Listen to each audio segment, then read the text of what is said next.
Chapter 1. Life Swap. In a parallel world, on the Blue Star, within one of the 5 major entertainment companies of the Eastern Continent, Xingyao Media, in the composition department on the 10th floor, Jiang Yi settled into a corner desk, opened his notebook, twirled a pen in his hand, and began to daydream. He was not originally from this world. His former self was a brilliant composition major at the Eastern Continent Academy of Arts, sharing the same name. After graduation, he interviewed at Xingyao Media and secured an internship as a composer. Within 3 months, he must present a satisfactory piece of music to secure his position. A satisfactory piece is defined as one that ranks within the top 30 of the newcomer chart.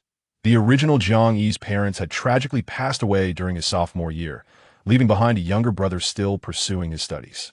Over the years, he had diligently applied himself to his studies and taken on various part-time jobs, managing to support both himself and his sibling. Upon graduation, he joined Xingyao Media, as his brother was still in the 2nd year of high school and would require substantial financial support for his future university. Education AS for Jiang Yi. He was originally a composer on Earth, possessing a solid theoretical foundation but rather mediocre talent. He had written a couple of mildly successful songs, but his progress had stagnated. Frustrated by his lack of achievement, Jiang Yi resorted to drinking. On one fateful evening, while walking down the street, he instinctively saved a little girl from an oncoming vehicle, only to be crushed by a runaway truck himself. Simultaneously, the original Jiang Yi met the same fate, but fortunately a system intervened, saving them both and swapping their lives. Due to the immense energy expenditure of the system, Jiang Yi's body could only sustain basic functions, revealing a dilapidated state that required the completion of system tasks. To restore its vitality, he glanced at the system panel that was visible only to him. Name: Jiang Yi. Age: 22. Body recovery progress: 5 points. 0. Store: to be unlocked. Beginner gift pack: bronze treasure chest X1. Notice: all works provided by the system have been automatically registered for copyright under the host name. System: open the beginner gift pack. Congratulations, host, you have acquired the song The One Sitting Next to You. Beginner task: release a song, reward 100 points. Side task: achieve a top 10 ranking on the newcomer chart for the first time. Reward 100 points, achieve a top 5 ranking. Reward 200 points third place. Reward 500 points second place. Reward 800 points first place. Reward 1,000 points. Jiang Yi raised an eyebrow. The One Sitting Next to You is a classic campus folk song on Earth, known for its simple melody and widespread popularity. The lowest tier bronze treasure chest yielding this song is undoubtedly a boon. Moreover, it was early July, right in the graduation season, giving the release a natural advantage. The original had started work in mid-May, which meant a month and a half had already passed. With this in mind, Jiang Yi immediately took out pen and paper, jotting down the lyrics and melody that flowed through his mind, and subsequently transferred the arrangement provided by the system onto a USB drive. Noticing this, the colleague at the next desk, old Lu, leaned over and inquired, "Have you finished writing the song?" "Indeed, I'm about to show it to Manager Pan." Jiang Yi rose, taking a sheet of paper and a USB drive, ready to depart, when he was halted by old Lu. "You must first record a demo before presenting it to Minister Pan." "Where can I record the demo?" "The 13th floor houses the recording studio, where you will typically find numerous newcomers awaiting their chance. You may select a suitable one, and if there is an available studio, you can proceed with your recording." "Thank you." "Not at all." Old Lu waved his hand dismissively. "If you have any questions, feel free to ask me." After expressing his gratitude once more, Jiang Yi ascended in the elevator. As anticipated, the 13th floor was bustling with newcomers, some standing and others seated outside the recording studios. Upon noticing Jiang Yi's approach, they all stood, only to resume their seats upon recognizing his face. Jiang Yi approached the workstation and, after presenting his identification, inquired, "I would like to record a demo.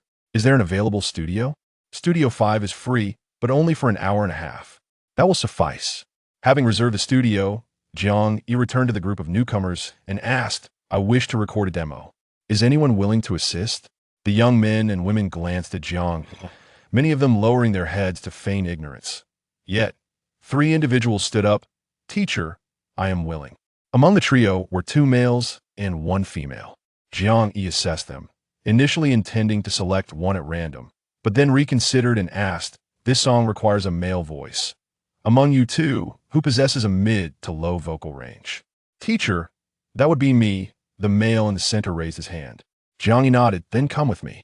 The two proceeded to Studio 5, during which Jiang Yi learned that the young man's name was Yin Mingjun, 20 years old, and he had been with the company for 2 years without debuting.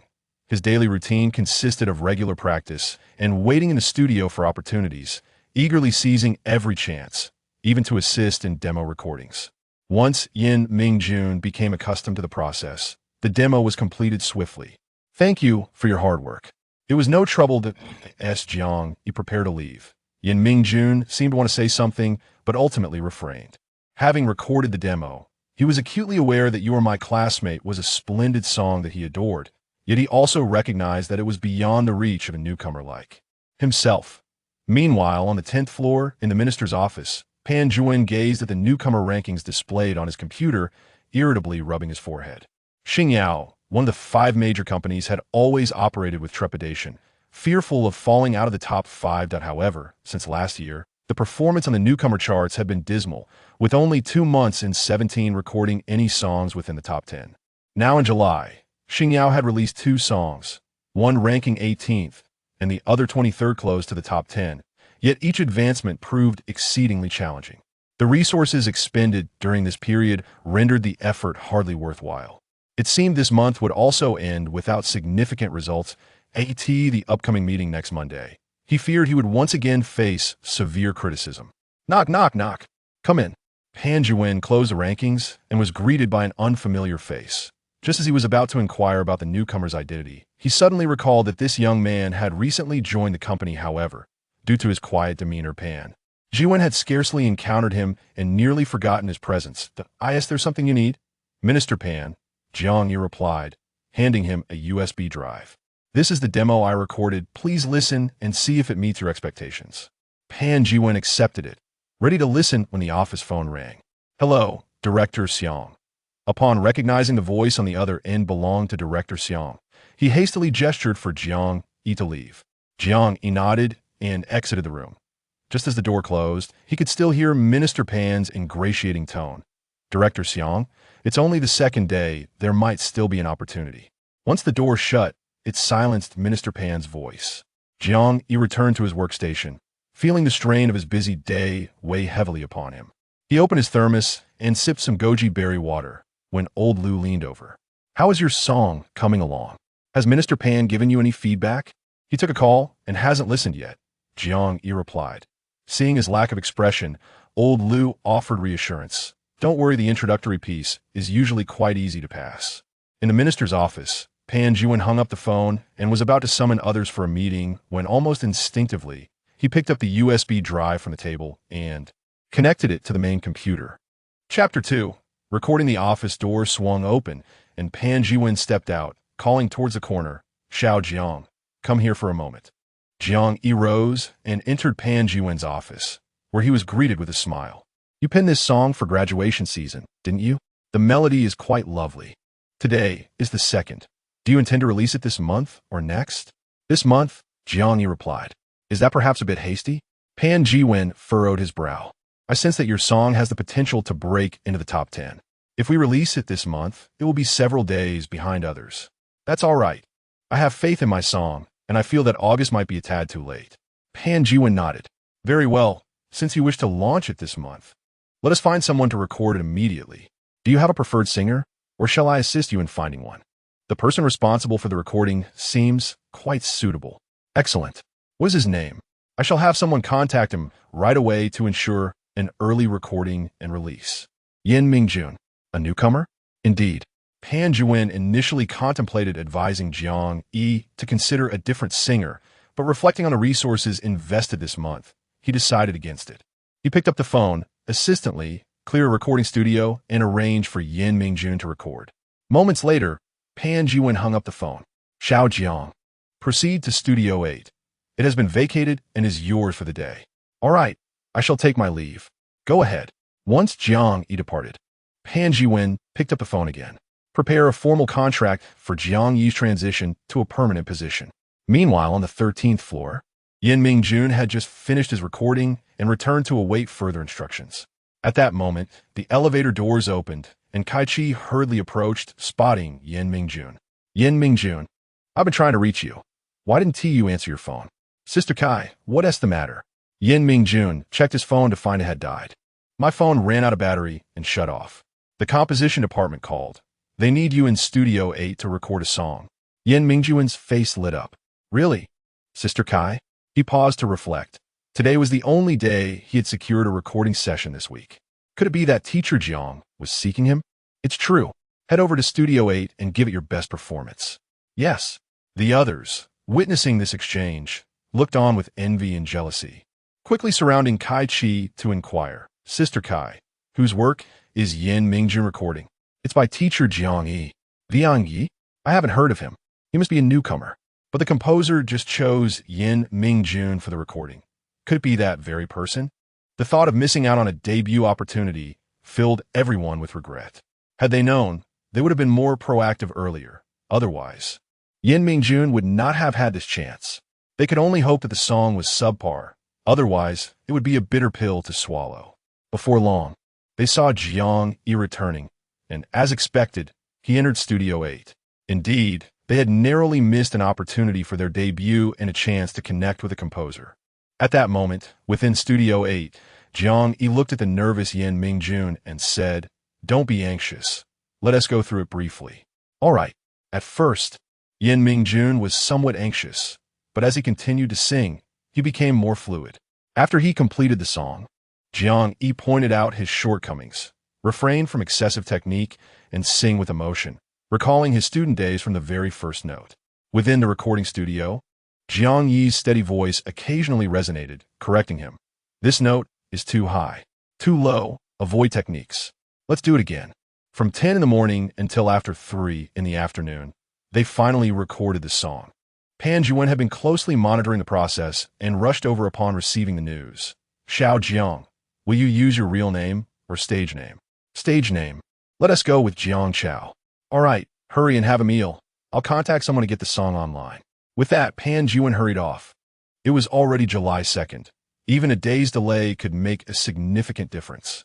Pan Juwen held great expectations for this song, so the sooner it could be released, the better.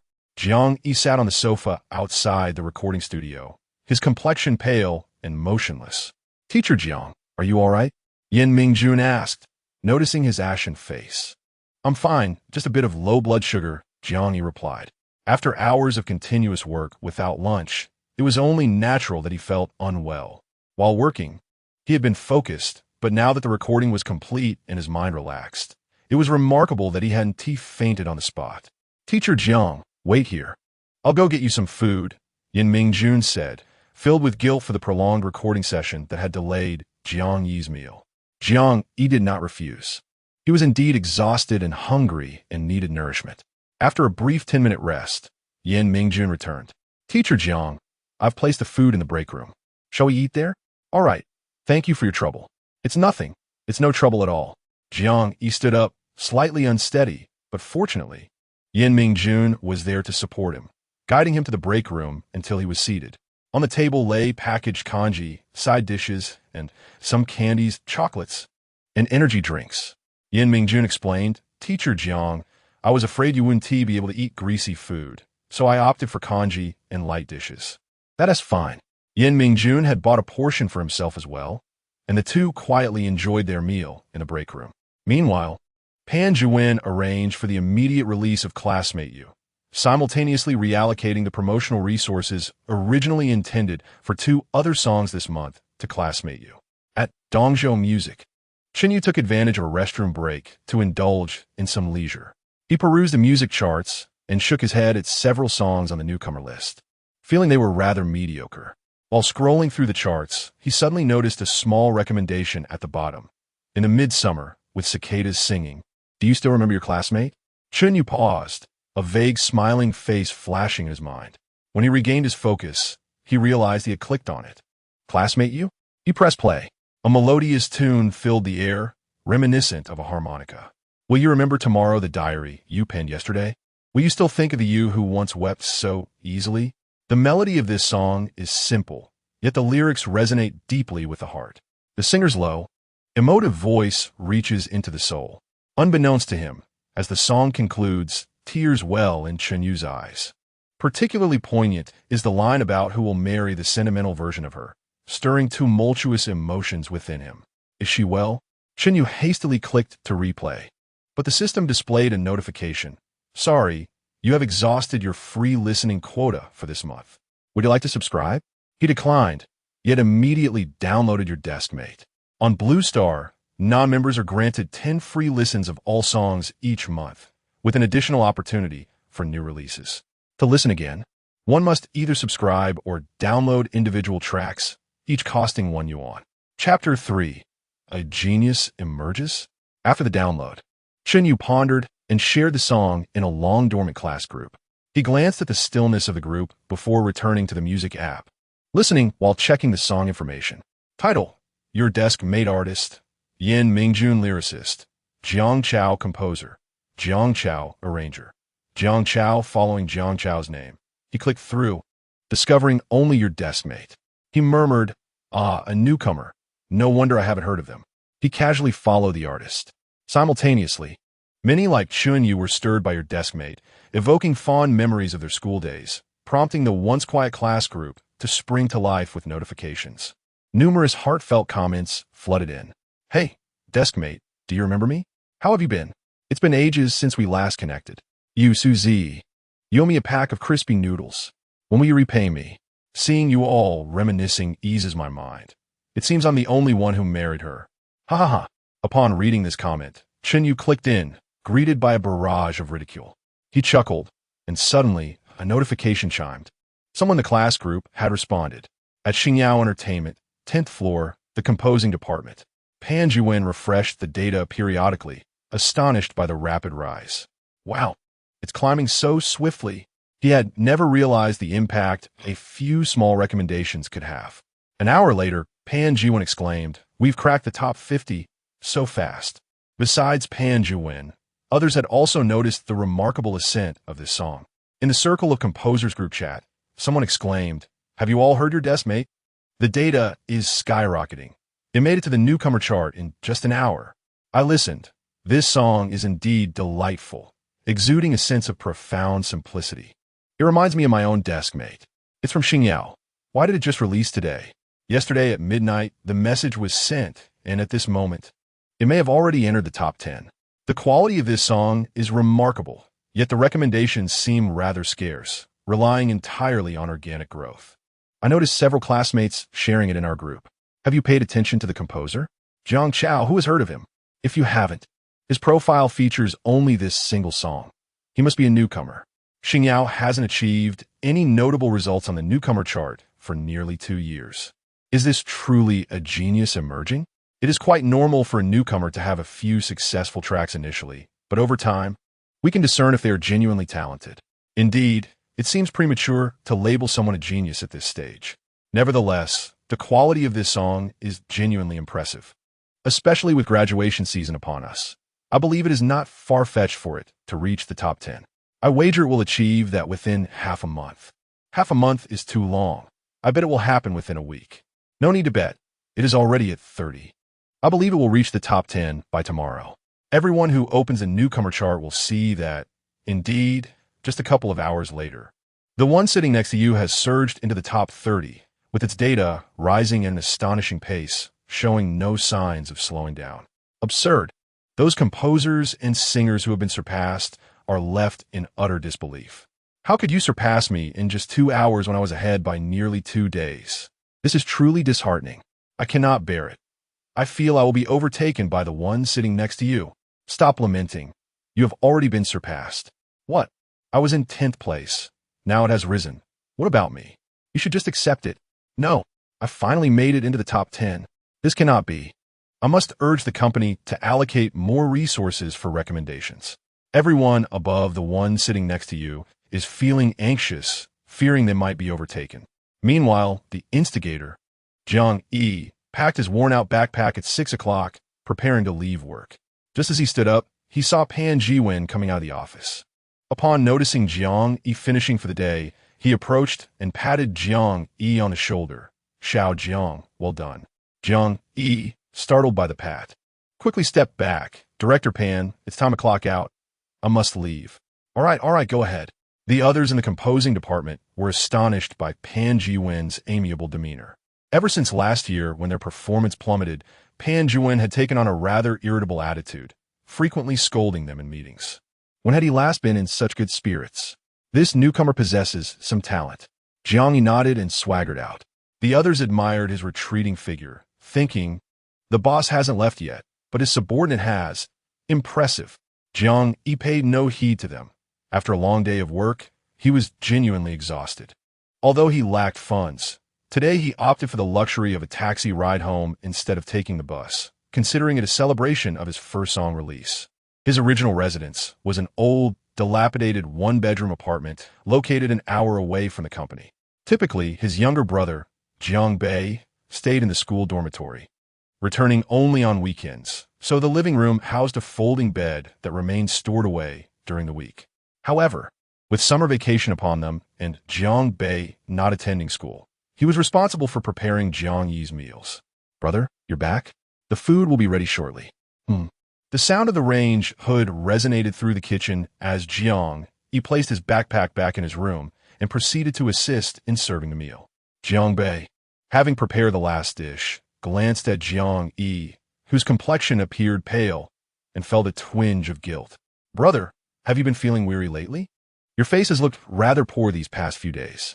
I've been busy writing songs, Jiang Yi replied, but I've finally sent the song out today, so I'm done with that for now. The incident involving Jiang Yi being struck by a vehicle had been altered by the system using energy time reversal, a fact Jiang Yi was blissfully unaware of, though the lingering effects of the accident still resided within Jiang Yi's body.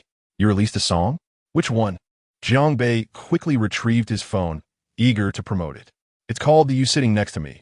As Jiang Yi took his bowl and chopsticks to eat, Jiang Yi lost his appetite and began searching on his phone, soon exclaiming, Brother, your song has made it onto the newcomer chart, ranking 24th. He promptly played the music.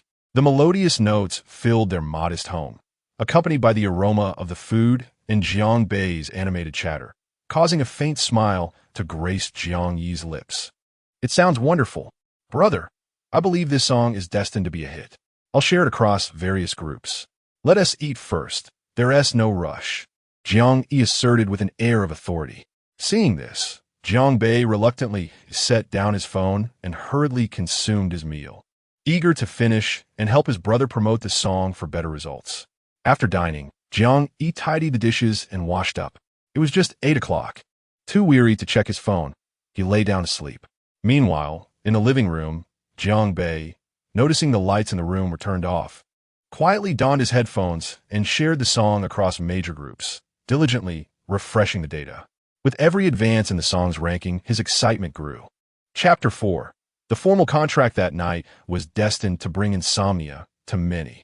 After Pan Jiwen had invested resources in promoting The You Sitting Next to Me, the data surged dramatically after 8 or 9 o'clock. Early the next morning, Pan Jiwen was jolted awake by a phone call from Assistant Lee. It's exploded. Minister, The You Sitting Next to Me has reached the 10th position. Numerous music critics on Weibo are recommending it. It's truly on fire. Pan Jiwen, just awakening, felt his mind snap to attention. He quickly opened the leaderboard and, to his astonishment, found The You Sitting Next to Me not at 10th place, but at 9th. In the brief moment it took to converse, the song had advanced yet again. With sleep now a distant memory, Pan Jiwen hung up, dressed, washed up, and hurried to the company. On the other side, as Jiang Yi awoke, he was greeted by the sight of 2 prominent dark circles under Jiang Yi's eyes. Did you not sleep at all last night? Brother, your song has reached 9th place. That's incredible. Jiang Yi shot him a cool glance. You mustn't do this again. No matter how important the matter, you cannot sacrifice your sleep like this, understand? Only when health is compromised do we realize its true value.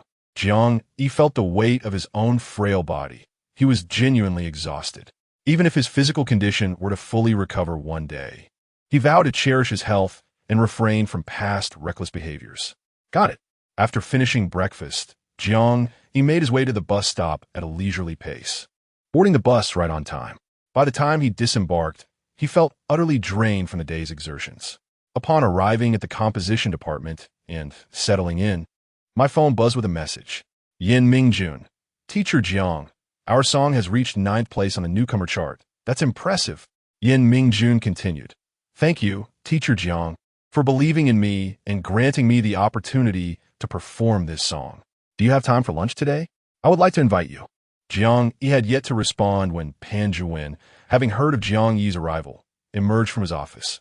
Xiao Jiang, come here for a moment. Reluctantly, he set his phone aside and approached Pan Zhiwen's office. Minister Pan. Pan Zhiwen gazed at Jiang Yi with satisfaction, ready to offer praise and encouragement, but noticed his pallid complexion and frail figure. Xiao Jiang, while our work is important, your health is paramount. Please take care of yourself. I understand, Jiang Yi replied. Pan Zhiwen offered a few more words of advice before retrieving a contract from his drawer and handing it to Jiang Yi. This is the formal contract. As of today, you are officially an employee of Xingyao. Jiang Yi accepted the contract and examined it closely. There were no issues. It was a standard contract like those of others. The song revenue was divided with 20% for him and 80% for the company. Yet from that 20%, not all would belong to him. The distribution would depend on the artist's standing. For Classmate You, since Yin Mingjun was also a newcomer, he would only receive 10%, while Jiang Yi would take 90%. Initially, this 90% would have to be shared with the lyricist and arranger, but Jiang Yi had taken on all responsibilities, thus avoiding further division. Classmate You was performing exceedingly well, and I had already requested better resources. Today is only the 3rd, and I feel this song has great momentum. Entering the top 3 by the end of the month should not be a challenge.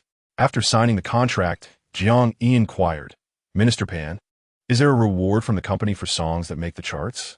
Indeed, Pan Zhiwen replied with a smile. However, the reward for the newcomer chart are modest. The first place only offers 300,000, while 2nd and 3rd provide 200,000 and 100,000 respectively. 4th and 5th yield 50,000, and the top 10 receive 30,000. Anything lower does not receive a reward.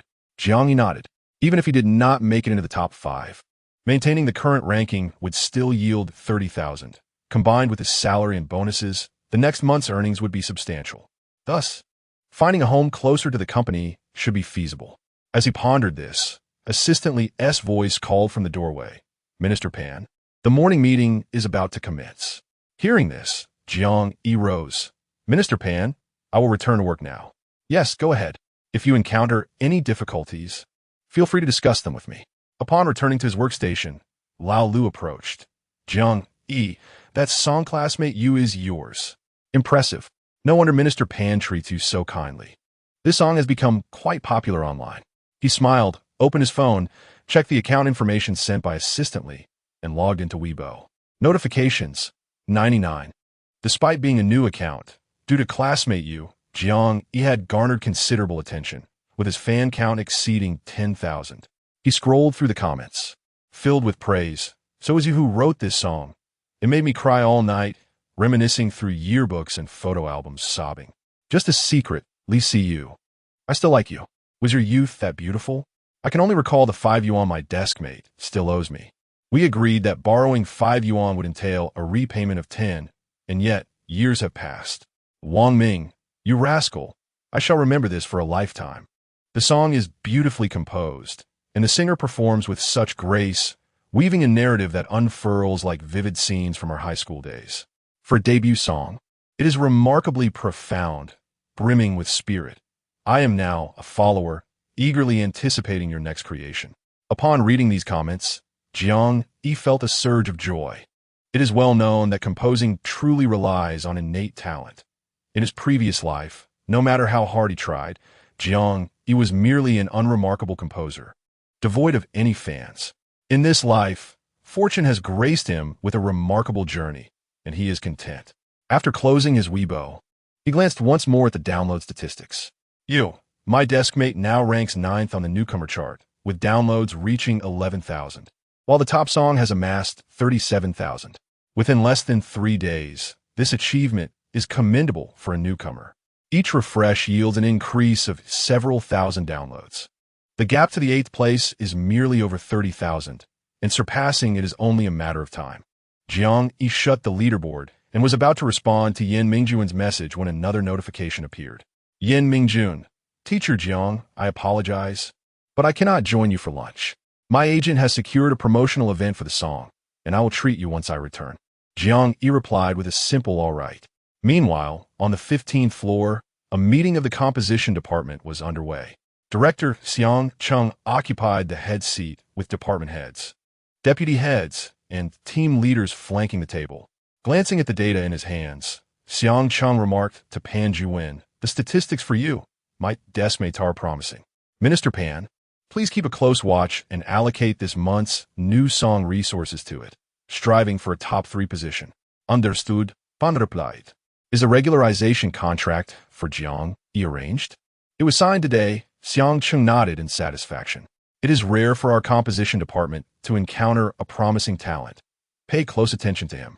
I understand, Director Xiang. The performance of the composition department had been declining steadily. Xiang Cheng turned to the others, frowning. Next week is the monthly meeting. How shall we explain our situation to Director Duan? For 2 consecutive years, our department has ranked at the bottom. If this adversely affects the company's standing, none of us present will have a favorable outcome. Chapter 5. Dignity. The head of the composition department on the 11th floor whispered, Director Xiang, we cannot be solely blamed. Ever since Liu Ben departed 2 years ago, taking with him a group of composers and singers, our department has suffered greatly. We have been working diligently. Upon hearing this, Xiang Cheng's expression darkened immediately. He was all too aware of the reasons behind the department's diminished strength. The past cannot be changed, and further discussion is futile. Moreover, effort without results cannot be deemed true effort. Do you believe that shareholders will consider your diligence? They only care about outcomes. Xiang Cheng's face grew grim. Look at the 10th floor this time. They brought forth an excellent lead. Even as a newcomer, even if released a few days late, a good song can still make the charts. How can the seasoned composers among you not measure up to a newcomer? Next month, all resources for the newcomer charts on the 11th and 12th floors will be allocated to the 10th floor. Director Xiang. The ministers from the 11th and 12th floors were immediately reluctant, but before they could voice their objections, Xiang Cheng interjected, stating, I am unconcerned with the process. I only regard the outcome. If you can achieve this result, I shall allocate the resources from the 10th floor to you. Now on to the next matter. The soundtrack for Hello X was once again returned. Since the senior composer was unable to complete it, Xiang Cheng suggested that everyone collaborate to finish it. He glanced at the somewhat disgruntled minister from the 12th floor and sighed. At this moment, every project is crucial for our composition department. I shall overlook our internal conflicts for the sake of performance. But for now, let us unite our efforts to elevate the department's achievements. Otherwise, you know the consequences. After the composition department meeting concluded, Pan Jiwen returned to the 10th floor, where he held an internal morning meeting. The soundtrack for Hello X was originally assigned to the senior composer from the 12th floor, but the production team had rejected it twice. If it were not selected subsequently, they would withdraw the project. Furthermore, the commission fee was set at 500,000. Whoever could compose it would receive the entire amount, barring taxes. Jiang Yi perused the materials in his hand, which contained the film's synopsis and the song's requirements. Most importantly, the prospect of earning 500,000 loomed large. The film is a melodramatic love story, wherein 2 individuals meet during a wedding. After a cliché night of passion, they embark on a pure love journey, only to part ways due to misunderstandings. Despite their mutual love, each believes the other to be indifferent, leading to a sorrowful separation. The client's request is for the song to convey a sense of reluctance to let go of a beloved, acknowledging the irrevocability of love and the decision to release it. Ideally, the song should evoke sweet memories from the past, while contrasting the tranquility that follows the breakup. After reviewing the materials, a melody sprang to Jiang Yi's mind almost instantaneously. However, when he attempted to recall the tune in detail, he found himself devoid of any memory. System, are you behind this? He pondered. If the host can rely solely on themselves, what purpose would the system serve? Came the reply.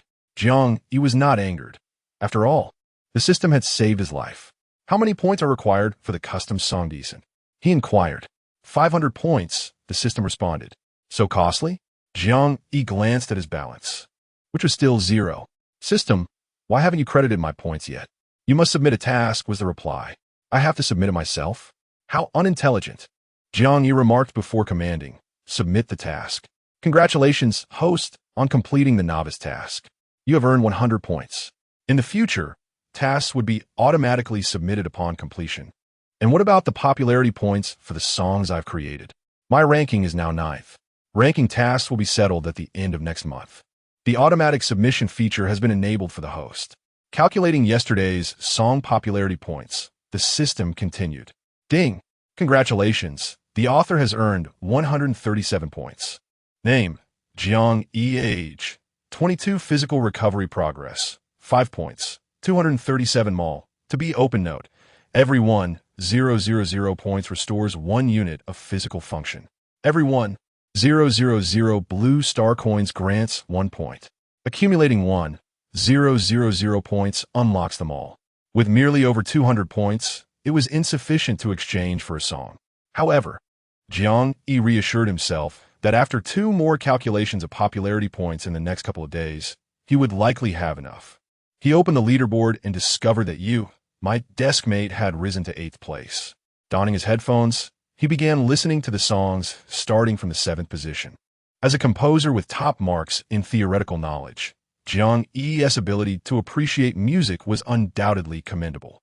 After listening from 7th to 1st place, he felt reassured. In simple terms, none of the contenders were formidable. Given the quality of My Deskmate, securing the top position was merely a matter of time. However, he pondered whether it was the subpar quality of this month's new releases or if the overall standards of songs in this world were rather mediocre. He continued to explore other songs, simultaneously gathering information about this world. The entire morning was spent immersed in music.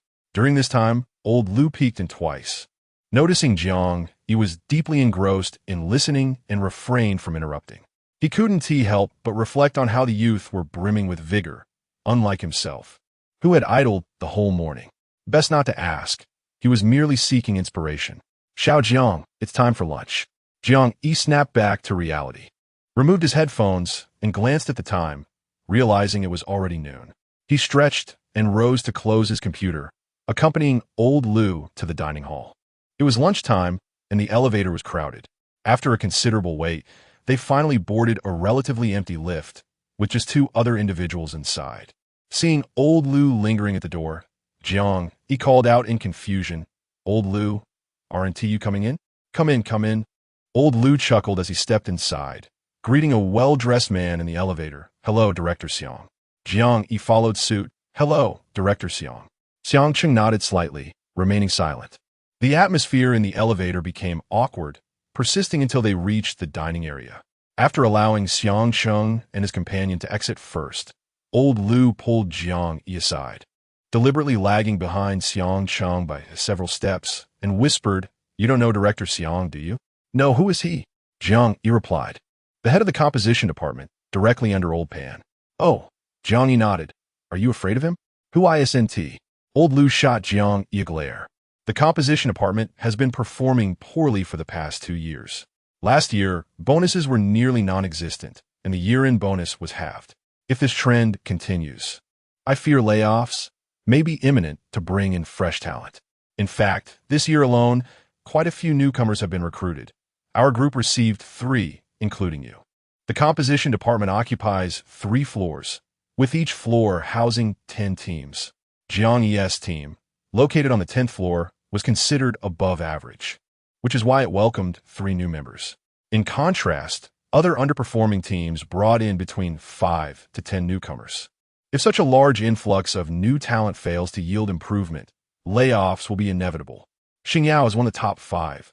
Once you're in, no one wishes to leave. Thus, the internal competition and strife within the composition department have intensified over the past 2 years.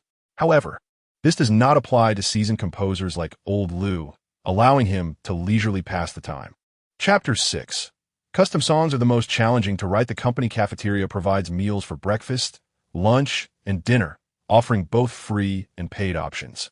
The latter requires one to recharge their meal card for purchases. Jiang Yi, lacking in financial resources, subsisted on complimentary meals. Nonetheless, even these free offerings consisted of a balanced trio of dishes accompanied by a soup and a serving of fruit. The cafeteria's cuisine was quite palatable, and Jiang Yi relished his meals, contemplating the prospect of arriving at the office earlier for breakfast and staying later for dinner. However, the thought of rising early and the crowded buses at 7 in the morning dissuaded him from this notion. After his meal, he was instantly overcome by drowsiness, returning to his desk to rest his head upon it. The afternoon was devoted to idling away time, and 3 days later, the one sitting beside you surged into the top 3, at which point he had accrued sufficient points for a reward. System notification: redeemed decency. 500 points deducted. Decency lyrics and composition have been dispatched to the system's backpack. Name: Jiang Yi. Age: 22. Physical recovery progress: 5 points. 215 store. Awaiting activation note: for every 1,000 points, 1 unit of physical function can be restored. For every 1,000 blue star coins, 1 point is awarded. Accumulating 1,000 points will unlock the store. Jiang Yi meticulously penned the lyrics and composition before adeptly transferring the arrangement to his drive and heading to the 13th floor. There, numerous aspiring newcomers awaited their chance for stardom. Many recognized Jiang Yi, especially since Yen Mingjun had achieved fame through his song. The primary appeal of the one sitting beside you lay in its simplicity. The other candidates could easily perform it as well.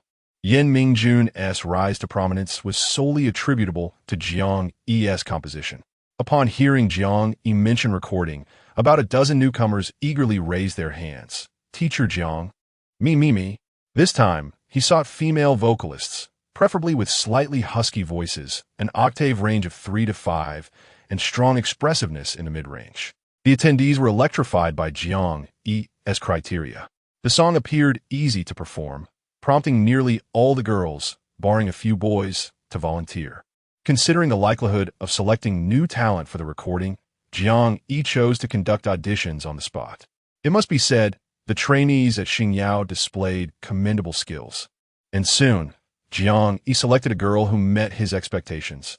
You will do. Thank you, Teacher Jiang. My name is Su Ling. All eyes fixated on Su Ling as she departed with Jiang Yi, revealing glimmers of envy and resentment. Having missed a previous opportunity, they felt the sting of exclusion once more. Despite their efforts, not being chosen meant a significant loss. However, unlike formal recording sessions, the process was swift, and within an hour, Jiang Yi completed the recording. Upon returning to the 10th floor, he was greeted by Pan Zhuan's fervent outburst. It has been 3 days, and only 3 songs have been submitted, each inferior to the last. Even I cannot bear to listen. How can I present this to the client? The client just called, and they're only missing the interlude for post-production. The songs submitted by the 11th and 12th floors have all been rejected, leaving us on the 10th floor as the last hope. If we do not deliver a satisfactory song by noon tomorrow, they will withdraw their order. How can we, the illustrious 5 greats, fail to produce even a single film interlude? What kind of impression does this leave for Xingyao? I don't care if you're feeling uninspired or otherwise. Those without assignments must submit a song today. As Pan Jiwen finished his outburst and turned to leave, he unexpectedly encountered Jiang Yi. The anger that had overwhelmed him moments ago dissipated in an instant. Xiao Jiang, off to the restroom? No, Jiang Yi replied, producing a disc and a sheet of lyrics. I'm going to record for that film. Minister Pan, care to listen? Upon hearing that Jiang Yi had a song, Pan Jiwen felt a surge of gratification. Indeed, it is the newcomers who possess the fervor and vigor. Very well, follow me to my office. While Pan Jiwen's words suggested optimism, he harbored little hope for Jiang Yi's composition. It is widely acknowledged that custom songs are the most arduous to craft. Even the most seasoned songwriters may falter. After all, in custom compositions, melodic appeal is secondary to suitability. It is akin to design. If a client demands a kaleidoscopic black, no designer would know how to proceed. Thus, Pan Jiwen perceived that although Jiang Yi demonstrated talent and creativity, this was his inaugural attempt at a custom song, surely lacking in experience. However, Jiang Yi was the jewel of their 10th floor. His song Your Classmates still lingered in 3rd place. and with his momentum, it would soon ascend to the top. If the song proved unsuitable, Pan Jiwen resolved to offer him encouragement.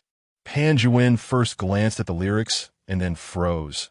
The lyrics, without even considering the melody, were unexpectedly apartment. He swiftly connected the disc, and soon, the music filled the air. Pan Jiwen's eyes sparkled. This melody is quite fitting. Xiao Jiang, can we arrange for this song to be recorded today? I will have someone prepare the recording studio for you. No problem, just get Su Ling as the vocalist. Excellent. Thus, an entire afternoon was spent in the recording studio, leading Jiang Yi to work overtime, finishing his tasks well past 7 in the evening. As he opened the door, he was surprised to find Pan Jiwen waiting outside. Pan Jiwen took the disc from him, brimming with excitement. Xiao Jiang, dinner is ready. You can eat in the tea room. I must attend to other matters. All right. At this moment, Jiang Yi, fatigued to the point of pale lips, leaned against the wall as he made his way to the tea room. Su Ling, perceptive as ever, intended to assist Jiang Yi, but was preempted by assistantly. Teacher Jiang, allow me to help you. Thank you. Su Ling, witnessing this, inwardly chastised herself for hesitating, and promptly followed behind, eager to foster further rapport with Jiang Yi. Simultaneously, the crew of Hello X had yet to conclude their day. The director, listening to several songs sent by Xing Yao, erupted in fury. What a joke, they can't even produce a single insert song, utterly pathetic. The producer concurred. I don't see any reason to wait until tomorrow. We can withdraw the order today. I agree. The director nodded. Our film is set to premiere next month, and the roadshow begins this month. With the post-production still incomplete, how do we explain this to our investors? I will make the call. The producer picked up the phone, just as the director's assistant suddenly interjected. Director, Xing Yao has sent another song. Should we listen? Listen to what? We've heard several already, and they're all rubbish. With that, the director flung his notebook onto the table, startling the assistant, who inadvertently pressed play on the downloaded track. The melodious sound of the piano resonated, imbued with a subtle sadness, causing all actions to halt as everyone instinctively perked up their ears to listen to the song. Do not let nostalgia clutter the narrative and render it cliché. After years of deep affection, why tarnish a classic? We are all adults, unencumbered and uno-wes. Wasting time is a choice I willingly embrace. Parting should be dignified. Let no one utter apologies. What debts exist? I dare to give, and thus I dare to feel heartbreak. Chapter 7, Little Jiang, is truly commendable. These lyrics are exquisite. They fit perfectly. The director's eyes sparkled. What song is this? Director, it's a song sent by Xing Yao, titled Dignity. Splendid, this is the one. The lyrics are profound. The melody enchanting. It encompasses everything I desire, and even what I failed to express. Wonderful. What do you all think? I too find it splendid. Remarkably aligned with the plot. Most importantly, the melody is delightful. The producer nodded, promptly dialing Xing Yao on his freshly retrieved phone, swiftly confirming Dignity and readily settling the remaining payment. Upon receiving this news, Pan Jiwen immediately called Jiang Yi, but alas, Jiang Yi had returned home and promptly fallen asleep, his phone on silent. This call was destined to go unanswered. Undeterred by the absence of shared good news, Pan Jiwen opened the group chat for the composition department. Floor 10, Minister Pan. You must have heard the news, right? The project Hello X has been secured by our Jiang Yi. Floor 10, Minister Pan. This child, little Jiang, is indeed impressive. Floor 10, Team Leader Liu. Congratulations, Minister Pan. Congratulations to little Jiang Yi. The rest of the team on the 10th floor promptly offered their congratulations. Although the project was secured by Jiang Yi, they felt a shared pride as colleagues. Most importantly, Jiang Yi had saved them. Otherwise, they would have been compelled to create a song to present to Minister Pan. As for those on the 11th and 12th floors, while they breathed a sigh of relief at the resolution of the project, a tinge of envy lingered. Regrettably, it was not their own creation. Otherwise, that would have meant 500,000. Perhaps due to exhaustion, Jiang Yi arrived late the following day, thinking it futile to rush. He indulged in breakfast at the cafeteria before heading to the office. Upon reaching his workstation, Team Leader Liu excitedly remarked, "Little Jiang is impressive. He has completed a custom song. His future is promising." It was luck. Not merely luck. it is skill. Team leader Lu complimented him and added, "By the way, Minister Pan asked you to visit his office." Jiang Yi felt a twinge of guilt. Caught on my first late arrival. He rose and made his way to Minister Pan's office, immediately offering his apology. "I'm sorry, Minister Pan. I overslept today." No worries, please sit down. You worked hard recording yesterday." Seeing that he was unconcerned, Jiang Yi quickly expressed his intentions. "Minister Pan, may I request an advance on the payment for the custom song?" Typically, there is no precedent for such a request. However, in special cases, I will apply to General Xiang, and it should be no problem. "All right, thank you, Minister Pan. It is I who should be thanking you." Minister Pan gazed at Jiang Yi with admiration. "Thanks to you, we now have a custom song for the newcomer list. This lightens my burden considerably." As he spoke, he regarded Jiang Yi with a hint of suspicion. Before him stood a youth barely in his 20s. Yet his frame was frail, his complexion pallid, and his lips devoid of color, betraying a grave state of health. Previously, Pan Jiwen had assumed that the young man had merely been fatigued due to a lack of rest and the overwhelming demands of the composition department, and thus refrained from probing further. However, it had become increasingly apparent over the past few days that his condition showed no signs of improvement. "Xiao Jiang, what troubles your complexion? Have you not rested well?" "Well, I feel a bit drained, and coupled with these days of writing and recording songs without adequate sleep, my appearance has suffered." "I see." Pan Jiwen nodded slightly and rose to approach the cabinet, retrieving a box from the glass window and offering it to Jiang Yi. "This is a supplement gifted to me by someone particularly beneficial for vitality. I have no need for it, so please take it." "Is that really necessary?" Before Jiang Yi could finish his protest, Pan Jiwen pressed the supplement into his arms. "What are you being polite for? Once you step into the 10th floor of the composition department, we are all family." "Very well. Thank you, Minister Pan." Subsequently, Pan Jiwen shared some heartfelt advice, urging Jiang Yi to prioritize his rest before bidding him farewell. As Jiang Yi emerged from Minister Pan's office, clutching the supplement, his colleagues immediately discerned the situation and regarded him with a hint of envy, though none felt jealousy. They all recognized that Jiang Yi had earned this. His new song had ascended to 3rd place on the newcomer chart, and his custom compositions had also garnered immediate success, indicating a talent worthy of platinum status. As for further achievements, only time would tell. Returning to his seat, old Lu remarked enviously, "I have worked at Xingyao for over 5 years and have yet to receive anything from old Pan. Yet you, my friend, are truly remarkable. Your future accomplishments will surely surpass mine." Jiang Yi smiled, but remained silent, placing the supplement on his workstation. As for old Lu's assertion regarding future achievements, was that not a foregone conclusion? Competing against old Lu while on an upward trajectory felt rather undignified. In this realm of composition, the hierarchy consisted of junior composers, intermediate composers, senior composers, ace composers, platinum composers, and top-tier composers. The latter, often referred to as song daddies, while platinum composers were known as little song daddies, standing just a step away from the esteemed title and possessing the qualifications to attain it. Currently, Jiang Yi was merely a junior composer. Had he not released any songs previously, he would have been considered an intern, barely qualifying as a junior.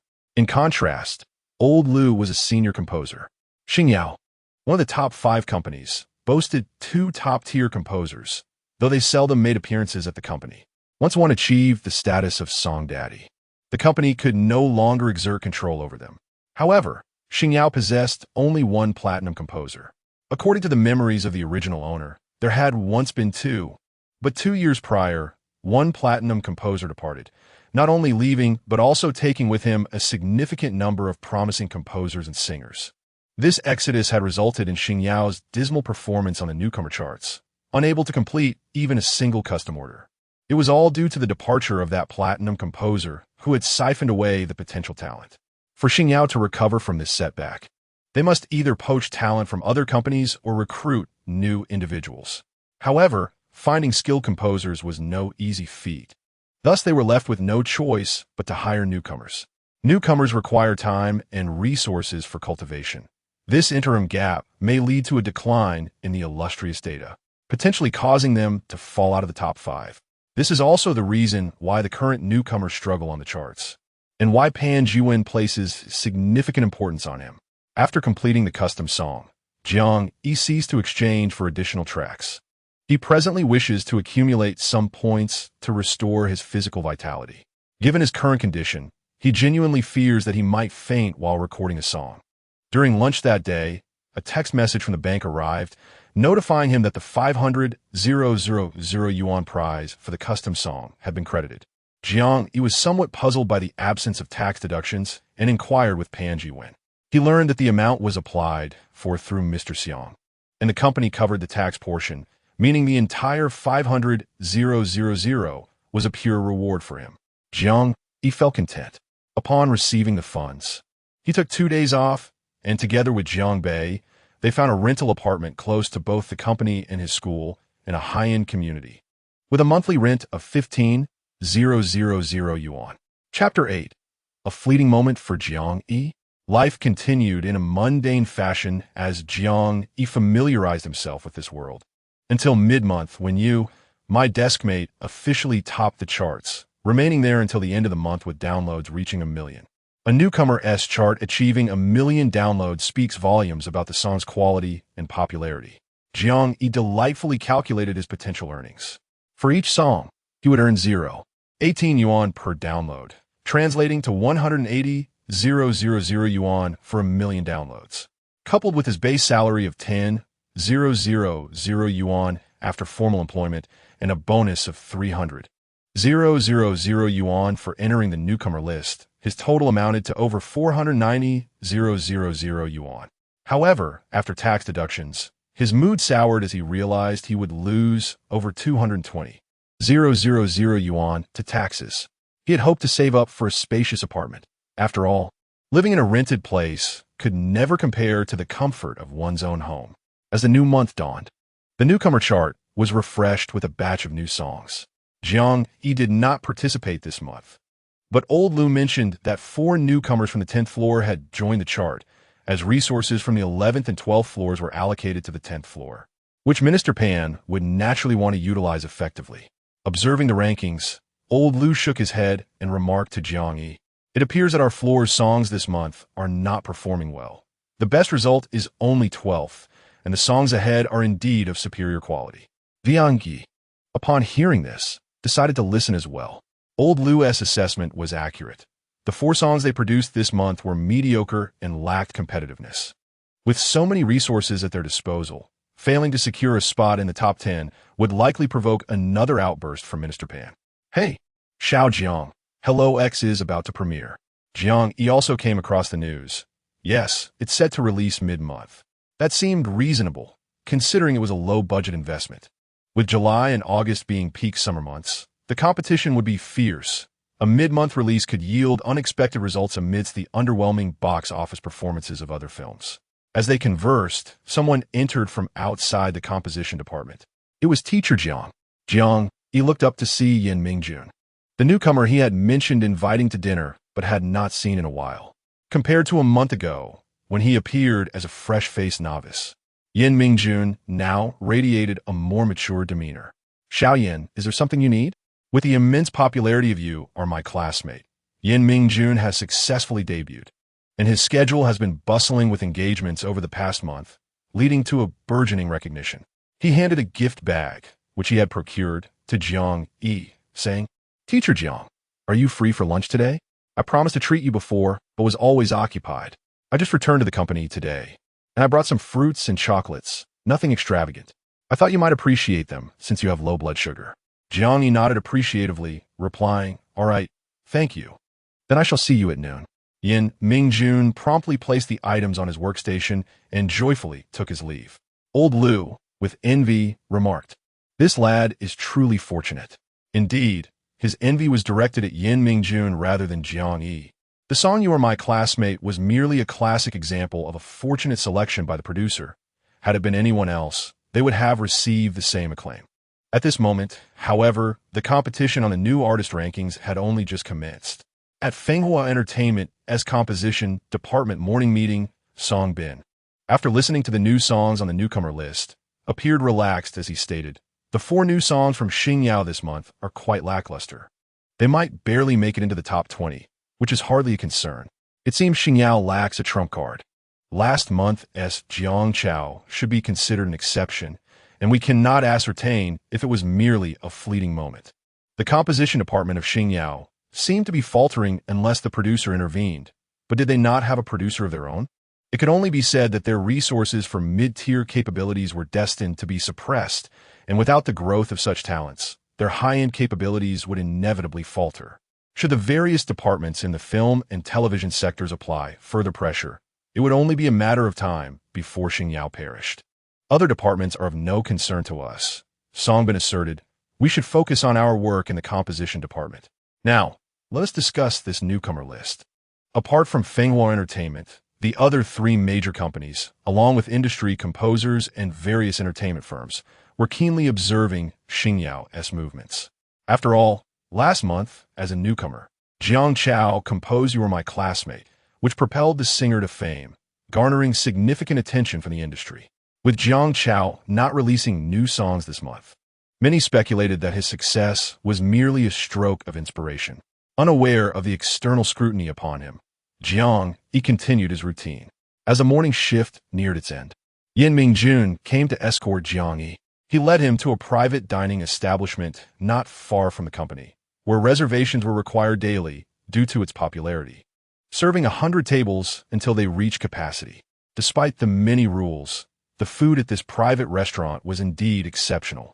It is worth noting that the food at Xingyao's free cafeteria was also quite palatable. Otherwise, Jiang Yi would not dine there daily. However, in comparison to the private restaurant, it was hardly comparable. During the meal, Yin Mingjun was exceedingly attentive to Jiang Yi, serving dishes, pouring tea, providing napkins, and even peeling shrimp while sharing amusing anecdotes from his work, making the dining experience quite pleasant for Jiang Yi. He couldn't help but think that he should find a suitable song for Yin Mingjun to sing in the future. Due to the poor performance of the newcomer rankings this month, the atmosphere in the 10th floor composition department was palpably tense.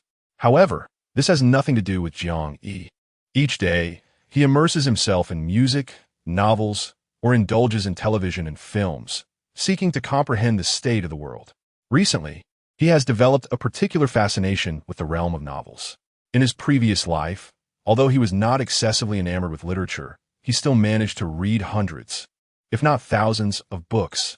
Thus, upon encountering the novels of this world, he found himself engulfed in a haze of questions.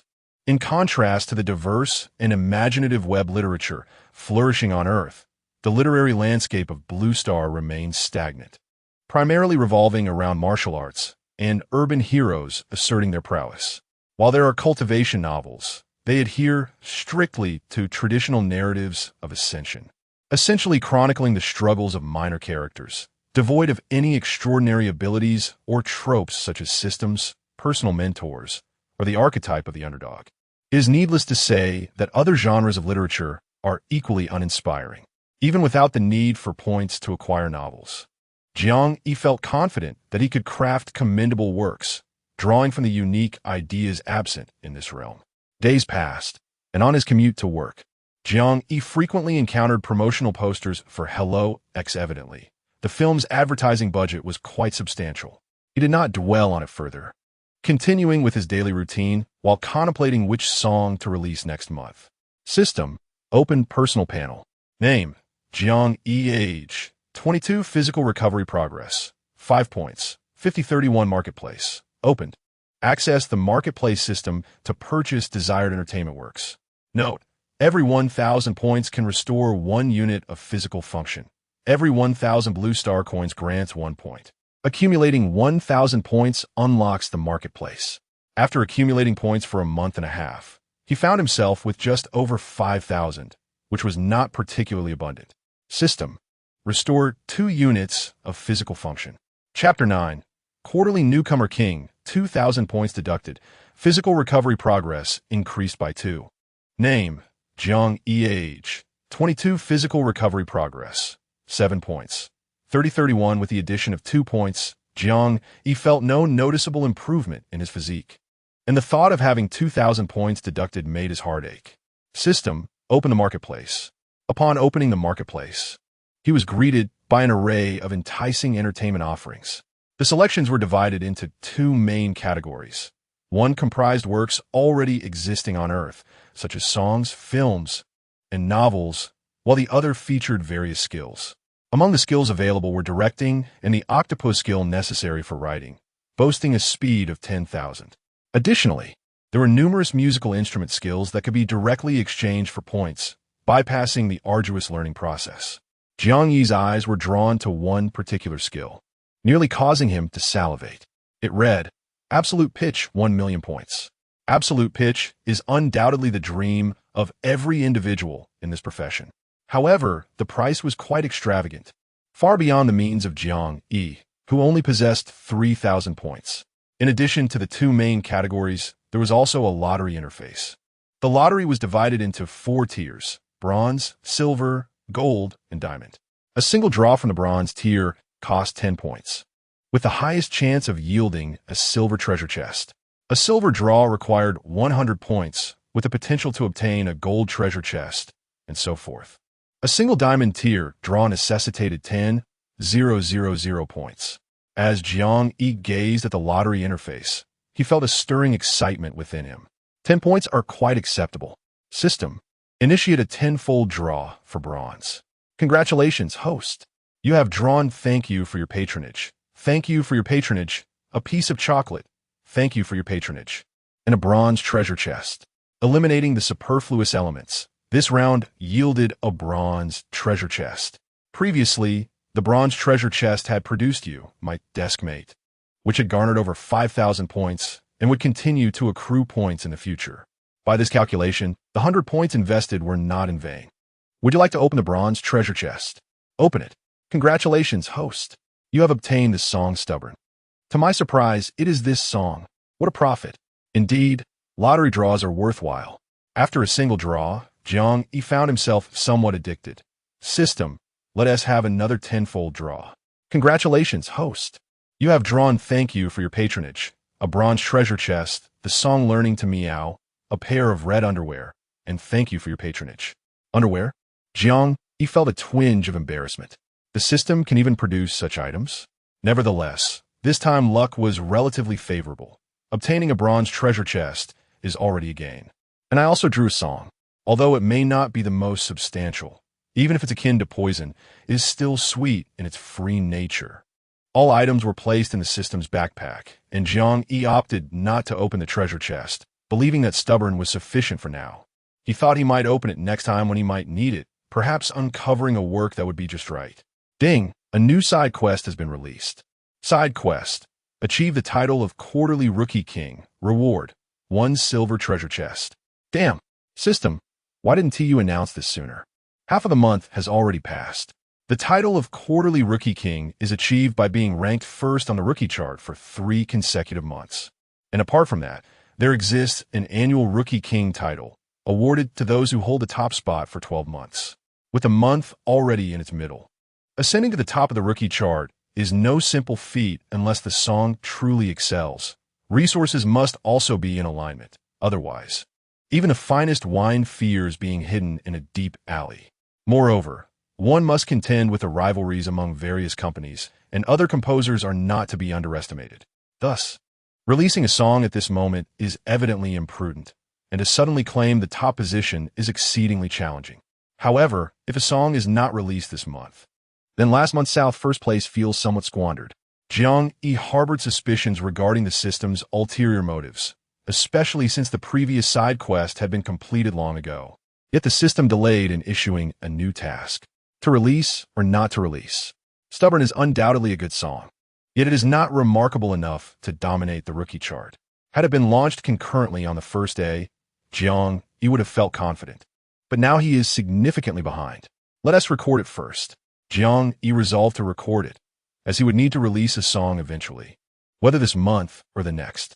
He retrieved his phone, found the contact for Kai Chi, and sent a message, while also booking a recording studio with the staff. After completing these tasks, Jiang Yi began to lower his head and compose the lyrics and melody. In the rookie practice room, a multitude of newcomers were stretching and dancing. Today, the practice room was notably crowded, with nearly all the newcomers present. In truth, this place was not usually so crowded. A portion of individuals would linger outside the recording studio on the 13th floor, awaiting their chance.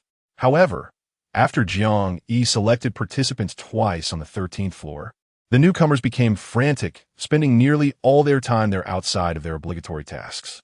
On one occasion, a senior composer arrived to record a song and was quite displeased upon witnessing this scene. He reported his concerns to Kai Chi, which resulted in a new rule. No newcomers were allowed on the 13th floor unless they had official business. Kai Chi entered, clapping her hands, prompting everyone to greet her immediately. "Sister Kai, what brings you here? Is there good news?" Indeed, there was good news. With a smile, Kai Chi began. "Teacher Jiang is going to record a..." Before she could finish her sentence, excited shouts erupted from the practice room. "Really, Sister Kai? Teacher Jiang? The one who wrote the one sitting next to you? Sister Kai, I want to go. I want to go. All right, let me finish." Kai Chi clapped her hands again. And once they settled down, she continued, "We need male singers with a mid to high vocal range." Those who met the criteria were elated, while those who did not felt a sense of despondency. They lamented missing their third opportunity to debut. The pain was palpable. Everyone knew that recording with Teacher Jiang guaranteed a chance to sing that song. Kai Chi swiftly selected 3 individuals who met the requirements.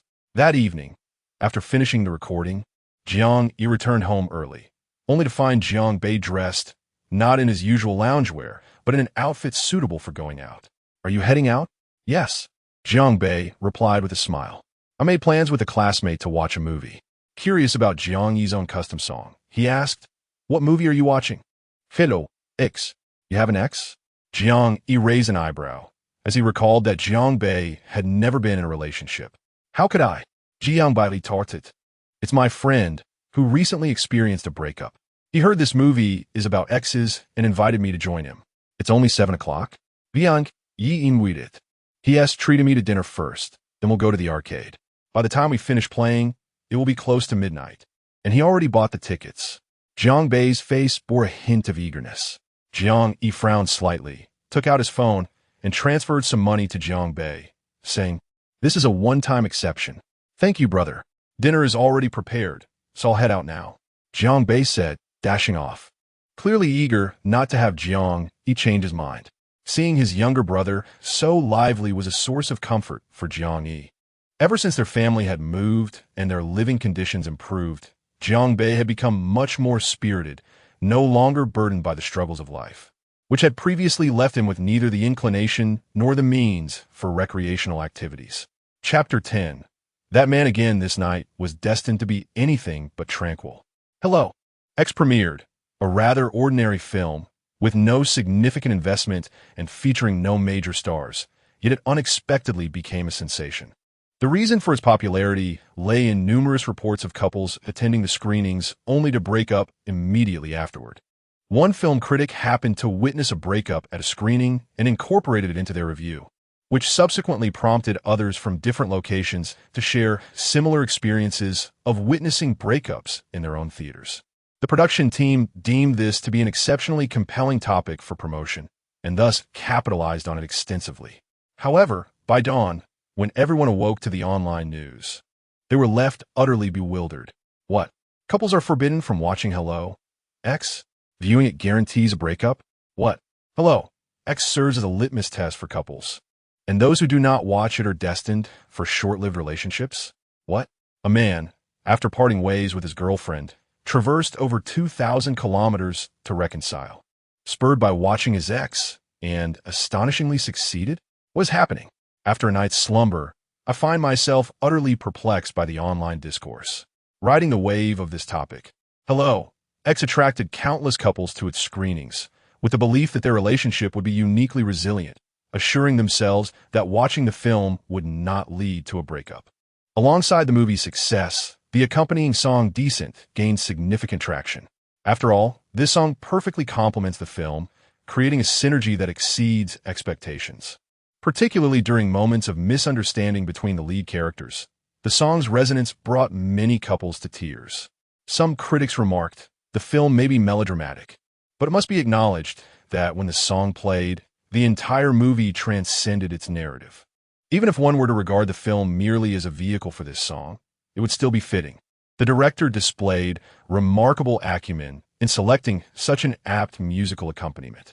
With the film's rising popularity, within a day, Decent surged into the top 10 of the Newcomers chart. Everyone was taken aback. Is this a joke? Today is the 16th. Without any warning, it seems someone has made an unexpected move. Upon inspecting the song's details, one discovers title, Decent, performed by Su Ling, lyrics by Jiang Chao, composed by Jiang Chao, arranged by Jiang Chao. Aha, it's you again. No wonder this surprise felt oddly familiar. It turns out to be that very man. Within the composer community, someone initiated a series of ellipses, followed by a flurry of similar responses. After dozens of such messages, someone finally broke the silence with a comment. Goodness, it's Jiang Chao again. Damn, last month, I barely slipped out of the top 10, and this month it's even worse. I've fallen out of the top 20. Jiang Chao, I will not forgive you. I must admit, from a commercial standpoint, this song is indeed a strong contender. While it may lack innovation and the arrangement is somewhat traditional and simplistic, the emotional resonance between the arrangement and lyrics is profound, with a particularly memorable melody, especially in the chorus. Indeed, let us not forget this song was tailor-made, and its success is undoubtedly linked to the film. Its adaptability is self-evident. More importantly, Jiang Chao is a newcomer, yet he has managed to create such an exceptional commissioned piece. This individual is surely not a mere flash in the pan. While discussions about arrangement unfolded, I, quietly overshadowed in the corner by my exclusion from the rankings, felt my spirit shatter. This is alarming. I have a premonition that Jiang Chao will replicate last month's success. What do you mean by replicate? What else could it be? Straight to the top. Some composers, secretly observing the rankings, felt a twinge of discomfort upon reading this comment. Could it be? We've been ahead for 15 days. As industry insiders turned their attention to the song Decent, the composition department on the 10th floor promptly responded. The resources originally allocated to the other 4 songs were swiftly redirected to Jiang Chao's new release, reminiscent of last month's surge. No one anticipated that a movie's soundtrack, released in the middle of the month, would suddenly gain such traction, catapulting into the top 10 of the newcomer chart with an impressive momentum, far surpassing last month's The One at the same table. Laughter echoed from Director Pan's office, a sound of relief shared by all in the composition department. After all, despite their efforts and the accumulation of resources, the highest-ranking song had only reached 12th place. Oh, now 13th. The department had been shrouded in gloom for the past fortnight. It was evident that the lack of substantial results from the resources utilized would lead to reprimands for Director Pan, and if he faced criticism, they would not fare any better. As the pivotal contributor, Jiang Yi was soon summoned by Pan Ji-wen for words of encouragement and concern. Director Pan, I have completed my new song for next month. Here are the lyrics and composition. Please take a listen. Upon hearing of Jiang Yi's new creation, Pan Ji-wen wasted no time in listening, his smile broadening. Excellent. This song sounds fantastic. You've done well, Jiang. Before Jiang Yi could respond, he continued. You intend to record it, right? Indeed, it would be best to release it at midnight on the newcomer chart next month. Although it feels exhilarating to join mid-race and dominate, it lacks security. By the way, do you have a specific artist in mind? I could designate someone for you. Although posed as a suggestion, Jiang Yi understood that Pan Ji-wen had already made up his mind. The inquiry was merely a matter of courtesy. Naturally, if he were to express strong dissent, Pan Ji-wen would likely acquiesce to his wishes. As long as the singer's voice and skills were suitable, he was amenable. However, Jiang Yi was aware of the intricate dynamics of human relationships. Moreover, Pan Ji-wen had treated him well, so as long as the fit was right, he was indifferent to who sang it. However, Jiang Yi voiced director regarding the profit sharing, I hope for a 19-to-1 split. Collaborating with newcomers would indeed warrant such a division, but when working with third-tier artists and above, he would not be able to claim such a substantial share. In fact, with top-tier stars, given Jiang Yi's current standing, even securing a mere 10 might be ambitious. Pan Ji-wen hesitated. Although in Blue Star, the status of a composer is undeniably higher than that of a singer, Jiang Yi was still a newcomer, and despite his potential, Few artists would be willing to agree to such terms. I have these two stipulations: suitability for singing and the profit share. The latter is non-negotiable. Recently, Jiang Yi had been obsessively watching property viewing videos and had even set his sights on a dream home. However, with his current income, purchasing it seemed utterly fanciful. That 10 or 20 of earnings appeared minuscule, yet with song downloads measured in hundreds of thousands or even millions, it amounted to a significant sum. Seeing his steadfastness, Pan Jiwen acquiesced. Very well, I will handle the negotiations. Once settled, I will inform you to proceed with the recording. All right, Jiang Yi replied. Having concluded their discussion, Jiang Yi rose and departed from Pan Jiwen's office. Chapter 11. The onset of a scandal. A song had arrived in Wang Wenbin's email. As he was reviewing his schedule, he noticed a lengthy message noted as coming from Minister He. Yin, Minister, he mentioned that the composition department sent a song that suits you well, but the composer demands a 90-10 split. As Wang Wenbin shifted his gaze, a man reclined on the sofa caught his eye, dressed in black leather pants. With long legs resting on the coffee table, his chiseled features and tousled hair exuded a rebellious charm. At that moment, he was engrossed in his phone, oblivious to his surroundings. Upon hearing the news, Yin did not look back. 90%? What level of composer is this? I heard he's a novice composer. Oomph. Yin scoffed. Am I not popular lately? A novice dares to negotiate terms with me? Doesn't he realize that my singing of his song benefits him? What kind of audacity is this? I should avoid such people in the future. Indeed, Yin's assertion held merit. He was currently a second-tier artist, merely a step away from the first tier. Typically, he collaborated with established composers of higher caliber, even top-tier ones. As for novice composers, if a song did not resonate, he wouldn't even consider singing it for free. His name is Jiang Chao, Wang Wenbin remarked as he opened a music app. This name seems familiar. Found it. No wonder it rings a bell. He penned decent in My Deskmate. Quite impressive. Within just a day, he stormed into the top 10 of the newcomer charts.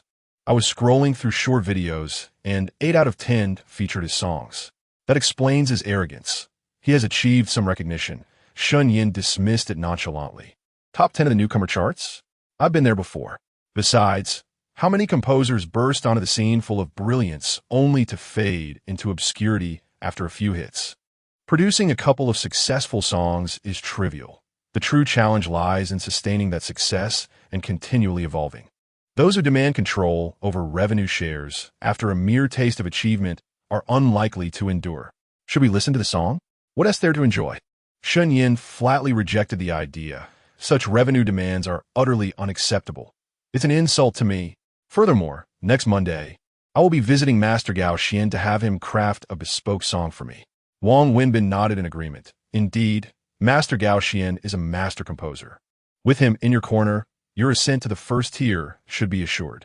I shall decline this offer. Yin waved his hand dismissively, unconcerned. On the other side, Wang Wenbin composed a message and replied to Minister He. Minister He, I apologize, but Yin is not particularly fond of this song. Additionally, we already have plans for new music, so we appreciate Teacher Zhang's goodwill. Perhaps we can collaborate with him next time. Upon receiving the message, Shan shook her head and refrained from replying. Being seasoned in the industry, she discerned the underlying intent behind Wang Wenbin and Yan's words. Just as she contemplated which of her artists could maximize the benefits of this song, her phone pinged with another message. Qin Lixio, Minister He, are there any songs suitable for me lately? In the same company, while Yan is on the verge of reaching the pinnacle of stardom, Qin Lixio struggles to maintain even his position as a second-tier artist. Shan recalled the demand from Pan Jiwen and promptly made a decision, replying to the other party. There was no doubt among the public that Decorum would ascend to the top, yet none anticipated such a swift rise. In less than 36 hours, Decorum claimed the #1 spot on the newcomer chart. Subsequently, Hello X and Decorum complemented each other, achieving mutual success.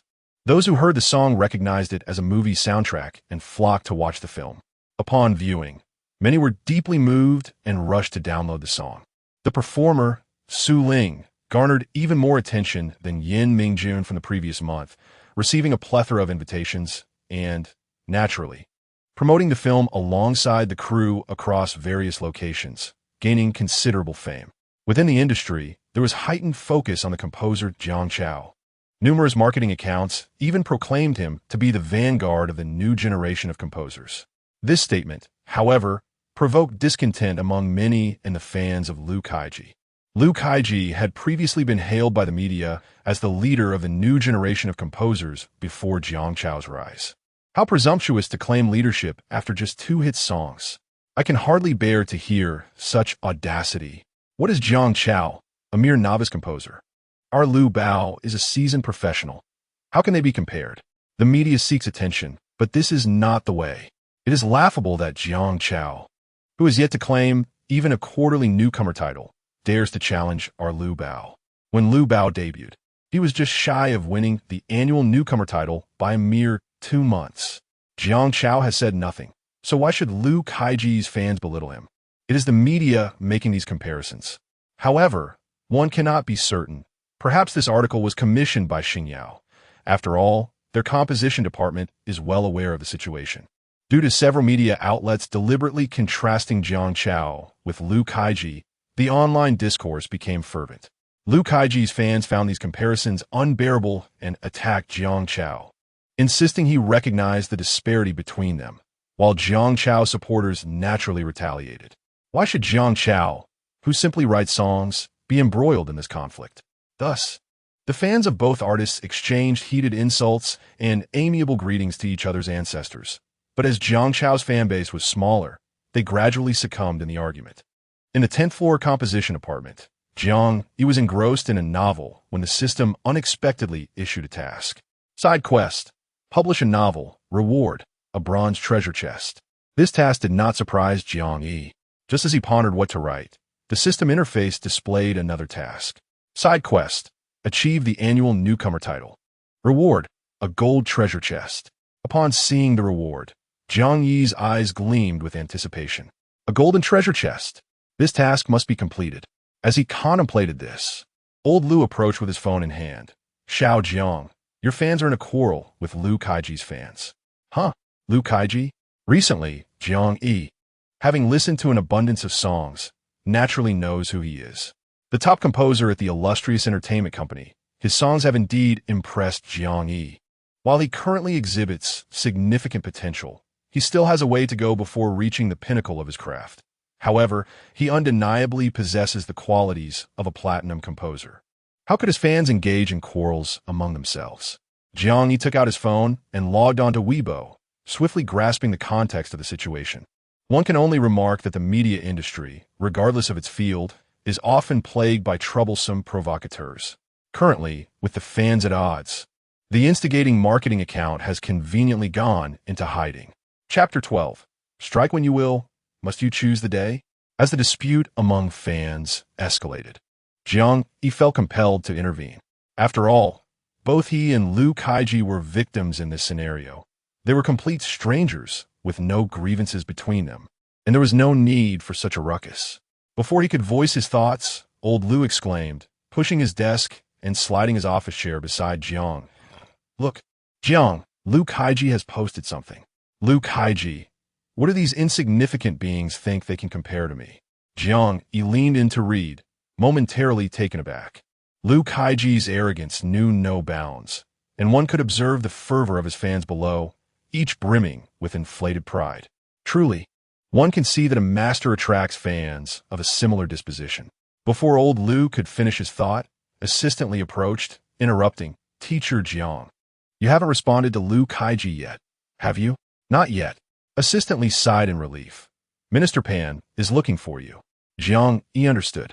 It was likely regarding Liu Kaiji's remarks. Upon entering Minister Pan's office, it came as no surprise that he was quite agitated. It is worth noting that Jiang Yi currently has 2 songs, along with an unreleased track, all of exceptional quality.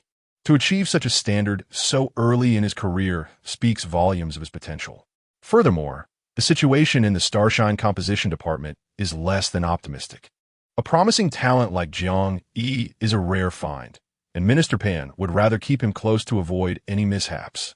He never expected that while staying at home, Jiang Yi would become embroiled in such controversy.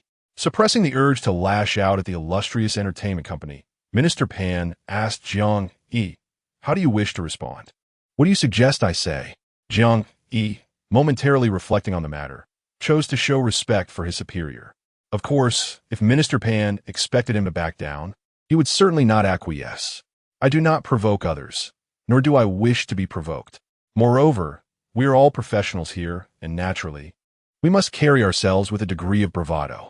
Although our ranking in Starshine may not rival that of the illustrious, we are not cowards. Besides, the initial provocateur is to be deemed petty. If you are unafraid, Jiang, feel free to retort. Whatever consequences arise, we at Starshine will support you." Minister Pan's words brought comfort to Jiang Yi. He remained silent, merely taking out his phone and typing a few words before laying it down. "Done," I've replied. Upon hearing this, Minister Pan quickly retrieved his own phone to check. "Jiang Chao, need a key made? How many do you require?" As soon as Jiang Yi's Weibo post went live, his fans immediately felt a renewed sense of purpose, ready to counter Liu Kaiji's supporters with newfound confidence. "What does Jiang Chao say you need? How many do you require?" I find it utterly amusing how one can gauge the quality of a certain individual's fan base, reflecting the individual themselves. Has the composer, surnamed Liu, become apprehensive, witnessing our Jiang University consistently occupying the top of the charts? It appears the marketing account has stirred the pot, and it's unfortunate that this individual lacks the intellect to discern such, opting instead to engage personally in a rebuttal, displaying a rather unbecoming demeanor. Oh, what those who claim that Jiang Chao dared not respond? What now? Are they resorting to live streaming absurdities? To those above, exercise caution. The internet is rife with individuals seeking to deceive others for sustenance. Be wary of falling prey. This marks the inaugural post from teacher Jiang Chao, and it is surprising to witness such a forthright character. I am quite taken with it. Initially, the verbal clash between the two fan factions was somewhat contained, but the involvement of both parties ignited the entire discourse, propelling the topic into the limelight and simultaneously benefiting the song Dignity, which saw a surge in downloads. The comments beneath the song are replete with inquiries regarding the caliber of compositions penned by those who dare to challenge Liu Kaiji. At this moment, from the illustrious entertainment circle, upon seeing Jiang Yi's response, Liu Kaiji smashed the cup on the table to the floor, exclaiming, "How dare a mere fledgling composer presume to provoke me?" Facing Liu Kaiji was Yang Yongsheng, one of the heads of the composition department at the illustrious entertainment company. "How do you wish to respond?" I must remind you that neither of you mentioned names in your posts. If you choose not to reply, it could be overlooked as though nothing transpired. In terms of company, I am with the illustrious, while he is with the shining star. In terms of rank, I am a senior composer, while he remains a novice. In terms of ability, my prowess undoubtedly surpasses his. I hold the advantage, so why should I let this slide? Liu Kaiji cast a displeased glance at Yang Yongsheng. He had always viewed the latter's character as overly submissive. After all, we are leaders in the industry. Must one not speak with a bit more bravado? Lacking any backbone, how can a mere composer dare to challenge me? If I do not retaliate this time, will it not embolden every Tom, Dick, and Harry to claim they're the vanguards of a new generation? Yang Yongsheng shook his head in response. What is your intended course of action? Engage in a comparison with him?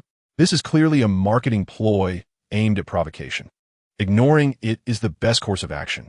By insisting on engaging, you merely elevate Jiang Chao's visibility and align yourself with him on the same plane. You are a senior composer, a predecessor to Jiang Chao. Should it come to competition, winning would be expected, while losing would strip you of both dignity and reputation. Though Liu Kaiji is arrogant, he is not a fool, and he understands this well. Of course not. He is not yet worthy to compare himself to me. He typed on his phone, and soon Yang Yongsheng received a notification from the social media platform. Liu Kaiji first secure the top position for 10 consecutive months before discussing the matter of compatibility with me. With bated breath, the public awaited Liu Kaiji's statement, which stoked the flames of this conflict between Jiang and Liu, drawing everyone's attention to Jiang Chao, eager to witness his response. The bystanders did not have to wait long, as Jiang Yi promptly replied, "Jiang Chao, is this a declaration of war against me? If so, please do tag me. Otherwise, When I claim the title of Rookie of the Year, I shall be left wondering whom to address. Indeed, from beginning to end, Liu Kaiji seemed to have never directly addressed Jiang Chao. Although it was well understood that he was speaking of him, should Jiang Chao indeed triumph over him, he could stubbornly deny ever issuing a challenge, leaving everyone powerless against his claims. Their dialogue across the void was apparent to all, including themselves. Yet as long as no direct mention was made, both parties retained a modicum of dignity and leeway. However, Jiang Yi's words shattered that final shred of decorum. Truly, as the author of Dignity, he comprehends its essence. The onlookers, relishing the spectacle, flocked to Liu Kaiji's Weibo, urging him to issue a challenge directly, rather than being evasive. Unable to withstand the provocation and disregarding Yang Yongxing's counsel, Liu Kaiji promptly posted, "Liu Kaiji, once you appear on the newcomer chart, we shall meet on the wind and clouds chart, Jiang Chao." It is widely acknowledged that the blue star defines the rookie period as 1 year. Regardless of whether one is a composer or a singer, as long as they have not debuted for a full year, they can still compete on the newcomer chart. Liu Kaiji, having debuted for 2 years, cannot vie for position on the newcomer chart. Thus, both must wait until Jiang Chao completes his year before they can compete on the wind and clouds chart. However, what no one anticipated was Jiang Yi's response. "Jiang Chao, if I am to fight you, must I choose a day? See you next month on the wind and clouds chart, Liu Kaiji." What? Did I misread that? Is Jiang Chao indicating he will directly engage on the wind and clouds chart? Indeed, while Liu Kaiji cannot contend on the newcomer chart, Jiang Chao faces no restrictions on the wind and clouds chart. After all, there has never been a stipulation forbidding newcomers from competing on the wind and clouds chart. As if such a pursuit were reckless. Regardless of the outcome, I am resolutely a fan. His words are undeniably commanding. If I am to fight you, must I choose a day? Although I admire Jiang Chao's forthrightness, I must confess I am not optimistic about his prospects. The news of Jiang Chao contesting Liu Kaiji on the wind and cloud chart set the entire entertainment industry ablaze. Countless media outlets began to churn out articles, assessing the strengths of the two. Numerous music critics, composers, and even lesser-known stars began to analyze or take sides, eager to ride the wave of attention. However, among them, very few held faith in Jiang Chao. This skepticism is understandable. After all, Jiang Chao has barely been in the industry for 2 months. Even if he is a prodigy, how can he compete with Liu Kaiji, who possesses 2 additional years of experience? More crucially, many composers who excel on the newcomer chart often fade into obscurity once their rookie period concludes and they reach the wind and cloud chart. Such occurrences are quite common. Thus, they perceive Jiang Chao as an overconfident individual, basking in the fleeting glory of the newcomer chart, utterly unaware of the vast chasm that separates it from the wind and cloud chart. The wind and cloud chart is where all composers across the Eastern continent, including renowned figures, vie for recognition. Online, with Liu Kaiji's declaration regarding the wind and cloud chart, anticipation for next month's competition surged among the masses. The 10th floor composing department. Pan Jiwen initially felt a sense of pride upon witnessing Jiang Yi's boldness. However, his demeanor shifted to one of bewilderment upon seeing Jiang Yi's announcement for a challenge. "Xiao Jiang, why would you compare yourself to him in the wind and cloud rankings? Although Liu Kaiji is conceited, he possesses considerable talent. He debuted before you, and even if you choose not to compete with him, no one would fault you. Furthermore, you have boasted about claiming the title of Annual Rookie King. Do you comprehend the caliber of composers who have attained this honor?" Before Jiang Yi could respond, Pan Jiwen divulged the answer. They are the esteemed Chu Dai. Since the inception of the newcomer rankings in Dongzhou, every composer who has clinched the annual newcomer award has, without exception, ascended to the ranks of Chu Dai. This explains why, despite Liu Kaiji still being a senior composer, the mere fact that he nearly secured the title of Annual Rookie King has led others to deem him a leader of the new generation, as he possesses the potential for platinum success. "Minister Pan, rest assured, I have everything under control." "Under control, you say?" Pan Jiwen massaged his temples. "Your Songju Jiang is indeed of commendable quality, but vying for the wind and cloud rankings will prove to be quite arduous. Just as Jiang Yi was about to clarify, Pan Jiwen's phone rang. Even without putting the call on speaker, Jiang Yi could hear the furious voice from the other end. Pan Jiwen, have you lost your mind? The child may be ignorant, but you should know better than to allow him to make such remarks.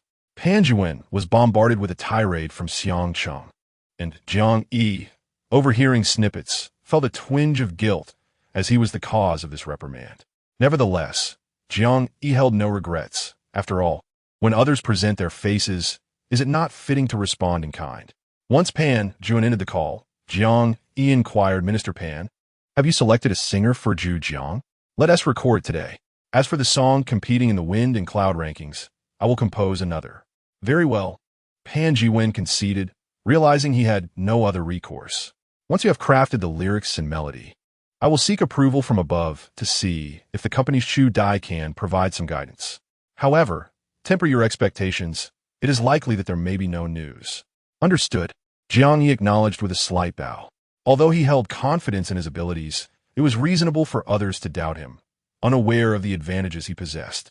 While the wind and cloud rankings remained unresolved, it was imperative to record Zhu Jiang first. Pan Jiwen inquired with the artist department and swiftly arranged for the singer to record Zhu Jiang, who fortuitously had availability that same day, and they scheduled a meeting at Studio 2. Minister Pan, I will head to the recording now. Off you go, Pan Jiwen replied, one hand supporting his forehead while the other gestured outward. It was a rare opportunity for the composition department to nurture a promising talent, and he pondered whether there was any possibility of salvaging the situation. On the 13th floor, in Studio 2, when Jiang Yi arrived, the singer was already present. Upon seeing him, the singer appeared momentarily taken aback, then extended a hand in greeting. Are you Teacher Jiang? I am Qin Li Xiu. I have listened to all your songs and truly admire them. Hello, Jiang Yi responded, briefly shaking his hand. If there are no further matters, shall we begin? Certainly, Teacher Jiang. Qin Li Xiu undoubtedly exemplifies the caliber of a secondary-tier artist, his prowess vastly superior to that of newcomers. Whenever Jiang Yi points out his shortcomings, he promptly makes adjustments, demonstrating a remarkable level of professionalism. In the past, recording sessions with newcomers would stretch for 7 to 8 hours, yet with Qin Li Xiu, the duration is halved. This take is excellent. No need for another recording. Viank, Yire Market. As Qin Li Xiu emerged from the recording studio, he inquired, Teacher Jiang, is Stubborn slated for next month's Fengyan chart? It was evident that the rivalry between Jiang Yi and Liu Kaiji had become widely known. No, the song competing for the Fengyan chart is something else. All right, Teacher Jiang, do you have time to join me for dinner? No, I have to return home to prepare a meal for my younger brother, Jiang Yi replied, telling a small lie. Teacher Jiang is truly a wonderful brother. Qin Li Xiu did not press further. Perhaps when your brother is free, we could all dine together. By the way, Teacher Jiang, could we exchange contact information? Sure. After they exchanged numbers, Qin Li Xiu offered to drive Jiang Yi home. Considering the opportunity to save on a taxi fare, Jiang Yi agreed. Upon returning home, he found his brother Jiang Bei watching television in the living room. Brother, are you working late again? Yes. Dinner is warming in the pot. As Jiang Yi entered the kitchen, Jiang Bei followed closely, cautiously asking, Brother, are you feeling all right lately? Speak plainly. Jiang Yi brought the dishes to the table and began to eat. Jiang Bei hesitated momentarily before continuing. Brother, regardless of the outcome, you are the best in my eyes. Even if you were to lose, it would be understandable. After all, you are just starting out, while others have been in the industry for 2 more years. You needn't feel overly pressured. Jiang Yi glanced at him, slightly amused. Do you really doubt my abilities? Of course not. It's just that no one can guarantee a victory, so I merely wish for you to maintain a calm mindset. Seeing his brother's earnestness, Jiang Yi couldn't help but chuckle. You cheeky little rascal. Now you're looking out for your brother. Rest assured, I know what I'm doing. Chapter 14. The 15% fool Jiang Bei regarded his brother with a calm expression, unchanged from his usual demeanor. The tumultuous events online seemed to have no bearing on him. Confidence surged within him. Throughout their lives, his brother had always been the exemplary child, capable of achieving anything. He should trust his brother and not let online discourse sway him. Yes, brother, I believe in you. Despite his words, when Jiang Yi retired early for the night, Jiang Yi remained under the covers, stealthily engaging on his phone, defending his brother's honor. Fortunately, citizens of Blue Star were prohibited from creating alternate accounts. Otherwise, Jiang Yi might have had to juggle multiple aliases to support his brother.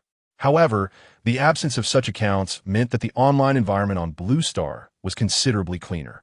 Unlike Earth, where rampant rumors and online harassment thrived, such occurrences were nearly non-existent here, as everyone accessed the internet under their real names. Defaming others was a grave offense on Blue Star. The online discourse continued to intensify. The daytime skirmishes had not subsided, but rather escalated. Many bloggers initiated polls to gauge who would emerge victorious. While the majority rallied behind Liu Kaiji, one music critic blogger posted a video aligning with Jiang Chao. The music critic Tianlun remarked that while Liu Kaiji has debuted 2 years earlier than Jiang Chao and is an accomplished composer, seemingly giving him an advantage, it is precisely this additional time that has led to his compositional style being more mature and stable, with both strengths and weaknesses that we are all too familiar with. In contrast, Jiang Chao, as a newcomer, has released 2 songs, Classmate You and Decent, one being a campus folk song and the other a popular love ballad. His compositional style has yet to solidify, and compared to Liu Kaiji's more predictable new releases, I find myself more eager for Jiang Chao's upcoming works. Perhaps he will unveil an entirely fresh and self-defining style. Thus, I place my hopes on Jiang Chao. Tianlun's comments raise eyebrows, suggesting that maturity and stability in style could be seen as shortcomings. I find Tianlun's perspective quite insightful. Currently, the stark stylistic differences in Jiang Chao's 2 new songs indeed hint at his potential to surprise listeners. One of his tracks, Decent, has swiftly captured the top spot on the newcomer charts, lending an air of mystique to Jiang Chao. I wholeheartedly support Tianlun's viewpoint. However, it is amusing to note that despite Tianlun's public endorsement, Jiang Chao's representation in the voting options remains low. Unsurprisingly, in the online voting, 85 favored Liu Kaiji, while only 14 supported Jiang Chao, with 1 undecided. It is likely that a significant portion of the 14 are Jiang Chao's fans, with the remainder perhaps harboring discontent towards Liu Kaiji. Additionally, there was another vote concerning whether Jiang Chao could attain the title of annual newcomer, with only 8 believing he could achieve this, while 92 did not. This vote superficially questions Jiang Chao's potential to win the title, but it fundamentally inquires into his capacity to become a prominent figure in composition, and it is evident that public sentiment does not favor him. Some netizens even believe that surpassing Liu Kaiji on the charts would be an even greater challenge for Jiang Chao. In contrast to Jiang Yi, who has retired early for the night, Liu Kaiji remains engrossed in monitoring his social media. Upon noticing that 14 of voters believe Jiang Yi could prevail, he expressed his displeasure. I never expected there to be 14, or rather 15, fools from Dongzhou. It is truly eye-opening. And then there's Tianlun, nothing more than a pure clown. An assistant tasked with observing Liu Kaiji, upon hearing this, inquired, "Mr. Liu, have you completed the song for next month's charts?" Liu Kaiji shot him an irritated glance. I admit that Jiang Chao possesses some talent, but not much. Rest assured, I doubt he will even make it into the top 50. Alongside Liu Kaiji, industry composers are also keeping an eye on the online voting. As for Jiang Chao, I can only commend his spirited youth. While it is understandable, I wonder if this experience will allow him to rebound. What? You do not believe in him? Do you have faith in him? Has Xingyao lost their senses? After nearly 2 years, we finally see a promising talent, only to have him squandered? Our company is already contemplating bringing Jiang Chao on board once he falters. How could I have not thought of that? At that moment, a timely assistance arrived, as if sent from the heavens. But, from what you all imply, does no one believe that Jiang Chao stand a chance of victory? Although Liu Kaiji's temperament may be somewhat arrogant, his prowess is undeniable. It is indeed a formidable challenge for Jiang Chao to emerge victorious. I have already placed my bet on Liu Kaiji. Even if the odds are slim, a gain is still a gain. What? Have you all placed your bets? Hee. I have too, but my wager is on Jiang Chao defeating Liu Kaiji on the charts. And I have also bet that Jiang Chao will clinch the title of Best Newcomer of the Year. You, my friend, if I didn't know any better, I might have been deceived by your words. You simply enjoy the thrill of taking risks. Don't feign a deep belief in Jiang Chao as potential. Hee. Thus, a chaotic night passed. The next day, Jiang Yi arrived at the company punctually. Upon his arrival, the members of the composition department regarded him with a myriad of complex expressions. Jiang Yi felt indifferent, settling into his workstation. As expected, old Lu approached him for a chat. Xiao Jiang, you truly are remarkable. Keep it up. Defeat Lu Kaiji. I have not been fond of him for quite some time. Very well. It seems that Lu Kaiji is not particularly well liked. Jiang Yi smiled, took out his phone, and messaged assistantly. Do we have the profiles of the singers in the company? I wish to understand their vocal ranges and timbres. Yes, Teacher Jiang, please hold on. Since the word was out, he aimed for a decisive blow. Jiang Yi possessed songs, yet many lacked suitable vocalists, which would diminish their impact. Therefore, he sought to comprehend the singer's timbres and vocal ranges, so as to tailor a song specifically for the chosen artist, thus ensuring that the song could surpass the sum of its parts. Shortly thereafter, Jiang Yi received an encrypted email from Assistant Li. Old Lu, initially eager to chat, refrained from interrupting upon seeing Jiang Yi immersed in his work. The list of artists sent by Assistant Li was extensive, likely inclusive of newcomers as he anticipated Jiang Yi might consider them. Jiang Yi did not intend to review the entire list, and his stamina certainly did not permit such an undertaking. 3 hours elapsed, during which he memorized several names. He removed his headphones, and old Lu immediately inquired, Xiao Jiang, shall we go to lunch? Jiang Yi glanced at the clock in the lower right corner. It was already past noon. All right. He stood, swaying slightly, prompting old Lu to shake his head. Xiao Jiang, at such a young age, why is your constitution so frail? You must exercise. Jiang Yi offered no explanation. Retrieving a piece of chocolate from his drawer, old Lu, would you care for some? I shall not. Such things are too fattening. Old Lu patted his belly. If I grow any larger, my sister-in-law will cause a scene. After lunch, Jiang Yi sent the list to Assistant Li. If these individuals are available, have them come for an audition. Assistant Li glanced at the list, somewhat surprised, as Pan Jiwen inquired, what is the matter? That kid hasn't sought out newcomers again, has he? The charts are no laughing matter. Indeed, there are newcomers, but not exclusively newcomers. Let me have a look. Upon receiving Assistant Li's phone, Pan Jiwen glanced at the list, his expression momentarily tightening, then stated, find them, and ensure they cooperate as best as possible. Understood. I will notify them.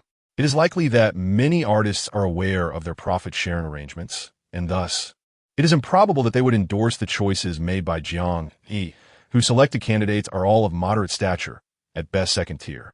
In the 13th floor recording studio, the director has communicated that recording rooms 1, 2, and 3 have been reserved for Jiang Yi's use in the coming days. Before him stand 3 individuals, a newcomer, a 4th-tier artist, and a 2nd-tier artist. The newcomer is named Huang Yuqing. The 4th-tier artist is Li Yiza, and the 2nd-tier artist is Nyeyan. Since you are all here, you must be aware of my rules, Jiang Yi states, referring to the profit-sharing terms. He distributes the lyrics and music he has prepared and instructs them to familiarize themselves with the material. If there are no objections, let us practice today and find our rhythm. We shall officially record tomorrow. Understood, Teacher Jiang, responds the newcomer with the most enthusiasm, while Li Yiza maintains a positive demeanor. Nyeyan, however, displays a rather indifferent attitude, though he refrains from showing any overt disdain. Regardless of the reasons for their attendance, having decided to come, they are obliged to fulfill their responsibilities. Chapter 15. Under Fire, Brilliant Entertainment. Songwriting Department Meeting. Wei Qi perused the data charts before him and remarked, for next month's wind and cloud chart, Lu Kaiji will handle the arrangements on his end. As for the singers, please inform the artist department to cooperate with all artists, except for the top-tier ones. We shall deliberate further on the newcomer rankings. What does President Wei imply? Question a colleague. Since Xingyao's Jiang Chao has declared his intent to contend for the Newcomer of the Year title, should we not take measures to thwart him? Are we truly waiting to witness his triumph? Yang Yongshang furrowed his brow and replied, considering this month, Jiang Chao has only secured the top position for 2 months. Is it not premature to strike now? The media will undoubtedly sensationalize the situation, and such actions may disrupt the established order. Xingyao will certainly retaliate.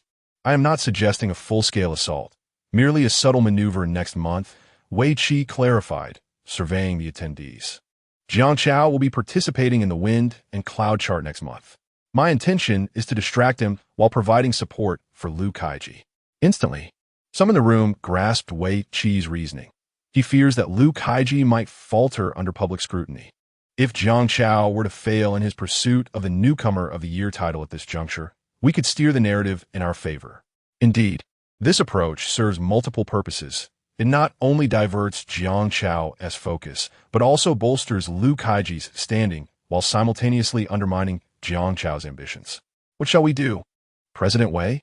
Soon after the conclusion of the brilliant songwriting department meeting, several directives were disseminated, and the relevant parties received the notifications. In our luxury fund, SUE, having just concluded work, learned from his manager about his upcoming schedule. Back to the company to record a song? Yes, it's a piece by Lu Kaiji. Is it a collaboration with Jiang Chao? Indeed. Upon hearing this, Siyu slightly furrowed his brow. His manager was well aware of his concerns. At present, Siyu stands on the brink of joining the ranks of top-tier artists. Each song's release must be approached with utmost caution. Should he falter against Jiang Chao, a novice composer, it could significantly impact his burgeoning career. Rest assured, I have inquired, and there will be no prominent composers or top-tier singers releasing songs on the wind and cloud chart next month. With Lu Kaiji's presence, it is not merely a matter of certainty. It can be confidently assured. Furthermore, the company has advised us to cooperate to the fullest extent, implying that unless there are exceptional circumstances, cooperation is imperative. Suyu nodded in agreement. All right then. The internal affairs of the brilliant entertainment are naturally unbeknownst to Xingyao. For several consecutive days, Jiang Yi has been immersed in the recording studio. Initially indifferent to the profit sharing, Nie Yan has transformed into a fervent admirer of Jiang Yi over these few days, circling around him incessantly. Even when not recording his songs, she waits outside the studio, eager to serve tea and water as soon as Jiang Yi completes his work. This has left the eager Huang Yuqing and Li Yize at a loss, as Nie Yan always manages to outpace them. No wonder she is a second-tier artist while they remain unrecognized. She indeed possesses a certain prowess. Nevertheless, they refuse to concede defeat. For days later, the recording of 3 songs was completed.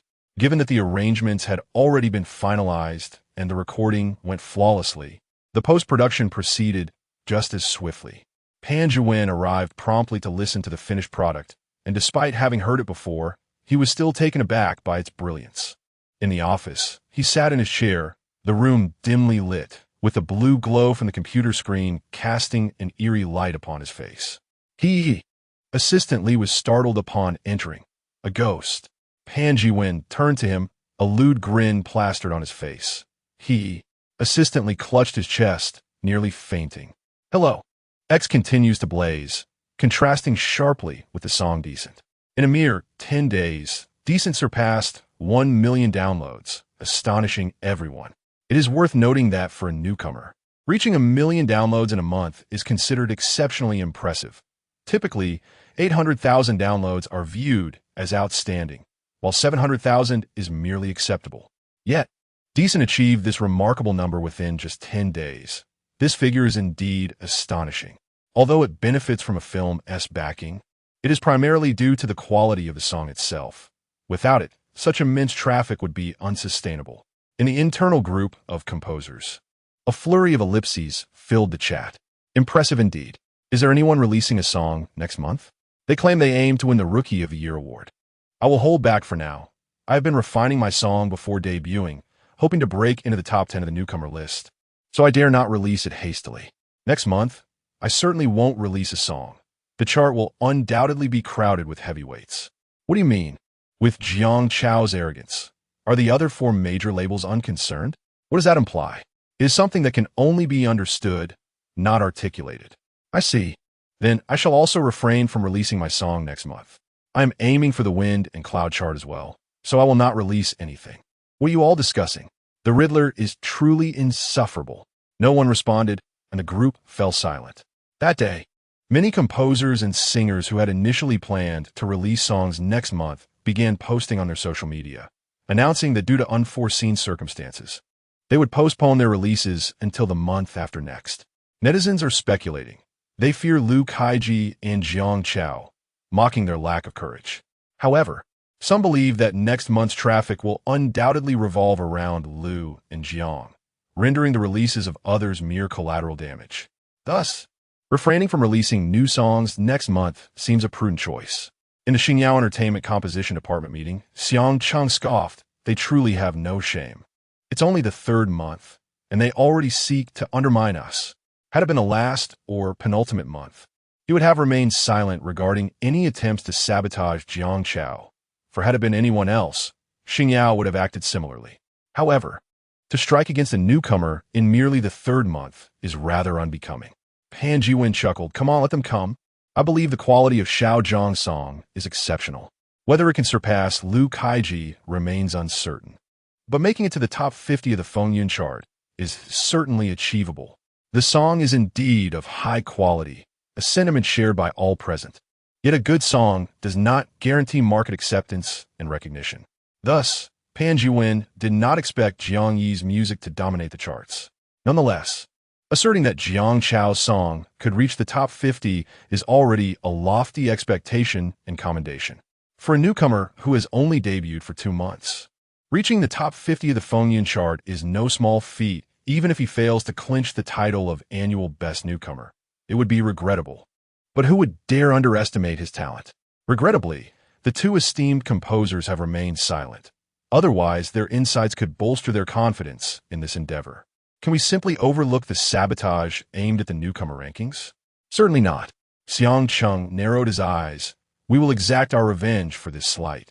But their current actions are not overly outrageous. Even if we were to bring this matter to light, we would find ourselves at a loss. For now, we must observe how far Jiang Chao can advance. As the end of the month approached, the top position of the Dignity chart became unassailable, boasting nearly double the download numbers of the second place. Unless a divine intervention occurs, it is unlikely for anyone to surpass the first.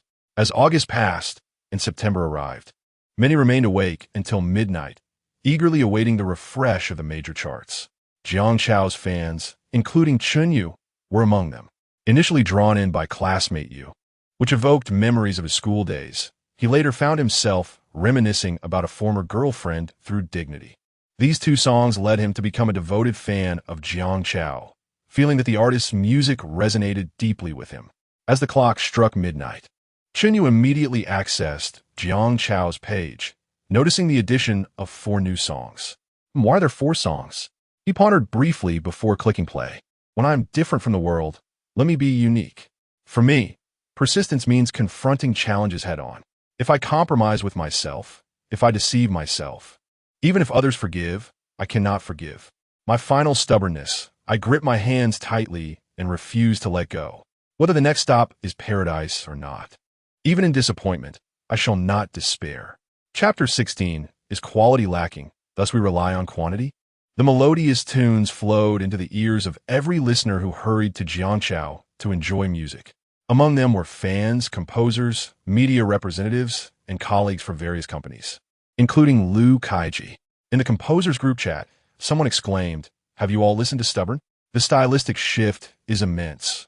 It's unexpectedly an inspirational song, yet it's truly delightful. Stubborn has already reached 5th place on the newcomer chart. Remarkable. I haven't heard the other songs, but I believe this one deserves the top spot. The atmosphere remained lively, with conversations about the other 3 songs from Jiang Chao. What 3 songs? Someone inquired. The ones contending for the Fengyun chart. The chat fell silent, as it seemed everyone had rushed off to listen to the music. Upon hearing Stubborn, Liu Kaiji sneered slightly. It does possess some merit, but it falls short. He glanced at the 3 remaining songs on the homepage and continued to scoff. Is quantity being used to compensate for quality? He clicked the play button, and a beautiful piano prelude began to resonate. I asked why that girl sent me a text, yet you remained silent, head bowed. Should I believe that you love me deeply, unwilling to give me mere platitudes? I yearn for the days when we shared everything, the dreams we crafted together.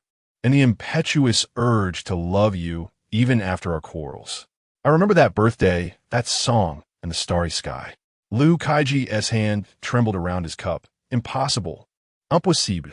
Before the song concluded, he hastily clicked on the next track. The silence in the air is most daunting, as is the sudden concern from friends.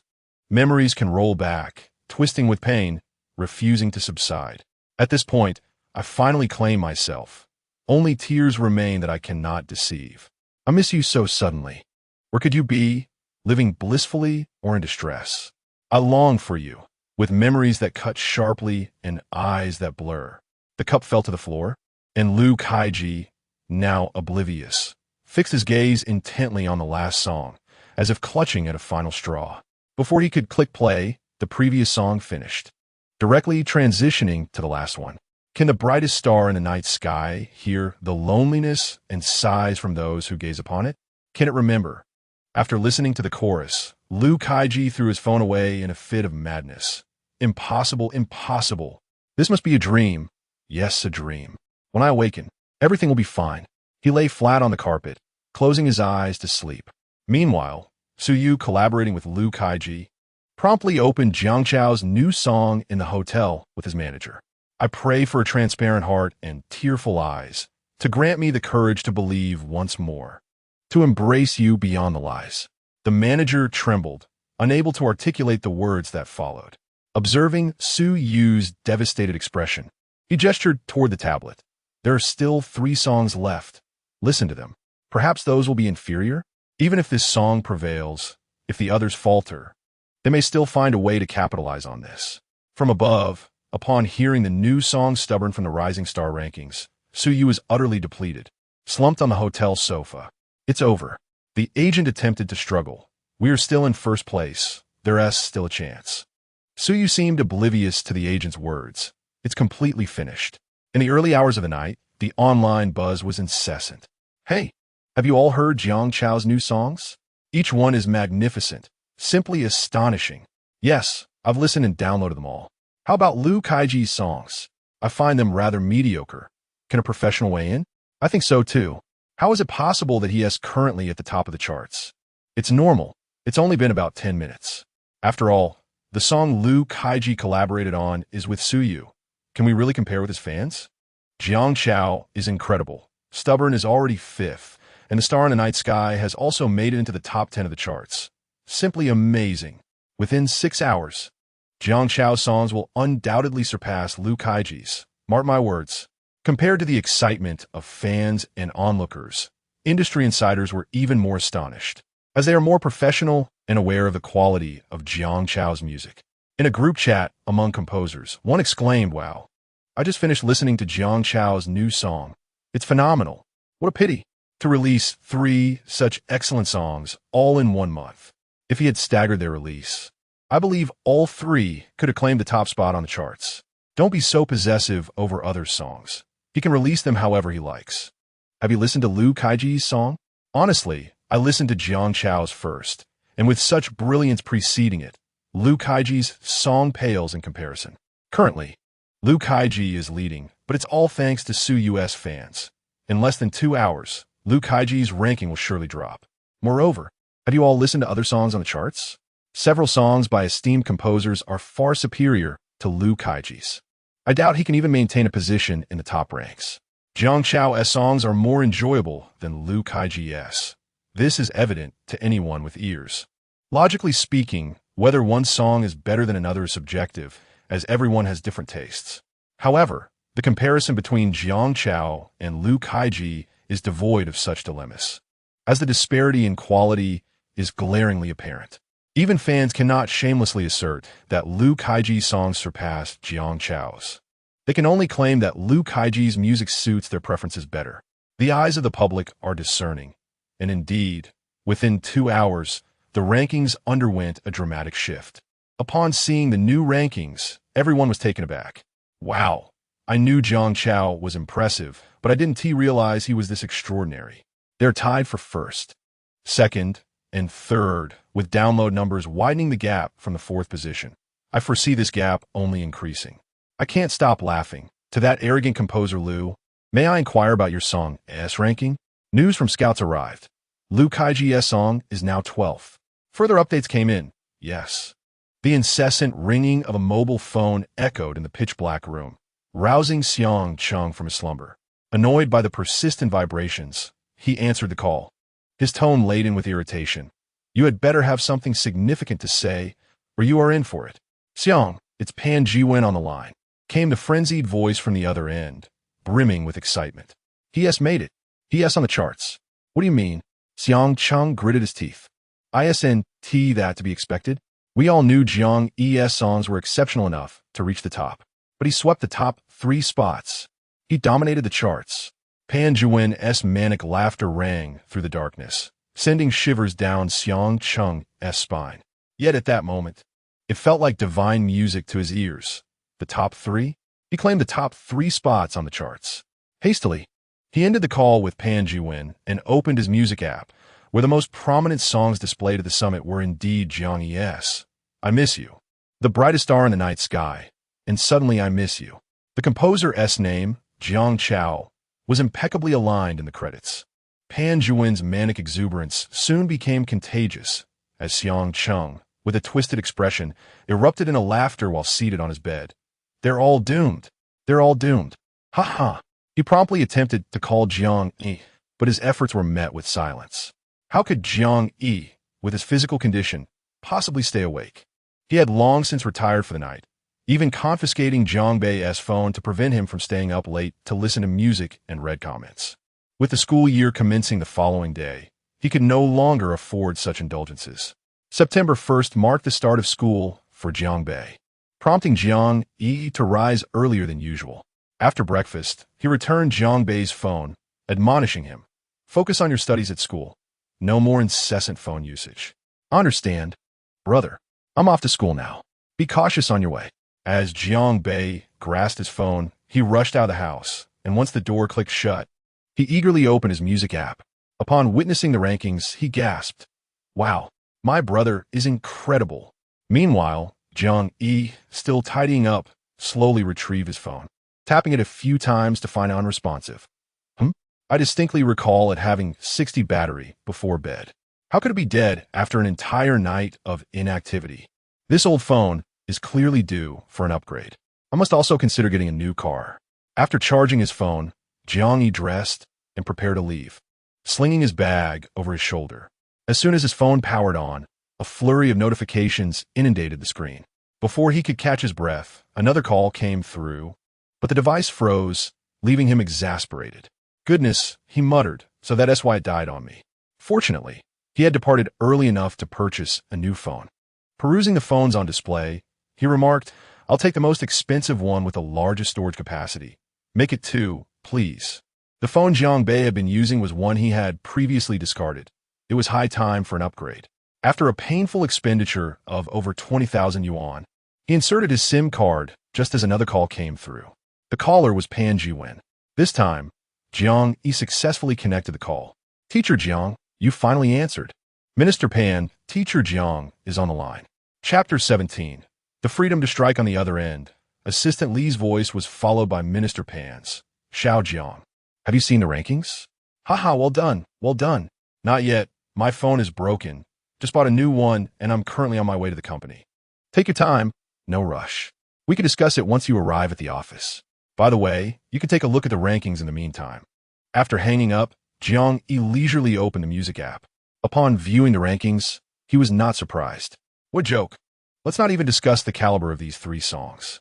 My Nostalgia is one of the representative works of the lesser-known singer Sun Yanzi, having won the annual Golden Melody Award in Hong Kong and Taiwan.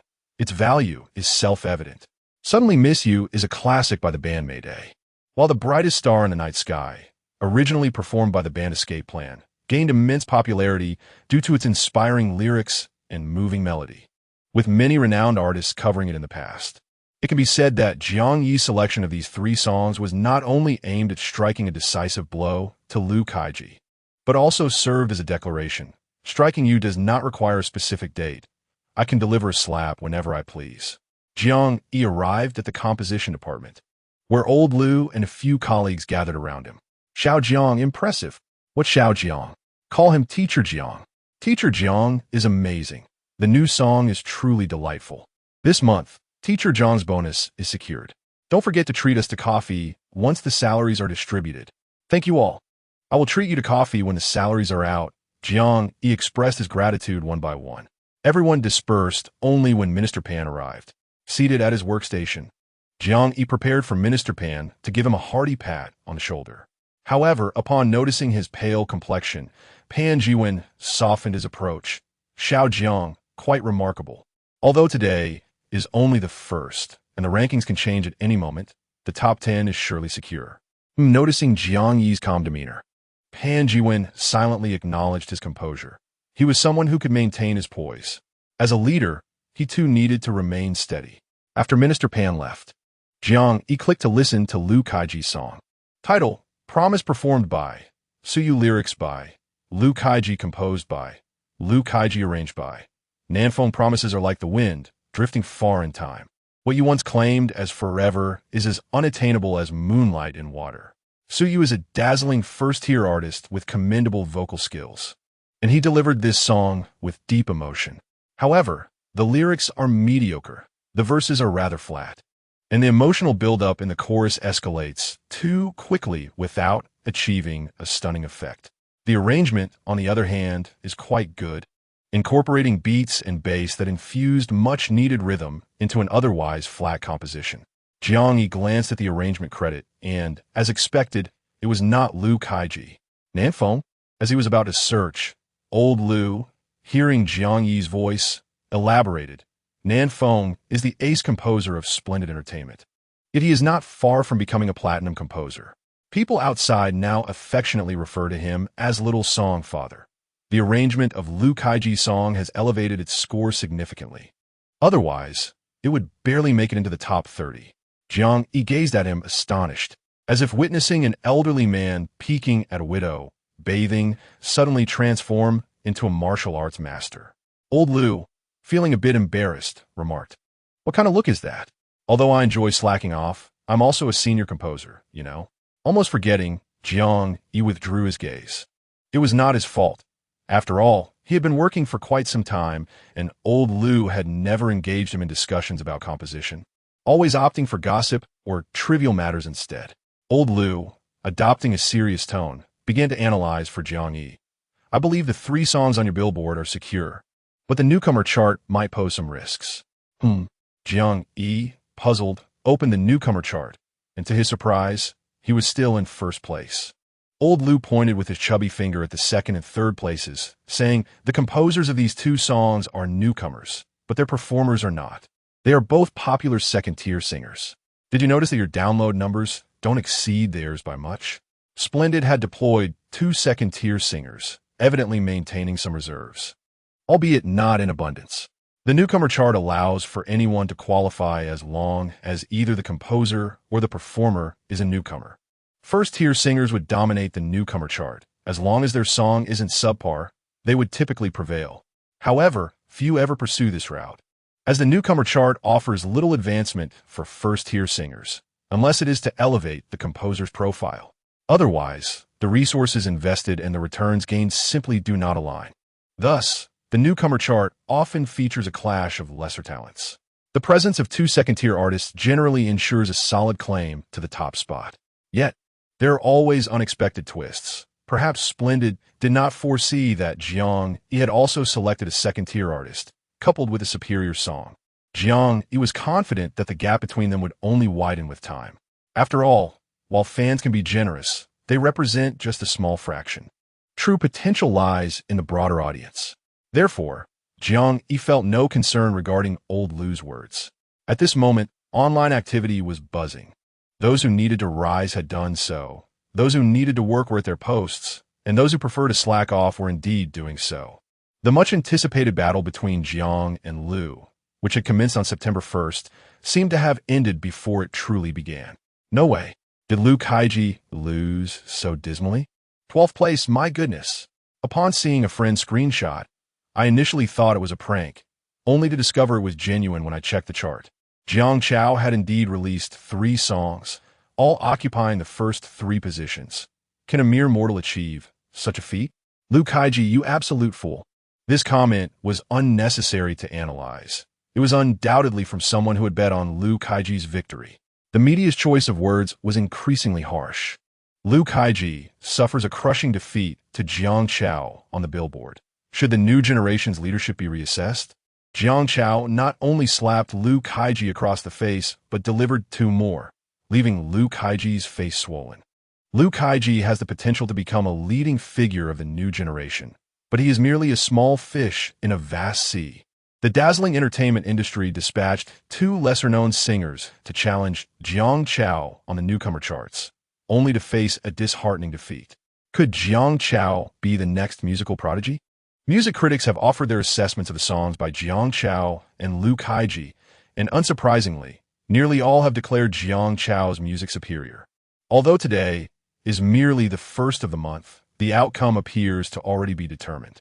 The forecasters who previously predicted Jiang Chao's victory wasted no time in releasing a video celebrating his success, despite it being just the beginning of the month. The download statistics from the charts indicate that the gap between the top 3 and the 4th position will only widen. As for Liu Kaiji's new song, I find it challenging to believe it will even make the top 10. In truth, without the vocal prowess of Su Yu and the masterful arrangement by Nan Feng, Liu Kaiji's song would struggle to even enter the top 20 based solely on its lyrics and composition. He has indeed proven my earlier suspicions.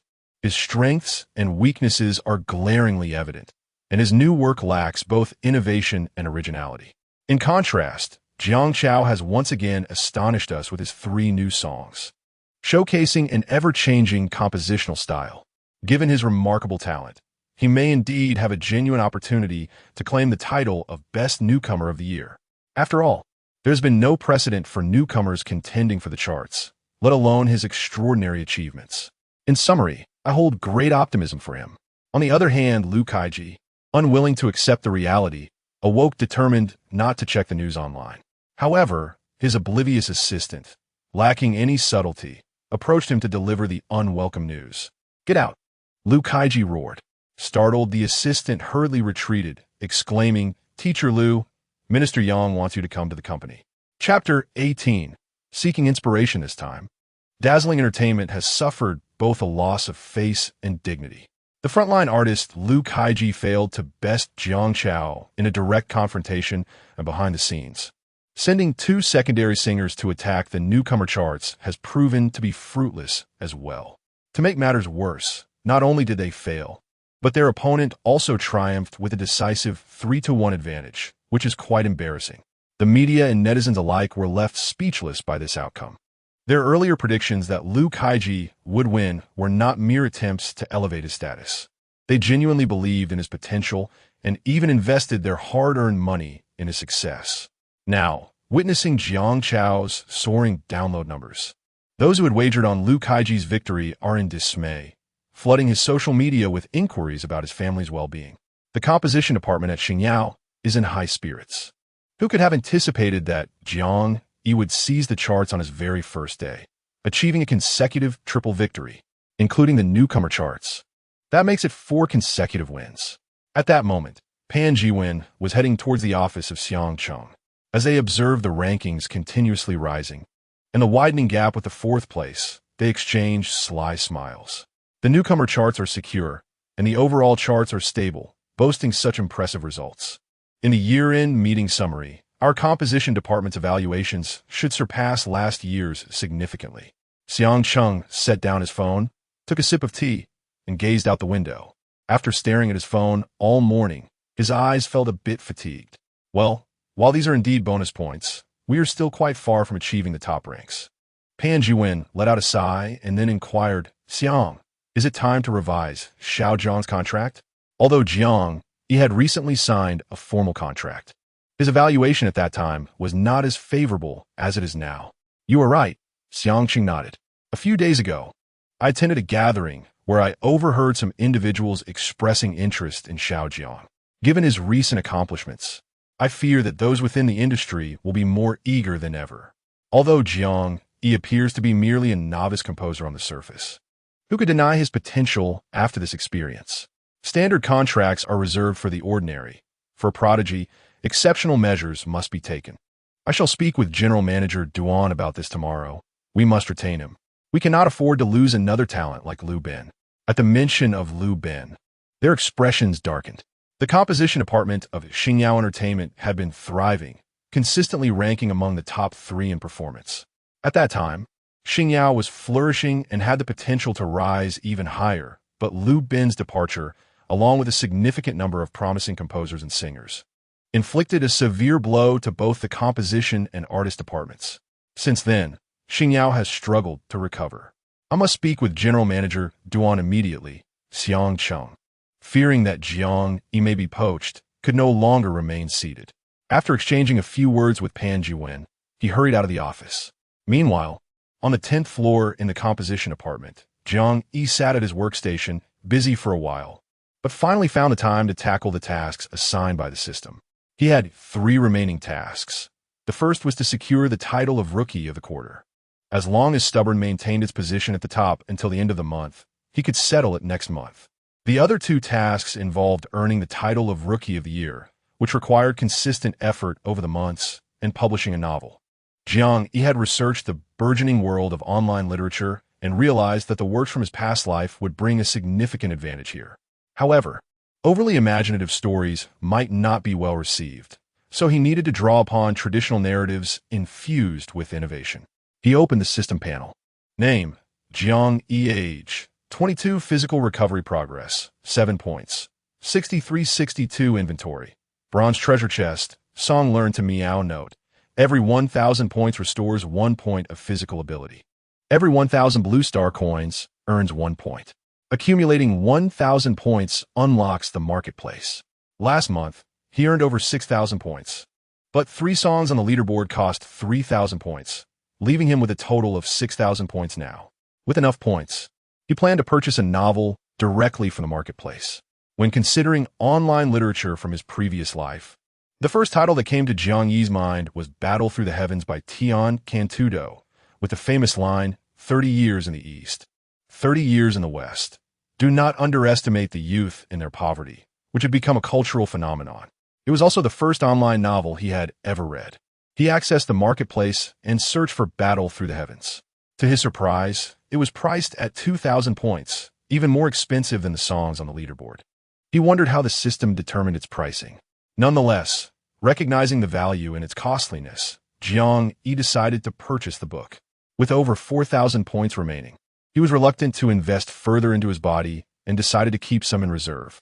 Given the significant attention he had garnered recently, there was no telling who might attempt to undermine him on next month's newcomer list.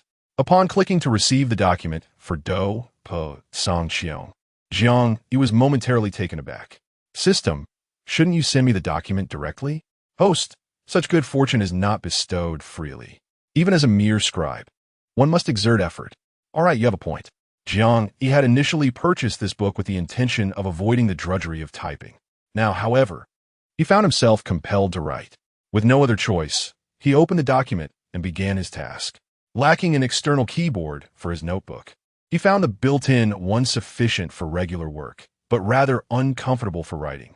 After a brief struggle, he took out his phone and ordered a high-end keyboard, spending over 1,000 yuan on it.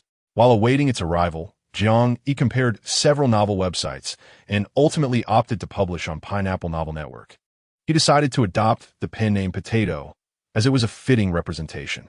After registering, the keyboard arrived, prompting old Liu to exclaim, "Little Jiang is truly diligent. How is it that those more capable than me are also more industrious? What's the point of my own efforts? Bianc, Yi retorted. You can slack off all you want. It has nothing to do with me." Once the keyboard was connected, Jiang Yi began typing with fervor. His typing speed was average, yielding about 3,000 words in an hour, but without the need for contemplation, he managed to reach 5,000 words in that time. Considering he was writing in the office, he had chosen a silent keyboard. Old Liu glanced at Jiang Yi's hands flying over the keys, feeling a twinge of envy. Inspiration flowed abundantly in the youth. In just one afternoon, Jiang Yi had written over 20,000 words, which he promptly published on Pineapple and applied for a contract. The system rewarded him instantly. Ding! Congratulations, host, you have received a bronze treasure chest. Little Jiang, after a whole afternoon of typing, you must not be composing songs, right? Well, writing does inspire my creativity. Old Lu remarked, if you're slacking off, just own it. Don't pretend you're seeking inspiration. How could it be that little Jiang, having only just arrived, had already adopted such a bothersome habit? Who was his mentor? After some thought, old Lu realized that Jiang Yi was the closest person to him. Was it possible he had been a bad influence? No. It must be that little Jiang was genuinely seeking inspiration. He rarely slacked off. Indeed, it was true. Could the creative pursuits of a composer truly be deemed slacking? Chapter 19. The sincerity of starlight days passed, and the rankings for both the wind and cloud chart and the newcomer list had settled, leaving little room for change. Jiang Yi's songs dominated the top 3 positions on the wind and cloud chart, with the 3rd place boasting a download count 1 million higher than the 4th, extinguishing any hope for the latter. In the internal group chat for composers, the individual in 4th place was incensed. Damn you, Lu Kaiji. What possessed you to provoke Jiang Chao? If it weren't for him this month, I would have been number 1, the top of the wind and cloud chart. For so many years, I have never once secured a victory. My best achievement has merely been 2nd place. Had it not been for Jiang Chao this time, the 1st position would have undoubtedly been mine. This time, it is even more regrettable than the previous 2nd place. It truly infuriates me. I had such high hopes for Lu Kaiji, investing a substantial sum of 100,000, only to end up losing it all. Currently, Lu Kaiji is ranked 12th, while others still have the potential to surpass Jiang Chao, but Lu Kaiji stands no chance. Hahaha, Jio-san must have profited immensely this time, right? Those who bet on Jiang Chao have reaped tenfold returns. Is there anyone else in this group who placed their bets on Jiang Chao? For those who did, let us not even discuss it. My heart aches, for I wagered 1 million. Does no one care that I have been relegated to 4th? Had I secured 1st place, I would have received a prize of 100, not to mention the honor and resources of being at the pinnacle of the rankings, which money cannot buy. In any case, may Lu Kaiji meet an unfortunate end. Achoo! Lu Kaiji sneezed, rubbing his slightly itchy nose, following the mockery from the media and netizens. He had just vented his frustrations until Yang Yongsheng intervened to calm him down. Well, I initially advised against you competing against Jiang Chao. Now that you've lost, I believe it is a blessing in disguise, Yang Yongsheng remarked, gently patting the retorting Lu Kaiji. Lu Kaiji huffed and averted his gaze. Yang Yongsheng continued. You have been excessively elevated by the media. The company specifically invited Nan Feng to conduct a workshop for you, where they pointed out your compositional issues. Did you heed their advice? You've grown complacent, believing yourself to be the best. The reality is that you are no match for Jiang Chao, a mere novice composer, who has thoroughly outperformed you. This period of reflection is precisely what you need. Disregard the comments online, as they will soon be forgotten. Lu Kaiji remained silent, his expression betraying his dissatisfaction. If you refuse to accept this, then immerse yourself in your craft, and strive to surpass him one day. Yang Yongsheng added. Jiang Chao is also in the running for the annual Newcomer Award. Perhaps you could collaborate with a newcomer to interrupt his winning streak.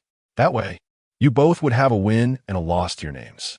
Upon hearing this, Lu Kaiji's eyes sparkled with determination. He rose to leave, declaring, I will undoubtedly defeat Jiang Chao. The annual Newcomer Award is mine. He shall not claim it. As the door closed behind him, Yang Yongsheng exhaled a sigh of relief. Lu Kaiji indeed possesses talent. He is not as hopeless as the outside world suggests, but this time, the comparison with Jiang Chao has been too harsh. The Star Glory has indeed enjoyed a stroke of luck. Just when it seemed to be slipping in the rankings, Jiang Chao emerged once more. However, relying solely on one individual is still insufficient. After all, the top 5 rankings are not whimsically assigned by the media or netizens, but are based on official scores derived from each company's data, reflecting tangible achievements. Jiang Bei has gone to school and stayed in the dormitory, leaving Jiang Yi alone at home. Typically, Jiang Yi is too lethargic to cook, let alone go out. So he only returns home after dining at the company each day. To facilitate this, he even purchased an electric bike to avoid the crowded buses on his commute. On this particular day, upon arriving at the company, Jiang Yi was summoned to Pan Jiwen's office. Come, have some tea, Pan Jiwen offered, pouring Jiang Yi a cup. Give this tea a taste, and let me know if it pleases your palate. Jiang Yi took the cup, the tea glistening with clarity. After savoring another sip, he nodded slightly, acknowledging the sweet flavor that lingered on his palate. Haha, I knew you had an appreciation for tea. This is indeed a fine oolong. Oolong is a unique variety from Blue Star, scarce and valuable, rumored to have reached prices in the hundreds of thousands per tael. Jiang Yi took another sip before inquiring. What does Minister Pan wish to discuss with me today? It's concerning the contract. Pan Jiwen handed Jiang Chao the folder beside him. Take a look. Jiang Yi accepted the contract, noticing it was a new one. The contents bore only a few minor alterations compared to the previous formal agreement. For instance, the revenue split had shifted from the original 2080 to a 50-50 division, and the penalty for breach of contract had escalated from 1 million to 5 million. Additionally, it stipulated that Jiang Yi needed to compose at least 5 songs annually, all of which must rank within the top 10 of the charts. Should he fail to achieve this ranking, the required number of compositions would increase to 10. Upon reviewing the contract's terms, Jiang Yi felt a twinge of surprise. While he had anticipated that Xingyao would present him with a new contract, he had not expected such a generous revenue split, typically reserved for top-tier composers. Take Liu Kaiji, for example. As a senior composer, he was offered a standard contract with a mere 40-60 split. The penalty for breach of contract was a significant consideration, as the actual earnings and potential losses were vastly different. Given Jiang Yi's talent and current profitability, earning 5 million would be effortless. Thus, the penalty seemed more symbolic than punitive. This, he surmised, was Xingyao's gesture of goodwill, indicating that they did not wish to constrain him. It was a gamble on their part, betting on his integrity and character. After the recent departure of a platinum composer, it was audacious of Xingyao to draft such a contract. Sensing Jiang Yi's uncertainty, Pan Jiwen explained, Xingyao has always treated geniuses with great favor. Although Liu Bin's departure was a significant blow, the company will not alter its approach because of that incident. Besides, you are you, and Liu Bin is Liu Bin. You are distinctly different. Such words might have stirred a young artist to a lifetime of loyalty to Xingyao. However, it was evident that Xingyao had executed this strategy well. While it could be seen as an attempt to win his favor, the sincerity and benefits offered were undeniable, leaving Jiang Yi with no reason to decline. Furthermore, he had no desire to establish his own company. Given Xingyao's generous treatment, he saw no reason to relocate. He picked up the pen and inscribed his name on the new contract. Once the contract was signed, Pan Jiwen asked, "Do you have any leads on your new song for next month? The artist department has several second-tier artists eager to collaborate with you, though I have reservations about one in particular." Who? Jiang Yi intrigued. Such a statement did not sound like something a leader like Pan Jiwen would typically say. Shunyan. I do not know him. He is a second-tier artist in our company, and he is just one song away from achieving a #1 hit on the charts. His previous track, Stubborn, was initially intended for him, but he declined. Pan Jiwen spoke with an air of self-satisfaction, declaring, "There's a saying that goes, today you disregard me, but tomorrow I shall be beyond your reach." Previously, he looked down upon you, but now that he recognizes your strength, he's come crawling back. Our composition department is quite forgiving, after all. With so many artists in the company, who is not worthy of our support? Don't you agree, Xiao Jiang? You are absolutely right. I shall remember that. Chapter 20. Oh dear, how could I possibly live without you? After signing the contract in Pan Jiwen's office, as he was about to leave, Jiang Yi glanced at the teapot and inquired, "Director Pan, where can I purchase this green tea? I wish to buy some." The tea truly had a delightful flavor. Aside from drinking goji berry water, it would be nice to alternate with some tea. Forget about purchasing if you like it. Just take it, Pan Jiwen said. Handing Jiang Yi a small jar of tea, he leaves from the shelf, his heart bleeding at the gesture, though his face remained composed. Just come back for more once you finish what you have. I have plenty. Thank you, Director Pan. Jiang Yi was not one to be modest. If he had the opportunity to take advantage of his superior, he would certainly seize it. While the online community buzzed with discussions on the excellence of Jiang Yi's lyrics and compositions at the Pineapple Novel Network's editorial office, Zhu Zhou found himself devoid of the motivation to listen to music. Having joined Pineapple a year after graduating from university, his performance had consistently ranked at the bottom. Recently, he sensed the chief editor's disapproval, and it seemed his tenure at this job was nearing its end. Pineapple Novel Network is one of the top 3 novel websites, offering excellent benefits. If possible, Zhu Zhou did not wish to leave. Yet, his performance was lacking, and he had no standout authors under his guidance. With very few producing results, with no other options, he remained at the company, voluntarily working overtime in hopes of discovering a hidden gem among the manuscripts. The office lights were still on, but his colleagues had already left for the day. Alone at his desk, Zhu Zhou scrutinized the submissions, frowning. What is this? It's far too cliché. The writing is subpar, sigh. He quickly dismissed the piece and moved on to the next submission. Battle for the Heavens? That title is rather distinctive. Writing about fighting spirit? Is this a new paradigm? The power of combat, in 3 stages. The story begins with the protagonist being mocked for his low rank, considered a waste by all. A genius turned into a failure? That piqued his interest. The opening certainly built anticipation. As Zhu Zhou continued reading and critiquing, he mused, next, he should reclaim his status as a genius and retaliate against the naysayers, right? This premise is indeed innovative, and this new martial arts system, let us see. Goodness, a time travel element. It can be done this way. Suppressing the urge to continue reading, Zhu Zhou promptly sent a contract request to the author and quickly added the author's contact on QQ. Once these tasks were complete, he returned to the manuscript. As he continued reading, Zhu Zhou initially managed a few comments, but the more he read, the more engrossed he became. He discovered the truth behind the protagonist Xiao Yan's downfall, as well as the disdain and bullying he faced within his family. The forced annulment of his engagement by Nalin Yanran and the people of Yunlan's sect ignited Zhu Zhou's indignation. Under relentless pressure, Nalin Yanran proposed a 3-year agreement, to which Xiao Yan retorted, 30 years in the East, 30 years in the West. Do not underestimate the youth in poverty. This statement stirred a sense of determination within Zhu Zhou. What? Is that it? Why has it ended? As Zhu Zhou clicked to the next page, he was met with a system notification indicating that he had reached the final page. For a moment, he felt a pang of disappointment, but soon exhilaration took hold. A new upgrade system, fresh settings, geniuses turned into underachievers, the emergence of the esteemed potion master, and, most significantly, the concept of transmigration.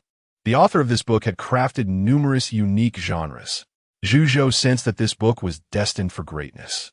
The thought of potentially bringing forth a literary prodigy ignited a fervor within him.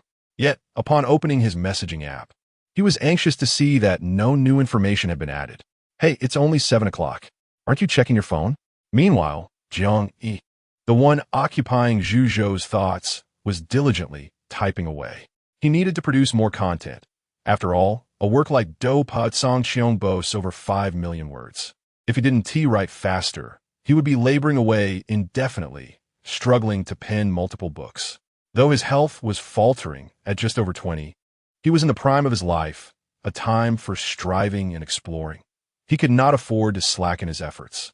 After writing an additional 20,000 words, Jiang Yi glanced at the clock and was startled to find it was already 10 o'clock. Goodness, it's so late, he exclaimed, realizing the importance of sleep for his well-being. Initially intending to schedule a post on his social media, he quickly closed his computer and went straight to bed, aware that his health required him to rest more than the average person. While others thrived on 8 hours of sleep, he needed 10 or more. Consequently, Jiang Yi was late for work. However, he was prepared with an excuse. Upon waking, he promptly sent a message to Pan Jiwen. Minister Pan, inspiration struck me on my way to work, and I'm currently at a CAF composing music. I may arrive at the office a bit late. Upon receiving the message, Pan Jiwen was left bewildered. What on earth? Where is that industrious genius employee of mine? Has he already succumbed to the influences of the composition department? Pan Ziven lamented deeply. During the morning meeting, he unleashed a tirade upon the 10th floor composition team, leaving everyone utterly perplexed. After all, the department had achieved commendable results this month, and under normal circumstances, Minister Pan should have been in high spirits. Yet, the reality was quite the opposite. Clearly, Pan Jiwen was experiencing a midlife crisis. Unbeknownst to Jiang Yi, his single message had triggered a chain reaction. At that moment, he was leisurely enjoying a meal that was neither breakfast nor lunch. After finishing, he noticed it was nearly noon, time for a break. Both at home and in the office, it was customary to rest during this hour, so he decided to wait until after 2 o'clock to head to work. Seizing the opportunity, Jiang Yi logged onto the Pineapple Novel website, ready to update, only to find a contract application had arrived in his inbox. He swiftly updated 10,000 words and scheduled another 10,000 to be released the following day, then leisurely opened his messaging app to add an editor. Unexpectedly, upon logging in, he saw a friend request from editor Zhu Zhou and quickly accepted it. Zhu Zhou, author, you're finally online. Maling Shu, what is up? Zhu Zhou, have you filled out the contract application? Maling Shu, not yet, I'm just about to. Zhu Zhou, let us chat after you fill it out. Maling Shu, sure. Zhu Zhou observed the chat interface, sensing that this Maling Shu had an air of aloofness about him. However, that was perfectly fine. After all, great authors are often enigmatic. He promptly accessed the editing backend, refreshing incessantly, and soon received the contract application from the esteemed Potato. Without hesitation, he approved it, and the contract was finalized. Potato was finally his, became his author. Zhu Zhou, esteemed one, I have read dope, and it is splendid. Do you have an outline? Any drafts? Potato, I do not possess an outline, but I have a few drafts. Zhu Zhou, if you encounter any writer's block later on, feel free to discuss it with me. Zhu Zhou's messages arrived one by one, all centered around the plot of Dope, perhaps out of concern that Jiang Yi might struggle with the subsequent narrative. He subtly indicated that Jiang Yi could reach out to him should he face any writing difficulties. Given that Jiang Yi was already well acquainted with the entire book's content, he harbored no concerns regarding this matter. Potato, all right, I shall contact you if needed. I have other matters to attend to, so I'll log off for now. Zhu Zhou immediately raised his hand, but the profile picture faded to black. Dear author, how can I survive without you? Chapter 21. I truly deserve this at 2 in the afternoon. Jiang Yi had just arrived at work. Old Lu observed him and silently gave him a thumbs up. While others were oblivious to Minister Pan's outburst, he had an inkling, having noticed yesterday that Jiang Yi had succumbed to the common affliction of songwriters. Where were you this morning? I was struck by inspiration on my way to work. Old Lu looked at him skeptically. Who are we kidding? You think I'll buy that? Unlike you all, I can weave my lies into something credible. A believable lie is not a lie at all, Jiang Yi retorted confidently. I have a song. Where is it? In my mind. As Jiang Yi pulled out paper and pen, Old Lu wisely averted his gaze. Though he had the tools ready, Jiang Yi had yet to decide what song to release next month. At that moment, his phone buzzed with a message. Upon checking, he found it was from Huang Yuqing. Besides her message, several other artists he had collaborated with previously had also reached out. Though Jiang Yi had yet to respond to many of them. Let us prioritize, he mused. After replying to the messages, he glanced at the long list of artist names. From the one sitting beside you to now, he had collaborated with 6 singers in total. Jiang Yi recalled the vocal ranges of these 6 individuals and subsequently opened a message box. Which day this month are you available? Shall we record a song? Meanwhile, Yan Mingjun had just finished a public appearance. After performing the one sitting beside you, his manager, Hu Gang, handed him his bag. Your phone seemed to vibrate a few times. Perhaps someone has messaged you. Really? Yan Mingjun, somewhat excited, retrieved his phone from the bag. While working outside, his phone remained on silent, only vibrating for messages from those he particularly cared about. Was it a message from Teacher Jiang? Upon opening his phone, he found it was indeed a message from Teacher Jiang. He intended to reply that he was always available, but then he remembered his manager beside him and quickly inquired. Brother Gang, Teacher Jiang wants me to record a song. Can we reschedule tomorrow's itinerary? Teacher Jiang's song. Hu Gang was equally exhilarated. After all, Yan Mingjun's debut was largely facilitated by Jiang Chao. In recent months, Yan Mingjun's engagements have primarily relied on my classmate, you, and with no new works to showcase. He is on the brink of being eliminated from the industry. Naturally, the company will arrange for other composers to write songs for Yan Mingjun. But can they truly compare to the esteemed teacher Jiang Chao? Hu Gang swiftly retrieved his tablet to check tomorrow's schedule, The agenda for tomorrow is not significant, so I will postpone it and purchase a ticket to return to the company tonight. Very well. I shall contact teacher Jiang now. Yin Mingjun promptly replied to Jiang Chao, indicating that he would be available for recording tomorrow. Upon receiving the message, Jiang Yi sent a note to Assistant Li to reserve the recording studio for the next day. With this information, Minister Pan was also informed. Sipping his tea, he remarked to Assistant Li, "Did I misjudge Xiao Jiang today? Did he genuinely find inspiration on his way to work, which is why he was absent this morning?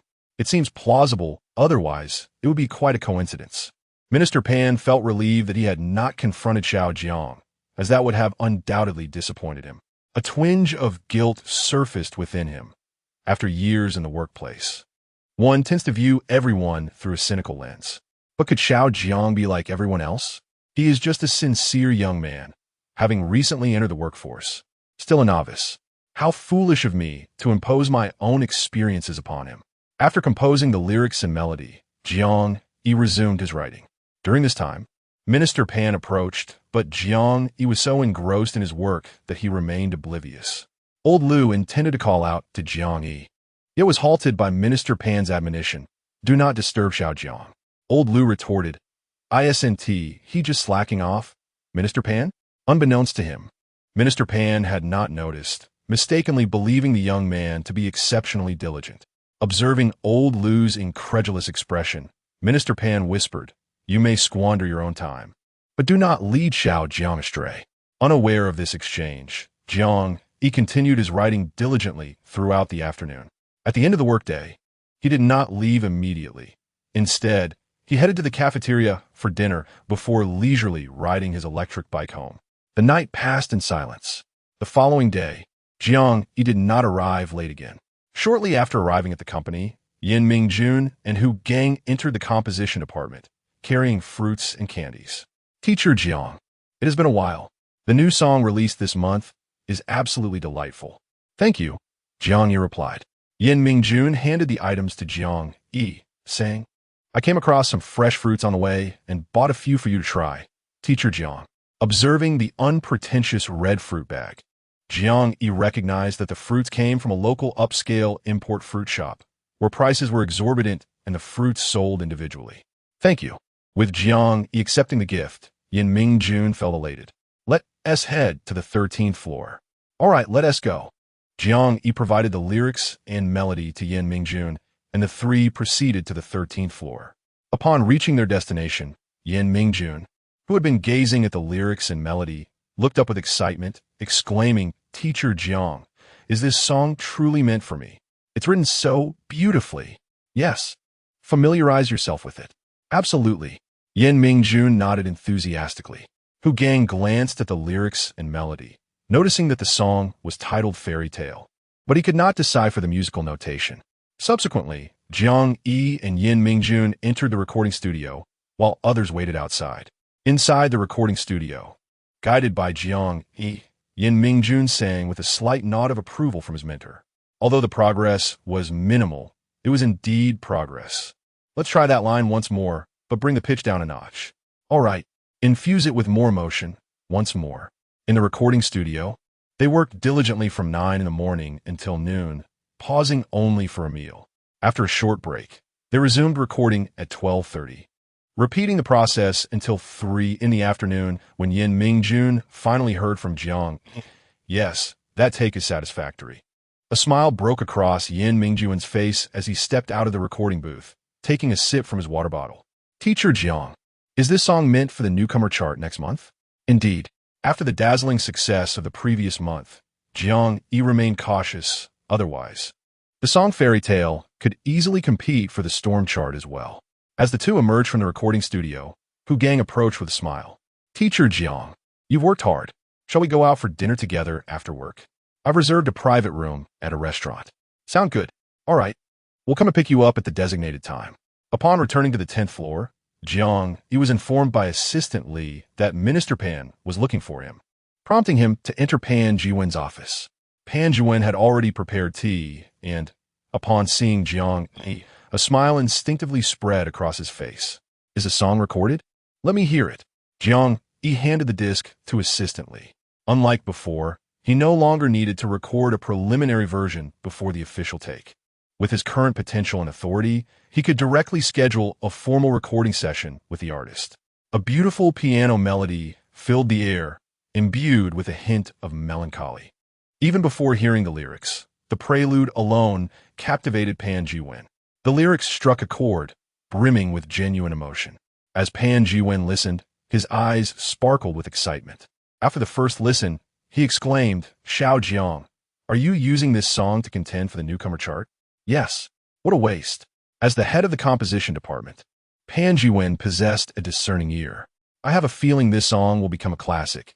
It would be a shame to confine it to the newcomer chart. Why not aim for the storm chart instead?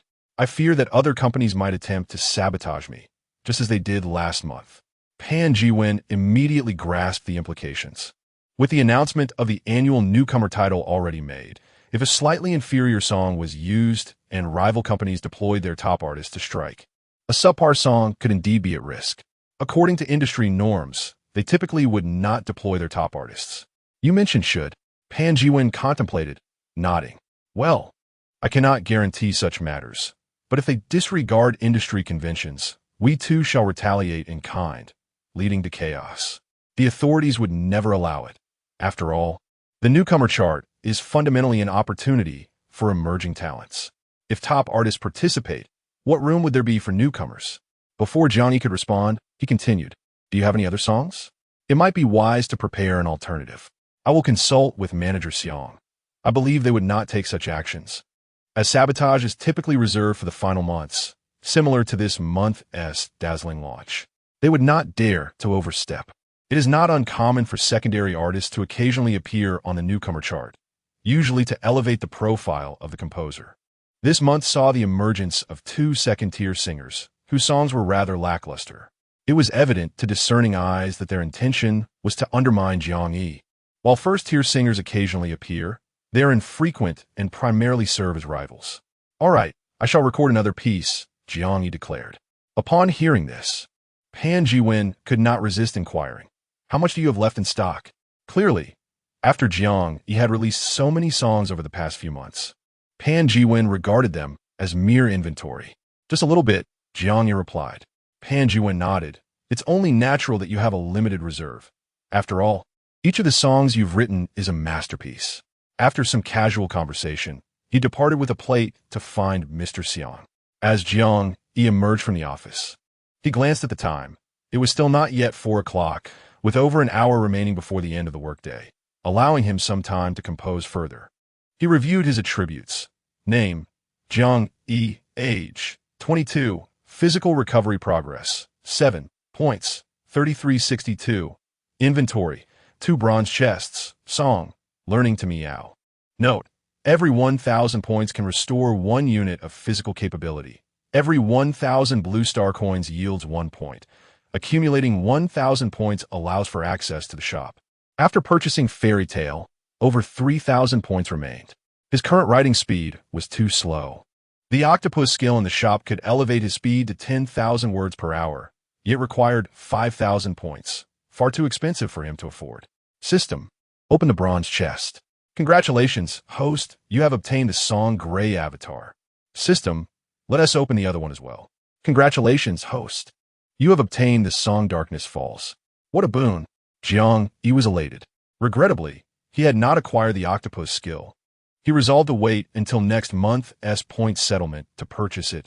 Otherwise, at his current pace, even if he transcribed diligently, averaging 30,000 words a day, it would take him several months to complete.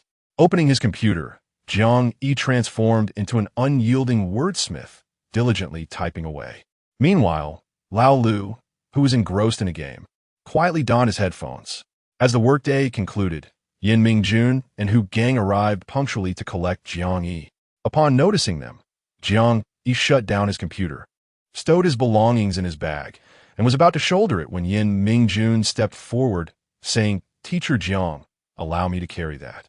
"Very well," Jiang Yi acquiesced. Yin Mingjun took the well-worn bag and walked alongside Jiang Yi as they departed. They headed to the private dining establishment that required reservations in advance. However, this time, aside from 3 dishes they had enjoyed previously, The rest were new offerings. Jiang Yi raised an eyebrow, noting that the 3 familiar dishes were among his favorites. This lad, Yin Mingjun, indeed possessed keen insight. After their meal, Jiang Yi returned home on his electric scooter without needing Yin Mingjun to accompany him. Upon arriving, he found Jiang Bei at home and suddenly recalled that today was Friday, meaning he would not have to work the next day. "Brother, are you working overtime again?" "Yes," Jiang Yi replied without batting an eye, lying effortlessly. He set his bag down and asked, "How have your studies been? Have you decided which university to apply to?" "Quite well. As for the university, naturally, it will be Dongzhou Music University, the one you attended. The Blue Planet is divided into 5 continents.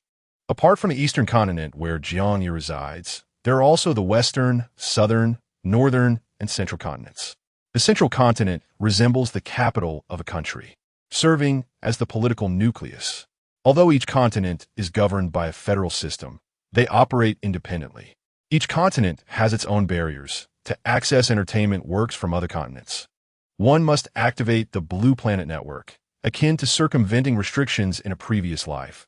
Albeit here, it is a straightforward transaction. However, activating the Blue Planet network is exceedingly costly, making it unaffordable for most, thereby isolating the cultural outputs of each continent from one another. The Blue Planet Federation rules over the continents, ushering in a period of peace and prosperity, with a high regard for the arts, verging on a utopian ideal. Consequently, many individuals here pursue careers in the arts. The Eastern Continent Music University is renowned as the premier institution for the arts in the region, making Jiang Bei's ambition to attend this school entirely plausible. "Then you must work hard," Jiang Yi encouraged. With a population of 23 billion on the Eastern Continent, gaining admission to the music university is no easy feat, I am confident, Jiang Bei asserted. "Indeed," Jiang Yi nodded, then handed him the new phone he had purchased earlier. "This is a new phone from your brother. As for how to use it, I trust you know well." Jiang Bei's previous phone, though a smartphone, was outdated, rendering many of its features unusable, such as gaming capabilities. With the new phone, Jiang Yi harbored concerns that he might become overly engrossed in it. Yet he still placed his faith in him. "Ah, thank you, brother," Jiang Bei exclaimed, eagerly unboxing the phone. "Oh my gosh, it's the latest model. Brother, I love you so much. I will definitely study hard." Seeing his younger brother engrossed with the new device, Jiang Yi retreated to his study. He began organizing his manuscript, subsequently uploading it to the back end. After calculating the word count, he discovered he had written approximately 70,000 words, though only 40,000 had been updated. As 8,000 words are required for the editor to begin recommending a new book, the current viewership was dismal. After some contemplation, Jiang Yi decided to release all store drafts, and then he wrote an additional 20,000 words. After reserving 10,000 as a backup, he updated another 10,000, bringing the total to 80,000. Just after the update, a message from Zhu Zhou popped up on his screen. Chapter 23. Transaction Zhu Zhou. Big shot, what happened? Why the sudden surge in updates? Zhu Zhou, you updated too quickly. I won't have time to arrange recommendations for you, as next week's are already set. Potato, it's nothing. Upon seeing the 2 words from potato, Zhu Zhou felt a pang of concern. It's far from nothing. This is very serious. Zhu Zhou, don't worry. I will certainly arrange a recommendation for you. Jiang Yi smiled slightly at Zhu Zhou's message. This editor seemed rather promising. He replied with an emoji, then shut his computer to prepare for bed. Meanwhile, Zhu Zhou, spurred by Jiang Yi's explosive update, promptly contacted his chief editor, Yang Qi. "What recommendation will you use your editorial privileges for?" "It's for Do Pa Song Qion." Zhu Zhou responded excitedly. "Chief editor, I must tell you, this book is truly remarkable. The inception of numerous literary genres has been remarkable. I have shared the link with you. As the chief editor, you will quickly discern its significance. It would indeed be a shame to overlook a new book recommendation. Each month, editors are granted a privileged recommendation slot to address unique circumstances or underperforming data, yet books they firmly believe in. If this book is indeed exceptional and has pioneered various genres, why has it only come to light now?" Faced with the chief editor's inquiry, Zhu Zhou felt a twinge of guilt. Was he not subtly aiming to astonish everyone? Who could have anticipated that Potato would release a barrage of updates, thus disrupting his plans. Noticing Zhu Zhou's vague responses, Yang Qi refrained from pressing further. Once the call ended, Zhu Zhou sent him a link. Even if an editor utilizes a privileged recommendation slot, it must undergo the chief editor's scrutiny. Otherwise, what prevents editors from engaging in clandestine dealings with authors? This would be grossly unfair to other writers. As Yang Qi opened the link, he began to read the book. As an editor with years of experience in this industry, he usually reads at a rapid pace. However, this particular work proved challenging to consume quickly. It was not due to the complexity of the writing. On the contrary, the prose was quite simple. Yet, as Zhu Zhou had indicated, the content was refreshingly novel. This novelty stemmed from its innovative concepts. There were countless new ideas, and each concept represented an emerging genre, capable of generating a multitude of original works across various contemporary categories. The mere 80,000 words inspired a flood of creativity in Yang Qi, even prompting thoughts of penning his own book. Overwhelmed by astonishment, Yang Qi hastily contacted the head of the operations department. Zhu Zhou's privileged recommendation slot must be secured, along with his chief editor's recommendation. Although the book's word count was still modest, it was undoubtedly deserving of recognition. After an enjoyable weekend, Monday arrived, and Jiang Yi leisurely rode his electric bike to work. It was a splendid day. Early in the morning, Jiang Yi received his salary from the previous month, which exceeded that of the month before by approximately 100,000. However, his deductions were also significantly higher. Upon reviewing his savings, he found nearly 600,000 accumulated. Was this a substantial amount? Initially, Jiang Yi believed it was quite impressive. Yet, upon realizing that even the basic functionality required 1 million, he felt disheartened. How could it be that enhancing one's physical capabilities demanded such a sum?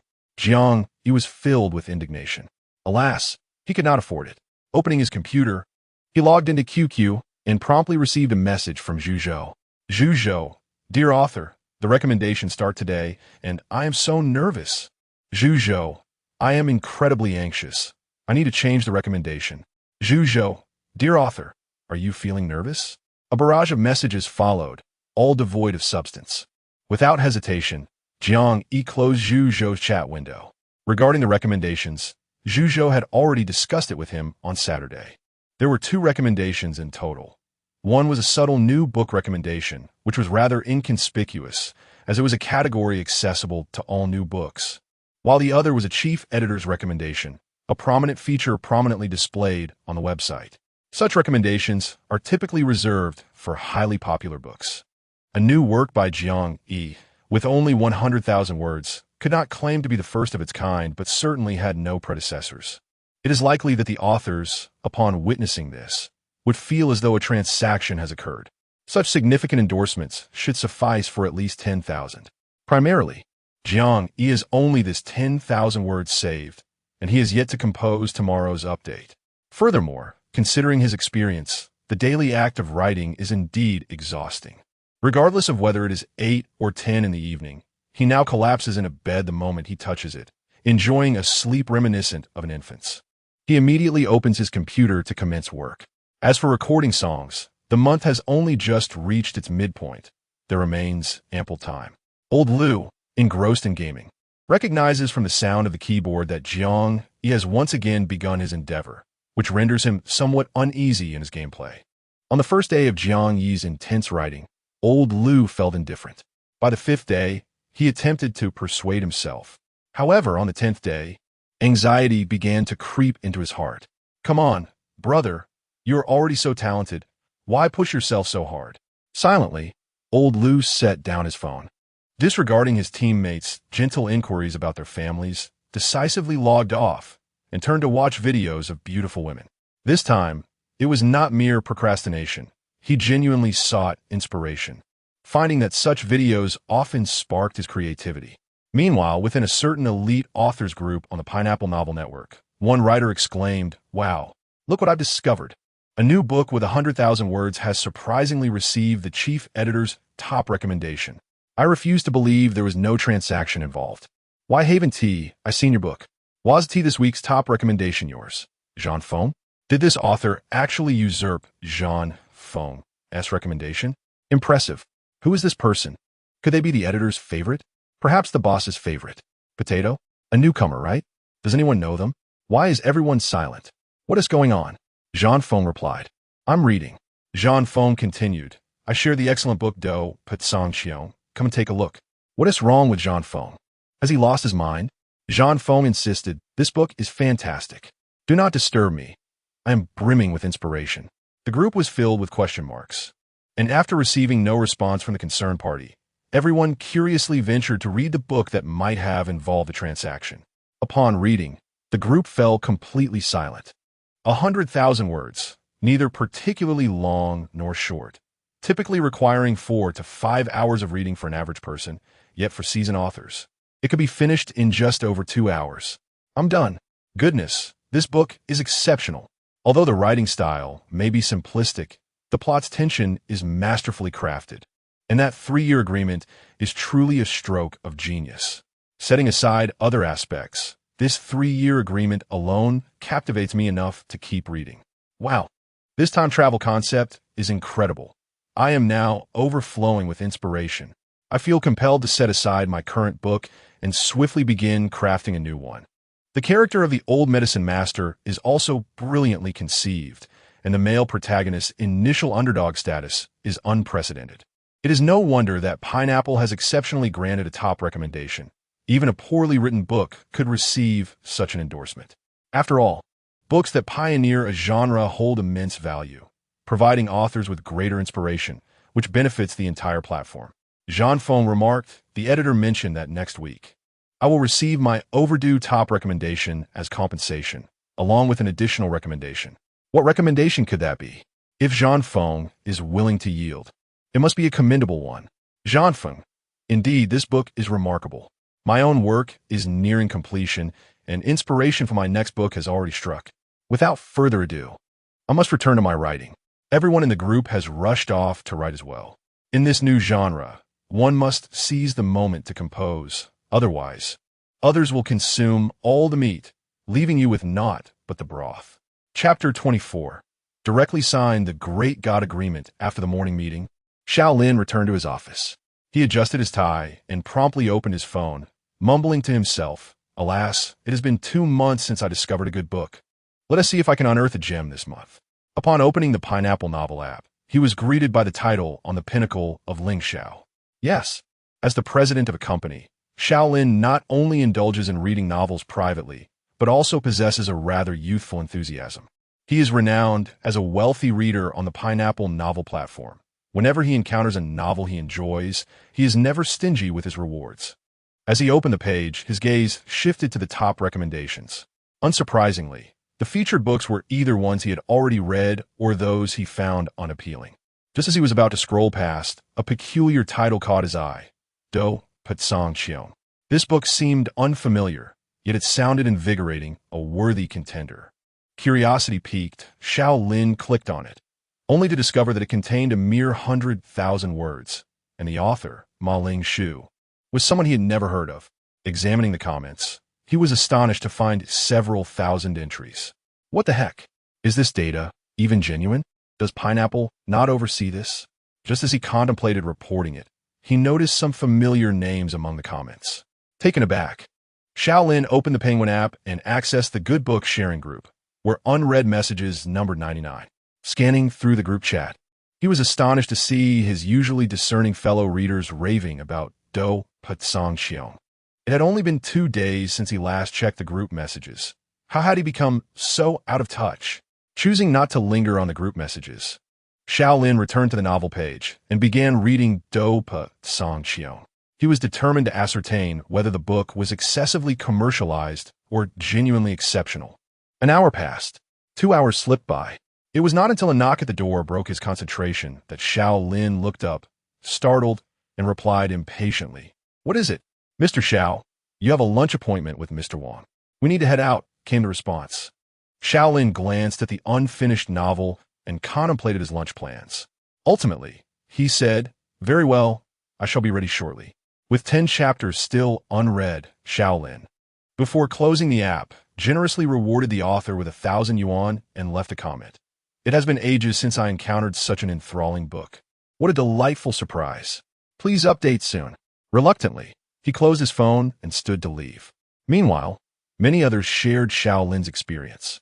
After discovering Do Pa Sangxiong, they were utterly captivated, engrossed in their phones, oblivious even to their teachers and bosses approaching them. At the Pineapple Novel editorial office, Zhu Zhou periodically refreshed the data. It's exploded. It's exploded. His hand trembled slightly as he grasped the mouse. Initially, the increase was subtle, but as time progressed, the rise became undeniably steep, leading him to question the authenticity of the data presented on the graph.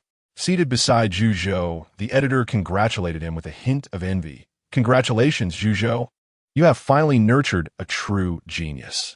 Ha ha ha, thank you. Zhu Zhou replied with exuberance, eager to share his joy with Ma Lingzhu, although she remained offline. Yet, this did not deter Zhu Zhou from reveling in his happiness. At that moment, the assistant editor entered the office and announced, "The chief editor requests everyone to convene for a meeting."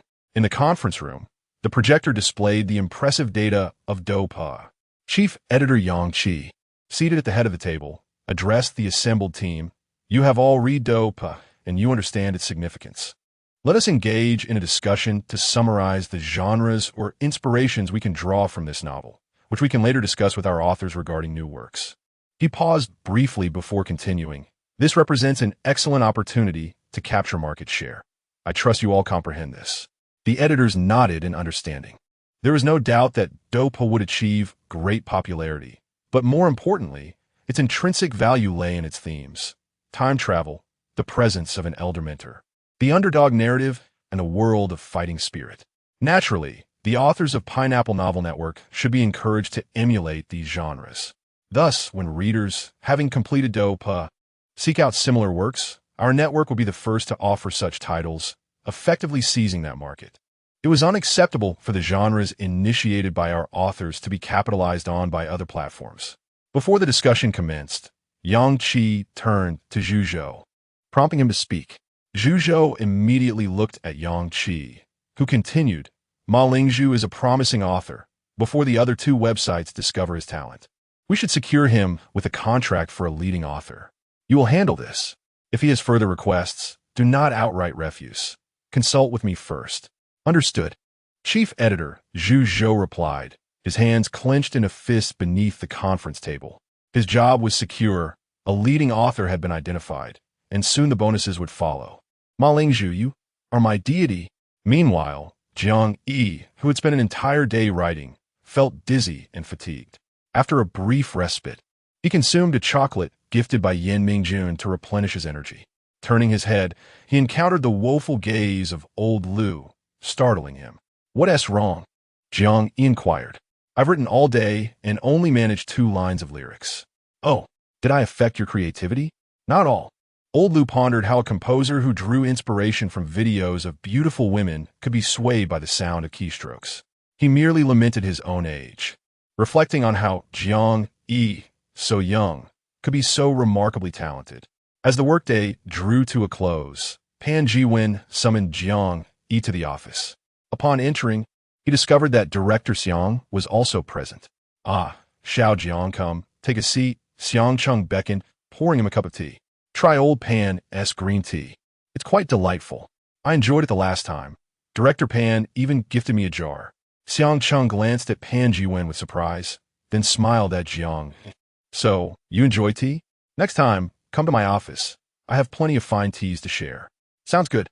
Jiang Yi lifted his cup and took a sip, instantly feeling a wave of tranquility wash over him. "The reason for your summons is solely regarding the song fairy tale. Would it be better to reserve it for the wind and cloud chart? Perhaps you could select a new song to contend for the newcomer chart instead?" Pan Zhuwen chimed in. "What Director Xiang means is that if the 4 major factions send someone to target us, we can always release fairy tale later. A delay of a day or 2 in data won't significantly impact your current standing." "Very well." Jiang Yi expressed no objections. Upon seeing his agreement, Xiang Cheng's smile broadened. "So, have you made any progress on the new song?" Hearing this, Jiang Yi extended his hand towards Pan Zhuwen. "Paper, pen." Pan Zhuwen was momentarily taken aback, but quickly recovered, rising to fetch a sheet of paper and a pen from the desk and handed them to Jiang. Once he received them, he began to write with fervor. This action rendered both Xiang Cheng and Pan Jiwen speechless, afraid to disrupt Jiang Yi's creative flow. Chapter 25. None to compete with. Days later, Jiang Yi received news that Zhu Zhou intended to offer him a contract for a major author. This surprised him. While he expected to eventually sign such a contract, he had anticipated waiting until after Doupa was completed, believing that only then would he be considered for the next book.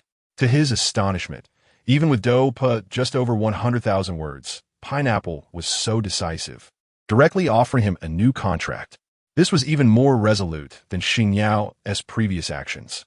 However, the company's attitude during this consecutive interaction finally allowed Jiang Yi to genuinely feel the differences from his previous life. Here, it seemed that as long as one possessed talent, the likelihood of being overlooked was significantly diminished.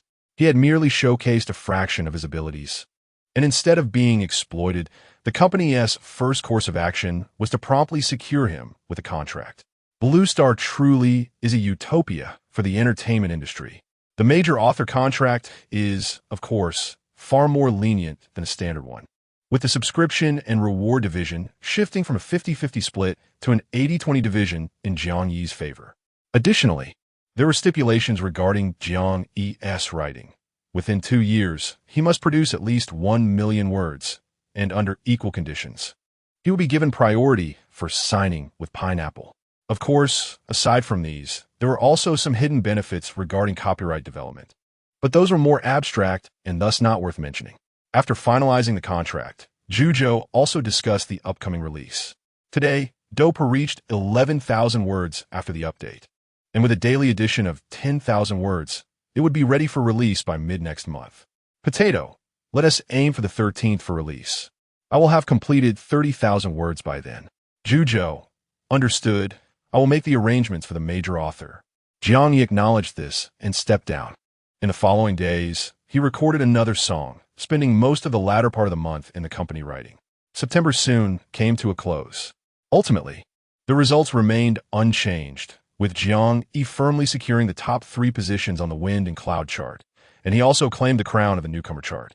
The media, which had previously refrained from excessive praise, began to sing Jiang Yi's praises once the results were finalized. In stark contrast to the acclaim for Jiang Yi, Liu Kaiji's role in this affair remained that of a clown, overshadowed by Jiang Yi. After nearly a month away from the internet, Liu Kaiji returned only to face an overwhelming backlash. Jiang Chao, I will definitely defeat you and cleanse my shame. Liu Kaiji was consumed by impotent rage at home. Jiang Yi, unaware of Liu Kaiji's clandestine desire to vanquish him, faced the new battlefield of October following the September skirmish. This month, Jiang Yi refrained from participating in the contest for the October leaderboard, reserving Fairy Tale as a strategic asset. Regarding the newcomer chart, he sought out Yan Mingjun, whose bronze treasure chest yielded a gray avatar quite befitting him, although it lacked the essence of Su Song from his previous life. Yan Mingjun nonetheless expressed his own unique flavor. At midnight, the new song chart refreshed once more. Jiang Yi's fans, along with various composers, critics, and media representatives, eagerly flocked to his homepage. Having already secured the title of quarterly Newcomer King, the question loomed, how would his 4th-month song fare? Tian Luan, a music critic, was among the first to delve into this inquiry. His late-night work was not solely due to professional obligations. He had recently received a windfall from his bet on Jiang Chao, prompting him to show immediate support for this financial benefactor. His previous endorsement of Jiang Chao was not merely a ploy for attention. It stemmed from genuine belief, evidenced by his wager of 500,000. Over the course of a month, that sum had burgeoned to 5 million, effectively fulfilling his annual earnings. With the freshly deposited funds still warm in his bank account, Tian Luan's spirits were soaring. Upon opening Jiang Chao's homepage, he noticed a new song and, without hesitation, paid $1 to download it. A gray avatar? Was a pop song? The piano prelude commenced, accompanied by electronic sound effects, enhancing the subtly melancholic atmosphere. Last night, I dreamt we were hand in hand. The awakening brought a sense of loss that words could not articulate. Your gray avatar would no longer flicker, not even for a simple greeting. Heartfelt exchanges, page by page. How poignant it was. What was it that caused such a fall from grace, or perhaps a rise? After listening to the song once, a glimmer of delight sparkled in Tian Luan's eyes. Yet another splendid composition, the melody engaging and easy to sing along with, particularly due to the strong layering in the arrangement. The transitions between the verses and chorus were seamless, a stark contrast to Liu Kaiji's somewhat clumsy shifts. Jiang Chao, where did you unearth such talent? Last month, he released 4 remarkable songs, and now he presents another of this caliber. If he can maintain this level of quality, he certainly possesses the makings of a musical prodigy. Once he completed his first listen, he indulged in a second, wearing an expression of sheer enjoyment. Only after 2 rounds did he turn his attention to other songs on the new song chart. In the midnight hour, many night owls remained active. Among the newcomers, Jiang Chao's song stood out prominently. 10 minutes later, the newcomer chart refreshed, with Gray Avatar momentarily occupying the top position. The comment section was flooded with over 100 responses. Jiang Chao's music consistently resonates with me. Both the lyrics and melody are exceptionally sincere. It takes me back to my student days, recalling that bittersweet period of online romance, when her gray avatar ceased to vibrate, leaving me puzzled about the sudden breakup. Listening to this song, I retrieved my old computer, logging into QQ to revisit those naive chat histories. Oh, how I wish I hadn't T-sold my computer. I longed to reminisce. As the song played on, the night deepened. Cheers to nostalgia. Rising on tiptoe, could we perhaps touch upon those distant stars? Very well, very well. So this is how it's done. I shall also utter a phrase of my own in pursuit of your eternal affection, never to relinquish. I am indeed rather perplexed, finding your learning methods quite unorthodox, leaving me baffled in its wake. Many listeners, upon hearing Gray Avatar, found themselves reminiscing about the past, and in the dead of night. They even longed for their youthful, rebellious days, all resorting to the whimsical language of Martian text. The following day, as netizens opened the comment section, they were left in utter bewilderment. Goodness, it was filled with characters I did not recognize. In this day and age, one must relearn how to read online. How impressive you all are. Consequently, Gray Avatar ascended to a trending topic on Weibo, propelled by the amusing Martian text in the comments, enticing even more individuals to join in, with several prominent figures also indulging in the playful banter. Thus, Gray Avatar surged in popularity, leaving others far behind. When Jiang Yi first encountered this phenomenon, he was taken aback. He had not anticipated that a song could gain fame not through its melody, nor its complexity, but solely through the fervent commentary of netizens. Regrettably, the 4 major companies did not attempt to undermine him. Indeed, Jiang Yi had hoped for their scrutiny, as it would provide him with an excuse to release more songs. How cowardly of the 4! Nevertheless, he successfully completed the task of the quarterly Newcomer King, earning himself a silver treasure chest. Well done, little Jiang, chuckled Pan Ji-wen as he poured a cup of tea for Jiang Yi. I've listened to the top 10 new songs. None could measure up. This month's new song chart is secure. Chapter 26. Who can sing? Jiang Yi took a sip of tea, smiled, and remained silent. Speaking requires energy, and he felt rather depleted. He preferred silence whenever possible. Evidently, Pan Ji-wen was accustomed to Jiang Yi's temperament and paid no mind, instead retrieving a document from the side. Take a look at this commissioned piece. Jiang Yi accepted it for review, as Pan Ji-wen explained. Do you recall the film crew from Hello, X? They were particularly pleased with your composition decency. For this commissioned piece, the client mentioned that the director recommended you. This crew is adapting a grand martial arts novel. The series is nearly complete, yet they have yet to finalize the theme song and accompanying pieces. They wish for you to compose one. How much? 1 million. Such a high sum? Jiang Yi expressed his surprise. That's the price of a top-tier composer. It's not unreasonable. Who cannot see your platinum potential? Moreover, your piece decency fits perfectly and greatly enhances the film, which is precisely why they are reaching out to you. A deposit of 100,000. Even if they do not use your composition, that sum is non-refundable. Pan Ji-wen chuckled as he continued. and while you currently hold the title of a junior composer, come December when the points are settled, you will undoubtedly be elevated to senior status.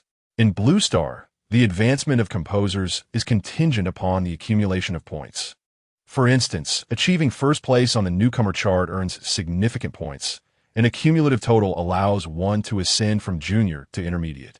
However, the transition from senior composer to top tier requires the mastery of stringent piano compositions, and similarly, the leap from top tier to platinum necessitates orchestral proficiency. Lao Lu has consistently been a distinguished composer, yet his piano compositions have never reached the requisite standard. Otherwise, after years of songwriting, he would have undoubtedly accumulated enough points to attain the esteemed title of a master composer. These points are settled biannually in June and December, rather than in real time, which is why Jiang Yi remains classified as a junior composer. However, no one outside would perceive him as such. Jiang Yi acknowledged, setting aside the materials. When do they need the songs? The timeline was established for submission within half a month. Good. In that case, there's no rush. The notion of martial arts-themed music conjured several suitable melodies in Jiang Yi's mind. After sipping a few cups of tea, he returned to his workstation and accessed his personal panel. Name: Jiang Yi. Age: 22. Physical recovery progress: 7 points. 57862. Inventory: silver treasure chest, songs darkening sky. Learning to meow note: every 1,000 points restores 1 unit of physical capacity. Every 1,000 blue star coins grants 1 point. Accumulating 1,000 points opens the marketplace. Last month, he released 4 songs, 3 of which topped the charts, thereby propelling his points beyond the 50,000 threshold. System: allocate points. Let us go for 30,000. 30,000 points deducted. Physical recovery progress increased by 30. Name: Jiang Yi. Age: 22. Physical recovery progress: 37 points. 27862. Inventory: silver treasure chest, songs darkening sky. Learning to meow, a wave of warmth surged through his body, and Jiang Yi instantly felt a significant alleviation of his exhaustion. The effects of this point allocation were remarkably pronounced. What a relief! After enhancing his points, Jiang Yi did not immediately compose a song, but rather turned his attention to skill categories. There, he saw the piano skills categorized as beginner, intermediate, proficient, and master, requiring 1, 0, 0, 0, 10, 0, 0, 0, 100, 0, 0, 0, and 1, 0, 0, 0, 0, 0, 0 points, respectively. In his previous life, as a composer, he had some proficiency in piano, though it could only be deemed intermediate. By December's settlement, he should ascend to the rank of senior composer, and to evolve into a master composer, he would need piano compositions. While he had no doubts about his compositional abilities, he would still need someone to play the piano. If he could play himself, it would be far more convenient. Accumulating points for master-level piano skills is a challenge, but he could manage to reach proficient. System: exchange for octopus skill. 5,000 points deducted. Octopus skill exchanged. Upon activating the octopus skill, Jiang Yi felt a fiery sensation in his hands. He quickly placed his hands on the keyboard and began drafting his manuscript for Do Pa. He noticed that the speed indicator in the adjacent software surged rapidly, soon exceeding 10,000. How swift! Is this the speed of the octopus skill? With this ability, coupled with his physical enhancements, he could easily write 30,000 words in just 3 hours. After testing the octopus skill, Jiang Yi, observing his remaining balance of over 20,000 points, began to search for customized songs. This martial arts novel was grand in scope, with a substantial production team and ample funding. Otherwise, they wouldn't offer Jiang Yi a price of 1 million. In the realm of martial arts, tales of love and vengeance abound, each echoing the timeless stories of yore. When one recalls the classic songs that embody the essence of chivalric legends, titles such as Iron-Blooded Heart, Lovers of the World, The Difficult Scriptures, Swords and Dreams, A Laugh in the Vast Sea, Jiang Hu's Laughter, and Peerless Under Heaven inevitably come to mind. Many of the songs featured in adaptations of Jin Yang's works, whether in television dramas or films, are truly remarkable. However, Iron-Blooded Heart, rendered in Cantonese, has been somewhat overshadowed. While there exists a variant of Cantonese here in the Blue Star region, it is a dialect from the central continent. Given that this drama is set in the Eastern continent, using the common Mandarin language of Blue Star would be most appropriate. According to the synopsis provided by the production team, Jiang Yi ultimately selected Lovers of the World. This song serves as an interlude in the 1995 version of The Return of the Condor Heroes, originally performed by the illustrious duo of Zhou Huajian and Qiyu. There exists a Cantonese version titled Mythical Love Words, also sung by the same esteemed artists. After purchasing the song for 1,000 points, Jiang Yi began contemplating who might perform it. It was essential to have a duet, and the song's complexity posed a challenge. The male vocal range spans from the lowest bass note of 3 to the highest tenor note of 4, while the female range extends from 4 to 5, both encompassing approximately 15 octaves, with the high notes proving particularly daunting. Among the collaborating vocalists, there were 4 males and 2 females. Among the males, Yin Mingjun was certainly not a viable option. Of the remaining candidates, Nie Yan's vocal range might barely suffice. Yet this song cannot be sung under duress, and his voice lacks the rich narrative quality required. As for selecting a female partner, the choice appeared simpler. The newcomer, Huang Yuqing, demonstrated an impressive mixed voice and occasionally reached a high note of 6, while her lower register, though not as exceptional, remained stable. Hence, she was deemed suitable for the female vocals. A male counterpart was still needed, but it was uncertain if any newcomers could fit the bill. Talents within this vocal range are scarce, and having found someone as exceptional as Huang Yuqing was already a stroke of luck. Suddenly, Jiang Yi recalled another possibility. In the practice room for newcomers, a man appeared to be in his late 20s. Although labeled a newcomer, he was not entirely so. He had previously debuted, but fell afoul of certain individuals, leading to his banishment. After parting ways with Fenghua, one of the 5 major companies, he was subsequently signed by Xingyao. Fenghua had once targeted him, undermining his career when Xingyao had offered him a song. However, with the emergence of a platinum composer leaving the company, Xingyao's songwriting division crumbled, leaving them unable to assist him in making a comeback. Consequently, he remained in limbo, associating with newcomers, uncertain of any opportunity for revival. Even if such an opportunity arose, he was nearing 30, no longer youthful, and it would be more economical to promote a fresh talent rather than expend considerable effort on him. The newcomers were well aware of this reality, and thus they were often less than courteous towards Du Tianhua, having witnessed the entertainment industry's practice of elevating some while diminishing others. Du Tianhua had grown indifferent to such dynamics. He continued to safeguard his voice, diligently practicing daily to avoid any decline. The turning point occurred 2 months ago when teacher Jiang Yi selected him for a recording session. It is widely known that once Jiang Yi chooses an individual, their fate as a singer is essentially sealed. At that time, many newcomers sought to ingratiate themselves with Du Tianhua, only for the song to ultimately be assigned to the company's secondary artist, Qin Lixiu. Those who had gathered around Du Tianhua, believing he would soar to great heights, soon dispersed. Indeed, even teacher Jiang cannot choose someone who has been blacklisted by Fenghua. It seems Du Tianhua's life is destined to remain this way. After finishing his vocal exercises, as Du Tianhua passed by the newcomers, he overheard their comments about him. Having endured so much, Du Tianhua maintained a calm demeanor. He was not angered. Upon completing his vocal practice, he intended to work on his physicality when Kai Chi entered. Du Tianhua, you need to go to Recording Studio 3 on the 13th floor. Teacher Jiang is looking for you to record a song. The room fell silent in astonishment. What?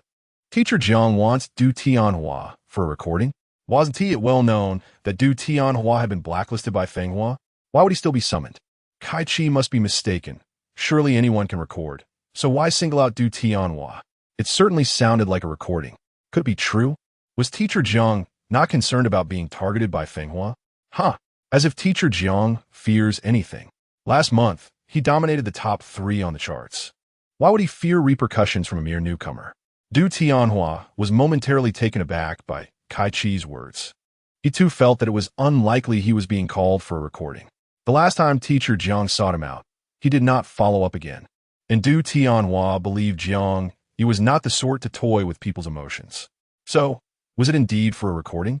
Despite having experienced much, and maintaining a serene mindset, he could not help but feel a surge of excitement at that moment. After all, he still yearned to sing and aspired to rise even higher, hoping to make Fenghua regret their previous decision to blacklist him. Yet, as the days stretched into years, and even singing became a luxury, thoughts of revenge faded. Now, all he wished for was to stand on stage once more. Suppressing his excitement, he proceeded to recording Studio 3. Upon entering, he discovered not only the staff and teacher Jiang, but also another individual he recognized. This person had been in the newcomer practice room just a month ago, but after claiming the top spot on the charts, she had skyrocketed to fame overnight. Du Tianhua offered her a slight nod before turning to Jiang Yi, teacher Jiang. Jiang Yi acknowledged, handing him a sheet of paper. This song is quite challenging. Today, I will help you both familiarize yourselves with the duet. We will officially record the day after tomorrow. This is not a solo or a simple male-female duet. It presents considerable difficulty. Understood. Du Tianhua gazed at the lyrics and composition, his heart racing with excitement. It was indeed true. Teacher Jiang had truly called him for a recording. He suppressed his exhilaration, focused on the words, and silently vowed to deliver an exceptional performance. After spending 3 hours in the recording studio with Du Tianhua and Huang Yuqing to help them acclimatize to the song, Jiang Yi departed, allowing them to practice independently. Upon returning to the composition department on the 10th floor, he was pulled into the office by Pan Juwen, who had been waiting at the door. What is wrong? What else could be wrong? Even in the absence of others in the office, Minister Pan instinctively lowered his voice. Why are you seeking out that Du Tianhua's recordings again? What's the matter? Du Tianhua possesses an exceptional vocal quality. Minister Pan shook his head. His vocal condition is indeed commendable. Otherwise, Xingyao would not have signed him. But are you aware of his past? Does he have a scandal? Not exactly. Minister Pan sighed and briefly recounted Du Tianhua's situation. The last time I saw him, I instructed you to hand over the song to the company for processing. I had no idea that merely a month later, you would seek to record again. If this song is released, Fenghua will undoubtedly send someone to undermine it. Is it really that serious? It's been so many years. You may not know, but the person he offended is rather vindictive.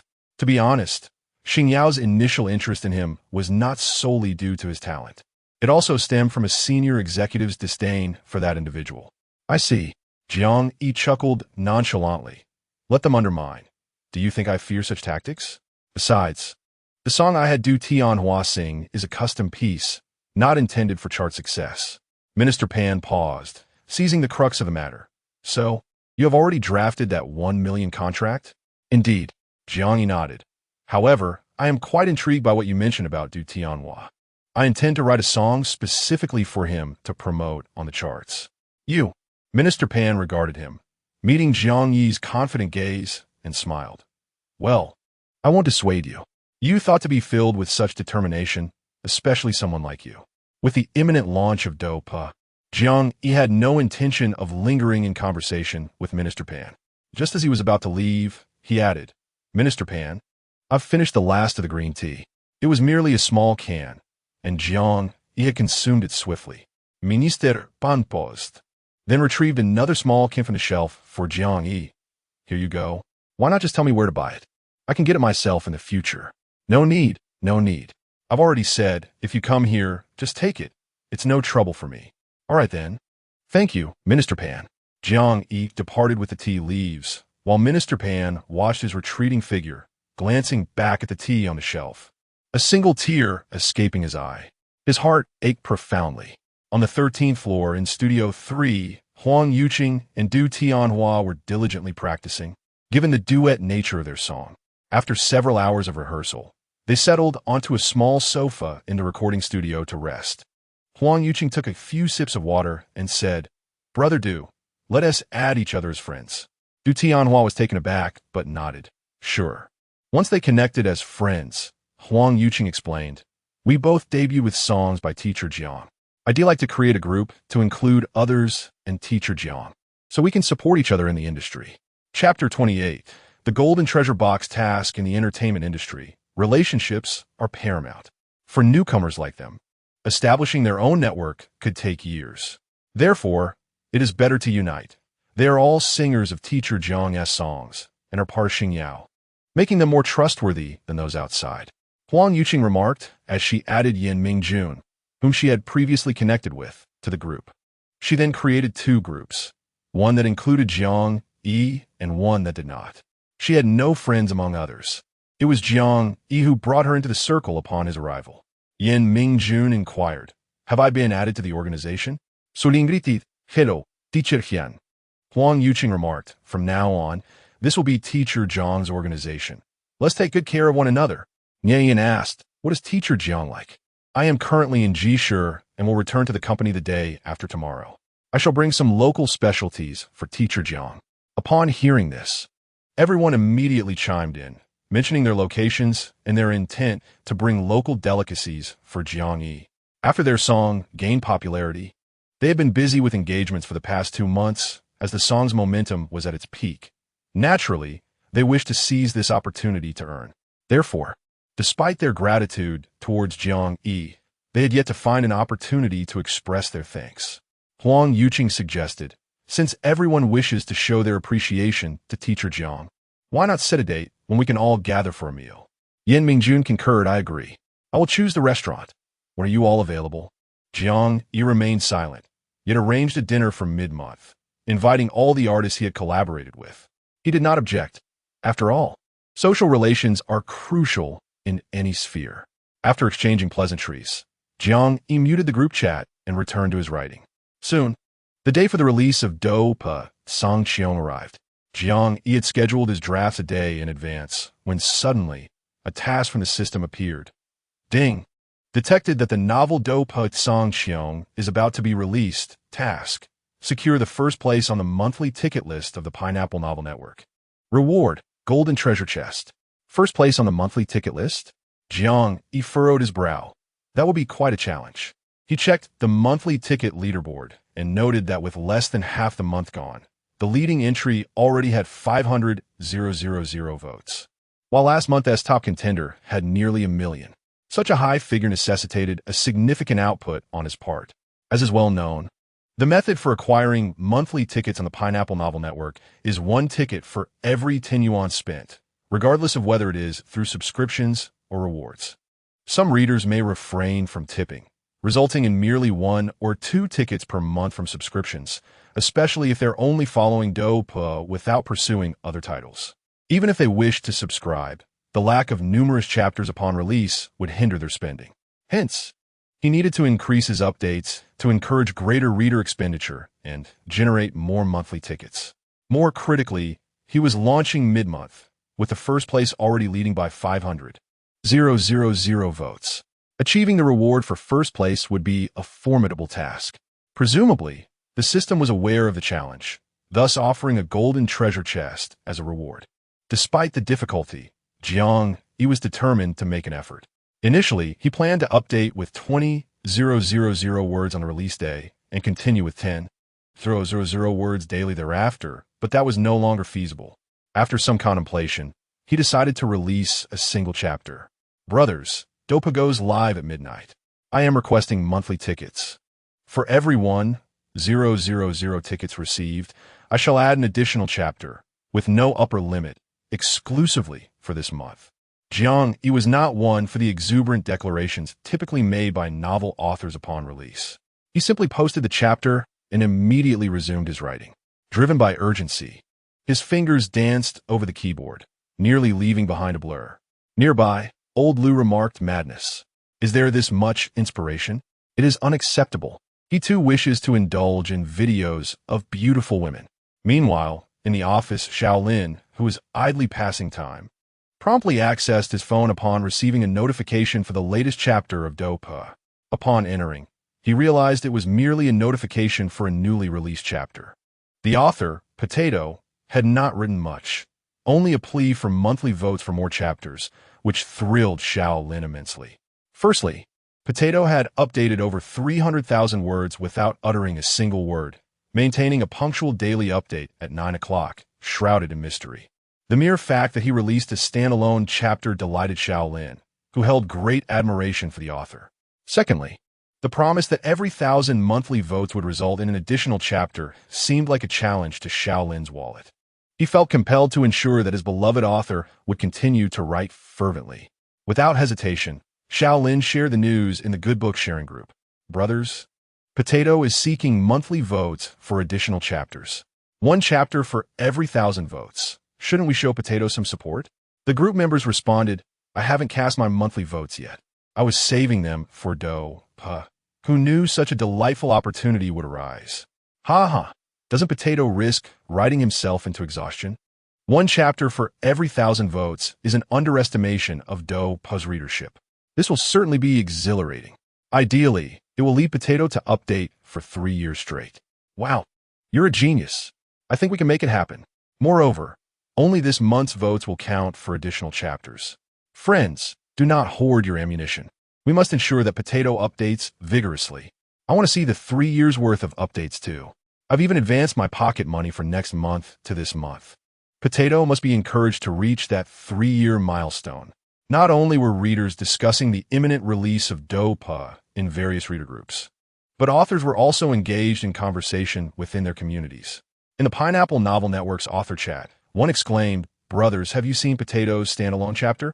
I must allocate my monthly votes to Do Pa, not for any other reason than to support Potato's endeavors, which have significantly boosted my new book's data. I should be able to profit from this. I'll update shortly and direct my readers to vote for Do Pa. Potato truly benefits the entire industry. When he rarely expresses a desire for something, he must be supported. Ha ha! Before reading the group chat, I thought I had entered a reader group. Who would have imagined this was an author group filled with great talents? In front of Potato, all other authors pale in comparison. I should also release a standalone chapter to encourage readers to support Potato. Indeed, Do Pa is worthy. Potato deserves it. Jiang Yi was still busy writing and was unaware that numerous prominent authors from the Pineapple Novel Network had all released standalone chapters urging their readers to vote for Do Pa. Are they out of their minds?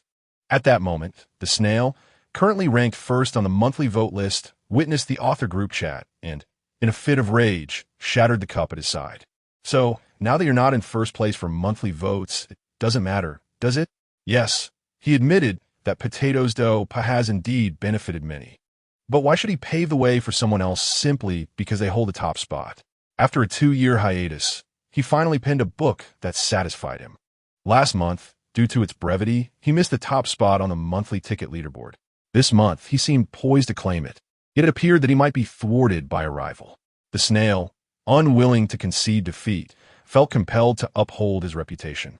For he was one of the 2 supreme deities of the Pineapple Novel Network. Contemplating this, the snail logged onto the Pineapple Novel Network, updated his work, and penned a chapter urging readers to cast their monthly votes in his favor, clearly expressing his desire to secure the top position. At midnight, Jiang Yi was already asleep, his 10,000-word manuscript scheduled for automatic release. As for additional updates, he had entrusted all his stored drafts to Zhu Zhou, asking him to monitor the monthly votes for any potential increments, as he himself would not be sleeping. Zhu Zhou felt a mix of helplessness and amusement. He had never encountered an author like Jiang Yi, who seemed utterly indifferent to the data surrounding his work. Was he not anxious? Surely, a sleepless night wouldn't be too much to bear? However, he was pleased to receive the drafts, as it allowed him to preview the unfolding narrative ahead of anyone else. Once the 10,000-word update was released, Zhu Zhou refreshed the backend, witnessing a steady rise in subscriptions and votes. In the blink of an eye, thousands of votes appeared, though it seemed the majority of readers were still engrossed in the text. Upon seeing the count reach 1,000 votes, Zhu Zhou promptly updated with another chapter. The substantial update was quickly consumed, and approximately 20 minutes later, the votes surged, accompanied by generous donations. Ling Xiao Zhidian rewarded the author with 1 million pineapple coins, becoming a silver alliance leader of Do Pa Songqiu. Everyone come and witness this. The conversion rate between pineapple coins and blue star coins is 1 to 100, meaning 1 million pineapple coins equate to 10,000 blue star coins. Zhu Zhou was momentarily taken aback, but upon recognizing the name Ling Xiao Zhidian, he regained his composure. For this affluent reader, the Silver Alliance was merely a standard feat. A Silver Alliance represented 1,000 monthly votes, and Zhu Zhou, not forgetting his duties, quickly updated with another chapter. However, it appeared that Ling Xiaoji Dian was just warming up as the pace of vote accumulation accelerated. Shangshan Jiwei donated 1 million pineapple coins, becoming a Silver Alliance leader of Dopa Songqian. Zhan Feng contributed 1 million pineapple coins, also becoming a Silver Alliance leader. Zhixiang Kan Haoshu similarly rewarded 1 million pineapple coins, joining the ranks of the Silver Alliance. Initially, Zhu Zhou attempted to tally each donation individually, but soon lost track, opting instead to observe the total sum. The updates continued for half an hour until the large donations finally ceased. Only then did he begin calculating the monthly votes and the number of additional chapters. Silver Alliance 1, 2, and so forth. What was this? A Golden Alliance. Zhu Zhou glanced at the monthly ticket leaderboard, where the first place was unmistakably held by the illustrious Golden Alliance leader, valued at 100,000 blue star coins. 10 additional chapters need to be added here.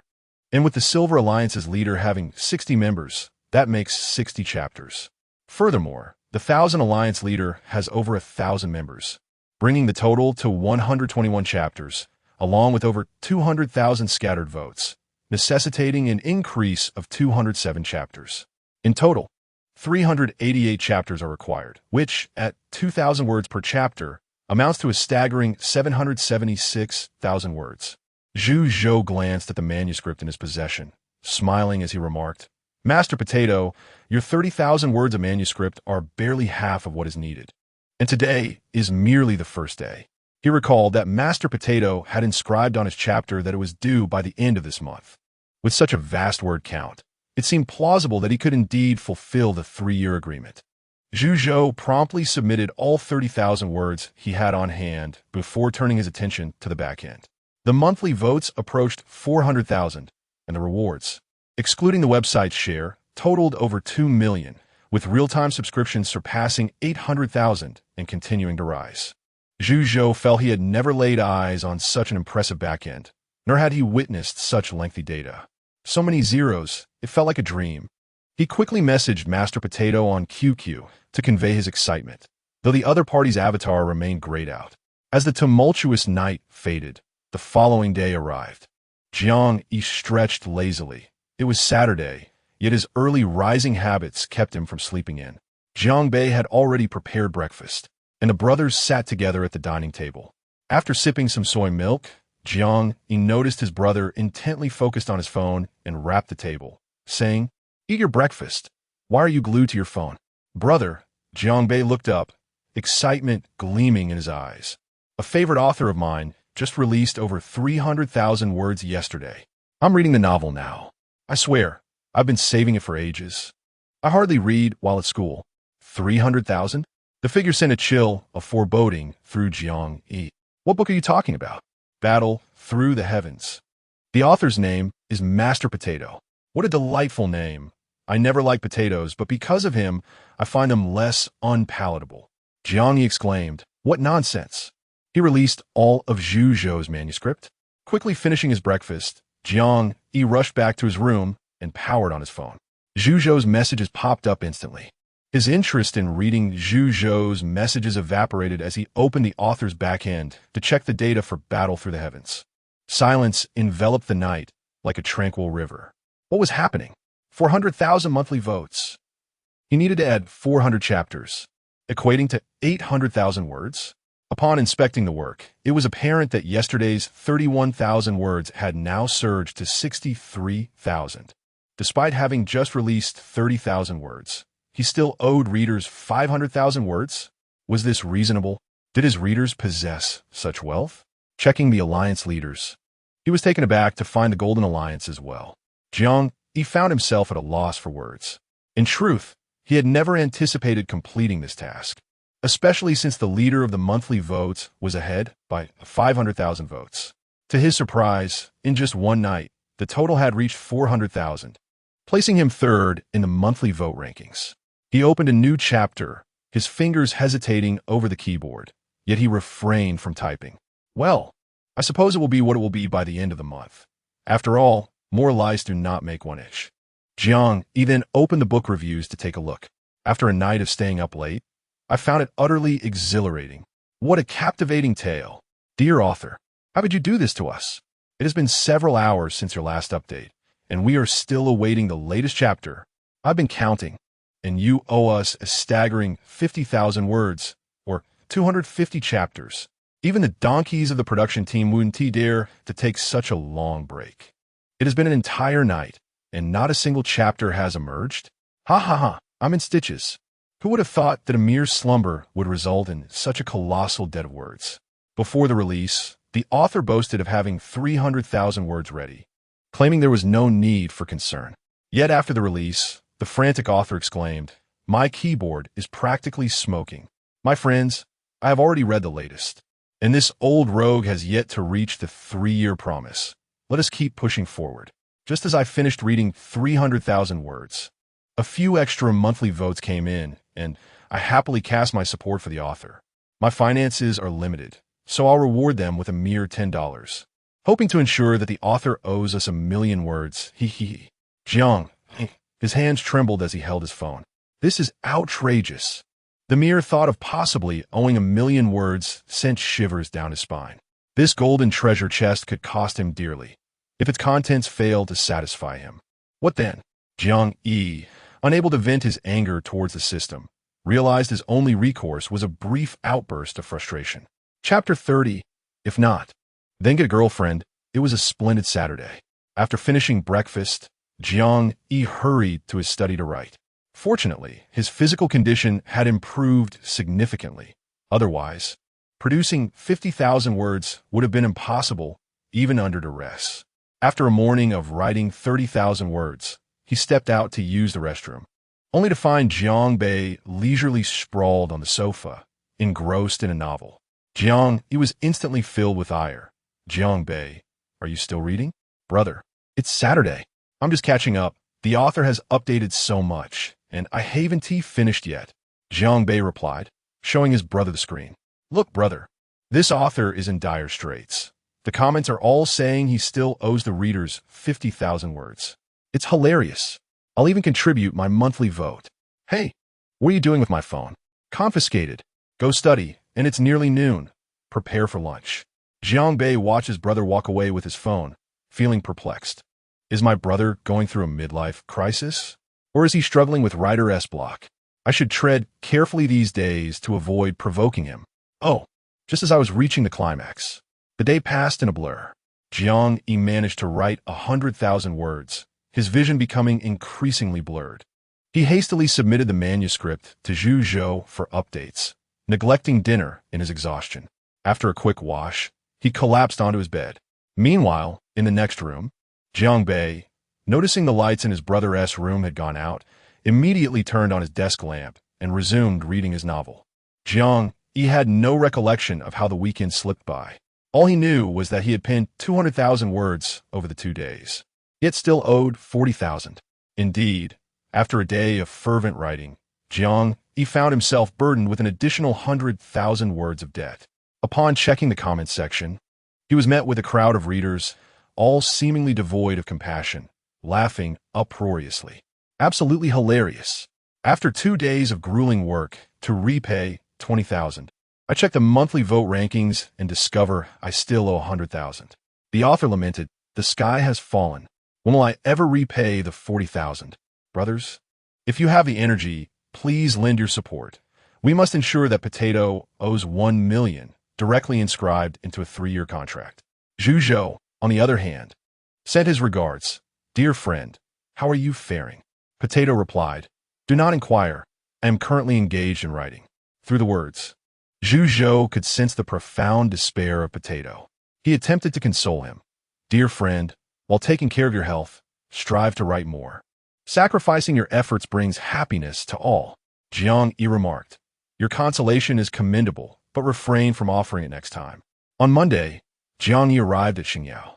After days of intensive writing, he immediately laid his head on the desk and succumbed to slumber upon entering the company. Old Lu, sipping milk, was taken aback by this sight. "Shout, Jiang, did you not rest well over the weekend?" "Indeed, Your health seems rather frail. You ought to exercise more. Additionally, spend less time on those trivial matters. If necessary, consider finding a girlfriend. I simply have poor health. Ah, I understand. Old Lu regarded him with a teasing expression, leaving Jiang Yi feeling somewhat exasperated. Never mind. I shall sleep. As Jiang Yi dozed, Pan Jiwen approached, noticing him asleep while Old Lu was engrossed in a game. Unperturbed, Old Lu greeted Pan Jiwen. Minister Pan, I have lost my inspiration. I am playing a game to seek it. Pan Jiwen replied quietly. Lower your voice. Do you not see Xiao Jiang is sleeping? Old Lu. Cease playing. Pan Jiwen shot him a glare. When Xiao Jiang awakens. Haven't come to my office. Jiang Yi slept until 11 o'clock. Yawning, he grabbed a pear to nibble on. During Old Lu's gaming, he managed to relay a message. Minister Pan said to wake you up and have you find him. Oh, chewing on the pear. Jiang Yi still felt a bit dazed and instinctively explained, I was not sleeping. I was seeking inspiration. Old Lu remarked, this child truly has gone astray.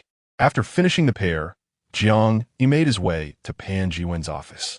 Minister Pan, what is the matter?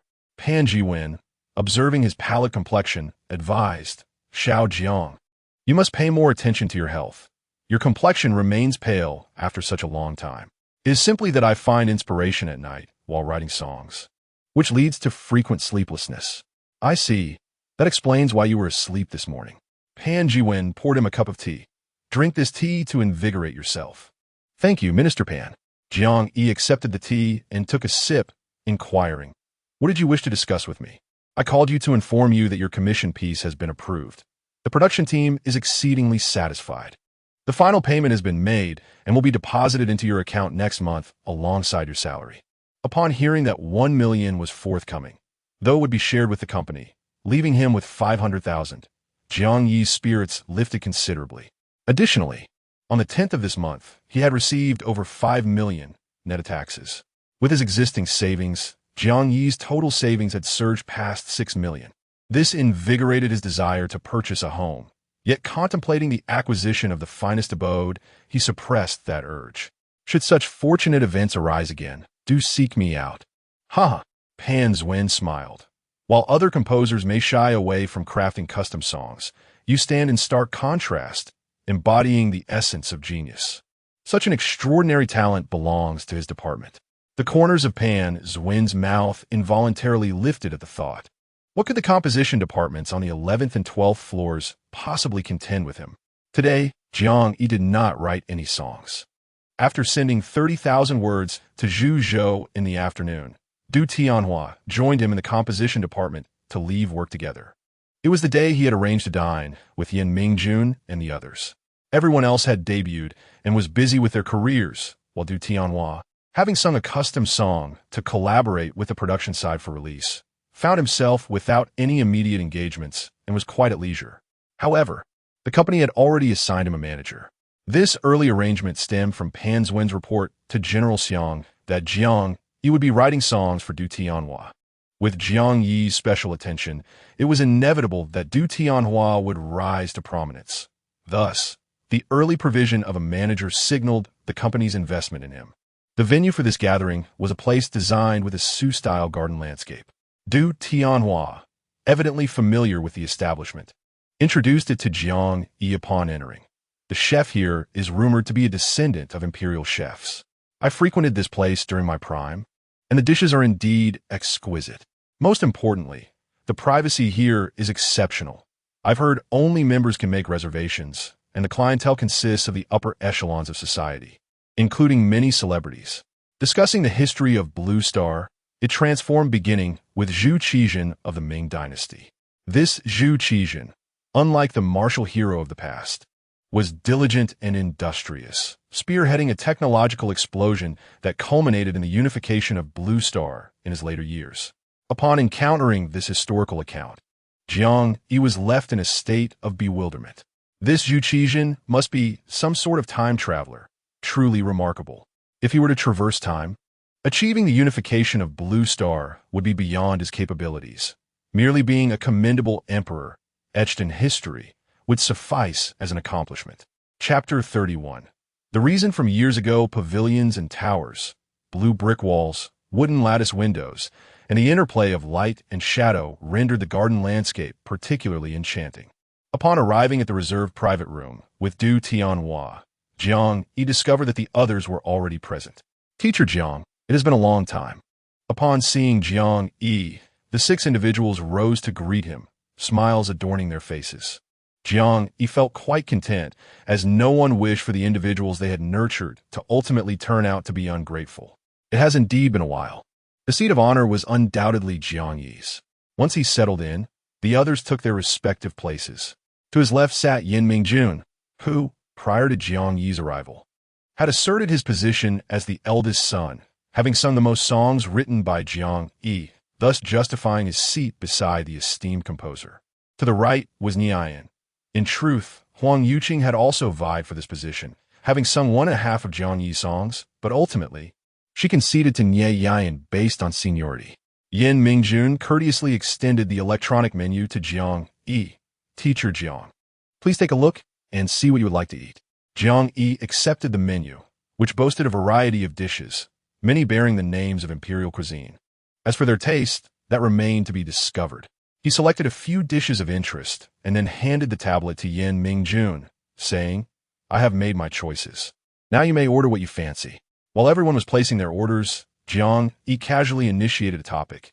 You all seem quite busy lately. Indeed, it is all thanks to Teacher Jiang, replied Nian, the first to respond, leaving a notable impression on Jiang Yi. After all, during their first meeting, Nian had shown little interest in Jiang Yi. However, upon hearing his song, he quickly transformed into an enthusiastic supporter, the rapid change in his demeanor striking Jiang Yi profoundly. Nian chuckled. Currently, 9 out of 10 of my tasks revolve around singing the brightest star in the night sky. The others nodded in agreement. Who could disagree? I too find myself singing decent wherever I go. Yet it is my only representative piece. Teacher Zhang's compositions are exceptional. Last month, when Liu Kaiji boasted, Teacher Jiang countered with 3 songs that dominated the charts. When I saw the billboard, I was astounded. I anticipated Teacher Jiang's victory, but I never expected it to be so decisive, with a complete sweep. Ha! Indeed, it was exhilarating. Before long, the dishes were served, and, as they dined, casual conversations flowed. Initially, there was a hint of restraint as they engaged with Jiang Yi. However, after Nian shared a celebrity gossip, they discovered Jiang Yi's enthusiasm for such tales, prompting them to delve into industry rumors. Hey, Qin Lixiu suddenly turned to the quiet Du Tianhua. Are you making a comeback next month? No, Du Tianhua explained. This time I am collaborating with Yu Qing to sing For the Lonely Lamp Illuminates the Snow record. Wow. The Lonely Lamp Illuminates the Snow record is monumental. Finally, it is being adapted into a television series. Indeed, it was previously adapted into a film and was quite popular back then, still holding the record for the highest box office in the martial arts genre. The production team is all set, so it seems the release date will be announced soon. As they discussed details about The Lonely Lamp, Yin Mingjun suddenly remarked, I remember Dugu was quite popular back in the day, but was later blacklisted by Fenghua. After all these years, they shouldn't still hold a grudge, right? Du Tianhua smiled wryly at this comment. Not necessarily. That individual is notoriously vindictive. Had it not been for Xingyao signing me back then, I would likely have faced severe repercussions from Fenghua. Thus, despite Xingyao not releasing any songs for him over the years, Du Tianhua never harbored resentment towards them. Instead, he felt grateful. Upon hearing this, Jiang Yi curiously inquired, what happened back then? He had only heard from Minister Pan that Du Tianhua had offended someone and was blacklisted by Fenghua, but the specifics eluded him. While Du Tianhua would typically refrain from discussing such matters with others, he complied with Jiang Yi's inquiry. Actually, I offended the son of a Fenghua shareholder named Yuan He. At an event, on my way back to the hotel, I saw Chen Wanning being pulled by Yuan He. I initially intended to ignore the situation, but seeing Chen Wanning in tears stirred my conscience, and I intervened to help her. Later, you all probably know what transpired. Wow, is that how it unfolded? I only knew you had offended someone, but I had no idea about these details. Isn't Chen Wanning a leading figure now? Li Yiza asked with curiosity. How come she wasn't blacklisted by Yuan He? Niel Yin gazed at Li Yiza in disbelief, exclaiming, It's hard to believe that after several years in the industry, you still fail to comprehend such simple matters. Chen Wanning, having witnessed the downfall of Tianhua, is undoubtedly aligning herself with Yuan He. Indeed, Qin Lixio nodded in agreement, adding, even old Du's observation that night of the so-called Chen Wanning's reluctance might have merely been her indulging in some playful antics or merely biding her time. Du Tianhua chuckled wryly. You two have made an accurate deduction. After I became a target, I thought I had saved someone. I have no regrets about that. But upon seeing Chen Wanning with Yuan He, I was perplexed. I approached her to inquire if she was being coerced, and she retorted that I deserved it, accusing me of meddling in her affairs, stating that she was merely engaging in playful flirtation with young Master Yuan. I have heard of the flamboyant Yuan He. He is quite the notorious figure. It is said that many aspiring female artists at Fenghua, as long as they are not too prominent, fall prey to his charms. Some newcomers even intentionally seek him out, believing that attracting his attention would secure their debut. In the past, Chen Wanning was merely an insignificant figure, while Old Du was immensely popular. Now, Old Du seems to have faded from the scene, while Chen Wanning has ascended to stardom, reportedly aiming for the title of Best Female Singer in the coming years. Moreover, Yuan He is indeed petty. Whenever I encounter him at industry gatherings, I make a point of keeping my distance. Provoking him is akin to awakening a rabid dog.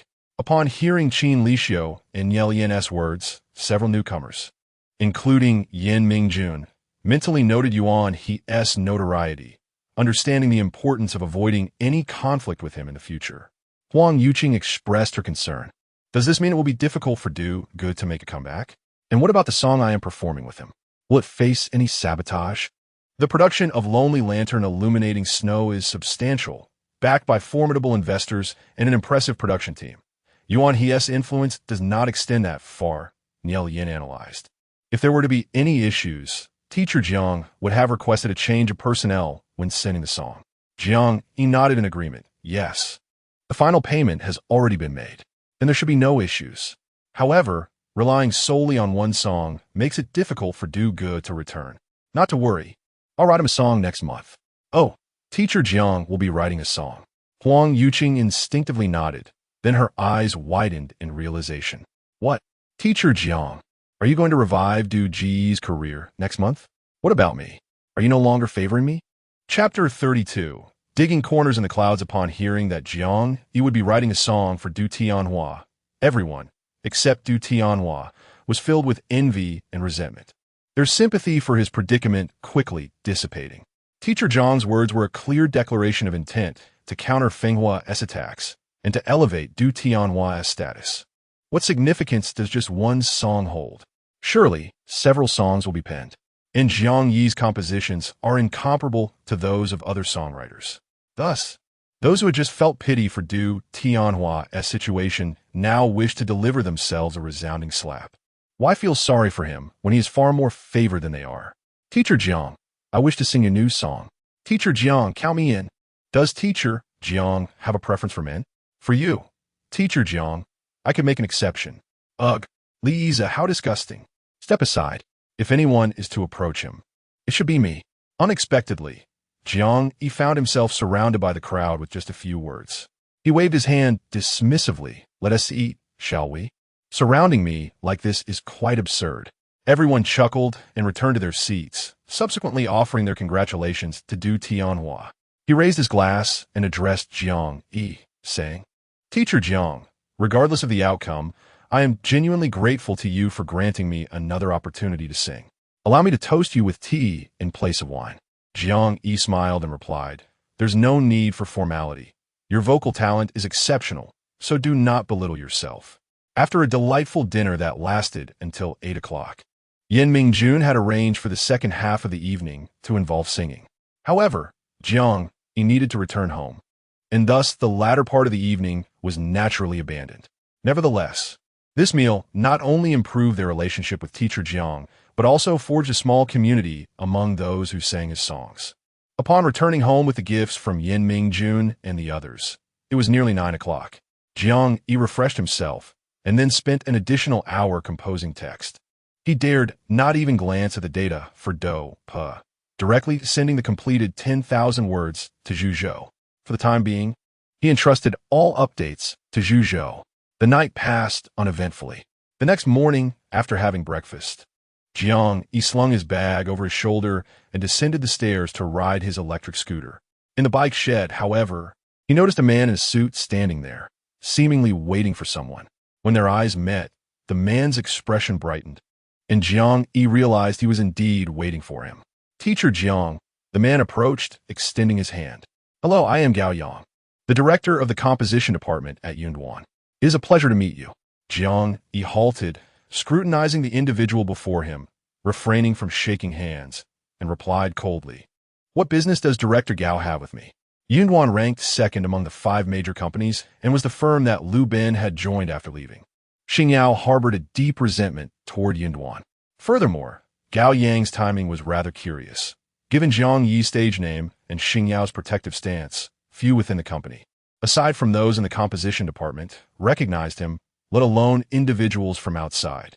Having merely dined with Yan Mingjun and others the day before, it was hard for Jiang Yi to believe there was no connection to Gao Yang's sudden appearance. Teacher Jiang, it's inconvenient to talk here. Shall we find another place?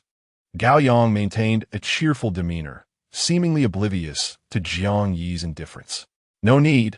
I'm in a hurry to get to work. If there is nothing else, I will take my leave, Jiang Yi replied. Wait, Gao Yang quickly interjected, observing Jiang Yi's unwillingness to engage further. Allow me to be succinct. Teacher Jiang, we at Yunduan hold your talent in high regard, and I personally enjoy your songs. Would you be interested in relocating? He continued, of course. We at Yunduan are generous toward talented individuals. The contract Xingyao offered you is that of a trump card composer, correct? We at Yunduan are prepared to extend a platinum composer contract, in addition to a signing fee of 10 million. What do you think? Such an offer, to be honest, would be irresistible to any composer, especially considering Jiang Yi's currently displayed talent. While commendable, it seemed quite audacious to wager on his potential to become a platinum composer. Yet, Yunduan not only provided such a contract, but also offered a signing fee of 10 million. Jiang Yi acknowledged that the treatment offered by the other party was quite commendable, and for a fleeting moment, he felt a spark of attraction, a primal instinct triggered by the mention of monetary gain. However, once reason reasserted itself, his heart became as tranquil as still water. I apologize, but I have no intention of leaving Xingyao. Thank you for your kind offer. Upon witnessing Jiang Yi approach to retrieve his electric scooter, Gao Yang hastily interjected, Teacher Jiang, please reconsider. If the compensation is unsatisfactory, we can negotiate further. It is not a matter of compensation. I simply do not wish to depart from Xingyao. Teacher Jiang, Xingyao is on the verge of falling out of the top 5. Remaining in a company devoid of prospects would only squander your talents. However, if you were to join us at Yunduan, we could form a formidable alliance and surpass Suade-san with ease. Gao Yang earnestly persuaded him. Last month, Suade-san targeted you, while Xingyao dared not retaliate. If it were us at Yunduan, we would exact a fierce revenge. Jiang Yi mounted his scooter and donned his helmet, stating, This is a matter for Xingyao and does not concern Yunduan. With that, he sped away, leaving Gao Yang with a grim expression. Watching Jiang Yi's retreating figure, he pulled out his phone, realizing that his attempt had failed. It seemed Jiang Yi was not merely waiting for the right offer, as he still held considerable affection for Xingyao. Riding his scooter to the company, Jiang Yi found the entrance prohibited for parking, let alone for scooters. However, his electric scooter was unlike any other. He parked it just a short distance from the entrance, where the security guard could easily spot it, ensuring it would remain safe from theft. Upon arriving at the composition department, he entered the minister's office directly. Pan Jiwen was working when he saw Jiang Yi and promptly set his tasks aside. Xiao Jiang, is something the matter? Gao Yang came to see me today. Pan Jiwen paused, then quickly realized who Gao Yang was, his anger flaring. That scoundrel. He is trying to poach our talent from Xingyao again. Doesn't he, the composition department at Yunduan, have anyone else? He swiftly picked up the phone and dialed. Director Xiang, that scoundrel Gao Yang is trying to recruit Xiao Jiang. Yes, it happened this morning. Jiang Yi could see that Minister Pan was genuinely furious. Moments later, voices calling for Director Xiang echoed from outside. The office door swung open, and Xiang Cheng, wearing a stern expression, softened upon seeing Jiang Yi. Xiao Jiang, how did Gao Yang find you? He hasn't managed to recruit you, has he? Rest assured, whatever Yunwan offers, we at Xingyao can match. Everything is negotiable. Hearing this, Pan Jiwen looked at Jiang Yi with anticipation.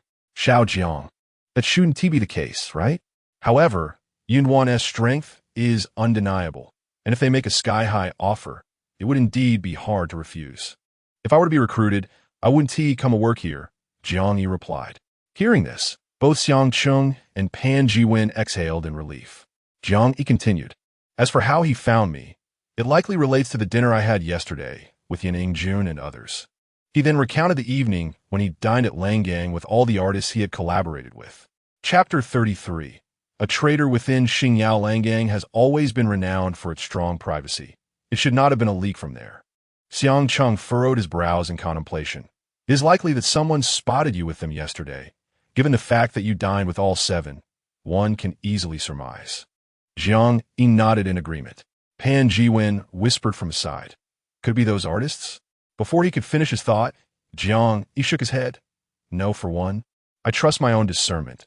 And secondly, if it were them, there would be no reason to wait until now to betray us. Indeed, there is another matter.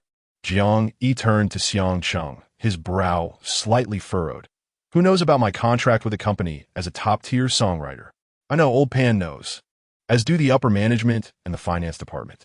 Although the number of people who are aware is relatively large, they are all core personnel. Why do you ask? When Gao Yang discussed my remuneration, he explicitly mentioned that I had signed a contract as a top-tier songwriter. His demeanor did not suggest conjecture. Rather, it seemed certain, leading me to believe there may be a mole within the company. Xiang Cheng's expression darkened immediately. In fact, after Liu Ben's departure, the company has already dismissed numerous individuals, yet it appears those remnants have not been entirely eradicated. I will discuss this with General Manager Duan. Also, what offer did Gao Yang present to you? He proposed a platinum songwriter contract along with a signing fee of 10 million. Jiang Yi repeated nonchalantly. That figure is indeed substantial. Xiang Cheng patted Jiang Yi on the shoulder. Xiao Jiang, thank you for sharing this with me. I will discuss your contract with General Manager Duan and advocate for you further. Jiang Yi smiled. No need, given my current capabilities. I am quite content with the top-tier songwriter contract. As for the platinum songwriter contract, I intend to pursue that on my own. Just as Gao Yang had offered, he would instinctively be tempted by the platinum songwriter contract and the signing bonus of 10 million. Yet Jiang Yi would not find joy in a contract acquired through such means. As someone with extraordinary potential, earning substantial wealth is a matter of time. There is no need to sacrifice Star Shine's favorable impression of him for trifling gains. Moreover, he genuinely felt that being with Starshine was quite pleasant. Fan Jiwen, upon hearing this, clapped Jiang Yi on the shoulder. Xiao Jiang, I truly did not misjudge you. To be honest, this offer is enticing even to me. You are indeed impressive. Take as many jars of tea as you desire from my room today. Really? Indeed. Then I shall not be polite, Jiang Yi said, proceeding to select tea leaves from the shelf, causing Pan Jiwen and Xiang Cheng to chuckle at his audaciousness in taking advantage of their leader. 10 million in signing fees did not sway him, but he had no qualms about taking from his superior. Xiao Jiang, have you decided on the new song for next month's newcomer chart? I have. I will have Du Tianhua sing it. If Du Tianhua is to sing, we must be wary of Feng Hua's potential sabotage. Just as Pan Jiwen was speaking, he was interrupted by Xiang Cheng. This is a perfect opportunity to ascertain how many traders remain within the company. Typically, artists announce their songs on social media ahead of time to build anticipation. However, with someone like Du Tianhua, he would prefer to keep it under wraps, fearing Feng Hua would catch wind and attempt to undermine him. If this matter remains confidential, yet still reaches Feng Hua, we can seize the opportunity to unmask the mole. Very well. You all can proceed as you see fit. Jiang Yi had no objections to this plan. Xiao Jiang, there is another matter at hand. I intend to contest for the Fengyan chart next month with Yan Mingjuan's song Fairy Tale. The primary motivation behind this is to counter the illustrious Su Yu, who is set to release a song next month. Su Yu? That name rings a bell. Jiang Yi thought it sounded somewhat familiar. He is the prominent singer who recently collaborated with Liu Kaiji. This time, he is partnering with a top-tier songwriter, aiming to ascend to the pinnacle of artistry. That is, the title of the song King. However, given your prowess and the quality of Fairy Tale, I am confident that you will not fall short of him. Additionally, we have made other strategic preparations for this endeavor. After all, to outsiders, both you and Yin Mingjun are newcomers. It would not be perceived that you are aiming to target Suyu. So it is he. He does sing quite well. As for the song release, you may arrange it as you see fit. I have no objections. Very well. After discussing the matter, Jiang Yi exited the office, clutching several canisters of tea leaves. With a debt of several 100,000 words weighing on him, he could not afford to waste any time. Once seated at his workstation, Jiang Yi found himself momentarily lost in thought. Lao Lu, engrossed in a game beside him, noticed his demeanor and inquired curiously, "What is the matter? Are you lacking inspiration today?"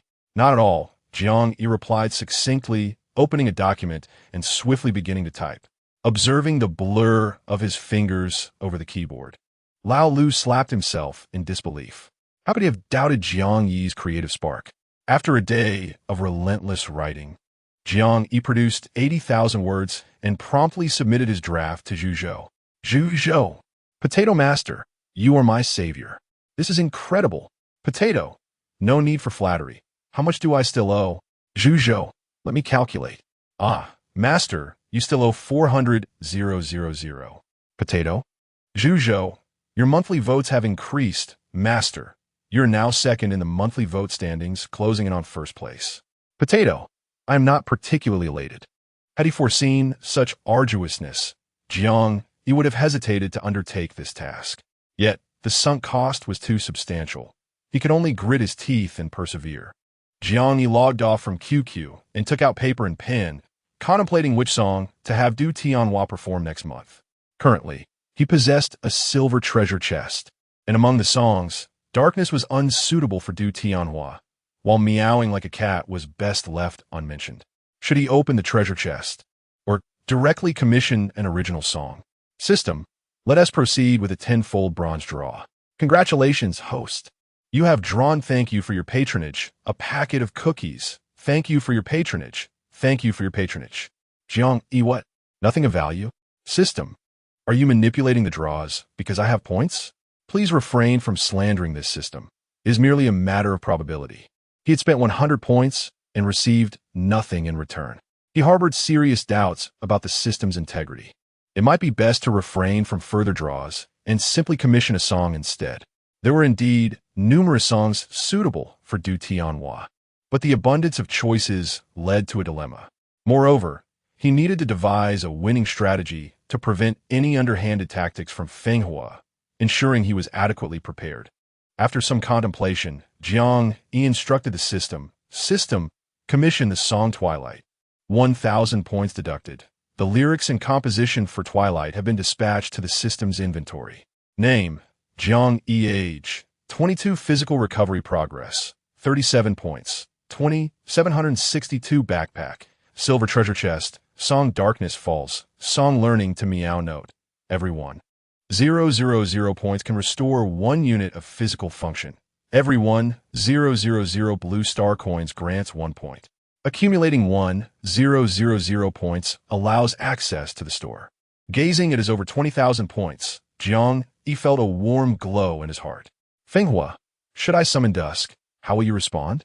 Chapter 34. Abandonment is certainly joyful before sleep. Jiang Yi could not resist checking the monthly ticket rankings. He had amassed 470,000 monthly tickets, while the top contender, Snail, had 550,000. In the span of 2 days, while Jiang Yi's count had risen by nearly 50,000, he had only gained 5,000 tickets. Given this trend, surpassing Snail seemed inevitable. In truth, Snail's growth was quite impressive. However, Fighting Breaks the Sky was exceptionally formidable, boasting not only affluent readers, but also influential figures within the platform casting votes. Their support was akin to an unfair advantage. Thus, the current standings of Fighting Breaks the Sky were entirely justified. Jiang Yi wished to secure the top position, Otherwise, after all the effort he had exerted, failing to attain first place would truly be disheartening. As for the comments on Fighting Breaks the Sky, Jiang Yi chose to ignore them. He understood that they were filled with readers either urging him to write more or mocking him for daring to compete. He shrugged it off, allowing them to express their sentiments as they wished. Jiang Yi resolved to ease his pace in the coming days. Otherwise, based on last month's tally of 1,000,000 monthly tickets, he would surely have to write extensively. Persistence might not guarantee the settlement of his debts, but surrendering would undoubtedly bring joy. Jiang Yi felt a sense of happiness as he prepared for bed. The readers remained blissfully unaware that their esteemed author was contemplating becoming a slacker. The next day, Jiang Yi arrived early at the company, unusually foregoing writing to download a game. Under Old Lu's guidance, he began to immerse himself in the gaming world. Old Lu was quite enthusiastic about this. He knew well that learning was arduous, whereas adopting bad habits was all too easy. Observing Jiang Yi, a young man, engrossed in the game, how could he remain indifferent? When Minister Pan arrived, he found the two animatedly exchanging gaming lingo. Xiao Jiang, go, go, go, don't be afraid. I got your back. Got your back, my foot. Pan Jiwen's forehead twitched with irritation. This time, he did not spare Old Lu's feelings, delivering a sharp slap on his head. All you do is play games every day. Jiang Yi felt somewhat embarrassed by the reprimand and was about to put his phone away when he heard Pan Jiwen chuckling at him. Xiao Jiang, you must be tired from writing songs lately. Playing a game to unwind isn't a bad idea. Old Lu. Pan Jiwen, you rascal. Jiang Yi tucked away his phone. Minister Pan, is there something you need? Ah, aren't you supposed to be in the recording studio? I've arranged room 1 for you. Jiang Yi had initially planned to record a song with Du Tianhua that day, but since he had not reserved the studio in advance, the staff informed him that no rooms were available, prompting him to postpone until the next day. Upon hearing this, Minister Pan immediately took action to secure a studio for Jiang Yi. Whose studio is it? If someone has already made an appointment, let others use it first. Rest assured, it is merely an artist practicing their vocals. Where else could they rehearse? Originally, the recording studio is primarily reserved for the composer. That's good. Not wanting to take the recording studio from the composer, Jiang Yi took out his phone to message Du Tianhua. Then I will message Du Tianhua. Du Tianhua had no work and spent his days at the company. He arrived even quicker than Jiang Yi when called. Familiarize yourself with this song first. Jiang Yi handed him the lyrics and melody. Du Tianhua took them, glancing and softly trying to sing along, his eyes brightening with each note. Another classic song. He must perform it well and not let down Teacher John's composition. Meanwhile, at Fenghua Entertainment's composition department, Song Bin hung up the phone, his brow furrowed. After a moment's contemplation, he took out his phone and dialed. Yuan Xiao, it's like this. I just received news from Xingyao that Du Tianhua will make a comeback next month, with the composer being the recently popular newcomer Zhang Chao. Should we take action? After listening to the response on the other end, Song Bin nodded. All right, Yuan Xiao, I understand. He hung up and quickly dialed the office phone. Notify everyone. We are having a meeting. As the clock struck midnight on the 1st of October, a multitude of night owls remained awake. The most anticipated song of the month was undoubtedly the collaboration between Su Yu and the renowned composer Nan Feng, along with the partnership between the acclaimed composer Liu Guang and top-tier singer Feng Mu.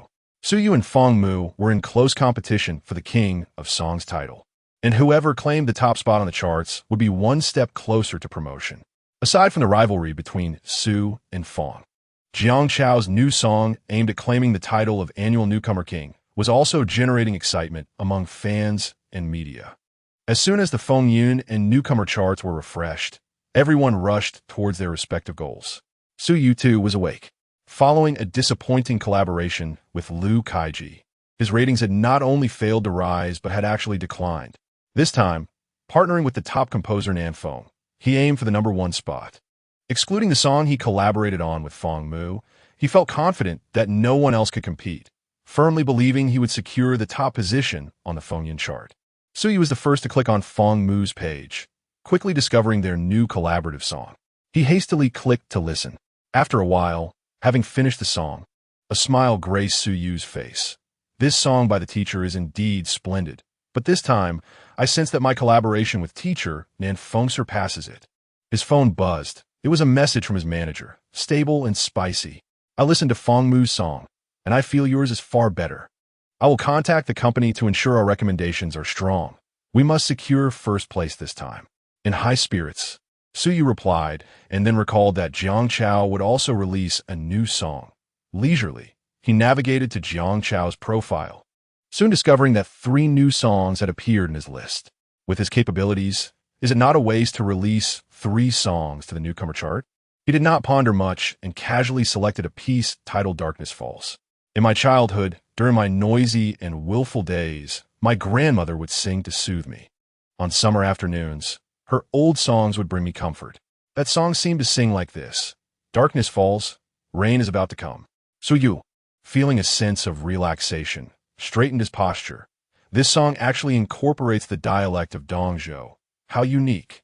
Wait, something feels off. Let me listen again. I fell in love with someone who made me reckless. I thought this was the world I pursued. Yet in my reckless rush, I was misunderstood and deceived. Is it that behind the adult world, there always lurks imperfection? As the chorus resonated, Suyu felt goosebumps all over. Oh my, this song. Then, he felt a wave of relief. No worries, no worries. This song is competing for the newcomer chart. Jiang Chao, just wait. Suyu recalled that Jiang Chao had released 3 songs. Surely none of them were for the Fengyan chart? He hurriedly clicked on the newcomer chart and saw Darkness Falls listed, instantly putting his mind at ease. Chapter 35. The Sniper of Elegance, thank goodness. It's not competing for the Fengyan chart. Suyu relaxed, then felt a sense of schadenfreude. How unfortunate for the composers and singers who debuted in the same year as Jiang Chao. This song on the newcomer chart is like using a cannon to shoot a mosquito. Luckily, I won't encounter such a monstrous composer. By the time Jiang Chao wins the annual Newcomer Award, I'll have already claimed the title of Song King. Suyu lazily reclined on the sofa. Let me listen to the next song, Dusk. After a whole summer, the sorrow hasn't eased. Driving on an endless road, there's a feeling of leaving oneself behind. Just from the beginning, Suyu straightened up again. Wow, Jiang Chao is incredible. And who is this singer? Such a beautiful voice. Emotions flowing seamlessly. The song is so well controlled, truly a gift from the heavens. He quickly opened the song details. Song title: Dusk, performed by Du Tianhua, lyrics by Jiang Chao, composed by Jiang Chao, arranged by Jiang Chao. Du Tianhua? Why does this name sound so familiar? Before Suyu could search for who Du Tianhua was, the chorus began to play. I still remember you resolutely saying goodbye, as firm as iron. In the dimness, there is a sensation of the burning sun. The horizon at dusk carves out a farewell, love plunging into eternal night. Suyu envisioned a scene of lovers parting at dusk. This song, oh my, Jiang Chao is truly a masterful composer, while the singer is also remarkable. This song seems tailor-made for him, bringing his vocal prowess to its zenith. Thankfully, Jiang Chao isn't competing for the Fengyan chart this month. Dusk is contending for the newcomer chart, right? Suyu trembled as he opened the Fengyan chart. Good news.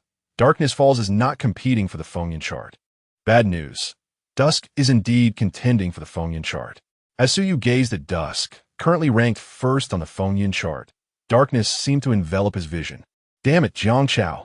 Suyu's defenses crumbled. At that moment, a message from Feng Mu arrived. Hee. Suyu, even without seeing Feng Mu, he could sense the mocking gaze behind those 2 words. Damn it. 2 ace composers and a top-tier artist cannot even match the prowess of Jiang Chao alone. It is utterly absurd. Officials, you must intervene. How can we proceed under these circumstances? Suyu once again refreshed the music charts, only to discover that Dusk had been relegated, with Fairy Tale now in first place. What? Jiang Chao has been pushed down? Who could it be? Upon opening the song information, he found the following. Title: Fairy Tale. Artist: Yin Mingjun. Lyricist: Jiang Chao. Composer: Jiang Chao. Arranger: Jiang Chao. Suyu gasped, realizing he had forgotten that this fellow had released 3 songs. He hastily clicked to play. It has been so long since I last heard you tell me your favorite story. The piano prelude began, and the singer's warm, textured voice emerged, gently narrating like a story whispered in one's ear. Suyu's hands trembled. I wish to become the angel you adore from a fairy tale, spreading my arms to transform into wings to protect you. You must believe that we shall have a happy ending, just like in fairy tales. Jiang Chao, Jiang Chao. Suyu erupted into laughter upon finishing the song. Just then, his manager's call came through. Suyu, have you seen the music charts? We're ranked 3rd. Ha ha. It's Jiang Chao once again. Suyu, are you alright? Everyone is in this together. Suyu hung up, glancing at the chart, where everyone was overshadowed by Jiang Chao, feeling a bit better. He then opened the newcomer chart, expecting to see the dark dominating, but was astonished to find it ranked 5th. What's happening? Have 4 prodigious newcomers emerged? Suyu was taken aback. Such a song as the dark should have swept the charts. Although the rankings had just begun, Jiang Chao's fanbase and attention were considerable. He should not be outshined by other composers. He hurriedly clicked on the 4 songs ranked above the dark, listening intently. His frown deepening. Is this truly enough to surpass the dark? He opened the information for the top song. Title: Heartbeat Delay. Artist: Chen Wanning. Lyricist: Wu Xiangling. Composer: He Yuan. Arranger: He Yuan. Chen Wanning? Suyu was stunned upon seeing the artist's name. Chen Wanning is on her way to becoming a top-tier artist. Yet she is still on the newcomer chart? Is this an attempt to elevate the composer-esque status? But He Yuan surely doesn't he need that? If not, could it be a targeted attack? Suyu quickly checked the information for the other 3 songs, and indeed, one was a top-tier artist while the other 2 were second-tier. All from Fenghua. It was a calculated assault. Under different circumstances, this would undoubtedly succeed. Yet the quality of the dark indicated that Fenghua had miscalculated this time. Upon grasping the situation, Suyu's previous frustration dissipated. Seeing someone else's misfortune brings me comfort. Indeed, joy is often built upon the suffering of others. But why is Fenghua targeting Jiang Chao? This level of rivalry must stem from some deep-seated animosity. Wouldn't you agree? After much contemplation, Suyu remained perplexed until the phone of his agent rang again. With a hint of impatience, Suyu remarked, "Are you done yet? I understand. I'm in 3rd place. No, have you seen who sang Dusk? It's what was it? Du Tianhua." Before Suyu could respond, the agent clicked his tongue. I see now. In the rookie rankings, Fenghua is targeting Jiang Chao because Jiang Chao has been supporting Du Tianhua. There hadn't been a whisper of this before. Who is Du Tianhua? The one who sang Expired Candy, remember? Suyu's eyes widened in realization. Him. It's been ages since I last saw him. I recall he was blacklisted, right? Indeed, he was blacklisted by Fenghua. After the contract was terminated, he was signed by Xingyao, released a song, which seemed to draw Fenghua's ire. Before Xingyao could retaliate, their platinum songwriter left, and he vanished from the scene. It's surprising he is back, but to be fair, Du Tianhua's vocal talent and ability are truly commendable. All these years, and Fenghua has still not let him go. What a pity. This time it seems they've targeted him in vain. Hearing Suyu's words, the agent chuckled. If we must fall, we shall all fall together. There is no reason for them to stumble before Jiang Chao, while Fenghua can behave so audaciously. Exactly. Everyone must fall. At this moment, not only had Suyu and his associates uncovered Fenghua's scheme against Jiang Chao, but the more astute media outlets also quickly identified the motive behind the attack. They rushed to write articles, eager to be the first to publish their findings. It can be said that while Du Tianhua's Dusk had yet to gain popularity, he had already made a name for himself through the ensuing gossip. With the support of his company, Du Tianhua swiftly established a new verified account, officially announcing his return with Dusk. Chapter 36, targeting the heir Fenghua as composition department. Having deployed 2 first-tier artists and 2 second-tier artists this month to undermine Jiang Chao in the rookie rankings, had not yet found rest. While outsiders continued to discuss the tumultuous relationship between Fenghua and Du Tianhua, Song Bin, who orchestrated the entire affair, tossed the documents he held upon reviewing the rankings. While others remained oblivious, he quickly realized they had miscalculated. Their target was wrong. It was not that they had erred in targeting Jiang Chao, but rather they had mistakenly aimed at the rookie rankings. Their intention was to undermine Du Tianhua. Yet they foolishly dispatched 4 artists to the rookie rankings only for them to land on the wind and cloud chart instead. How could they justify this? Furthermore, Jiang Chao's song Darkness Falls was exceptionally good. In a few days, or perhaps even by tomorrow when the public awakened, the data for Darkness Falls would surpass theirs. He could hardly fathom how Fenghua would be ridiculed at that point. He immediately mobilized all available resources to promote Heartbeat Delay, channeling all resources from the other 3 songs into this one. Having targeted the wrong individual was a grave error. If they failed to secure the top spot in the rookie rankings, everyone's bonuses for the next 6 months would be forfeited. Songbin hurriedly made calls to relay his orders. This night was destined to be sleepless.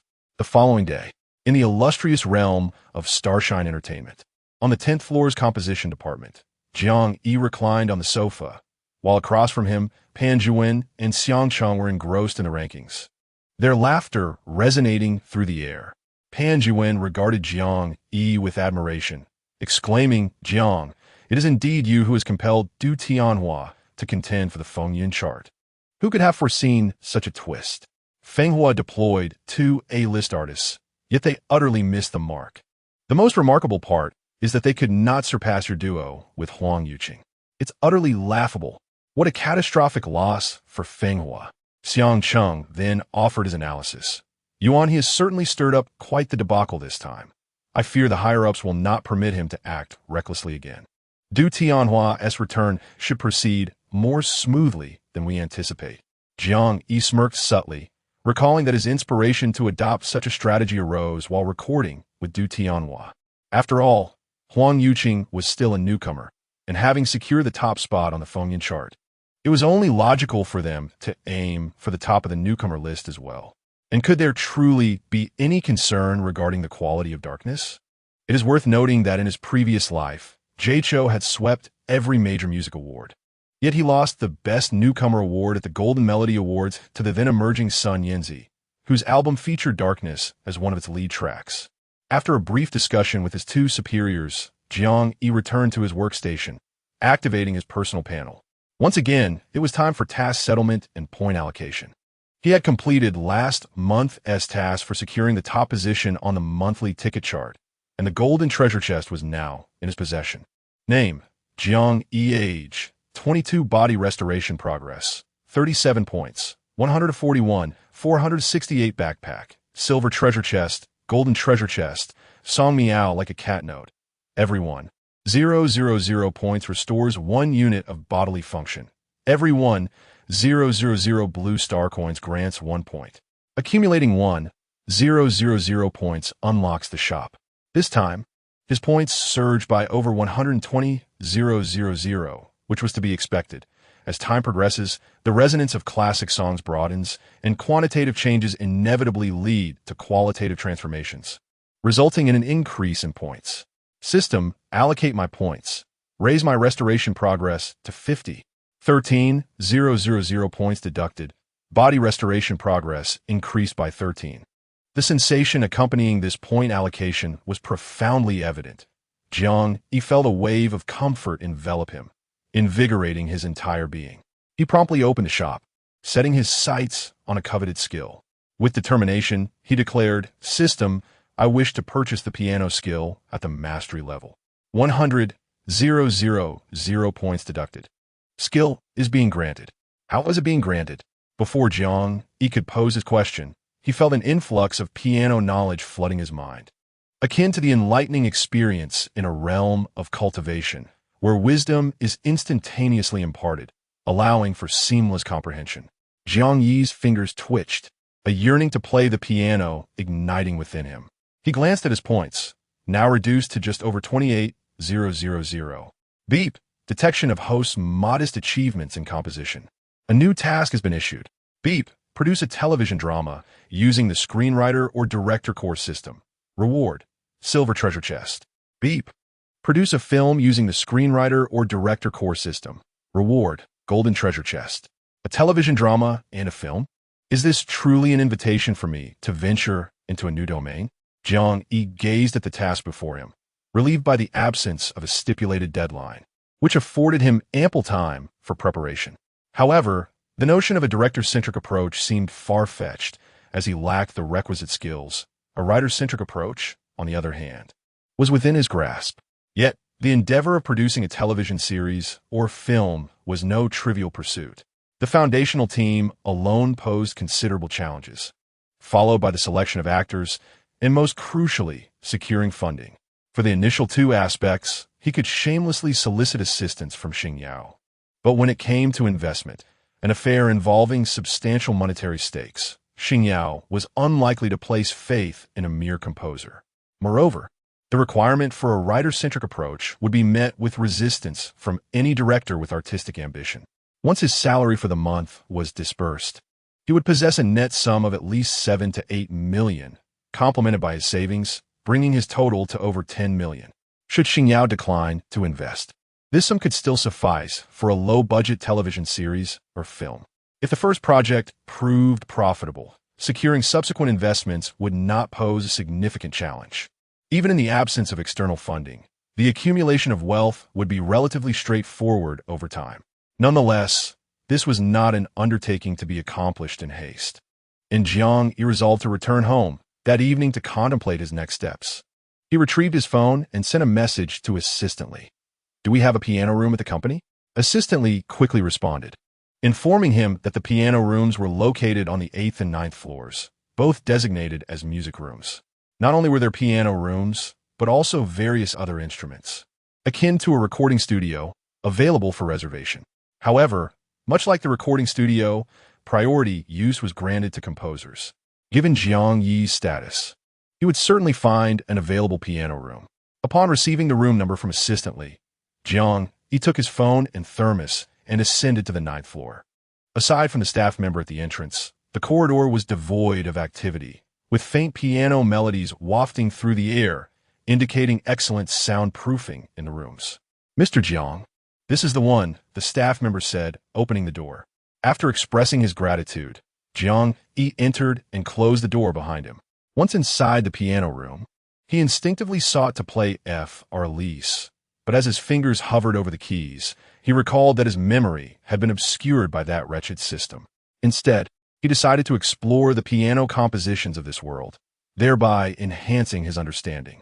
Jiang Yi pulled out his phone and searched for piano pieces.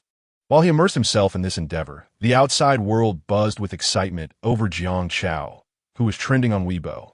Fenghua takes aim at the air.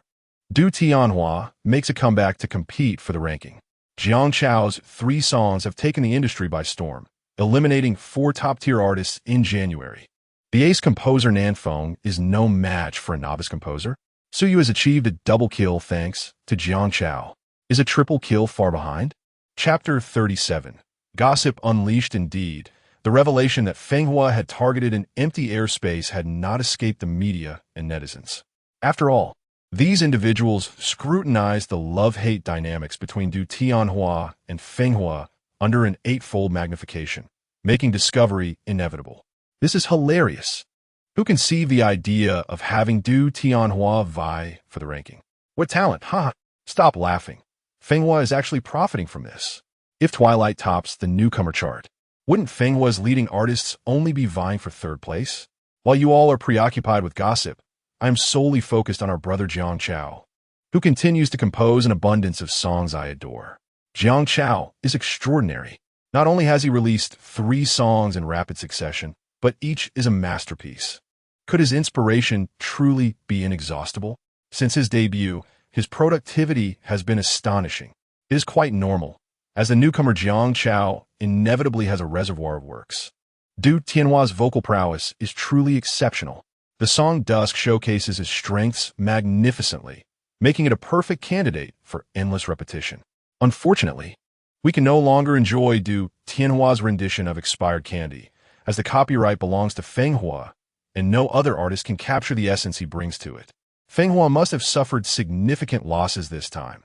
It appears their resources are heavily focused on promoting Chen Wanling's Delayed Heartbeat. While Chen Wanling possesses undeniable talent, in terms of composition, he Yuan pales in comparison. The difference between a top student and a genius is unmistakable. Thus, despite all the gossip, the question remains, who exactly has Du Tianhua offended? Is it someone of considerable influence? Why is no one willing to speak up?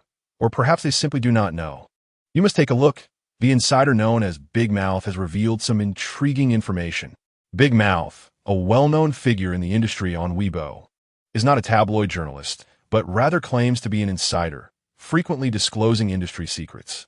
His revelations have proven accurate time and again, sometimes even faster than those of paparazzi, which grants him considerable authority on the platform.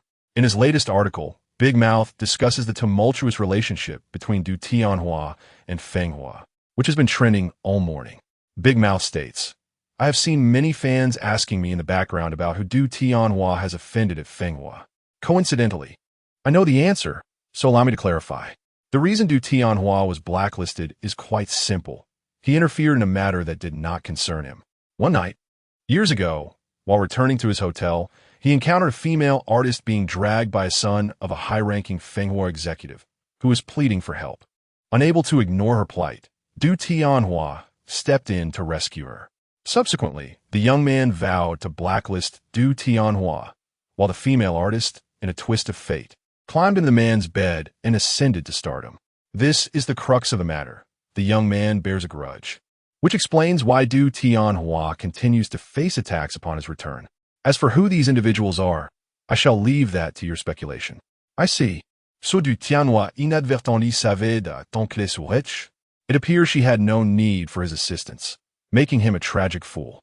The female artist, now a top-tier star, provides a rather obvious hint, and coupled with the young man, it becomes quite easy to deduce. Who could it be? Why can't I figure it out?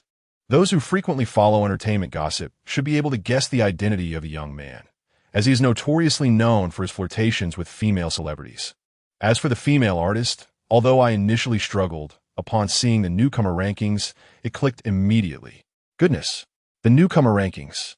It cannot be, can it? It certainly must be. Who else could it possibly be? I never imagined she would turn out to be such a person. Enough of your vague references. It is clear the female artist refers to Chen Wanling, while the young man is undoubtedly Yuan He. The ungrateful Chen Wanling. No wonder she is at the forefront of the attacks against Du Tianhua. It appears this entire situation stems from her actions. Although the outspoken commentator did not disclose the full name, the clues provided were quite evident. Chen Wanling was immediately inundated with inquiries from numerous netizens, while Yuan He's social media account received a comparatively lesser amount of attention, primarily because Yuan He is not considered a part of the industry and remains indifferent to such matters, as he does not rely on the support of online users for his livelihood. At that moment, in the lounge, Chen Wanling had just finished a public engagement. The song by Jiang Yi was indeed exceptional, yet she, being a top-tier artist, had her fame and a myriad of resources from Feng Hua to bolster her presence. There was a slender chance that she could outshine Jiang Yi's song within a month, hence she needed to diligently promote her music. As she descended from the stage and greeted the staff, she noticed that the once courteous demeanor of the crew had morphed into a complex expression, with some individuals openly displaying disdain. A sense of foreboding gripped Chen Wanling as she followed her manager into the lounge. The manager handed her a phone with a serious expression, stating, "The commentator has revealed the details of your affair with Du Tianhua. The online backlash is intense. Do not respond. I have postponed your recent engagements. It is best to lie low for a while."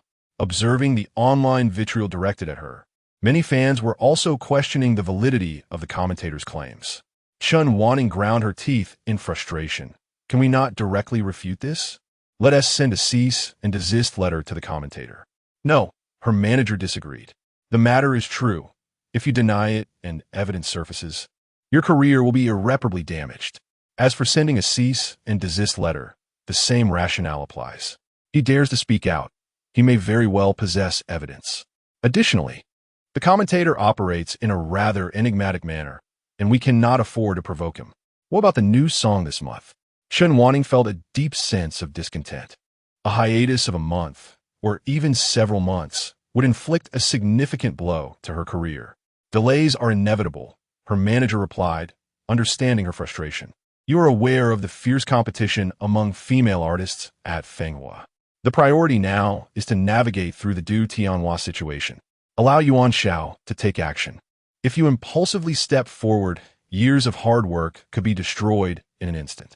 I understand the stakes, Chen Wanling acknowledged, though the bitterness remained within her. Why couldn't Du Tianhua just fade into obscurity? Why make a comeback? And what was Jiang Chao's relevance?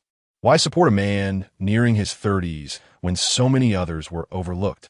Chun Wanning harbored resentment, vowing to exact revenge on the two at the first opportunity.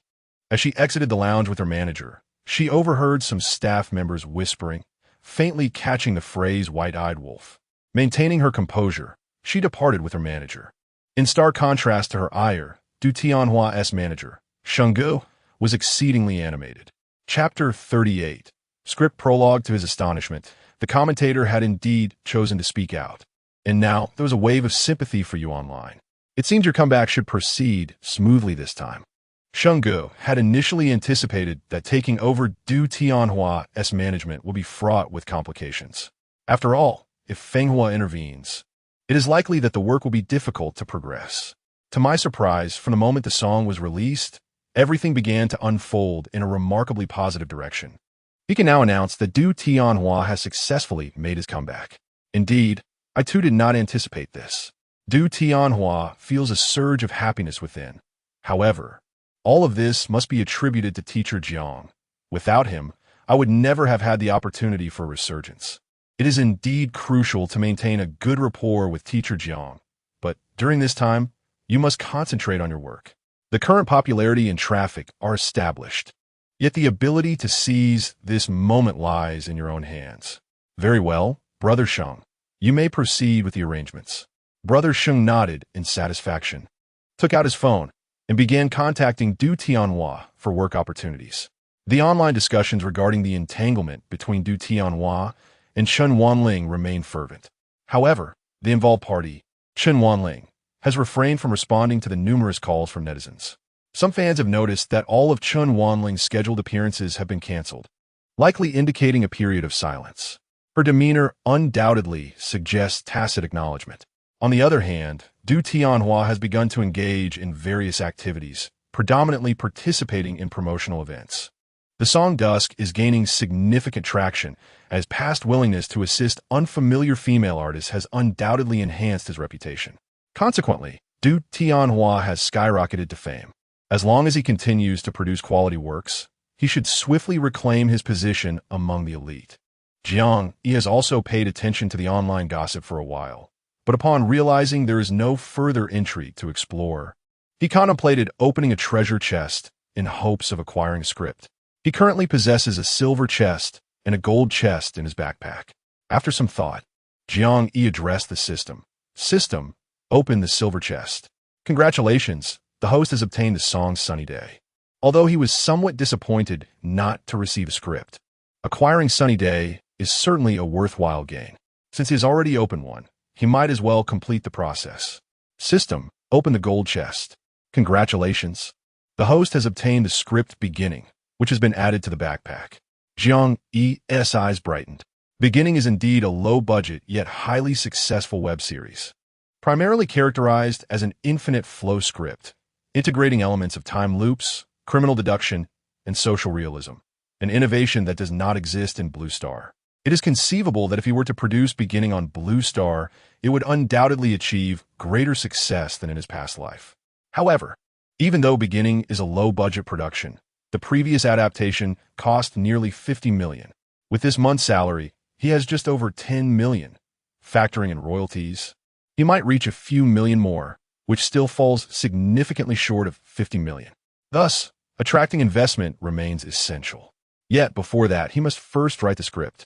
Jiang Yi clicked to claim the script, and, as expected, it requires him to draft it. However, Jiang Yi was surprised to find that the system provided two versions of the script. One is a standard script, and the other is a storyboard script. Upon reviewing the storyboard script, he was somewhat taken aback. It was written with such meticulous detail that any director with adequate professional knowledge could effortlessly bring the script to life. The script meticulously details aspects such as scene numbers, shot compositions, camera movements, and estimated shot lengths, even incorporating hand-drawn visuals, thereby eliminating the necessity for the director's personal vision. This storyboard is extraordinarily impressive. Even if a novice director were to be assigned, possessing this script would enable them to execute the film.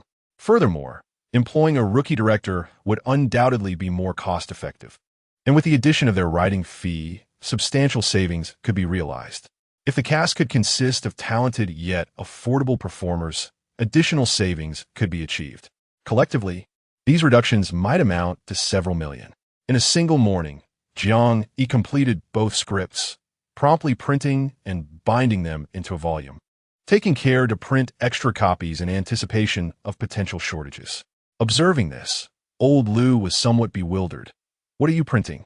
Don't tell me it's lyrics and music? This hefty stack was indeed thicker than the entire history of Blue Star. No, it is not, Jiang Yi reassured him.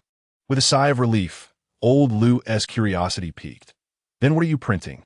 A secret, Jiang Yi replied, stowing the surplus scripts in a drawer before taking his thermos to Minister Pan's office. Upon encountering Jiang Yi, a smile naturally spread across Pan Jiwen's face. Xiao Jiang. What brings you here? Minister Pan, I have a particularly good friend who is an author. Recently, he wrote a television drama script that I believe is exceptional, and I would like to meet the leaders of the film and television department to help him submit it. Ah, I see. That is fine. I will make a call. Rest assured, I have some standing in the film and television department, Pan Jiwen replied, though he first suggested that Jiang Yi return in the afternoon, as it was nearly noon and he should go have lunch. Acknowledging the time, Jiang Yi agreed to return later. Once he left, Pan Jiwen immediately called Xiang Cheng, explaining the situation. Xiao Jiang has taken the rare initiative to approach me, emphasizing that this is his exceptionally good friend. Would you mind putting in a good word with Minister Lu? While Pan Jiwen could certainly handle this minor matter himself, he preferred to ensure it was executed with finesse, preventing his protege from being overlooked in the film and television department, which might dampen his spirits. If Jiang Yi were to feel disheartened, it could stifle his creativity in songwriting. Thus, this matter warranted serious attention. However, if it were Xiang Cheng making the request, his influence would undoubtedly supersede Pan Jiwen's. All right, have Xiao Jiang come find me in the afternoon. I will personally escort him to the film and television department. Understood. Preoccupied with these thoughts, Jiang Yi consumed his lunch rather quickly. Yet, with the afternoon nap still on the horizon, he refrained from sleeping and instead utilized the time to write. Dope had already reached 120,000 words, nearing the 3-year mark, while the outstanding tens of thousands owed to readers had long been forgotten. Repayment seemed impossible. It would never be feasible. Thus, he aimed to maintain a daily update of 10,000 words, while entrusting Zhu Zhou to assist with scheduling the surplus manuscripts. Indeed, the current Jiang Yi has become quite indolent, entrusting tasks such as manuscript submissions entirely to Zhu Zhou, who relishes the privilege of being the first to peruse the works, aside from the authors themselves. As the workday commenced, Pan Jiwen directly escorted Jiang Yi to see director Xiang, indicating that Xiang had summoned him. Intrigued, Pan Jiwen accompanied them. Chapter 39. The television department of Xingyao. The trio arrived at the 15th floor where the television department resided. Unlike the composition department, which boasts 3 subdivisions, the television department comprises only 2, primarily due to the lackluster reputation of Xingyao's television productions. During their ascent, Xiang Cheng had previously mentioned that the head of the television department, Lu Shuwen, bore a name that contrasted with his imposing stature, as he was notably tall and robust. Moreover, Xiang Cheng had hinted at Lu's rather irritable temperament.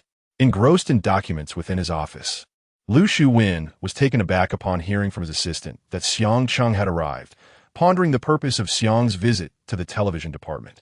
After instructing his assistant to guide them to the lounge, he rose to join them.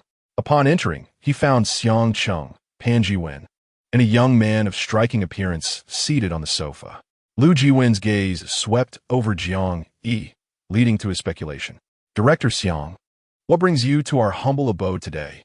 One does not often see you here without cause. The television department occasionally interacts with the composition department, given that most of the music in Xingyao's dramas originates from there. Naturally, the 2 departments often find themselves at odds, which does not foster a particularly amicable relationship. Xiang Cheng chuckled lightly before elaborating. I am here to introduce someone. This is Jiang, known by stage name Jiang Chao. I believe you are familiar with him? Lu Shuwen initially assumed the young man was being introduced as an actor, but upon hearing his name, he realized otherwise. Jiang Chao had garnered significant attention in recent months, with his reputation as a prodigious composer proliferating across both the company and the internet. While it remained uncertain if he possessed the talent of a true musical progenitor, it was evident that he had the makings of a promising figure. It was unfathomable that someone of his stature would be directed towards acting in the television department. Of course, I am aware. Lu Shuwen extended his hand towards Jiang Yi. I took notice of your remarkable work, Tianyin, which was outstanding. I wonder if you would consider writing a piece for our television series? Jiang Yi shook his hand in response. Certainly, Director Lu, an opportunity has just presented itself. Lu Shuwen, taken aback by Jiang Yi's assertion, pondered whether he had taken an interest in one of their projects, contemplating the possibility of writing personally for it. What do you mean by that, Jiang Yi? Jiang Yi handed him a script. Director Lu, this is a script penned by a friend of mine. It is refreshingly original, with a captivating storyline. Should Xingyao decide to invest in this television series, I would be responsible for the music. Realizing Jiang Yi's true intentions, Lu Shuwen accepted the script and inquired with curiosity, has your friend written a script before? Not yet, but that does not hinder his capability. As he is indeed an author, Jiang Yi replied, the statement holding merit, for it is not overly challenging for a novelist to transition into script writing. Lu Shuwen gazed at the word beginning inscribed upon the script, utterly bewildered as to its essence.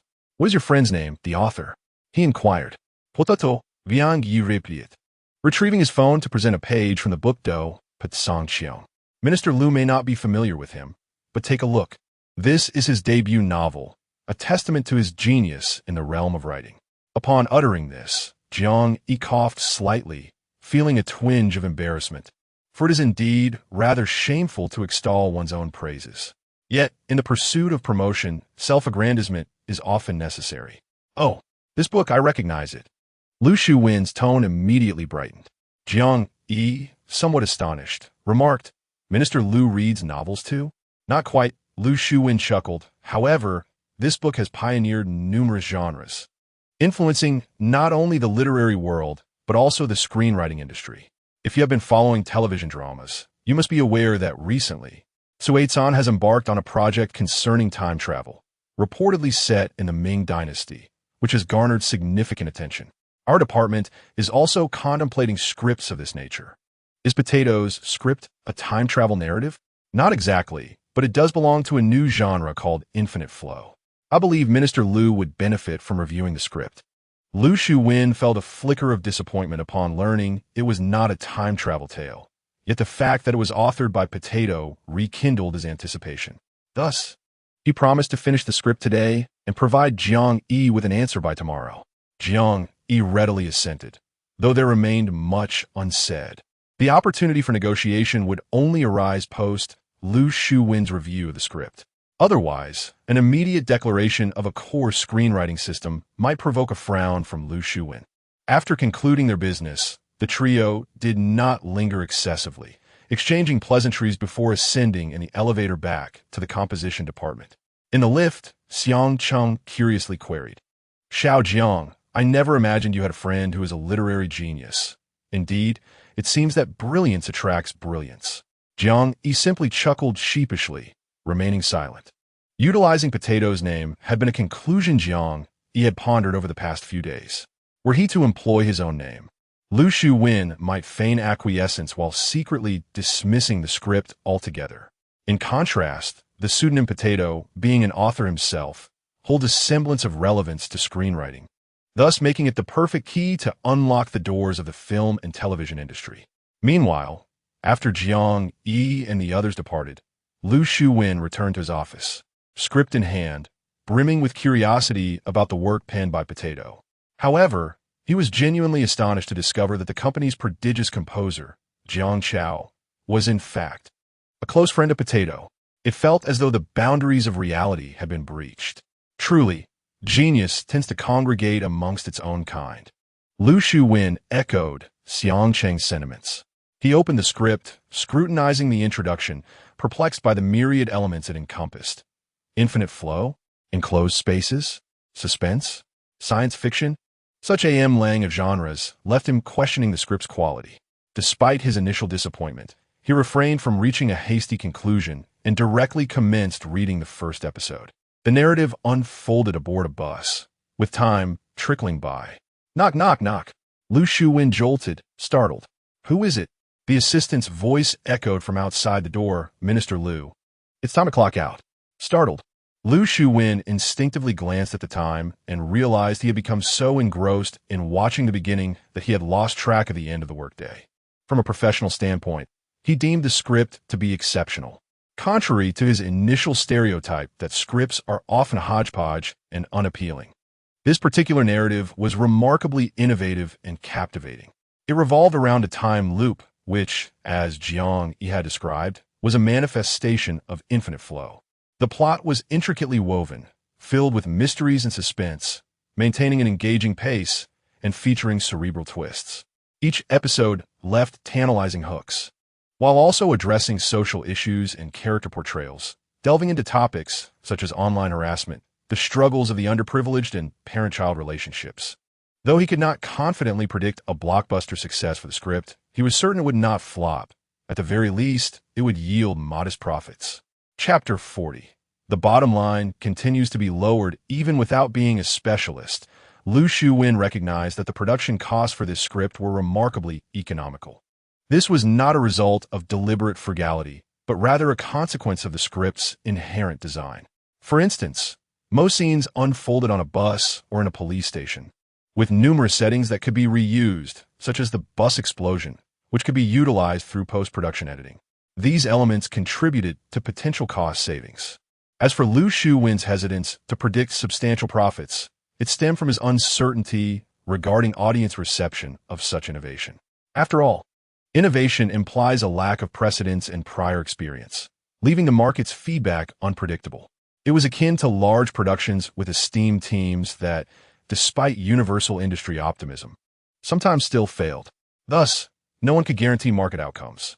Nevertheless, from Lu Shuwen's perspective, this script was viable for production, and he believed it could yield minor profits.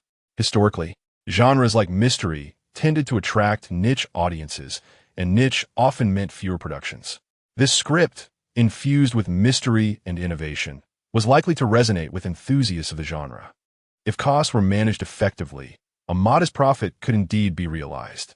Having contemplated how to proceed, Lu Shuwen tucked away the script and gathered his belongings to leave for the day. The night passed without incident.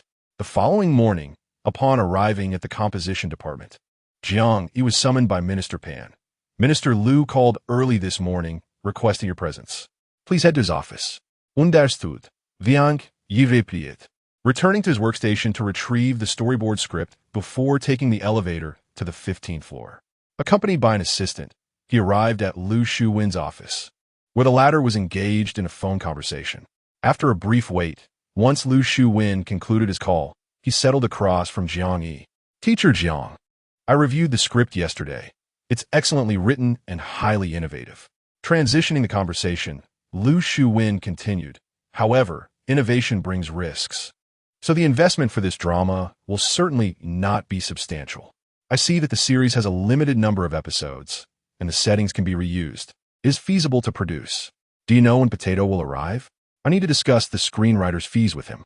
Minister Lu, the situation is that Potato, due to his personality, is not inclined to communicate with others, so I am fully authorized to handle matters regarding the script. The fees are negotiable, as Potato is financially secure. However, there is one issue. He desires the script to be produced under a core screenwriter system. What? Absolutely not. Lu Shuwen instinctively rejected the notion. In Dongzhou, we operate under a director-centric system. There is no such thing as a writer-centric one. That may be true for Dongzhou, but in Nanzhou, many embrace a writer-centric approach. Nanzhou is different. Each region has its own distinct practices. Lu Shuwen furrowed his brow. Moreover, this is the first time for Malintu to write a script. Does he truly understand the nuances of filming? Jiang Yi handed over the prepared storyboard to Minister Lu.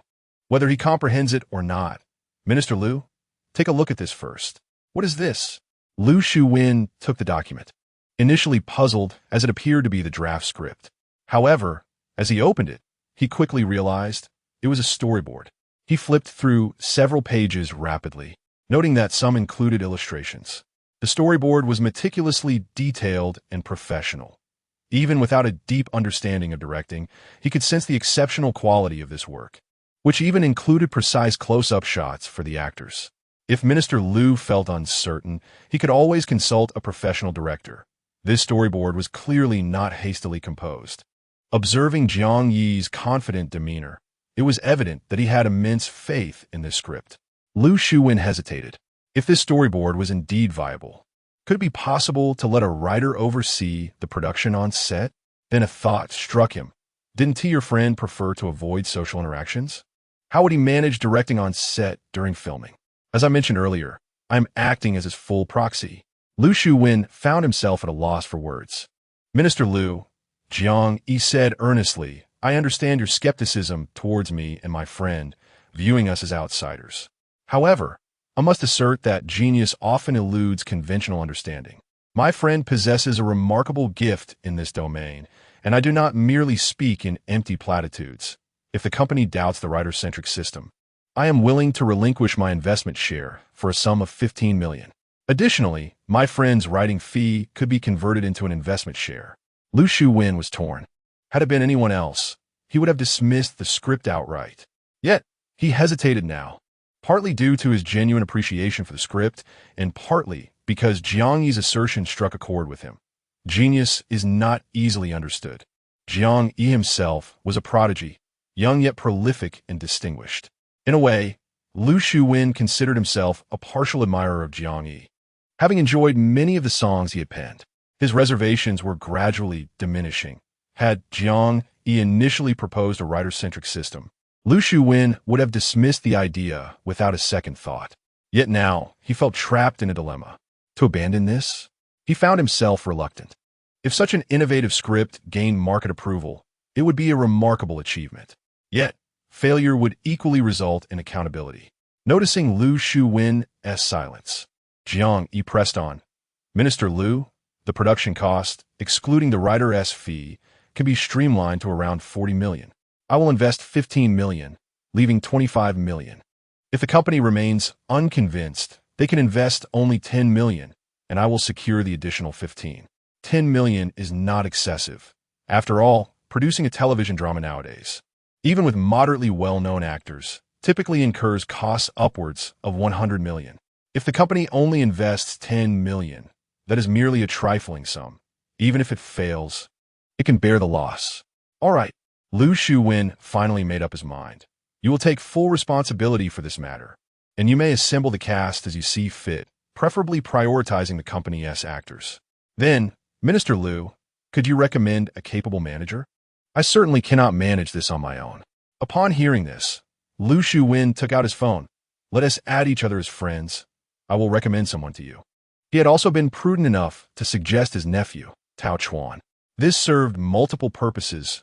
First, it offered his nephew an opportunity for growth. Second, if the drama turned out to be a hit, his nephew would benefit. Third, it would also enhance Jiang Yi's standing. Everyone in the company was familiar with his nephew, and having him assist with the crew would likely earn some favors. Having secured this crucial step, Jiang Yi breathed a sigh of relief.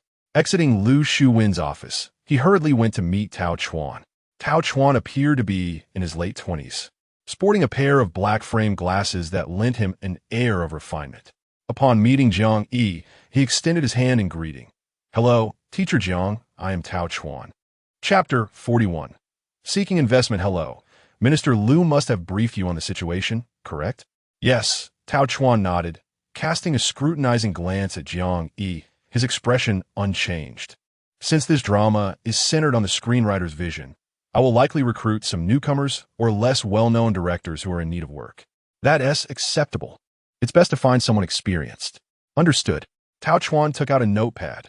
Does Teacher Jiang have any other requests? Please gather the crew and arrange auditions for the company's actors. I will send you the script shortly, and I entrust you with the location scouting and other matters. My sole responsibility will be to guide the director in producing the final scenes. In a single sentence, Tao Chuan instantly comprehended that this Teacher Jiang was a complete novice in the field. Very well, I understand your requirements, Teacher Jiang. If there is nothing else, I shall return to my tasks. I will keep in touch regarding any developments with the crew. Thank you for your assistance.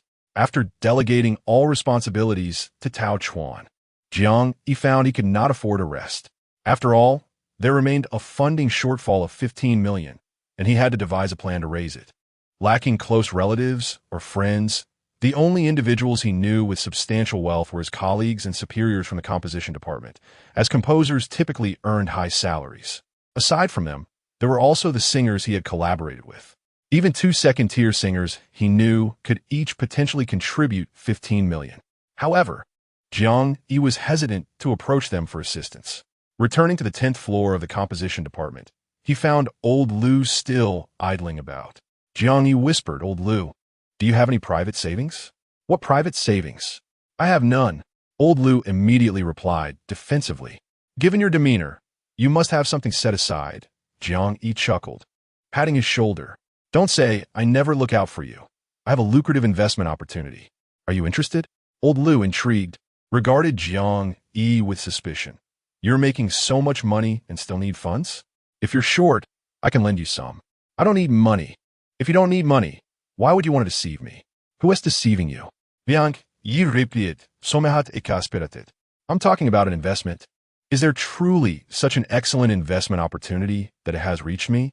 Lao Lu prides himself on his clarity of thought. "Have you not already exhausted your funds?" Jiang Yi, in exasperation, replied, "I have invested 15 million. What do you think?" "No way. Is that for real? What are you investing in?" "A new drama by the company, the script penned by a friend of mine. I have great faith in this project, hence my investment of 15 million. Lao Lu pulled out, inquired, "But why is the company distributing its investment shares?" "The script is somewhat innovative, and with a core screenwriter system in place, the company prefers not to take risks. Thus the shares were distributed." Jiang Yi elaborated, "There is still a share of 15 million available. Would you like to invest? If you choose not to, I will approach Minister Pan and Director Xiang, as well as the singers I collaborate with. You must understand, I mentioned it to them, and surely it won't last long. I'm telling you first because of our good relationship." Initially, Lao Lu deemed it untrustworthy and was reluctant to invest, especially since the company itself seemed skeptical. However, Jiang Yi's words struck a chord. If others invested, he would miss out. Immediately, he protested, "Don't. Leave me a share, Xiao Jiang. I've treated you well. Haven Ti. We battled fiercely in the canyon. I would rather perish than see you harmed." "Then how much can you invest?" 1 million, just a small stake." Jiang Yi looked at him in surprise. "You actually have that much private savings? I thought 50,000 would be a stretch." "What private savings? This is my hard-earned money over the years." "All right then, I'll reserve 1 million for you." Jiang Yi rose. "I'll inform Minister Pan." As Jiang Yi's figure disappeared into Minister Pan's office, Lao Lu, who had briefly reconsidered his impulsive investment decision, felt a renewed sense of conviction. Once Minister Pan and Director Xiang made their moves, that investment would likely slip through his fingers. If this venture proved profitable, his little treasury would flourish, and he could finally indulge his wife, leaving her to ponder whether she would dare to scold him again. The process of securing investments progressed even more smoothly than Jiang Yi had anticipated. Upon hearing his proposal, Minister Pan did not hesitate and promptly committed to 5 million, while Director Xiang also pledged an equal amount. As for the remaining 4 million, Director Xiang suggested allocating the investment shares to the composing department on the 10th floor, promising to absorb any leftover amounts himself. Of course, Jiang Yi understood that Minister Pan and Director Xiang's investments were entirely made on his behalf. They likely prepared for the possibility of this investment yielding no returns. Upon learning that a company was willing to release investment shares for a drama, the composers on the 10th floor had mixed reactions. Some perceived it as a trap, while others viewed it as an opportunity. Regardless of their opinions, the 400,000 investment was not substantial, and with so many composers in the department, they quickly pooled their resources. With funding secured, Jiang Yi turned his attention to matters concerning the production team. Fortunately, Tao Chuan proved capable. Within 3 days, he assembled a small crew and subsequently, with Jiang Yi's consent, issued casting call requirements within the company. The Starry Actors Group buzzed with activity. Following the company's announcement, discussions erupted among the members. "Did you see the casting call for the new drama?" I did. I heard it's a low-budget investment, and they don't plan to hire well-known actors. So both leading roles are quite promising for us. I fit the criteria for the male lead. I must give it a try. Wow, aside from the lead characters, most of the roles require actors of considerable age. This time, those seasoned performers may finally have a chance. I have insider information that this drama adopts a core screenwriting approach, with Zhao Ziyao as the director, who previously helmed a poorly received web series and is now relegated to a supporting role.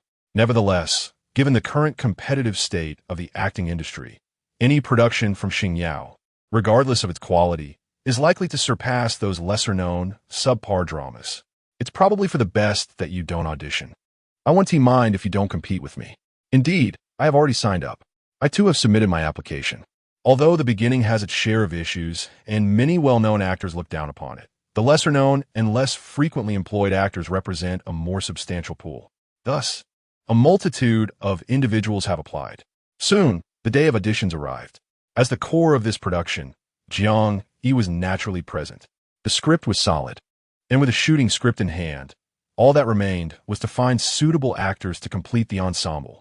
In the audition room, Jiang Yi sat at the center, flanked by the chief steward Tao Chuan on his left and director Zhao Ziyao on his right. Aware of his role as a supporting player and having spent the past few days together, the director adopted a humble demeanor in Jiang Yi's presence. Outside the audition room, a multitude of hopefuls awaited their turn, predominantly youthful and vibrant individuals, with few older candidates. The stage manager called out the first number 1, Huang Hao. As the stage manager announced the names, the previously noisy corridor quieted significantly, and a palpable tension filled the air. In the audition room, Jiang Yi observed Huang Hao's performance and silently marked a cross on his form. He did not select actors based on the appearances of the leads from his previous life. As long as the acting was competent and the age appropriate, they were considered. Ironically, the most challenging role to cast was Aunt Gua, for which Jiang Yi had already enlisted Tao Chuan's assistance in finding a veteran actor. This was Jiang Yi's first experience with auditions, and, at first, he found it rather intriguing. However, as the performances grew increasingly painful to watch, his interest began to wane. While newcomers were indeed economical, their acting left much to be desired. Finding someone with potential for development was challenging, let alone an actor with exceptional talent. Notijing Viang Yisitifling Ayon. Tao Chuan leaned in slightly. Teacher Jiang, would you like to take a break? No need, let's finish the auditions. Jiang Yi felt it inappropriate to keep others waiting and forced himself to stay alert. Hello everyone, my name is Tang Tai, and I have appeared in. Before he could finish, Tao Chuan interrupted him. That information is already in your resume. There's no need to reiterate. Which role are you auditioning for? I am auditioning for Wang Xingda. Very well, you may begin. Jiang Yi scrutinized Tang Tai's appearance and stroked his chin thoughtfully. While he was uncertain about Tang Tai's acting skills, his looks did not align with the character of the driver. Rather, he exuded an aura of uprightness, more fitting for the role of Officer Zhang Cheng. Taking a deep breath, Tang Tai commenced his performance. The scene depicted Aunt Gua conversing with him, expressing that her daughter must have faced difficulties in the car. As a father who had not received his daughter's final call, he crumbled under the weight of despair in that moment. Without uttering a single line, Tang Tai quickly immersed himself in the character, tears flowing freely. Viang Yi Kui Li Nodit. The acting talent was evident, yet the image did not quite fit. Once his performance concluded, Jiang Yi addressed the staff. Please provide him with a segment for Zhang Cheng's audition. Let us see how he fares in that role. Tang Tai was momentarily taken aback. Typically, such a request for a character change indicated a high probability of being selected. Excitement surged within him as he received the audition material and swiftly prepared for the trial. After his performance, Tao Chuan glanced at Jiang Yi, noticing a tick mark on the form, and said to Tang Tai, "That'll do. You may return and await the results. Typically, they are announced by the end of the day." "Thank you, esteemed teachers," Tang Tai replied, exhilarated as he departed. Having auditioned throughout the morning, he had successfully secured a role. After lunch, foregoing any rest, he continued with the auditions. In the afternoon, Jiang Yi proceeded to finalize the leads, both of whom were actors from Xingyao. As for the younger roles, Including internet celebrities and the adorable Meng Meng and Lu Di, they were also cast. Other actors would need to be sourced externally. For the role of Aunt Gua, Tao Chuan found a seasoned veteran, whose performance Jiang Yi had previously admired. Thus, an invitation was extended. However, it was swiftly declined. Reluctantly, Jiang Yi resorted to public auditions. The news of the open auditions spread rapidly among actors through various channels. Established actors, upon hearing of the production details, a small director, low investment, and a novice lead, dismissed it as a low-tier project. Yet, while they were indifferent, the aspiring actors at the grassroots level were deeply concerned. Their focus was not on the quality of the script, but rather on the opportunity to act and earn a living. In a rented house in the suburbs, a weary woman returned home, only to be excitedly approached by a housemaid holding her phone. "He may come and see this." The woman, known as Jiang Yi, glanced at the phone as her housemaid explained, a television series produced by Xingyao, a major company. "Look, they're seeking individuals of our age group. We meet all their criteria. Should we sign up for the audition? Xingyao is right here in Linen City. Let us give it a try. Where do we apply?" "There's an email for that." Jiang Yi examined the requirements on the screen. She fully qualified. If chosen by Xingyao, regardless of the show's quality, she would certainly earn a decent sum and gain visibility. It was rare for a prominent company like Xingyao to hold open auditions for their productions, making this an exceptional opportunity for her. Thus, Xingyao's open auditions attracted numerous aspiring actors of advanced age to Linen City. Before long, the day of the auditions arrived. The corridor buzzed with more activity than the previous Xingyao auditions, filled with older actors of various appearances and life stories. Jiang Yi, as before, settled between Tao Chuan and Zhao Ziyao. Hardly had he taken his seat when the auditions commenced. This time is an improvement over the last. Most of these individuals possess a certain degree of acting prowess, and their experiences have endowed them with deeper insights into performance. "Hello, director. My name is Jiang Yi, and I will portray Tao Yinghong." With that, she is ready to commence. The audition segment for Tao Yinghong takes place in an interrogation room, where she passionately cries out, "My daughter is dead." This scene encapsulates an emotional eruption, transitioning from suppressed sobs to a sudden, anguished scream, illustrating the extreme despair of losing a daughter while being unable to uncover the truth, a true test of acting skills. The staff recites their lines with little emotion, while Jiang Yi sits on a chair, her head bowed. When she finally lifts her gaze, Jiang Yi is captivated. Her expression is profoundly dramatic. Indeed, her voice is hoarse and trembling, yet the words cut through with clarity, imbued with a blend of anger and sorrow, culminating in a desperate cry of "My daughter is dead," as she approaches the brink of mental collapse. Her performance is exceptional. To my surprise, the role of Aunt Gua was serendipitously acquired. Jiang Yi marks a tick on his chart. Meanwhile, Tao Chuan, not having observed Jiang Yi's notes, watches Jiang Yi's performance and subtly nods, marking a tick on his own chart. After 2 days of auditions, the principal cast has finally been selected. The production team is a modest one, lacking any formal launch ceremony, and so they quietly commence filming in a discreet location. Pan Zhuan observes Jiang Yi accompanying the crew daily and frequently urges, "Xiao Jiang, composing should be your primary focus. Do not neglect your main career while assisting friends. I am aware that I will return to record songs in a couple of days." Once filming is on track, Jiang Yi carves out 2 days to return to the company for recording. December is just around the corner, and each year, as it marks the time for year-end point settlement, many composers and artists choose to release songs during this month, thus transforming December into a battleground for musical deities. However, this pertains to the wind and cloud chart, not the newcomer chart. Jiang Yi, aside from a song titled "Learning to Meow," has no surplus tracks, so he customizes songs directly with the system for December. Having pledged to promote Du Tianhua, he customizes Qinghua and The Secret of Winter, both representative works of the esteemed Zhou Chuanxiong from past life. The professionalism of Du Tianhua requires no further elaboration. The recording is completed in just 2 days. Consequently, after wrapping up the recording, Jiang Yi hastily returns to the set. Upon his arrival, Tao Chuan eagerly presents the completed footage shot by Zhao Ziao during his absence. Looks good. Zhao Ziao is quite obedient, following the storyboard diligently without imposing his own ideas. If the script specifies a shot length of 5 centimeters, he adheres strictly to that, never exceeding by even a centimeter. Chapter 43. Teacher Potato's introverted personality. Upon arriving at the set, Jiang Yi approaches Zhao Ziao. They are currently focused on filming the bus scenes, which constitute approximately 60 of the entire production. Once this segment is completed, they will shift their focus to the police station scenes. Observing through the monitor, Jiang Yi silently nods in approval. His selected actors are indeed commendable. Aside from the newcomers who require guidance, the older actors exhibit considerable skill.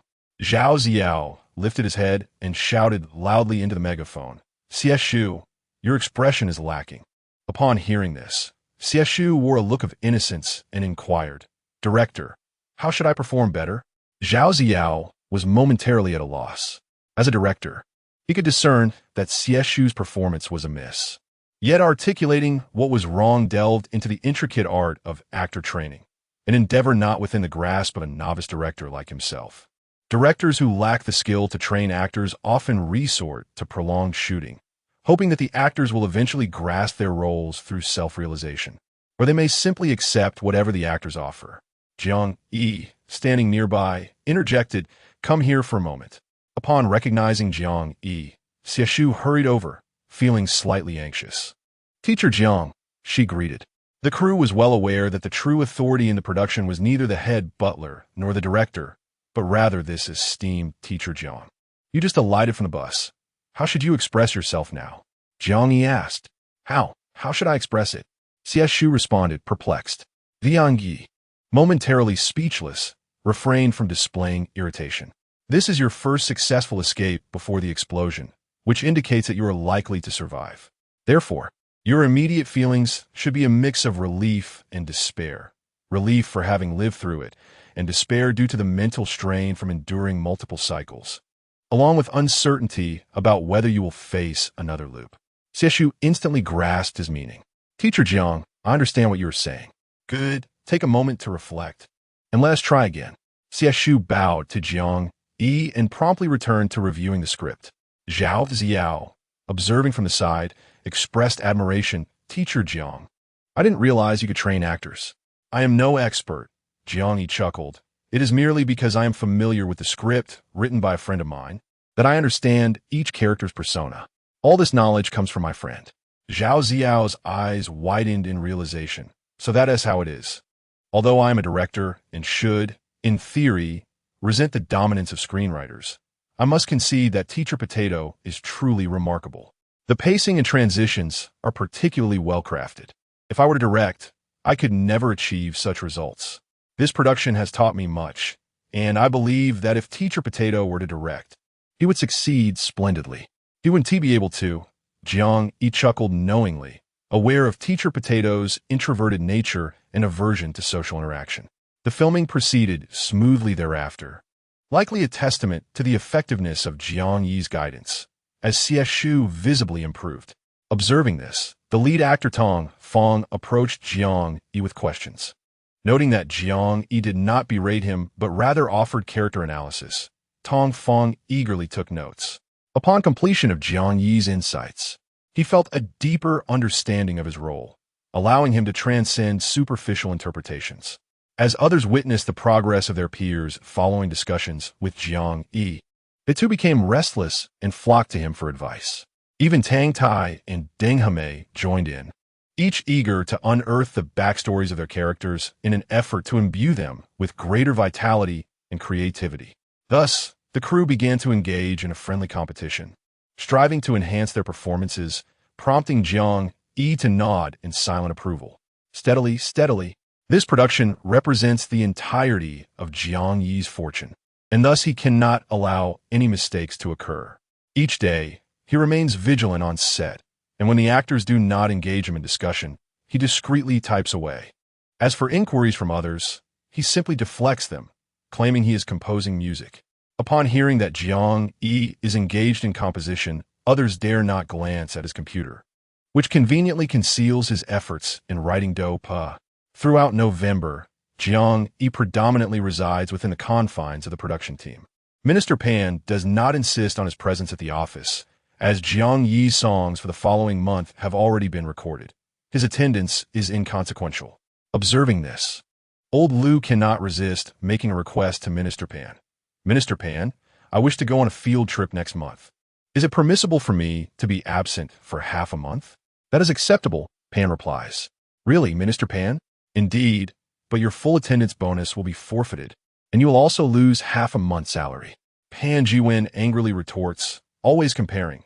Why don't you measure up to Xiao Zhang's chart placements? After so many years, you still cannot produce a piano piece. If you manage to ascend to the ranks of a top composer, I shall grant you your half-month leave. Old Liu counters. Is it because he does not wish to become a top composer that he remains unranked? As November's music charts conclude, despite Fenghua concentrating resources on promoting a single song, they are unable to surpass Jiang Yi's Tian Hei Hei, which once again claims the top spot on the newcomer chart.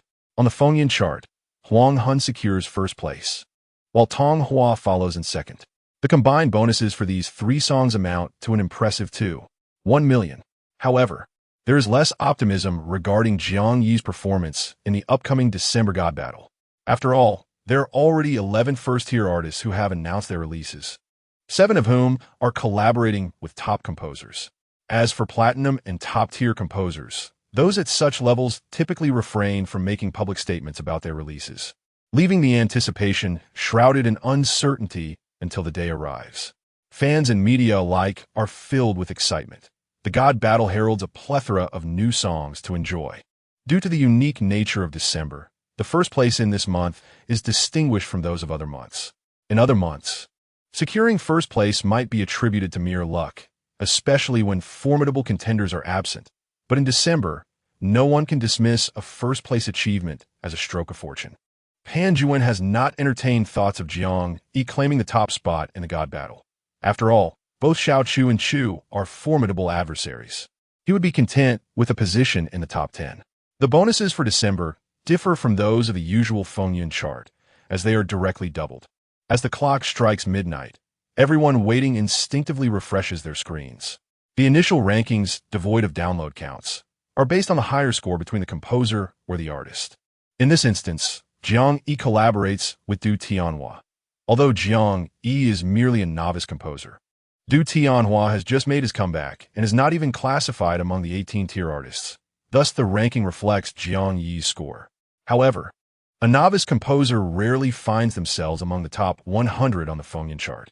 To listen to Jiang Yi's songs, one would certainly not begin by searching the charts, but would instead navigate directly to his homepage to see if he has released any new music. Chapter 44. Should such a targeted assault occur again, do not seek my assistance. While many are steadfast in their quest for favored composers or singers, certain media outlets, eager to consult the charts, became quite fervent. This year, a new song has emerged from the young musical prodigy. It is Qing Zhou from Fenghua, the youngest platinum composer. What? He has released a song? Wasn't he supposed to be sequestered, working on a symphony? Wow. It has been over a year since I last heard a new song from Qing Zhou. I am so looking forward to it. Not only Qing Zhou, but the dazzling Dong Li has also released a song. I absolutely adore Dong Li's music. It possesses such a distinctive character. This time, she has collaborated with the renowned singer Guohuan, and there was no prior announcement. What a delightful surprise. This year, only these two young musical prodigies have unveiled new songs, which feels rather scant. When will the musical prodigy release a new song? A new release from the musical prodigy? One song every 3 years would be commendable. He is engrossed in symphonic compositions and only releases music when absolutely necessary. Online, before the song has even been heard. News of the releases from the two prodigies, Fenghua and Liu Guang, has spread like wildfire, especially regarding Fenghua's prodigy Qing Zhou, who is only 33 years old this year and became a platinum composer at the mere age of 30, marking him as the youngest musical prodigy in history. Composers who debuted alongside Qing Zhou have been overshadowed by his brilliance. When reminiscing about those years, only Qing Zhou's name is remembered, not the others. In a luxurious flat within a high-end residential community in Linen City, a young man donned in a gray leisure outfit sat, his nose adorned with gold-rimmed glasses, which lent an austere touch to his somewhat ordinary visage. He retrieved a bottle of water from the refrigerator and handed it to the man seated on the sofa. The man appeared to be around 30, dressed in black wide-leg trousers, a white short-sleeved shirt, and a black denim jacket, accessorized with a long necklace, exuding a carefree yet stylish demeanor. The bespectacled youth settled beside the fashionable man on the sofa, took a sip of water, and remarked, "I say, you still doubt my prowess? Coming to disturb me at such an hour? Qing Zhou, you have not heard his music. You are unaware of Jiang Chao's true talent." The fashionable man, Yuan He, reclined with his legs crossed, stating, "The arrogant composers in our company all fear his strength." The bespectacled youth, Qing Zhou, scoffed at this. "Those composers in our company could never compare to me."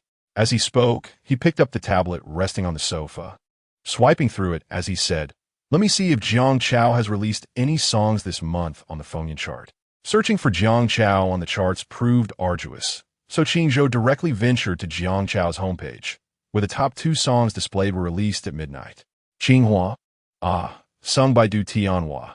It seems this song is indeed the one. Qing Zhou murmured the title and promptly pressed play. March has passed, the willow catkins scattered. Lovers hurry by, while my love remains unmoved, unperturbed by the winds of change. As I turn the pages of yesterday, warmth still lingers, yet regrets remain unspoken. A sudden pang constricts my heart as I tightly grasp the blue and white porcelain token, steadfast in my promises. Farewells are inevitably endured amidst disappointment. Memories applied, like balm, to the wounds that refuse to heal. The gentle breeze slightly squints as it picks up the tablet, scrutinizing the lyrics. Surprisingly, they employ ancient blue and white porcelain as a metaphor for love, complemented by the pentatonic scale and the orchestration of piano with strings, creating a splendid fusion of new and ancient styles. Yuan He, listening to Qing Zhou as commentary, realizes he comprehends little. Is this song truly exceptional? Does it surpass yours? I hold the advantage. This new ancient style seems to be a nascent endeavor, still somewhat immature, yet undeniably a bold innovation.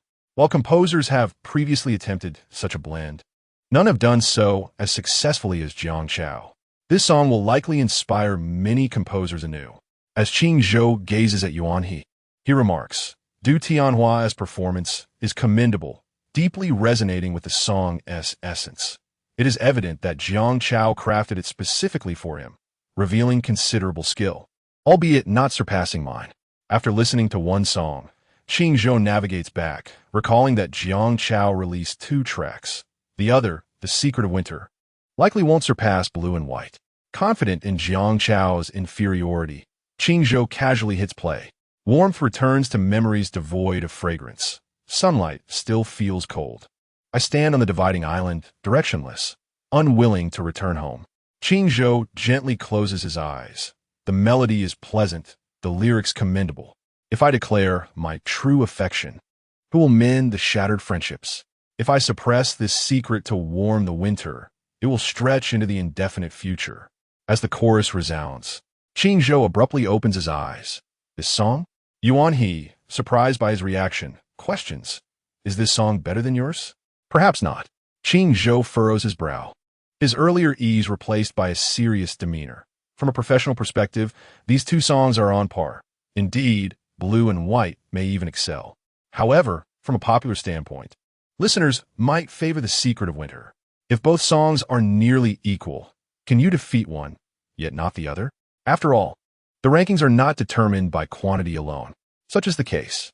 Yet, Qing Zhou understands that his assertion of superiority is not based on the quality of the songs, but rather his identity and status, as well as the fact that his collaborating artist is a renowned singer. The combination of these factors naturally gives him an edge over Jiang Chao and Du Tianhua. Realizing his oversight, Qing Zhou remains silent, instead clicking on a Du Tianhua as profile, discovering alongside the 2 songs another titled Dusk, composed by Jiang Chao. He hastily presses play. I still remember your resolute farewell, as unwavering as iron. In the dim light, there exists an illusion of the sun scorching the skin. Observing Qing Zhou lost in thought, Yuan he can no longer contain himself. I can't believe it. Qing Zhou, if you have something to say, just say it directly. Are we on the verge of defeat? Huh. Lightly rocking, Qing Zhou remarked. If Jiang Chao releases his song this month at dusk, we may very well be defeated. However, at this moment, the outcome is far from certain. As he spoke, he hastily navigated to Dong Li's profile. Given Jiang Chao's current state, perhaps this young musical prodigy would surprise them with a refreshing new tune? Fortunately, after listening to the song, Qing Zhou exhaled in relief. It retained its familiar personal style, devoid of any explosive elements. It remained unclear whose song the audience would favor among the trio. Setting down his tablet, he noticed Yuan he's still lounging on his sofa, engrossed in his phone. He rose and playfully kicked him, saying, "Why are you still lingering at my place? Hurry up and leave. Don't involve me in any future ambushes." Thankfully, no one was aware that his song released this month was intended to counter Jiang Chao. Otherwise, the embarrassment of losing would be unbearable. Of course, even without an ambush, losing to Jiang Chao would still be quite humiliating. Surely that wouldn't happen? After all, he was part of the duo renowned as the little musical prodigy and the king of songs. Chapter 45. This time, I Owe You Nothing. A king of songs releases a track. A queen of songs does the same, and two young musical prodigies also unveil their works. All while 11 top-tier artists and 7 master composers join in the fray. This was the message Jiang Yi received upon waking from Panjiwen. Truly, it was a battle of the gods, and the atmosphere was electric. Jiang Yi shook his head. He had no intention of securing the top spot on the charts this month, considering he had already garnered ample attention previously, thus opting for a more moderate approach. He merely released The Secret of Winter, while Qinghua was positioned in the newcomer rankings sufficiently disruptive. The release of Qinghua was strategic. It served to elevate Du Tianhua and showcased his innovative endeavors within the realm of traditional Chinese music, paving the way for future releases in this genre. Though technically, the term national style was a misnomer. It was more commonly referred to as New Ancient Style. Jiang Yi opened the newcomer rankings, and unsurprisingly, Qinghua claimed the top spot. As for the Fengyan chart, his song was currently in 5th place, but the variance between the top 5 was minimal, leaving the possibility for anyone to surpass the rest and seize the number 1 position. System. Open the panel. A new month had arrived, marking another day for points accumulation. Name, Jiang Yi. Age, 22. Physical recovery progress, 50 points, 234 backpack. Song Sunny Day and Learn to Meow Note. Every 1,000 points restores 1 physical function. Every 1,000 blue star coins grants 1 point. Upon reaching a cumulative score of 1,000 points, access to the marketplace is unlocked. Last month, over 170,000 points were settled, and as the number of songs accumulated, the monthly points would only increase. System. Allocate points to 63. 13,000 points deducted. Physical recovery progress increased by 13. A warm sensation coursed through him, making his previously chilly body feel considerably more comfortable. After finishing breakfast at the hotel, Jiang Yi made his way to the filming set. The weather in Linen during December was already quite brisk. Everyone donned thin jackets or hoodies. With a physical capacity of only 63, Jiang Yi had donned a down jacket early on. From a distance, he resembled a waddling penguin. Tao Chuan gazed in astonishment. "Teacher Jiang, is it really this cold? You're already wearing a down jacket. What will you do in the winter?" Hibernate, Viang, Yuvipiet.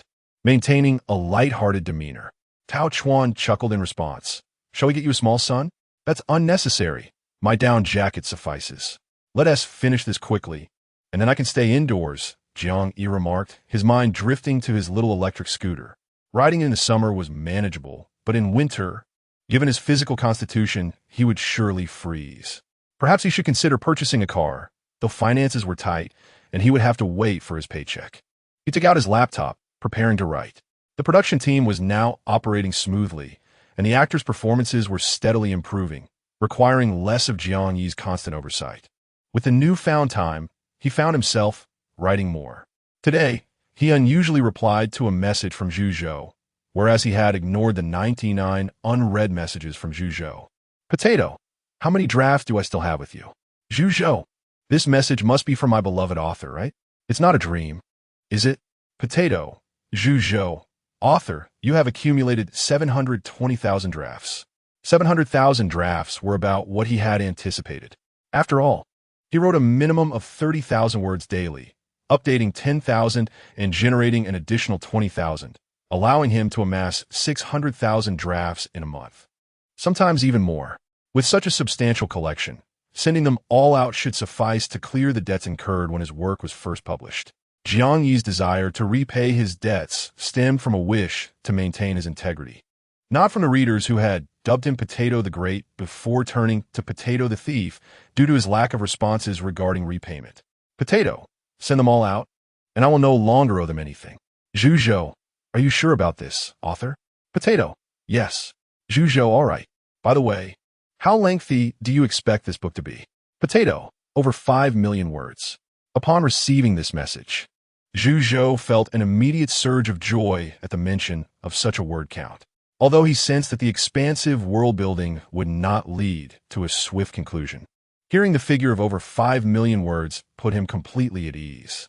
Even if he released the 70,000 words, that would only be 200,000 words, leaving ample material to serialize for quite a while.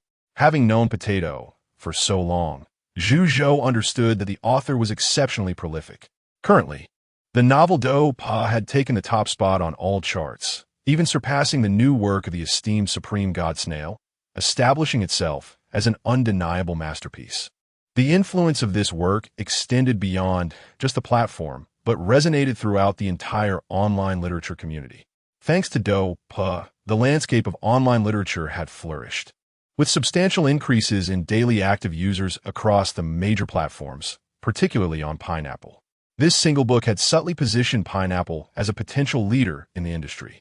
As for his role as the editor of Do Pa, he had undoubtedly become the most prominent editor on Pineapple. What did it matter if there were other great authors? One Potato the Great was enough to withstand an army of 1,000. It is worth noting that, due to his identity as the editor of Do Pa, many authors are eager to submit their works to him, hoping to gain the opportunity to connect with Potato. After concluding his conversation with Zhuzhou, Jiang Yi accessed the author backend and updated a chapter. He wrote little, just a single line. This time, I owe you nothing. All the readers who received the update notification were bewildered. What does this mean? How can he owe us nothing? Isn't he still in debt of over 500,000 words? Surely, this old rascal hasn't he gone mad? In truth, although he has not fully repaid his debts, he has indeed added over 400,000 words, which is quite impressive. Furthermore, he typically updates with 1,000 words. If he cannot repay, so be it. Dear old rascal, our urging is for your own good. It serves to motivate you to become a better version of yourself. Upon reading the chapter, the consensus emerged. The old rascal has lost his mind. From now on, let us refrain from calling him that. If he truly has gone mad, who will pen the grand conclusion to Do Pa for me? Indeed, let us show some consideration. The readers began to converse in the comment section, with each comment garnering dozens or even hundreds of replies. The active readership was astonishing. In the loyal reader group of Do Pa, Shaolin was among the first to see Potato's chapter. Ling Xiao Ji Dian, what does this old rascal mean? I don't understand.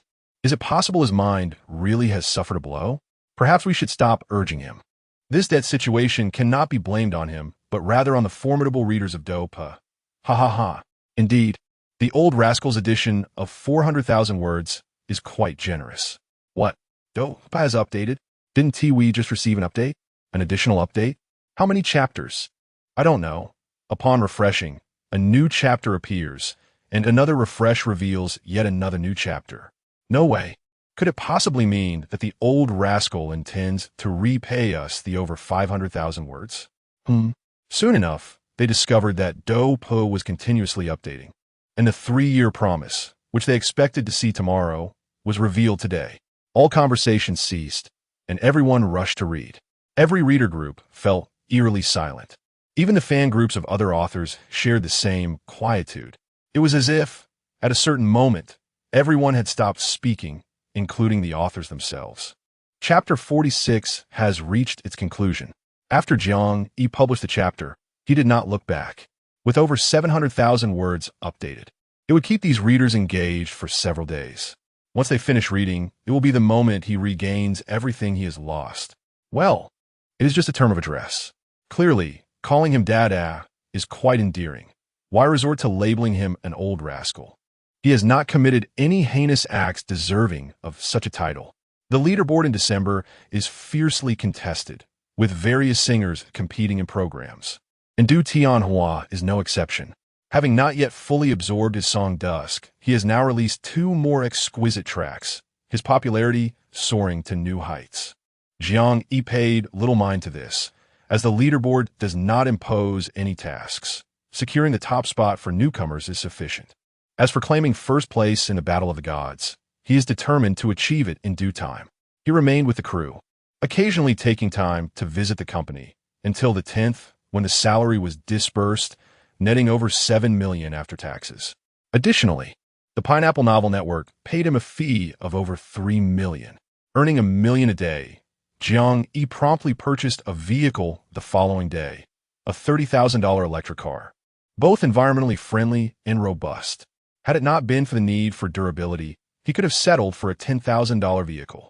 However, with a car came the necessity of renting a parking space, incurring yet another expenditure. As winter approached, he also deemed it time to acquire new clothing for both himself and Jiang Bei, as their previous garments had become quite worn.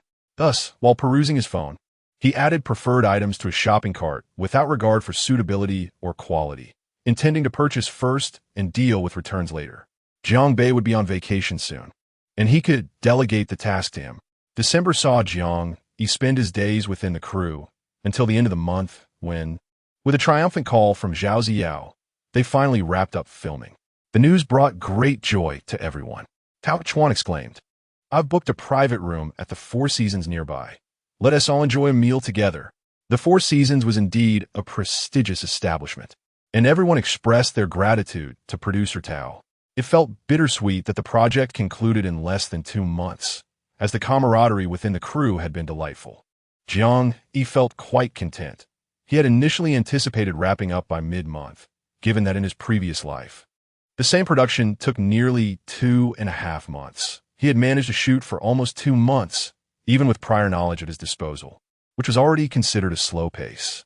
That evening at the Four Seasons restaurant, the cast and crew were seated at 3 tables. The leading actors and director, Tao Chuan, shared a table with Jiang Yi, while the others occupied the remaining tables. Tao Chuan, sitting beside Jiang Yi, stood up with a glass in hand and declared, "After 2 months, we have finally completed this production. I extend my heartfelt thanks to everyone for their cooperation. Let us raise a toast." He then leaned towards Jiang Yi and advised, "Mr. Jiang, you must refrain from drinking." This remark elicited laughter from all present. After working together for 2 months, everyone was well aware of Jiang Yi's frail health, and they were always cautious not to inadvertently cause him distress. Jiang Yi sighed, acknowledging, "I understand." He was not inclined to drink. In his past life, he had turned to alcohol as a means of escape from his frustrations. But now he saw no reason to indulge. Tao Chuan continued, "The establishment of this crew owes much to the script penned by Mr. Zhang's friend, Teacher Potato. To be frank, I find this production exceptional, and I hope it achieves great commercial success." To the success of this production, everyone raised their glasses in unison, and the atmosphere grew lively. Shortly thereafter, someone initiated a round of toasts, each person making their way to Jiang Yi to offer a drink, subsequently compelling Tao Chuan and Zhao Ziyao on either side to partake as well. Confused, they protested, "You toast Jiang Yi and expect us to drink?"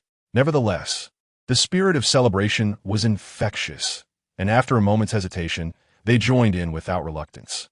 Ultimately, the two found themselves inebriated, fortunate that many sober individuals remained to assist. At the entrance of the restaurant, Jiang Yi was arranging for people to board taxis back to the hotel one by one. While he was busy, he noticed that Deng Hemei, the actress who portrayed Angua, had somehow appeared beside him. "Sister Deng, is there something you need?" Jiang asked. Deng Hemei smiled. "I just wanted to let you know that my ride is leaving today. I truly appreciate you selecting me for the role of Tao Hong. Please convey my gratitude to teacher Ma Lingzhu. His script is exceptionally well crafted. Regardless of whether this production becomes a hit, I will always be his most devoted audience. It will undoubtedly be a success, Jiang Yi asserted firmly. Deng Heme paused momentarily before nodding with a smile. Yes, it will certainly be a hit. By the way, would you be interested in signing with Xingyao? Deng Heme's acting skills were remarkable, and her versatility was commendable. Although she was older, there was a growing market for seasoned performers. Moreover, after completing the beginning, she was bound to rise to fame. It would be wiser to sign her to their own company rather than let another company benefit from her talent. Deng Heme was taken aback. Me? After acting in such a splendid drama, I should leap to a major company? Yes, why not? Jiang replied. Of course. Deng Heme, filled with excitement, bowed deeply to Jiang Yi. Thank you, teacher Jiang. I will certainly work diligently on my craft. I will have someone contact you regarding the details, Jiang assured her. All right. Thank you, teacher Jiang.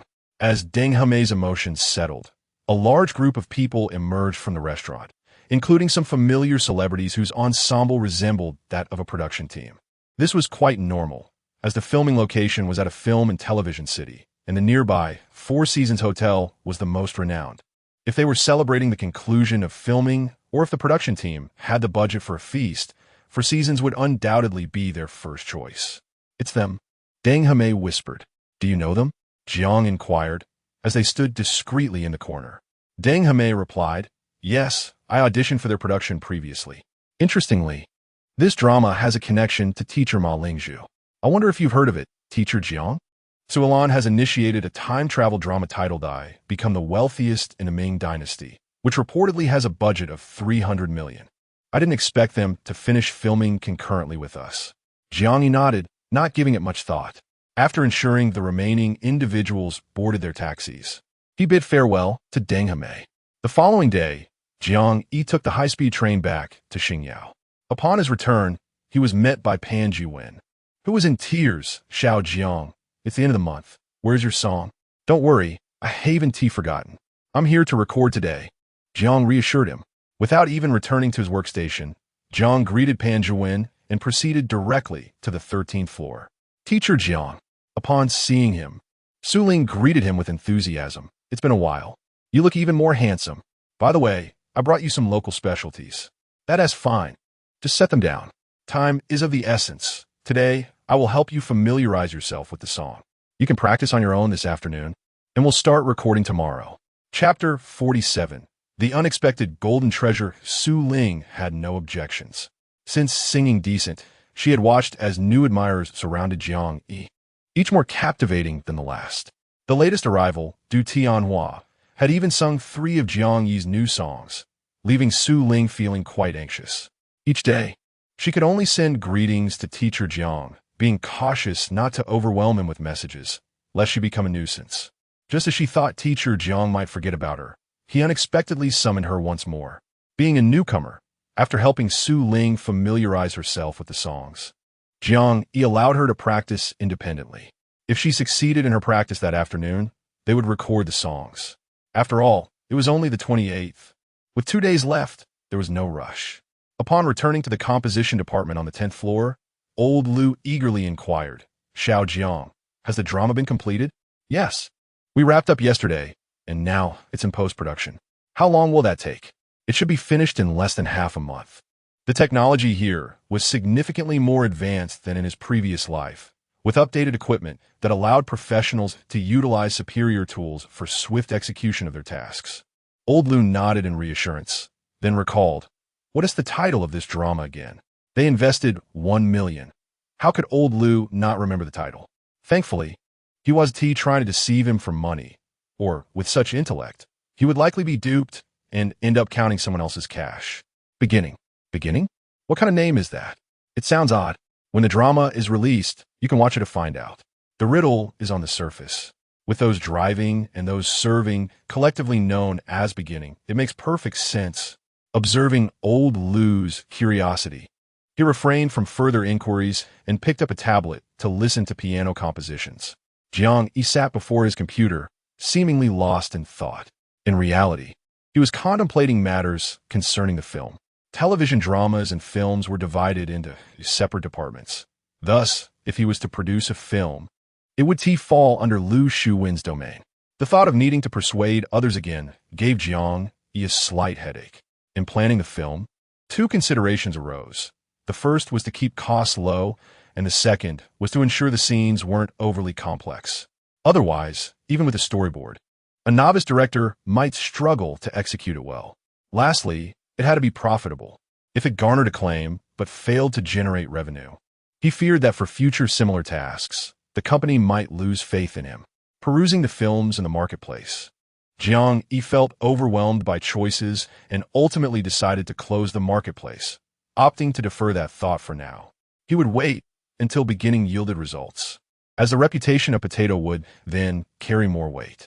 After all, the investment in films compared to television dramas was on a vastly different scale, often reaching billions.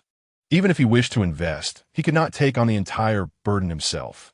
Even if he rallied Pan Ji-wen and others, their contributions would be limited.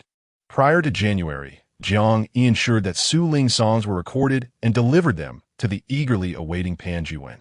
Observing his excited demeanor, Jiang Yi chuckled, "Minister Pan, it's not that serious. I care about the annual Newcomer Award just as much as you do." This was tied to a system task, and he certainly took it to heart. "Not serious? You insisted on recording right on time. Isn't this the drama set? It's not convenient to return to the company now," Jiang Yi replied, taking a sip of tea. It had been a while since he savored Minister Pan's tea, and he found himself missing it. It seemed he wouldn't surpass the wind and cloud rankings. "Huh? What position am I in? You haven't been keeping track?" Pan Ji-wen was left speechless. "You ranked third, unfortunately falling short of those two esteemed figures. In terms of the music itself, I truly believe you are not inferior to them." This time, the discrepancy lay with the artist. The fan bases of the reigning king and queen of song are vast and influential, not to mention their numerous performances on various music shows. Alas, despite the defeat, there is still honor in participation. "No worries, there's always next year." Observing his nonchalant demeanor, Pan Ji-wen felt a sense of urgency akin to that of a courtier anxious for the emperor's attention. I cannot fathom the environment in which Xiao Jiang was raised. How at such a tender age he can maintain such emotional stability. Thus concluded the December wind and cloud rankings. Ultimately, Jiang Yi's song secured third place. Unable to surpass the duo of the two esteemed figures along with the reigning king and queen of song. Although this outcome was anticipated, there was a moment when Jiang Yi's song surged to first place, instilling hope in many that this combination could indeed prevail. Regrettably, the miracle did not materialize. In contrast to Jiang Yi's indifference, the other two parties, namely the two esteemed figures, breathed a sigh of relief upon seeing the rankings. Thankfully, they did not lose. Otherwise, succumbing to an inexperienced composer would have been utterly humiliating. With December behind us, the year-end evaluations are imminent. By January 10th, new ratings will be announced. At the stroke of midnight on January 1st, ushering in a new year, Jiang Yi rose early to tally his points. Name: Jiang Yi. Age: 23. Physical recovery progress: 63 points, 443, 169 backpack. Song: Sunny Day. Song: Learning to Meow Note. Every 1,000 points restores 1 unit of physical function, and every 1,000 blue star coins grants 1 point. Accumulating 1,000 points unlocks the marketplace.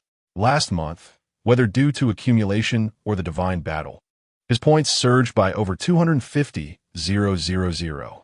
System: allocate points, max me out. The weather is growing colder. If my body remains this frail, I truly cannot endure it.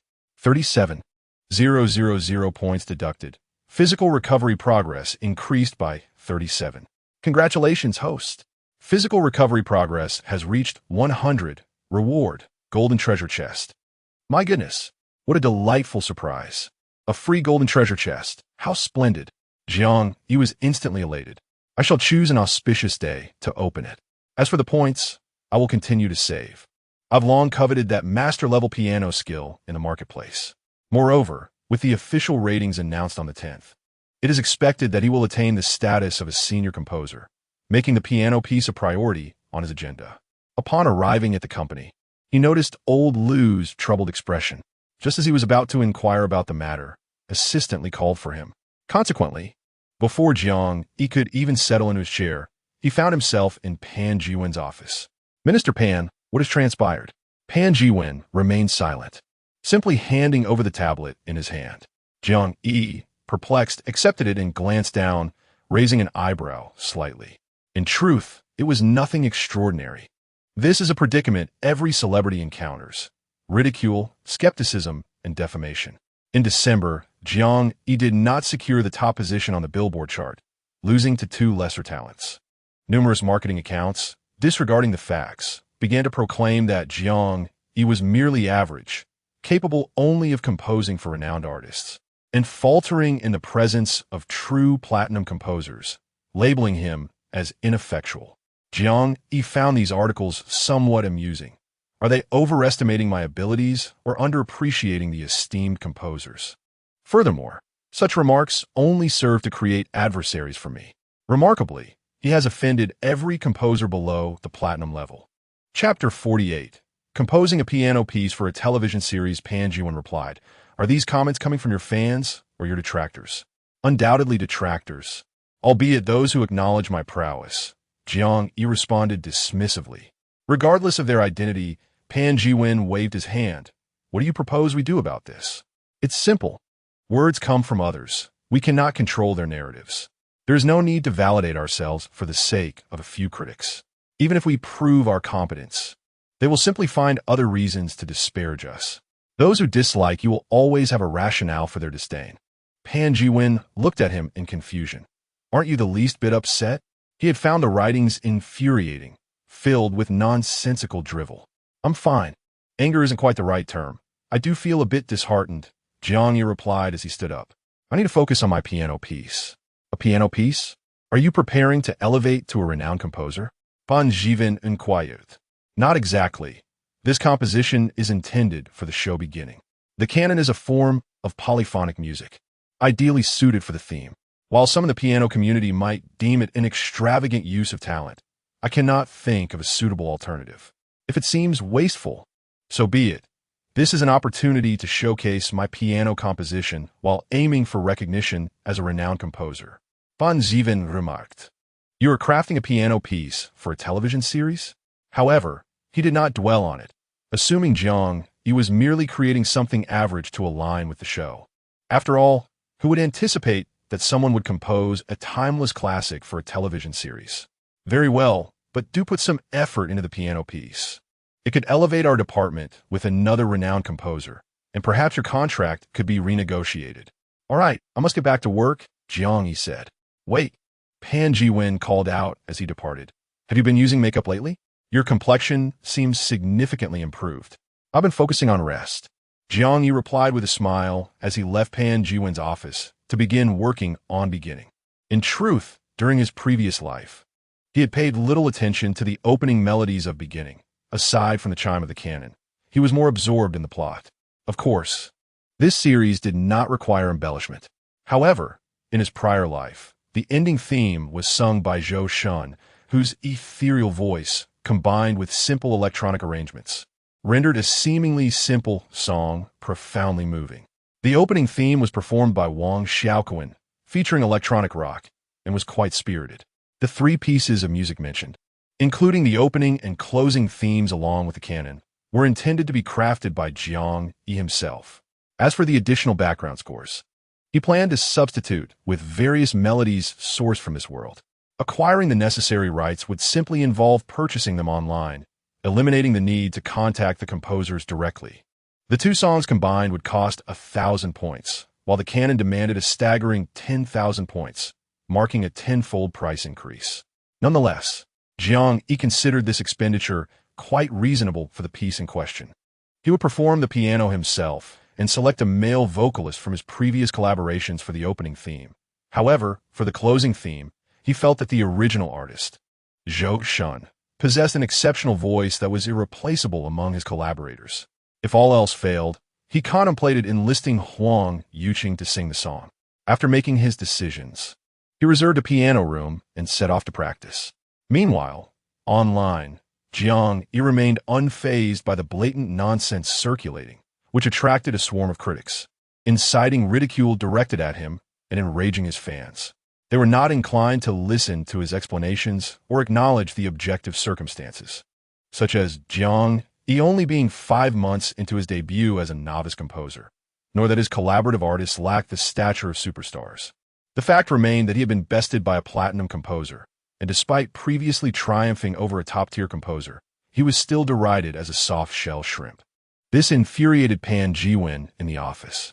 Although he could not create a secondary account, Pan Jiwen borrowed one from home to confront the detractors. How could they belittle his prized talent from the composition department on the 10th floor? Last month, he had celebrated a commendable 3rd place in the contest of the gods. But now he was consumed by anger due to this unreasonable backlash. Ironically, Jiang Yi remained calm, and as a leader, Pan Jiwen felt reluctant to display his frustration in front of him. While engaged in fervent online debates, assistantly entered the room. Minister Pan, the artist department just sent over a work invitation. A work invitation? Yes, you'll see once you take a look. Pan Jiwen took the document and, upon reading its contents, stroked his chin in surprise. They're actually inviting Xiao Jiang. Although this isn't an official competition, it's still a great opportunity for him. I recall the official event is scheduled for August this year. By then, Xiao Jiang will surely receive an invitation, and this preliminary experience will help him adapt. I'll ask him about it later. All right. In the internal chat group for composers, screenshots circulated featuring similar absurd comments, which were utterly ridiculous. This group had managed to offend all composers below the level of Xiao Chu Dad. All right, Jiang Xiao may be a soft-shell shrimp, but what does that make me? Who was defeated by him? Not to mention, even the top composer has been mocked, ha ha ha. Do you still have the face to laugh? It doesn't matter. You can't overlook Jiang Xiao's potential, can you? I suspect he had no intention of winning this month. Otherwise, his piece dust could have been released this month. Indeed, talent breeds audacity. Jiang Xiao undoubtedly possesses the qualities of a rising star, but alas, betting is no longer an option. Damn it. I haven't even boarded the train yet. The bookmakers were not foolish either. Once Jiang Xiao's 3 songs were released last month, the betting market had been closed. It has been proven that this is a wise course of action. If last month Jiang Xiao had collaborated with a renowned singer, one might wonder whether those 2 lesser-known composers would have faded into obscurity. It is difficult to say. After all, even Du Tianhua, who has just made a comeback, managed to reach the top position. If a collaboration with a prominent vocalist were to occur, it would surely be a different story. What is there to fear? After all, I'm anonymous now. By the way, the 2nd season of Apple TV's I Sing, You Sing is in preparation. Has anyone in the group received an invitation? Those who lack merit should refrain from speaking. If only Jiang Xiao could be invited, it would undoubtedly create a sensational moment. This is certain, as Jiang Xiao's achievements since his debut have been nothing short of spectacular. Moreover, his enigmatic persona adds to the intrigue. All we know is that he is quite young, and I am genuinely curious about his appearance. I have received an invitation, but if Jiang Xiao attends, I might hesitate to go. What is there to fear? Even if I were to falter, it would be worthwhile to exchange insights on composition with Jiang Xiao. The chat screenshots in the group were swiftly leaked by an insider to several composers not present in the group, such as Liu Kaiji, Qing Zhou, and Dong Li. Naturally, other composers are also keeping a close eye on the rising star, Jiang Xiao. Chapter 49. The television station's invitation regardless of what the detractors may say. Jiang Yi and Su Ling's collaboration, If We Say Goodbye, has once again secured the top spot on the newcomer chart. Jiang Yi was taken aback to discover that even under such circumstances, there were still critics finding faults. Isn't Jiang Xiao merely overwhelming the newcomers? A person capable of claiming the top position on the wind and cloud chart should refrain from engaging in battles on the newcomer list, allowing the new artists a chance to shine. Indeed, among the current crop of emerging composers, who else can be remembered apart from Jiang Xiao? It's quite amusing. Jiang Xiao is not a newcomer, according to official regulations. Anyone who has debuted for less than a year qualifies as a newcomer and is eligible to compete on the newcomer chart. As for the others not being remembered, what does that have to do with Jiang Xiao? If one lacks skill, practice more. I can hardly discern whether these individuals are critics of Jiang Chao or his admirers, given their acknowledgement of his prowess. Which composer, when they were still newcomers, did not overshadow their contemporaries? Why should Jiang Chao be treated differently? To the person above, why bother explaining to these critics? They will only respond with a dismissive, "I refuse to listen." Do I alone find that this song is perfectly suited for the film X? Had the theme song been If We Say Goodbye, perhaps the movie would have fared better. Ha ha, it fits the film remarkably well. I edited a short video featuring this song, and has already garnered over 10,000 likes. Is that so? I shall edit one as well. Jiang Yi paid little heed to the online comments. Upon noticing the absence of competitors on the newcomer chart, he focused intently on his own endeavors. Soon, January 10th arrived, the day the official ratings would be announced. Unsurprisingly, Jiang Yi swiftly ascended from a junior to a senior composer, with his points overflowing significantly. During these days, he did not remain idle. In addition to recording 2 songs for the beginning, he also produced a piano version of Canon, selecting the climactic segment to send to the post-production team as a ringtone, while retaining the complete version for himself. It is noteworthy that the opening theme song was performed by Qin Lixio, while the closing theme was sung by Huang Yuqing. Ultimately, Jiang Yi was unable to find a vocalist in the company with an ethereal voice akin to that of Zhou Shun from his previous life. Additionally, he accepted the invitation from the production team of Apple's program I Sing, You Compose. Initially, Jiang Yi was reluctant to agree, as he had always worked behind the scenes in both his past and present lives. The sudden prospect of stepping into the limelight left him feeling somewhat disoriented, akin to a person who has lived in darkness for years suddenly exposed to the blinding light of the sun. His decision to participate was largely influenced by Pan Jiwen's persistent encouragement, as well as the impending official competition for the most exceptional composers, set to take place in August of this year. Given the significance of this official contest, where he would represent Dongzhou, Jiang Yi found it impossible to decline, thus opting to make an early appearance to acclimate himself to the competitive atmosphere, serving as a warm-up of sorts. The program was scheduled to officially begin recording on the 20th, prompting Jiang Yi to dedicate these days to watching the first season of the show for preparation. He also planned to visit the post-production team whenever possible, ensuring that the scenes were edited correctly, thereby avoiding any potential mishaps in the final cut. As the days passed, the weather grew increasingly chilly. Online discussions surrounding the main subject gradually waned as interest shifted towards other matters. The second season of Apple's I Compose, You Sing program garnered considerable attention. The first season had already achieved impressive ratings and favorable online reviews. More importantly, the show allowed audiences a glimpse into the world of behind-the-scenes composers, igniting their curiosity. Amidst the discussions about which composers would be invited for the second season, someone suddenly mentioned Jiang. I almost forgot. Teacher Jiang Chao was recently recognized as a senior composer, meeting the program's criteria. Could we finally witness the enigmatic teacher Jiang Chao in action? I am eager to see how he composes live. I hope the production team invites more competent singers this time, as the previous season featured a talented composer who was eliminated due to pairing with a subpar vocalist, which felt rather unjust. I must disagree with your perspective. Firstly, this is a variety show, and including these singers adds to the dramatic flair. Secondly, luck is indeed a component of talent. What more can be said about the champion selected? The program's championship has little intrinsic value.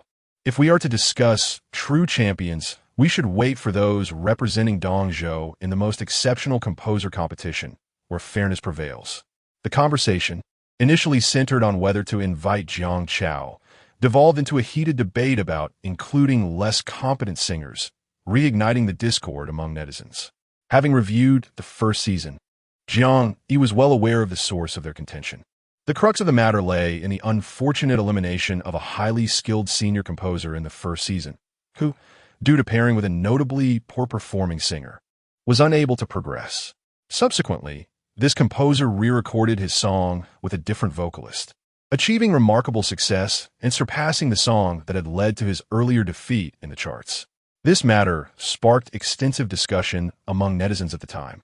centering around the disparity in the abilities of the singers invited by Apple TV.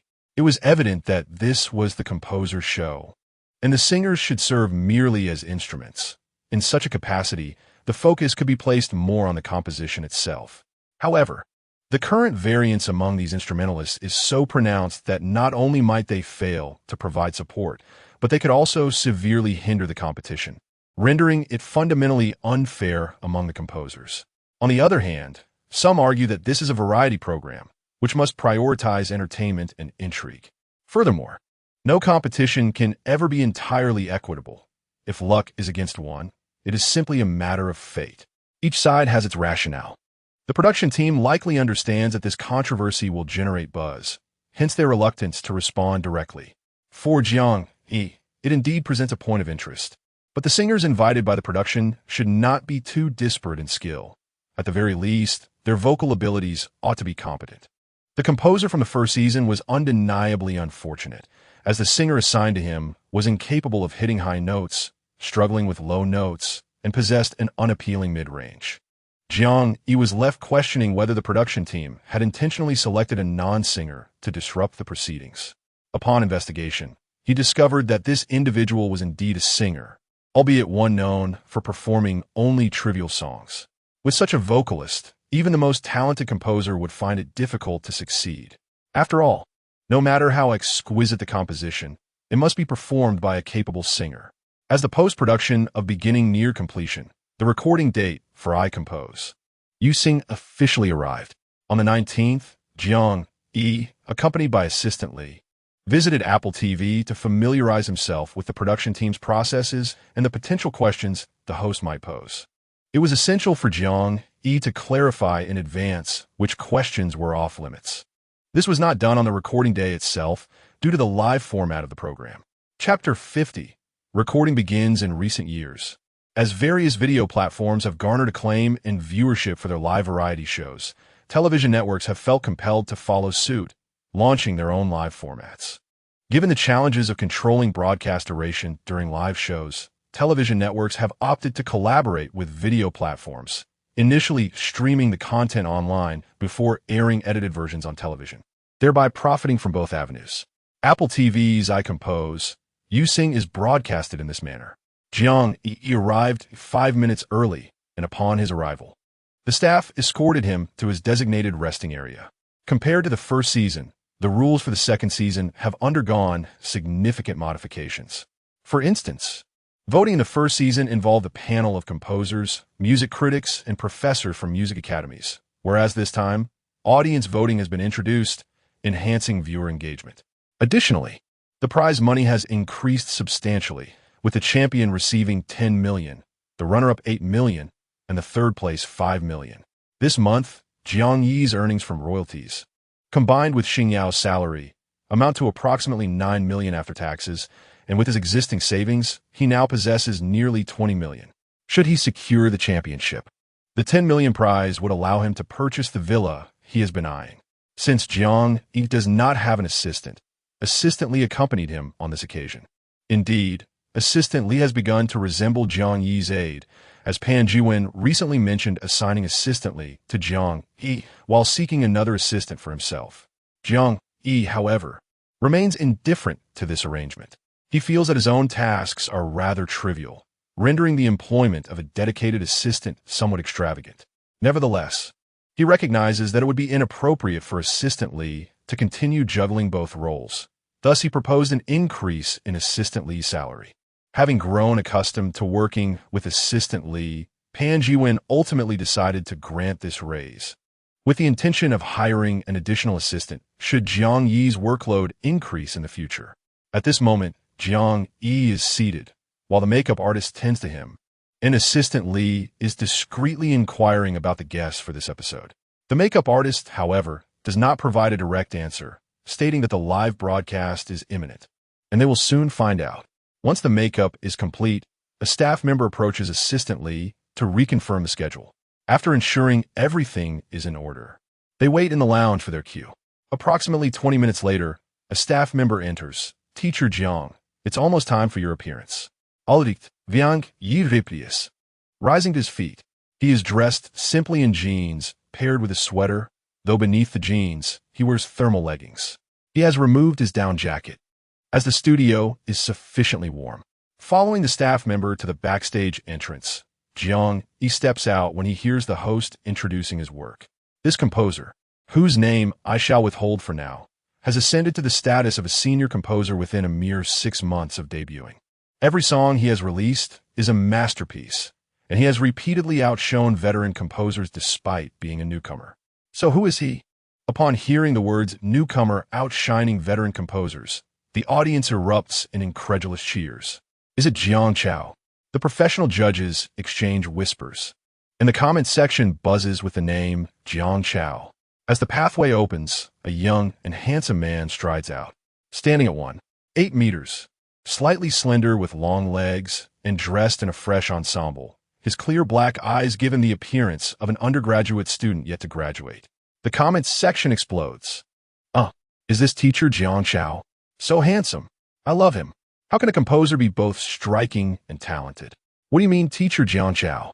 Yes, my husband. Move aside, boy. There have been rumors of Jiang Chao's youth, yet no one anticipated he would be this young or this attractive. From this moment on, my husband has a face. I apologize, everyone. My husband is making a fool of himself. If anyone has a yellowish urine, wake him up. But remember, no sugary treats. I fear he might enjoy them. My urine is yellow. I'll wake him up.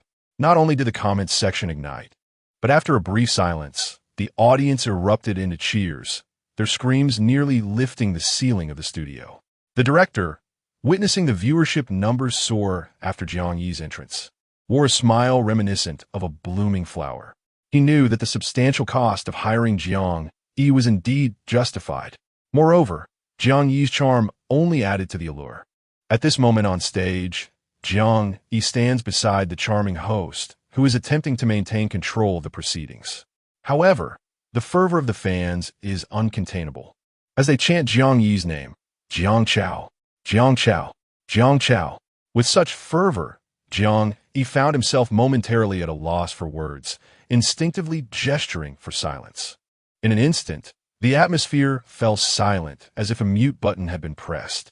The host remarked, so her shouting for everyone to calm down was entirely futile, almost straining her voice to the breaking point. As the audience quieted, the host regained her smile. It seems everyone has guessed correctly.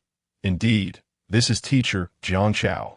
As the host introduced him, a male voice resonated from the stage. Jiang Chao, age 23, a graduate of Dongzhou Music University, Blue Star era. Jiang Yi stood on stage, listening to his credentials being recited, feeling as though his toes could unearth a magnificent castle. Once the introduction concluded, the host engaged Jiang Yi in polite conversation before asking, Teacher Jiang, what prompted you to join our program? In accordance with social niceties, he was expected to compliment the program and mention his fans. However, after a moment of contemplation, Jiang Yi candidly replied, well, the director offered quite a bit. Laughter erupted from the audience, with comments flooding the screen, praising Jiang Yi's honesty. The host chuckled awkwardly and shifted to another question. May I ask, Teacher Jiang, what are your expectations for this appearance on our show? The expectation was to claim 1 million. Internally, the host felt exasperated. He could have said he aimed for the championship, but to mention 1 million seemed rather superficial. Truly, the youth lacked an understanding of social decorum. After a few more inquiries, the host decided to let Jiang Yi take a seat on stage. At this point, 6 individuals were seated, including Jiang Yi, while the total number of composers participating was 10, the lowest rank being senior composer and the highest being a master composer, with potential guest composers joining as well. After his introduction, the host began again without directly stating names. Yet as Jiang Yi listened, an unsettling feeling arose. This couldn't be suddenly. A plume of dry ice erupted, revealing a man stepping forth from a mist. Jiang Yi thought, the production team certainly understands the dynamics of popularity. As anticipated, the man was Liu Kaiji. The production team acted rather unscrupulously, fully aware of the animosity between Jiang Yi and Liu Kaiji, yet still inviting both. While such a move would undoubtedly attract attention, It also risked offending both Jiang Yi and Liu Kaiji. Liu Kaiji appeared equally unaware of the situation, his countenance dark as he interacted with the host, resembling someone owed a significant sum of money. The comments on the screen were rife with intrigue. The production team played their cards well, inviting both Jiang Xiao and Liu Kaiji for a renewed competition. Who would emerge victorious? Given the expressions on Liu Kaiji's and Jiang Yi's faces, it was evident neither was informed of the arrangement. Apple TV had inadvertently upset two prominent composers. While senior composers may not hold much weight with Apple TV, both were certainly of platinum caliber. This move had somewhat tarnished Apple TV's reputation. Let the games begin. Is there anyone taking bets? This round, I am placing my wager on Jiang Xiao to win. Last time, I backed Liu Kaiji and suffered great losses. The pain is unbearable. It seems evident to any discerning observer that Jiang Xiao is destined for victory this time. However, it is not guaranteed. The competition on Apple TV encompasses more than mere skill. It also hinges on luck. If Jiang Xiao encounters an underperforming partner, Liu Kaiji might still seize an opportunity to win. Has the consensus shifted to believe Jiang Xiao surpasses Liu Kaiji in prowess? Undoubtedly, Jiang Xiao's performance in the rankings far eclipses that of Liu Kaiji, who was utterly dominated when facing off against Xiao Chu Dai. The comments on the live stream varied widely. After interacting with the host, Liu Kaiji retreated to a corner seat. Ordinarily, he would have occupied a position beside Jiang, but now it seemed unlikely. Did he fear comparisons? Yet, Liu Kaiji appeared to be overly concerned. The production team, having invited both, clearly intended to stir the pot. Their seating arrangement was inconsequential. Indeed, the camera frequently shifted focus, alternating between close-ups of Liu Kaiji and Jiang Yi, prompting viewers to scrutinize their every expression and gesture. Subsequently, three esteemed composers made their entrance, two of whom were familiar faces, Liu Guang and the illustrious Nanfeng, both of whom had previously faced Jiang Xiao in competition alongside top-tier artists Feng Musu and Yu. In addition to them, another prominent composer named Hou Yuhang from Fenghua joined the ranks. Once all 10 composers were introduced, the host began to outline the competition rules. The contest consists of 4 rounds, with the first round featuring pairs of composers. The themes for composition are unrestricted, and competitors draw lots to determine their opponents and collaborating artists. Notably, while singers possess the right to perform the compositions, the copyrights remain with the composers. Post-broadcast, composers retain the right to seek other vocalists for re-recording. However, should a composer be satisfied with the singer's rendition, they may choose to collaborate directly, free from the production's interference, as negotiations are left to the composer and artist. After detailing the rules, the host produced a drawing cylinder, ensuring a fair selection process. Which esteemed composer shall draw first? Hou Yuhang rose, declaring, "I will go." Following his selection, the process flowed smoothly, with Jiang Yi remaining unhurried as the last to draw. The host announced the pairings, number 1 with 2, 3 with 4, and so forth, allowing each composer to identify their opponent. Jiang Yi, designated as number 7, will be paired with number 8. He cast a glance at Liu Kaiji, feeling a twinge of disappointment that they were not matched. Among the composers, 3 senior figures drew the attention of the ace composers, their expressions betraying a sense of pressure. "Teacher Jiang Xiao, I look forward to your guidance," spoke the senior composer from Yunduan, whom Jiang Yi recognized as Sui Feng. He offered a slight nod in response. "I appreciate your guidance." Following the pairing, the singers were introduced in 3 groups, ranging from 1st to 5th tier artists, who would initially draw for their positions before selecting their names from the respective tiers. Every artist in the 1st tier typically comprises 5 individuals, and, conventionally, one would assume that higher status corresponds with greater talent. However, exceptions do exist. Take, for instance, some singers of frivolous songs. Their melodies may lack depth, yet they captivate audiences and ascend the charts. Additionally, there are instances where artists benefit from the expertise of skilled sound engineers, allowing even those devoid of genuine talent to achieve a semblance of success. As Jiang Yi awaited his turn to draw lots, he nodded upon seeing his number. The likelihood of drawing a subpar artist among the third-tier selections seemed considerably diminished. He mused. He then glanced at Sui Feng, who held his own draw with a woeful expression. Approaching to take a look, Jiang Yi discovered that Sui Feng had drawn a fifth-tier artist. While Jiang Yi felt confident in his ability to surpass Sui Feng, he couldn't help but find amusement in his apparent misfortune. Once all the lots were drawn, Jiang Yi proceeded to select a singer. After the draw was completed, the host announced, "Mr. Jiang Chao has drawn the singer Yusuhua." Jiang Yi was unfamiliar with the name, yet it sounded quite promising. Just as he felt relieved, Sui Feng patted him on the shoulder and whispered a word of caution. "Take care." Jiang Yi was taken aback, baffled by the cryptic remark. "What do you mean? What is wrong with Yusuhua? Surely she can't be a poor choice?" Meanwhile, the comments flooded in, with viewers erupting in laughter. "Ha ha, poor teacher Jiang. The only subpar artist in the third tier, and he drew her." It was noted that Yu Suhua was indeed a sound engineer of considerable repute, yet the performance was a chaotic affair. Only those who sang frivolous songs managed to do so adequately, as even the slightest adjustment required professional tuning. "Please, not in the first round. I want to see Jiang Chao and Liu Kaiji perform." The host, undeterred by Jiang Yi's concerns, ushered the songwriters and singers to their respective recording booths. Upon entering, Jiang Yi urged the still excited Yusuhua, "Please, try out the sound and sing a song for us." "Certainly, teacher Jiang," she replied enthusiastically. "I will sing one of my representative works." In that summer, too brief as a farewell, I counted the fallen leaves, yet failed to count your profile. With each note, Jiang Yi's brow furrowed deeper. The melody was rather flat, lacking significant variation, and undeniably, it was a frivolous song. He interjected, "Can you sing one of my songs?" "Of course, teacher Jiang. I adore every piece you've written." "Then please sing the one sitting next to you." Yusuhua promptly complied. Although the song was not particularly challenging, her performance as a third-tier artist was abysmal. She struggled with high notes, faltered on low notes, and her mid-range lacked distinction. Perhaps the only redeeming quality was her sweet and endearing voice. Seated on the sofa, Jiang Yi waved his hand, feeling drained, and interjected, "That's enough, please stop." He had anticipated a confident entrance, but instead found himself in a rather dismal situation. Chapter 52. Together, meow, meow, meow. Outside the screen, Pan Jiwen and the team from the 10th floor composition department had initially been engaged in a meeting.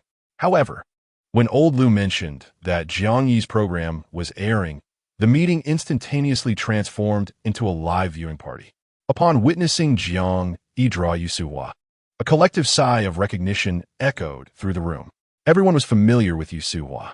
After all, achieving the status of a third-tier artist through catchy tunes and the assistance of a multitude of sound engineers is quite a remarkable feat and rather uncommon.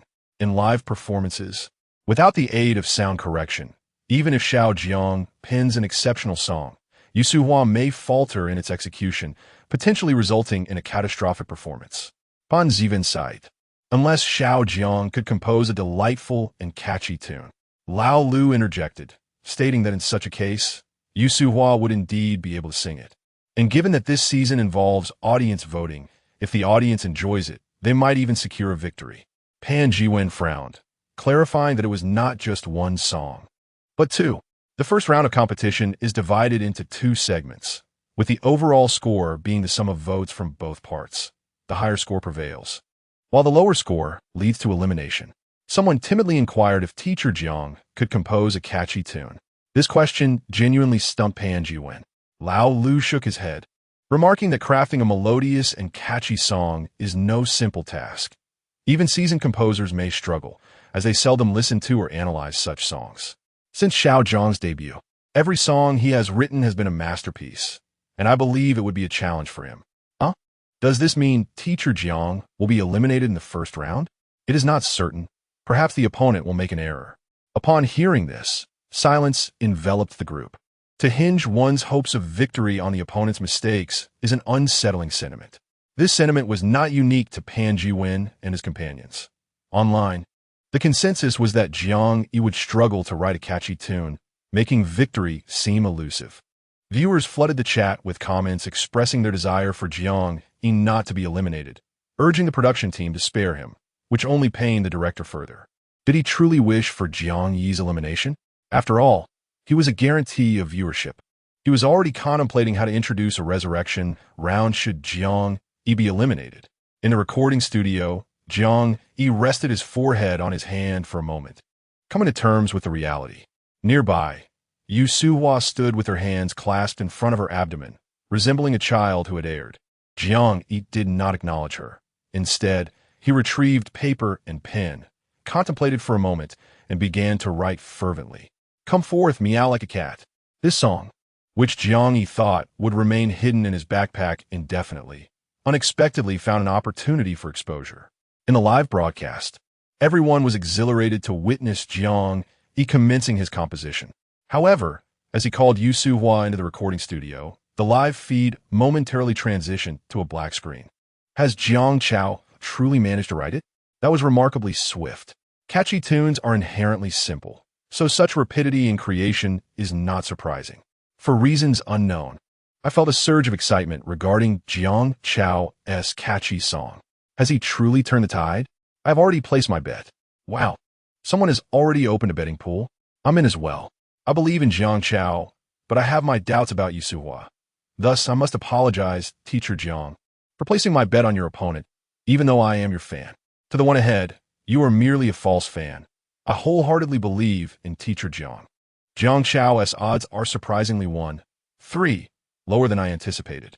It seems that even when paired with Yu Suhua, the public still has faith in Jiang Chao. With a small investment for a large return, I am placing my bet on Jiang Chao without further explanation. Online, discussions about Jiang Yi's chances of winning are fervently underway. At that moment in the recording studio, the participants were diligently coaching Yu Suhua. Fortunately, the song Learn to Meow was simple enough, and Yu Suhua possessed a certain talent for singing catchy tunes. She grasped this song quite well. During the intermission, Yu Suhua excitedly exclaimed, "Teacher Jiang, I absolutely adore this song. It feels as if it was tailored just for me." Jiang Yi replied nonchalantly, "Well, who else would he write catchy songs for if not you? As long as you like it." "Teacher Jiang, I'm ready for another round," she said. Jiang Yi, eager for victory, continued to guide Yu Suhua repeatedly until the 3-hour mark had elapsed. The host returned to the stage, and Jiang Yi and his colleagues resumed their designated spots as composers. After 3 hours, the performance began with the first composer, Teacher Nan Feng, and the second composer, Teacher Wen Wen. First, let us welcome the singer Song Jing, who collaborated with Teacher Nan Feng to present the song Camel. Initially, the live stream had dwindled to around 100,000 viewers, but after 3 hours, it surged back to over 10 million. Here they come. I can't wait for Teacher Nan Feng's work. The audience buzzed with anticipation. As Song Jing took the stage, the lights dimmed, and a slow, lyrical piano prelude began. Jiang Yi listened intently, nodding slightly as the chorus resonated.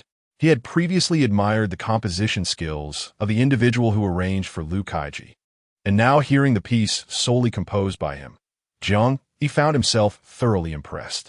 The song Camel was exceptionally well-crafted, perfectly suited for Song Jing's vocal range. And it was evidently not a mere leftover, but a song specifically designed for her. After Song Jing finished, the next singer quickly followed. While the subsequent song was commendable, it was clear it did not match the quality of Nan Feng's work. Jiang Yi personally favored Nan Feng's melody and lyrics, and even in performance. Song Jing outshone the next singer. Once the two songs concluded, the host announced a 10-minute voting period, while the 30-member jury began to raise their scorecards. Each juror's score represented 100,000 votes. Among the 30, 21 voted for Nan Feng and 9 for Wen Wen. Coupled with the audience votes, it was expected that Nan Feng would emerge victorious. Following this, the singers took turns to perform, each delivering songs of remarkable quality and demonstrating commendable vocal skills, especially when compared to Yu Suhua, who would undoubtedly find herself overshadowed. Liu Kaiji was the third group to perform, and it appeared that his song was a well-polished gem from his repertoire, ultimately leading him to triumph over another senior composer. After him, it was Jiang Chao's turn. and those seated beside Jiang Yi cast affectionate glances at him, clearly aware of Yu Suhua's capabilities.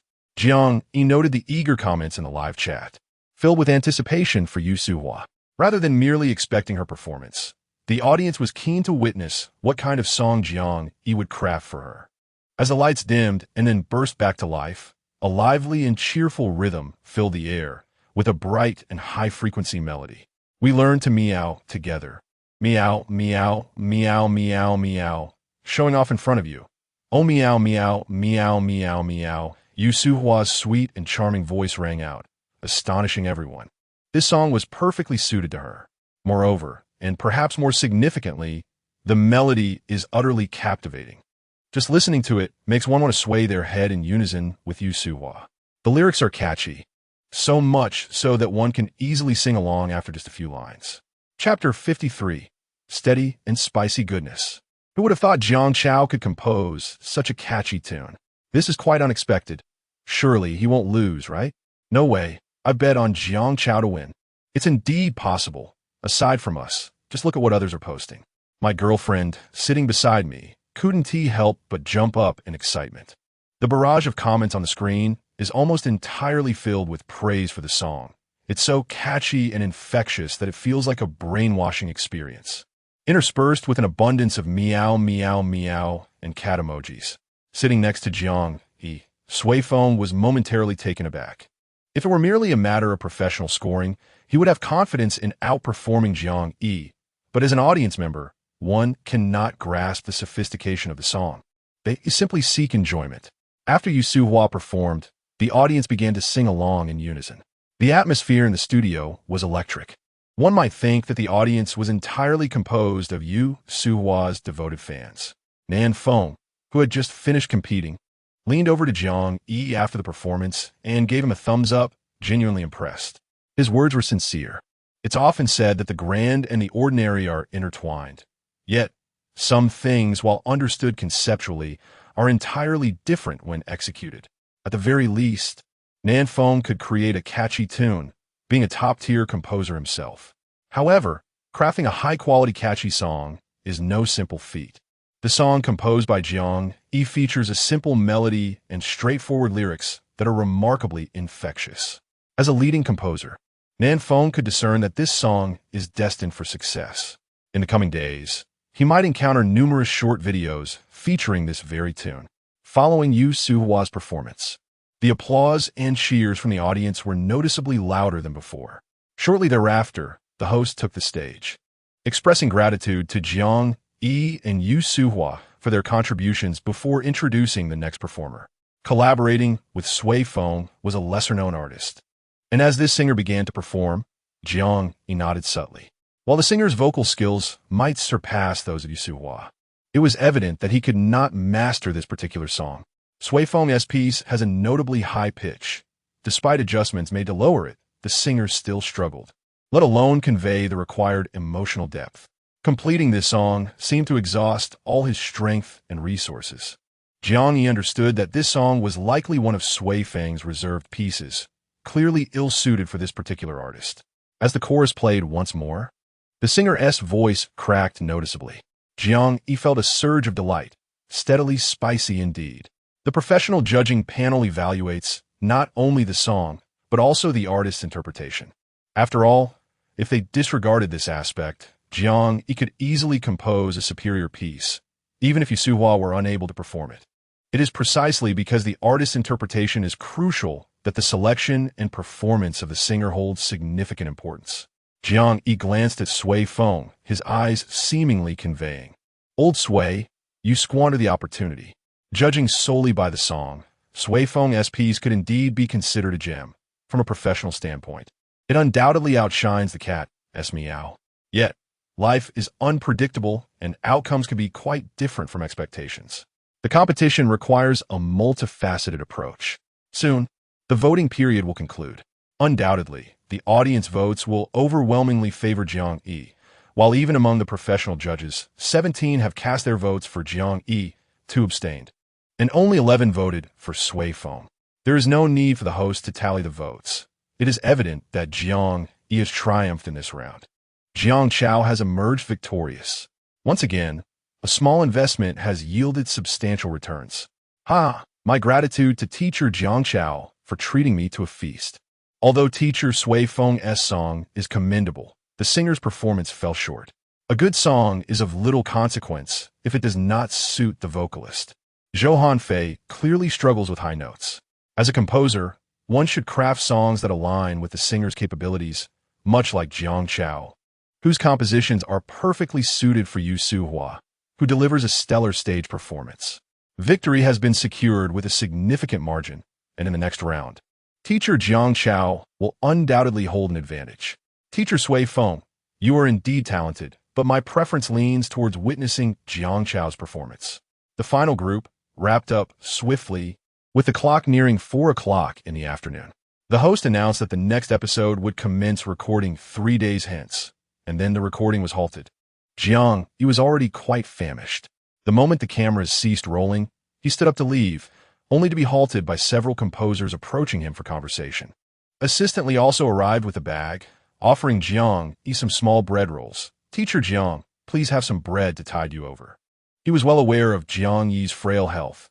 Previously, during recording sessions, he nearly fainted. Although he appeared better now, recovery from health issues does not happen overnight, and caution is warranted, as emphasized repeatedly by Minister Pan. Jiang Yi hurriedly exchanged contact information with several composers before bidding them farewell. The others, noticing his departure, lost interest in further pleasantries, as they too were quite hungry. This production team is rather stingy. They didn't even provide lunch. Once off stage, Jiang Yi accepted the small bread and began to eat. Assistant Li remarked, Teacher Jiang, there's a restaurant nearby with good ratings. Shall we dine there? Or would you prefer to order takeout? Let's eat at the restaurant. By the time we return to the company or home and order takeout, it would be 5 or 6 o'clock. Ome starving, viang yivepliet. Had he known the recording would take so long, he would have carved out time for lunch. Very well. They climbed into the car, and Assistant Li drove them to the nearby restaurant. After consuming 2 small rolls and sipping some water, Jiang Yi inquired, Does Apple TV not provide meals? Indeed, Teacher Jiang. Recording began at 9, and with the preliminary preparations, we only wrapped up the earlier segments around 11. At that point, the composers needed to write songs and guide the singers, which took about 3 hours.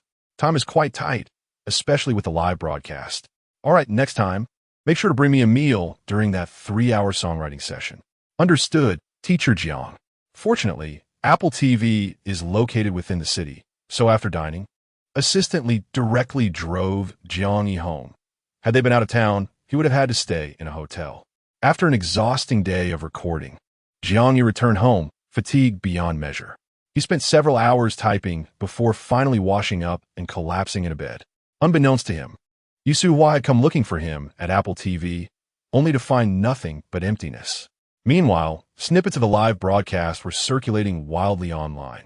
Given the lengthy nature of the live variety show, it was impossible for anyone to remain glued to the screen for its entirety. At this hour, coinciding with the end of school and work, everyone logging onto the internet was met with clips from I Sing What You Sing. Without a doubt, the most talked about collaboration in this episode was between Jiang Yi and Yu Suhua. Additionally, the catchy tune Learning to Meow had made its debut, quickly gaining traction and dominating various short video platforms within mere hours. Jiang Yi's personal Weibo account saw a surge in followers, as this song eclipsed the popularity of his previous works, truly breaking into the mainstream. Chapter 54. Preparing for promotion in just one night. The song Learning to Meow was omnipresent, with numerous young women adopting cat-themed effects to perform charming antics while singing the song, sharing their renditions online. After a full night of sleep, Jiang Yi arrived at the company the next day and even heard someone humming the tune in the elevator. Indeed, the influence of this catchy song was formidable. The post-production of the beginning had been completed yesterday, and Jiang Yi's purpose for coming to the office today was to view the final cut. The system had also settled the task regarding the drama and granted him a silver treasure chest. Upon reaching the drama department, he found Lu Shuwen waiting for him, who then led him to the audiovisual room where director Zhao Ziyao, producer Tao Chuan, and several team leaders were already gathered. Mr. Jiang, you were incredible yesterday. My child can sing your song learning to meow now. Haha, please sign something for me to take back for them. Of course, Jiang Yi replied. After a brief exchange of pleasantries, everyone settled in to watch the show. The beginning consists of 15 episodes. Although the number is limited, it was impossible to watch them all at once. So they planned to view just a couple of episodes to gauge its quality. Skipping the opening credits, the narrative began with a female lead reporting a bomb on a bus. Subsequently, a child in a small car pleaded with his father to buy a bus. And as the father-son dialogue unfolded, a green light signaled the bus to move. Moments later, the bus exploded. The subtitles for the first episode flashed onto the screen. Those unfamiliar with the script were taken aback by this gripping opening. The audiovisual room fell into silence. Even those like Zhao Ziyao, who knew the plot, were captivated by the unfolding drama, as the difference between text and visuals was stark. After finishing the first episode, without needing any prompt from the leadership, the engrossed staff immediately queued up the second episode. The pacing was taut, and while the performances of the lead actors were not stellar, they were at least commendable, ensuring that viewers remained immersed in the story. As the second episode concluded, Jiang Yi noticed their eagerness to continue with the third, and he quickly interjected, "Let's not watch any further. These 2 episodes should suffice, right?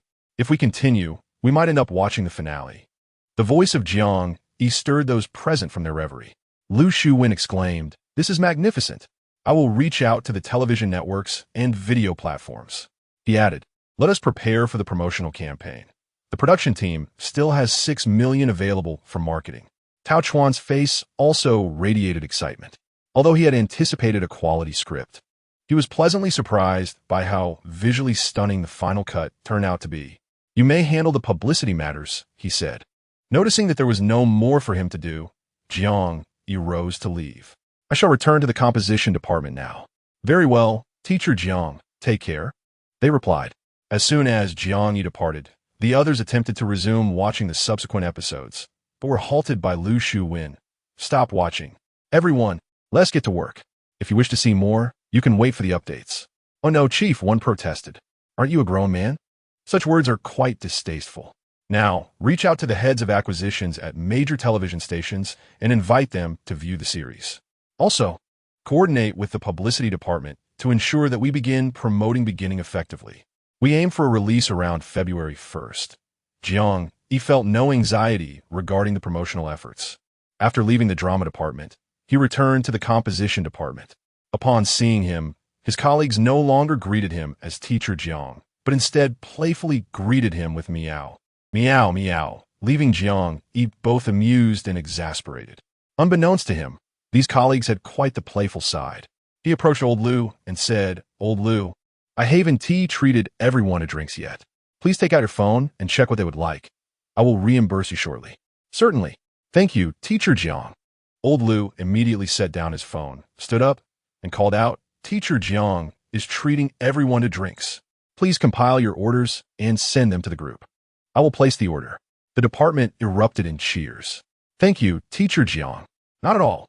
Jiang Yi smiled as he embraced his notebook and retreated to Pan Jiwen's office for some peace. "What is happening outside?" Pan Jiwen inquired with a smile. "I'm treating my colleagues to tea. Would you like some? Just send me your order in the group." "Of course, I would love some," Pan Jiwen promptly replied, eager to procure tea as Jiang Yi often sourced it from him. After sending the order information, Pan Jiwen turned to Jiang Yi. "By the way, I contacted the company on the cloud side, and Yu Suhua wishes to sing meow meow. What are your thoughts? As long as the price is reasonable and the company agrees, it's fine. After all, Yu Suhua isn't an artist under Xingyao. All right, this song is immensely popular. I shall strive to secure a favorable price for you." "Indeed. Do you have any ideas for the new song coming up in a few days?" "Not yet. I will think it over this evening." "Don't stress too much," Pan Jiwen advised. "Even if eliminated, it's no concern. No one will doubt your talent." "I understand." Seeing Jiang Yi engrossed in typing on his computer, Pan Jiwen chose not to press further and began to work on the documents at hand. "Potato, may I request Pineapple to assist me in verifying a Weibo account?" "Zhu Zhou, certainly, I can help you apply for it. You just need to change the password later." "Potato, thank you for your efforts." "Zhu Zhou, it's no trouble at all. It's my honor to assist you." unlike ordinary individuals who are restricted from registering multiple accounts.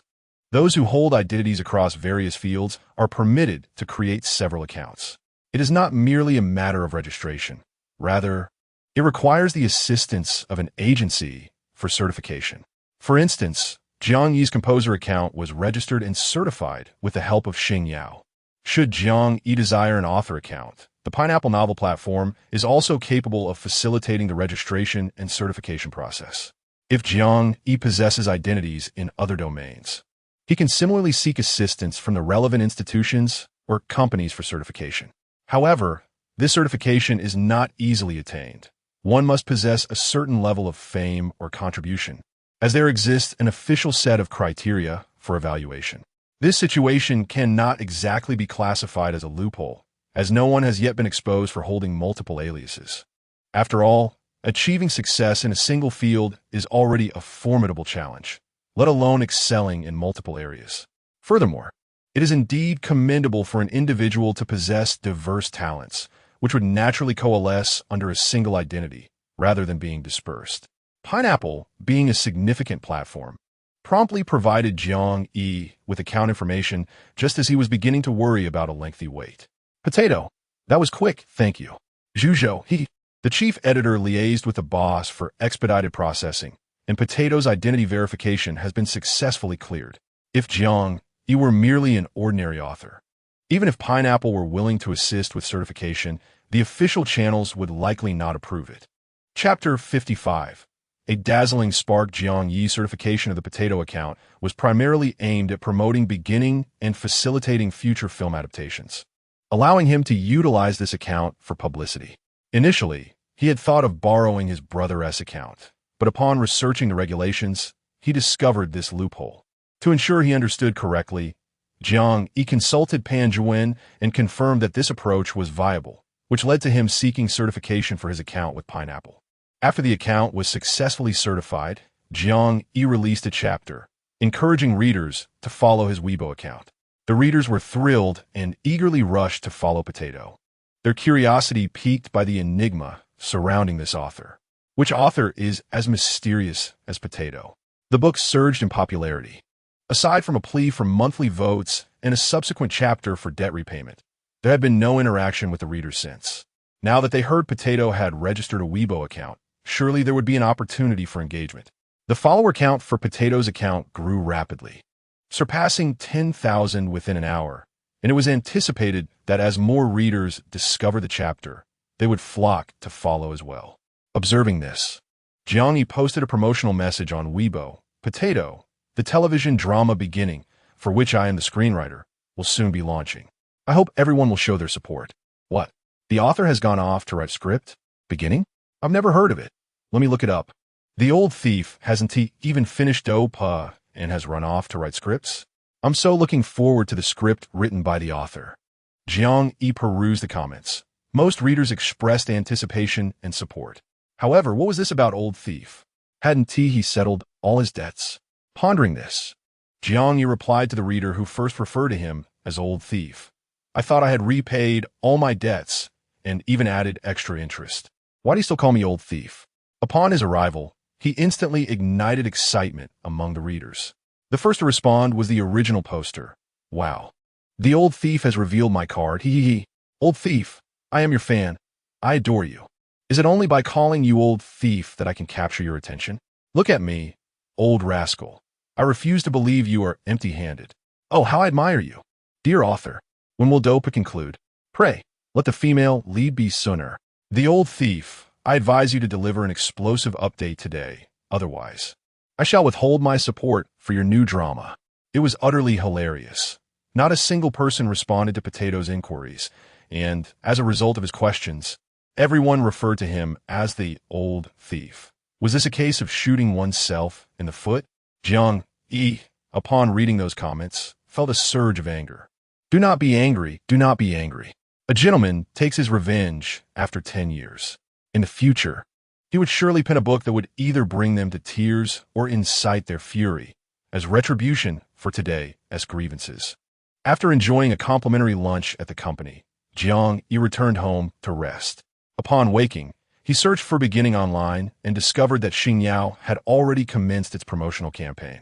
There were numerous promotional points, among which a few particularly resonated, one being the infinite flow, a perplexing new genre, and the other being the renowned online author Potato venturing into screenwriting, which sparked considerable discussion. In comparison to beginning, the dazzling self-produced drama I Am the Wealthy of the Ming Dynasty not only boasted an enticing title, but also an impressive cast, director, and production that left audiences eagerly anticipating its release. Since its promotional launch a couple of days prior, it had generated continuous buzz and trending topics, overshadowing the discussions surrounding beginning. Within the dazzling internal team, the head of the television department, Li Wei, was convening a meeting. Observing the surging discussions online about his own drama, a satisfied smile graced his face. We are the pioneers in this time travel genre, and from all available data, this drama is destined for immense success. Let us negotiate further with the video platforms to secure a larger share. A voice from the audience acknowledged, followed by a query. Director Li, have you seen Xingyao's self-produced drama? They claim it's a new genre called Infinite Flow, and the screenwriter is none other than Potato, the originator of the time travel genre. That drama has minimal discussion. It poses no threat, Li Wei retorted. As for that author, he wrote one successful novel and now fancies himself a pioneer, thinking he is remarkable. If he were to write a time travel story, I might glance at it twice, but a new genre? Huh. And what about the actors and the director? A completely fresh lineup, surely a shoddy production. After a moment of contemplation, Li Wei continued, however, we shall not let an opportunity slip by. Their promotional efforts align closely with ours. We will launch simultaneously when they announce their release date, drowning them in our promotional might, ensuring they recover not a single penny of their investment. In every aspect, the 5 major players have consistently engaged in fierce competition. Targeting them specifically is merely the norm. Understood. Xingyao anticipated the possibility of clashing with Dazzling's new drama. Initially hesitant, Lu Shuwen's reservations vanished after watching the drama. Moreover, the investor Jiang Yi expressed a desire for a swift launch. Given that the company had only invested $10 million, Lu Shuwen's primary expectation for the drama was merely to recoup the costs, which alleviated any significant pressure. It was of little consequence if they could not outshine the dazzling drama. After all, it was incomparable in every aspect. However, should they surpass it, it would be a delightful turn of events, yielding substantial profits. In light of this, Xingyao proceeded to promote their new drama at their own pace, only to discover that a multitude of comparisons between the two dramas emerged online that very evening. The sole connection between the two productions was the potato. Viewers were astonished to find such an unexpected link between these seemingly unrelated dramas, igniting their enthusiasm. Additionally, the popularity of the dazzling drama, propelled by influential endorsements, propelled its initial viewership to soaring heights, creating an illusion of competition akin to vying for wealth in the Ming Dynasty. Jiang Yi chuckled upon encountering these news articles. He discerned that the dazzling drama was attempting to undermine the initial drama by drawing comparisons. Yet for the latter, this presented an unprecedented opportunity for exposure. If the initial drama fell short in quality, it would undoubtedly face harsh criticism. Conversely, if it excelled, then the dazzling drama strategy would backfire spectacularly. Jiang Yi promptly messaged Lu Shuwen, indicating that now that the dazzling drama had ignited the fire, they should not blame them for adding fuel to it. Amidst the ongoing rivalry between the two dramas, the second episode of the program I Sing, You Sing was also set to air. After having participated in the initial episode, Jiang Yi had become considerably more acquainted with the format. The same 10 participants returned, and after completing the preliminary procedures, they guided their respective collaborating artists back to the recording studio. Jiang Yi had already selected the song he would write for Yu Suhua. Upon entering the studio, Yu Suhua rushed over to express her gratitude. Teacher Jiang, thank you for allowing me to sing, learning to meow like a cat. Over the past 2 days, Yu Suhua had invested $1 million to acquire the rights to the song and released a studio version, which quickly took various short video platforms by storm. Chapter 56. Do not allow them to come into contact with a single cent. No worries, Jiang Yi replied, taking a notebook and paper. You've paid for it. Aside from Yu Hua, I doubt many would be willing to spend $1 million on learning to meow like a cat, right? The audience erupted in laughter upon hearing Jiang Yi's response. Yu Hua clearly intended to foster a closer connection, but teacher Jiang's straightforwardness left her oblivious to the situation, much to the amusement of onlookers. Jiang Chao was not wrong. Once payment was made, the transaction was complete.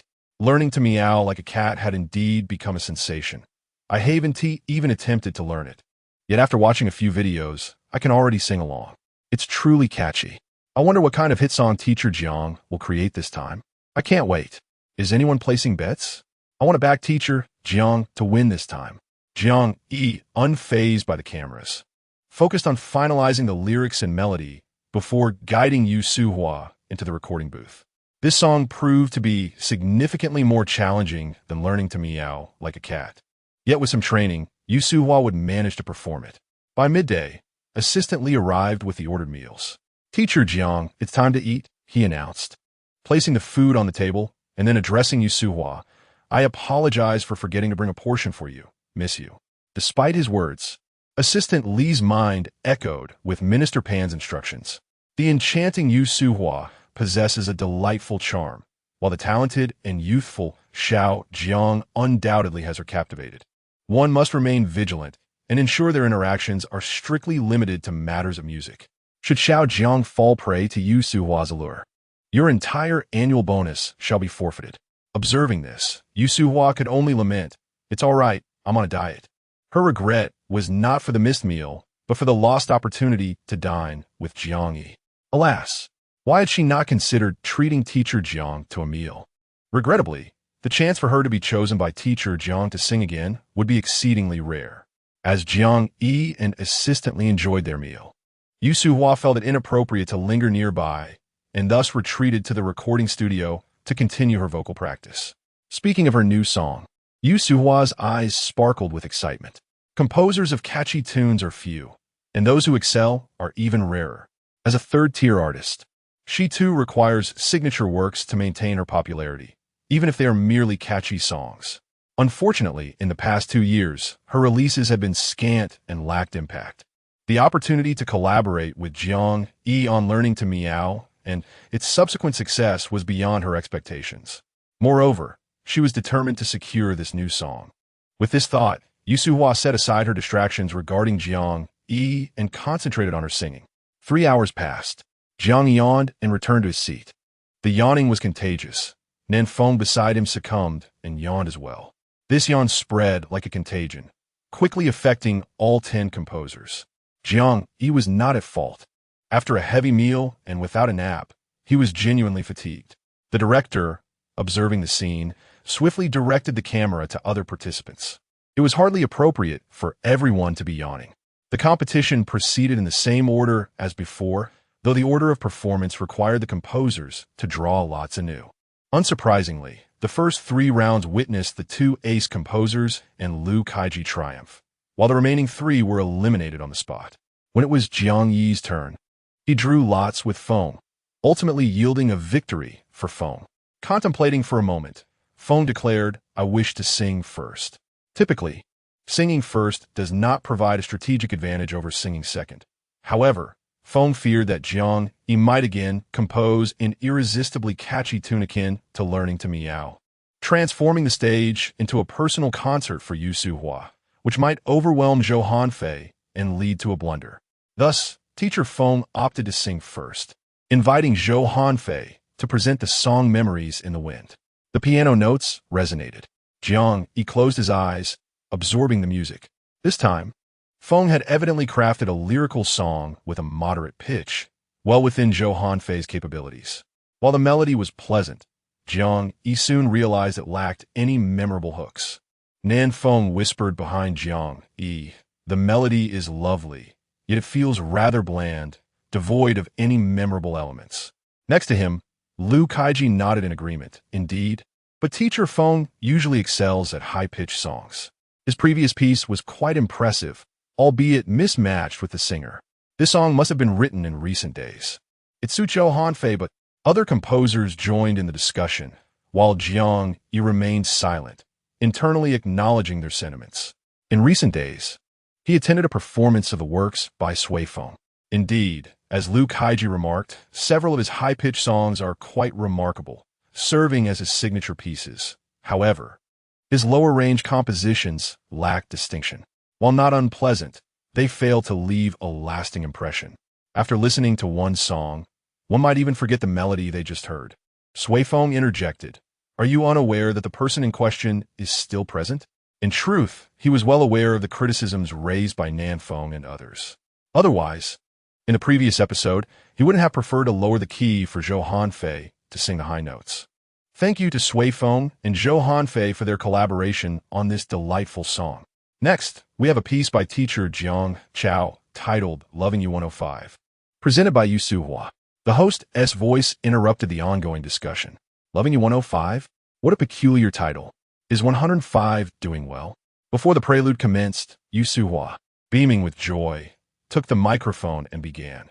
Your smile is sweeter than any.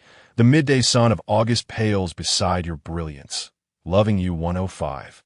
Pure and clear as distilled water.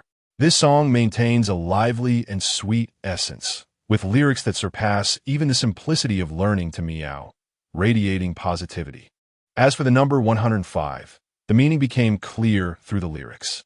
The purity of distilled water at 105 symbolizes the fervor of youth and unadulterated passion. This song is quite impressive. In stark contrast to Sui Feng's previous piece, which lacked memorable elements, this one is filled with them. By the end of the song, everyone was enveloped in the joyous atmosphere it created. Thank you, Yu Suhua, for your rendition of Loving You 105. Now, I invite our esteemed judges to provide their critiques on these two songs and cast their votes. Meanwhile, for our viewers watching the live stream, the voting channel is now open for your participation. Music critic Tianluan swiftly seized the microphone to speak first. I did not anticipate that teacher Jiang Chao, with his versatile style, could so effortlessly create such a catchy tune. While Loving You 105 may not be as infectious as last week's Learning to Meow, it remains an exceptional song with a simple yet captivating melody and uplifting lyrics that brighten one's mood. This time, my vote goes to teacher Jiang Chao. Chapter 57, The Enchantress Seducing Teacher Jiang. Thank you, teacher Tianluan, for your insights. Professor Chun from Certain Music Academy now has the floor. Professor Chun, holding the microphone, stated, in terms of memorability, Sui Feng truly has much to learn from Jiang Chao. Even with lower tones, one can compose memorable songs. Regrettably, today's piece left me somewhat disappointed. It lacked any memorable aspects, and I cannot recall what was sung. I hope Sui Feng can make further progress. My vote is for Jiang Chao. Thank you for your suggestions, Professor Chun. Sui Feng responded with a slight bow. Within 10 minutes, the voting results were swiftly tallied. Whether from the judges or the audience, Jiang Yi once again triumphed over Sui Feng. With the cumulative votes from 2 episodes, it was evident that Jiang Yi would emerge victorious, while Sui Feng faced elimination. The subsequent 2 composers, as anticipated, were once again the ace composers who emerged victorious. Thus, the recording of the program concluded, and the 5 triumphant composers would reconvene in 3 days to record the next episode. As the cameras ceased to roll, others approached Jiang Chao to converse and congratulate him on advancing. Sui Feng also came over, offering his congratulations. Well done, Jiang Chao. It was merely luck. Your choice of singer was lacking. Jiang Chao replied, there is no need for such remarks. I accept my defeat wholeheartedly. With a cheerful smile, Sui Feng continued. It's not easy for a pop song to win, and besides, my chosen singer is certainly superior to yours. Seeing Sui Feng's straightforwardness, Jiang Yi decided to forego further pleasantries. Teacher Jiang. Teacher Jiang. Several singers rushed over from backstage, and upon witnessing this, Sui Feng took his leave, stating, may I consult you about composition insights in the future? Certainly, Jiang Yi replied. All right, I'll take my leave now. We'll be in touch. Sui Feng exchanged a brief greeting before moving on to converse with other composers. As for their contact details, they had already connected during the previous episode. Among the 10 composers, only Jiang Yi and Liu Kaiji had not exchanged contact information, likely because Liu Kaiji felt the same. Teacher Jiang. Two individuals approached. One being Tian Luan, a well-known music critic with a solid reputation online. Since predicting Jiang Chao's victory over Liu Kaiji, his fame had surged, placing him among the top critics. The other was Yu Suhua. Jiang Yi nodded slightly at them, inquiring, "What brings you here?" Yu Suhua glanced at Tian Luan, signaling him to speak first. "Teacher Jiang, I'm a fan of yours. I admire many of your songs. May I request a photo and your autograph?" "Of course," Jiang Yi replied. The signing and photo-taking transpired seamlessly. Tian Luan then hesitantly produced his phone, saying, "Teacher Jiang, I have your contact information?" "Sure, just scan my code." After exchanging contact details, Tian Luan politely bid farewell and departed. Once he left, Yusua also took out her phone, saying, "Teacher Jiang, I would like to add your contact as well." Jiang Yi responded, "Miss you, that may not be necessary. We might not have opportunities to collaborate in the future." Her directness was striking. Even if they added each other only to delete later, Yu Suhua internally felt like crying. She discreetly put away her phone, saying, "Teacher Jiang, may I purchase the song you performed today? You can discuss that with my company. If the price is right, it can be arranged." "Thank you, Teacher Jiang," Yu Suhua expressed, lingering a moment longer. After all, Jiang Chao, with his platinum potential, was a remarkable songwriter, and even though she stood before a renowned composer, his allure paled in comparison to Jiang Chao's. "Teacher Jiang, I wonder if you have a girlfriend?" Before Jiang Yi could respond, his assistant Li, vigilant and protective, swiftly intervened, placing himself between them. "Teacher Jiang, there's some urgency from the company. Minister Pan requests your immediate return." "Understood. Viang Yi replied."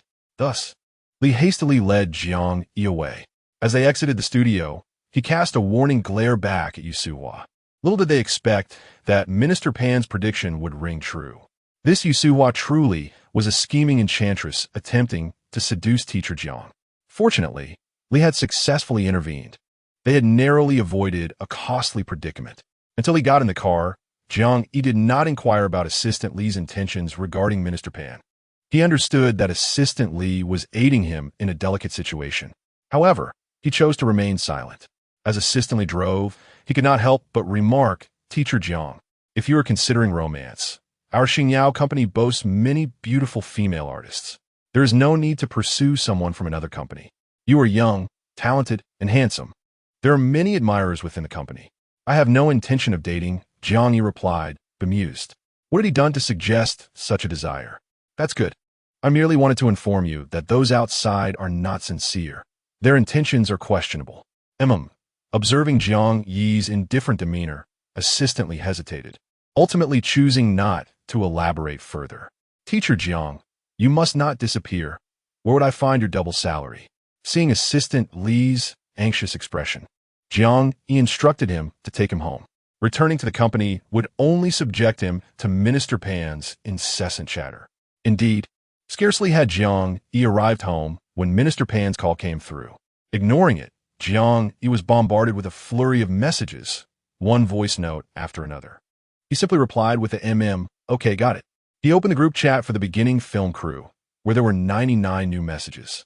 After skimming through, he noted that the main cast was busy promoting the show across various cities, and the release date had been set for February 1st. The collaborating television station was the local Linen Satellite TV, scheduled for prime time, while the associated streaming platform was Strawberry Video, which would update a day later than the television broadcast. This year's New Year fell on February 10th, with the New Year's Eve Gala on the 9th. Linen Satellite TV would air 2 episodes daily, ensuring the series concluded before the eve of the new year. Besides this, there were concerns within the group about another series, I Am the Richest in the Ming Dynasty, which was also set to premiere on February 1st in partnership with Apple TV. This show was generating significant buzz, and they feared a scheduling clash might divert viewers. Jiang Yi chuckled upon reading the news. Would this not serve as a dual lesson for his adversaries? The rivalry with Chui Kin was well known, and he had not forgotten the previous affront from Apple TV. Now, both parties would face consequences together. How delightful. Jiang Yi chose not to engage in the chat. As he contemplated whether to write or take a nap, Jiang Bei knocked at the door. "Brother, what do you want to eat tonight?" A few days prior, Jiang Bei had officially started his winter break, running amok like an unrestrained husky. Go out if you have plans, but remember what I said. I know. Jiang Bei quickly interrupted with a grin. No drinking, and I must be home before 10. Hee brother, I'm off now. Jiang Yi did not stop him. The rigorous academic life of a high school senior was indeed demanding, and with the festive season approaching, it was reasonable to allow him some leisure. Moreover, even if Jiang Bei never achieved great success, Jiang Yi could easily share some of his future earnings, ensuring his brother lived a life of comfort. Thus, Jiang Yi did not impose strict expectations on Jiang Bei's studies, as long as he maintained good character and refrained from wrongdoing. Chapter 58. As the premiere date draws near, discussions surrounding the two dramas, The Beginning and Becoming the Richest, have intensified online. However, the majority express optimism for the grand production of Becoming the Richest, while The Beginning is met with skepticism. If it weren't for the comparison drawn between the two series, many would remain oblivious to the existence of The Beginning. It is amusing to consider how The Beginning dares to compete with Becoming the Richest. In every regard, The Beginning pales in comparison. Its reliance on the infinite flow concept seems to be its sole hook for unsuspecting viewers. If not for Becoming the Richest, The Beginning would be virtually non-existent in discussions. Yet it has somehow made its way onto the satellite channel, which feels rather like a small web series overshadowed by stronger connections. The script penned by the author known as Potato is sure to be captivating. One might refer to Po as a point of reference. Yet, Potato is merely a mediocre novelist, and fans of Po should refrain from discussing it here. Is there not a distinction between a novel and its adaptation? On the side of The Beginning, it is primarily Potato's personal admirers who are advocating for the series. It is noteworthy that Jiang Yi's Potato account boasts over 500,000 followers.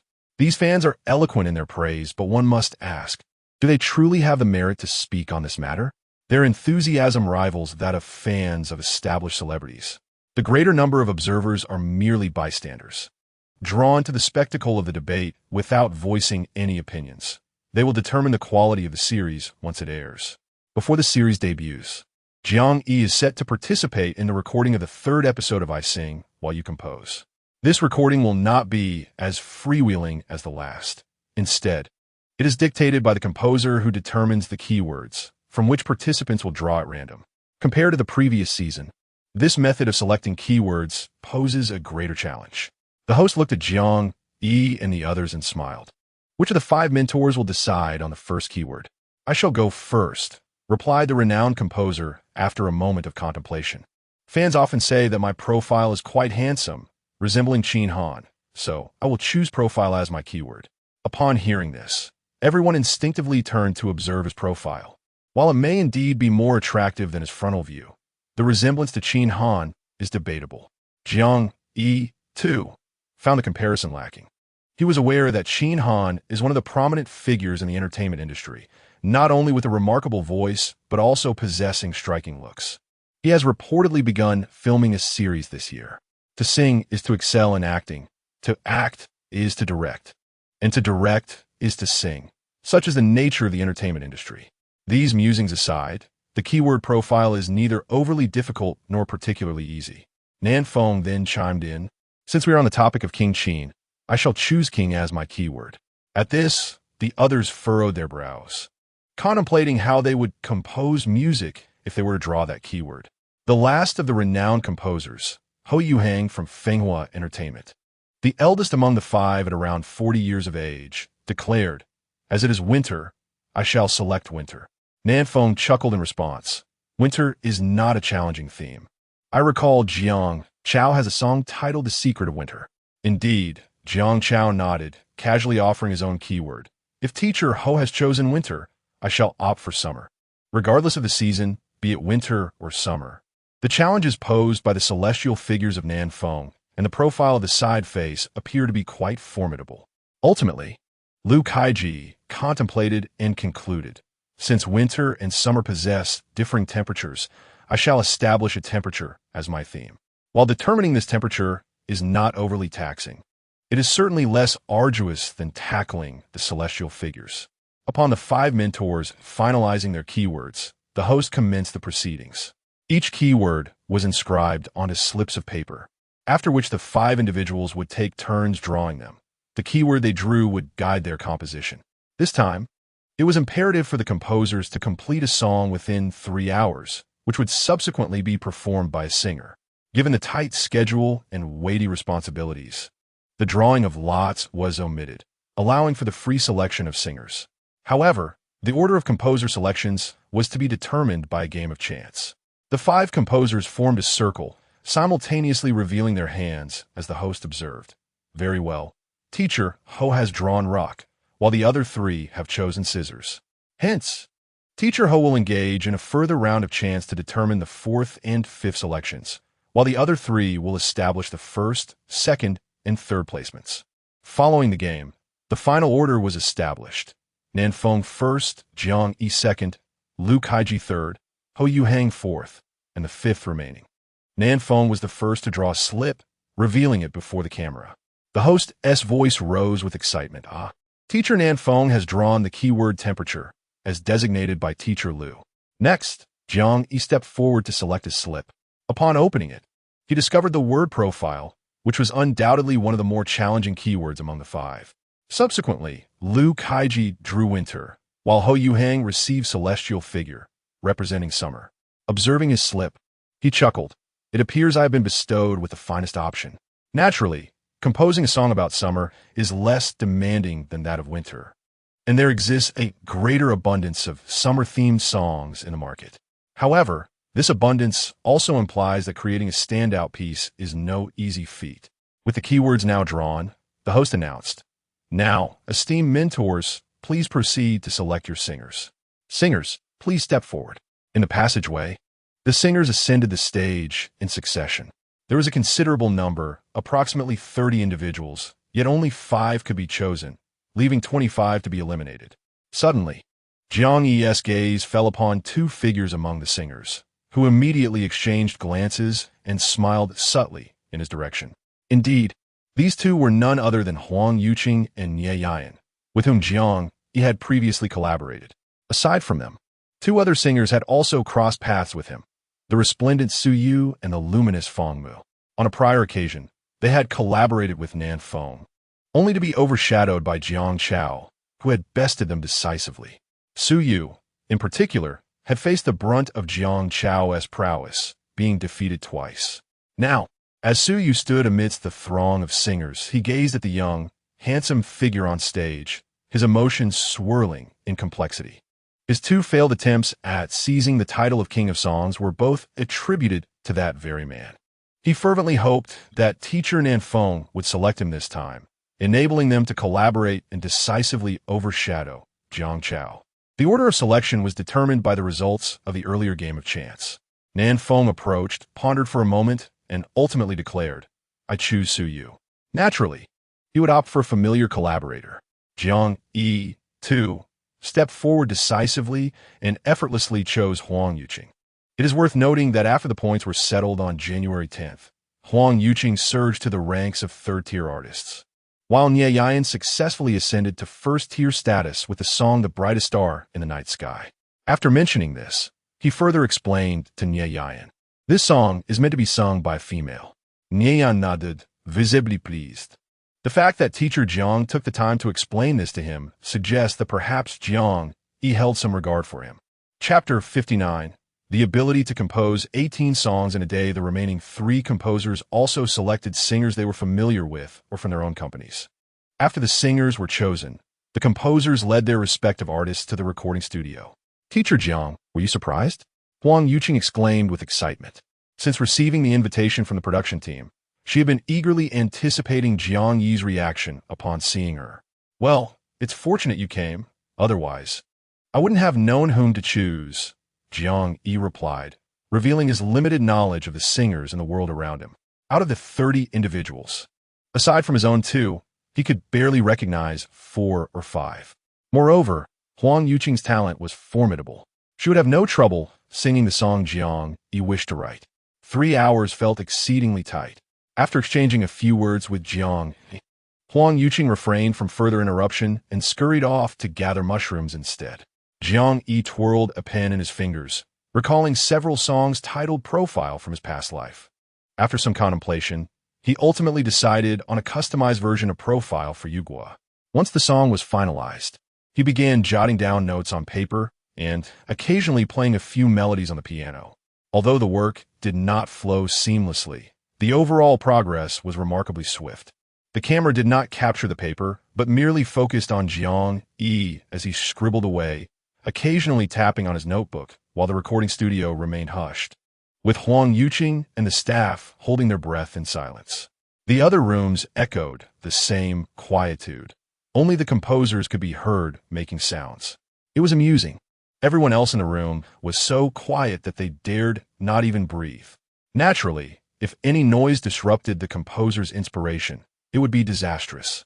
Yet, all 5 composers were remarkably efficient. It seemed they would complete their work swiftly. I had thought that producing a song in 3 hours was already quite impressive. Those who dared to participate in this program must be fast at composing in their usual routines. Speaking of which, these 5 composers were indeed prolific. I eagerly anticipated the combination of the keywords profile and king, curious about what kind of song would emerge. If it turned out to be exceptionally delightful, I would be surprised. I believed merely achieving a passing grade would be commendable, given the tight schedule. Before long, they witnessed Jiang Yi in the room calling Huang Yuqing into the recording studio, and the screen promptly went black. Wow, has the thematic song been completed in just 20 minutes? If this is the case for a themed song, could it be finished in 10 minutes without a theme? Jiang Xiao's prolific output was as swift as a prolific sow. Such speed seemed entirely normal. The screen went black for teacher Nanfeng as well. These composers were extraordinary. If they could produce a masterpiece at this pace, wouldn't it be wonderful to have them compose new songs for us daily? Indeed, it takes merely 20 minutes to compose a song, and within an hour, 3 melodies can be crafted. Over a span of 24 hours, adhering to an 8-hour workday and accounting for 2 hours of leisure, one still has 6 hours dedicated to songwriting. Thus, it would be feasible to create 18 songs in a single day. It seems these composers are rather indolent. They certainly require a gentle nudge to inspire greater productivity. As for the arithmetic, it is quite elementary. Ha ha ha! Composing 18 songs in a day. Is one a sorcerer? I shall return in 3 hours. Time for a meal. I will return in 3 hours. With the composer's room dimmed, an increasing number of viewers departed. When the 3 hours elapsed, the cameras in each room flickered back to life. This time, it was not pairs but a direct confrontation among 5 composers, who would determine the rankings through a voting process. Those who ranked higher would enjoy the privilege of selecting singers first in the next episode. Following the order established by the recent rock-paper-scissors game, they would proceed from the back to the front, with Feng Mu being the first to select his singer, while Jiang Yi and Huang Yuqing would appear second to last. With a resigned gesture, one noted, the sequence determined by a single game of rock-paper-scissors had been utilized several times. After some light banter, Feng Mu made his entrance. Perhaps in response to Jiang Yi, the song he presented was titled Secrets of Summer. Upon hearing it, Nanfeng chuckled, remarking, "Why do you have so many secrets? Should we expect a song about the secrets of autumn next time? Let Nanfeng compose it," Jiang Yi replied with a smile. The cheerful notes of the piano resonated, soon accompanied by a rhythmic beat. The lively prelude transported listeners back to a particular summer, filled with the sounds of cicadas and rustling leaves. Feng Mu's gentle voice echoed in the ears of the audience, conjuring the image of a mischievous young boy who indulged in whimsical antics to capture the attention of his secret crush. The song evoked the sweet pangs of youthful infatuation and the cherished moments of school days, leaving listeners with a bittersweet sense of nostalgia. Truly, as a renowned composer, he managed to create such a warm piece within a mere 3 hours. Applause erupted. Ho Yuhang praised, "The melody is remarkable. With further refinement, it could become a masterpiece." The judges offered their critiques, most of which were favorable. There were indeed some shortcomings.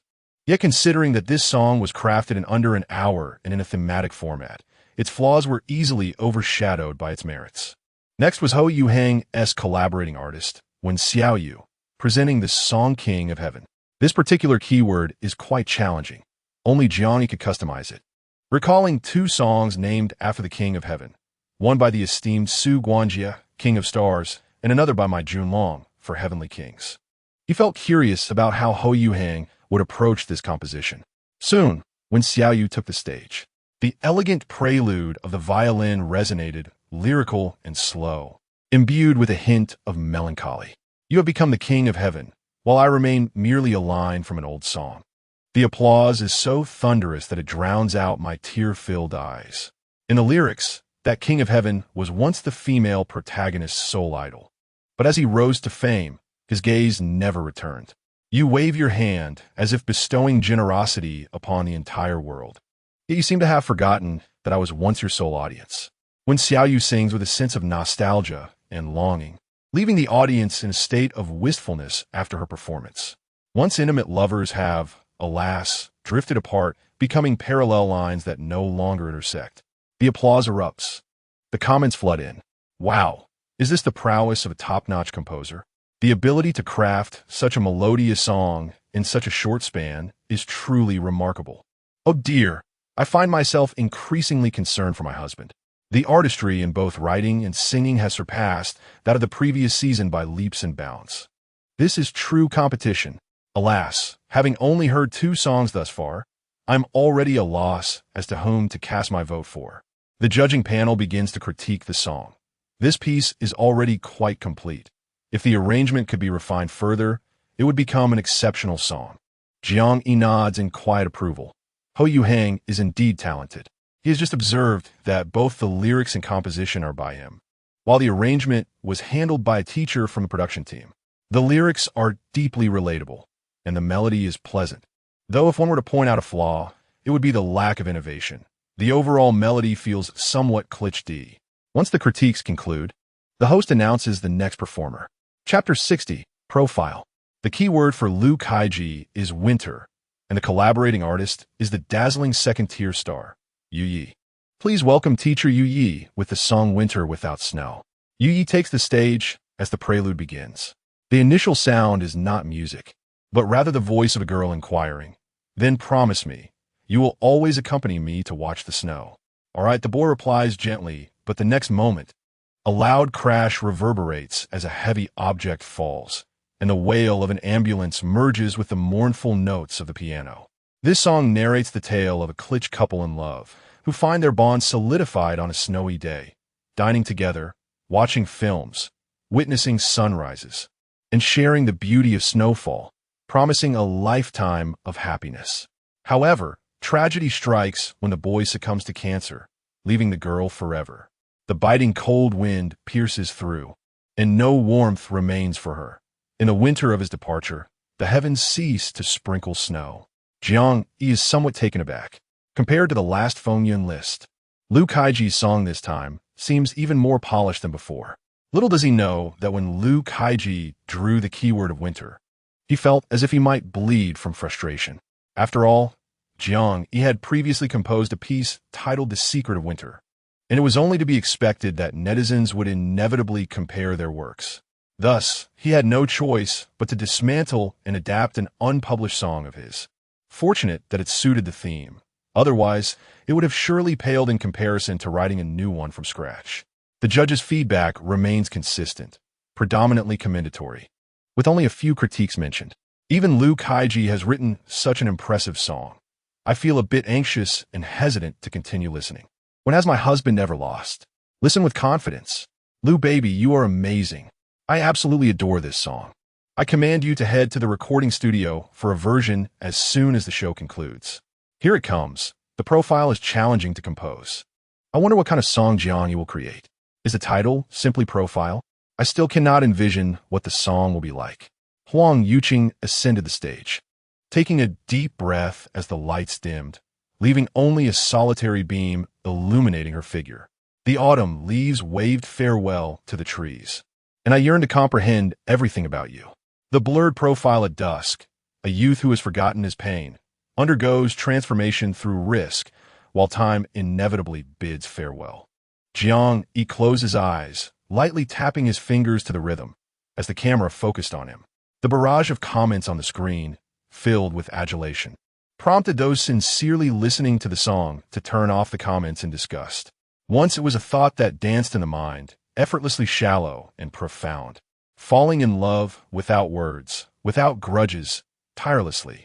Moving forward and backward, encountering change, those fragmented pieces.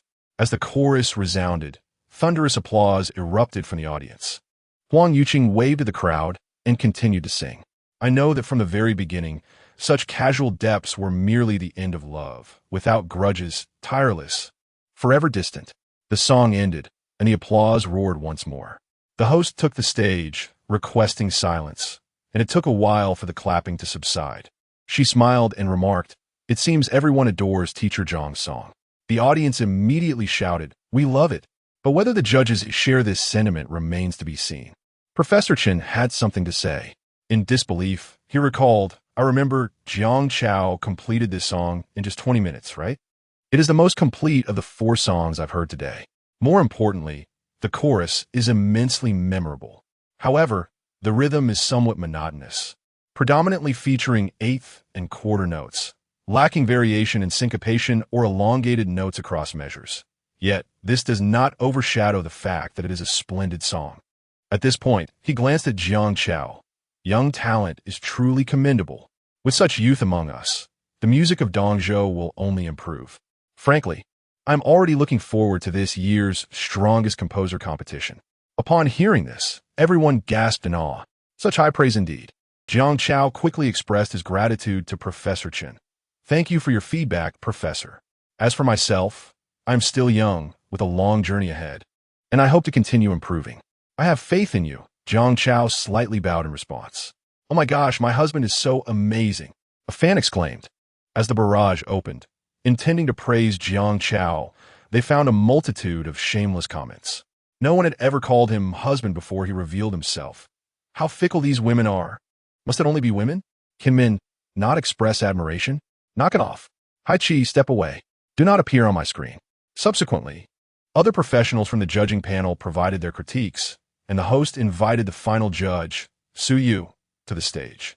At that moment, Su Yu was in the corridor preparing to perform. "Why must I sing after Jiang Chao? I feel the audience has yet to settle." He worried he might be overshadowed by Jiang Chao's performance. Upon hearing his name called by the host, Su Yu quickly composed himself. Today, he would strive to deliver a commendable performance. Teacher Nanfeng's song is not lacking and may not necessarily lose. The song, titled 372, though not named after a temperature, is universally understood to represent warmth, specifically the most intimate human body temperature.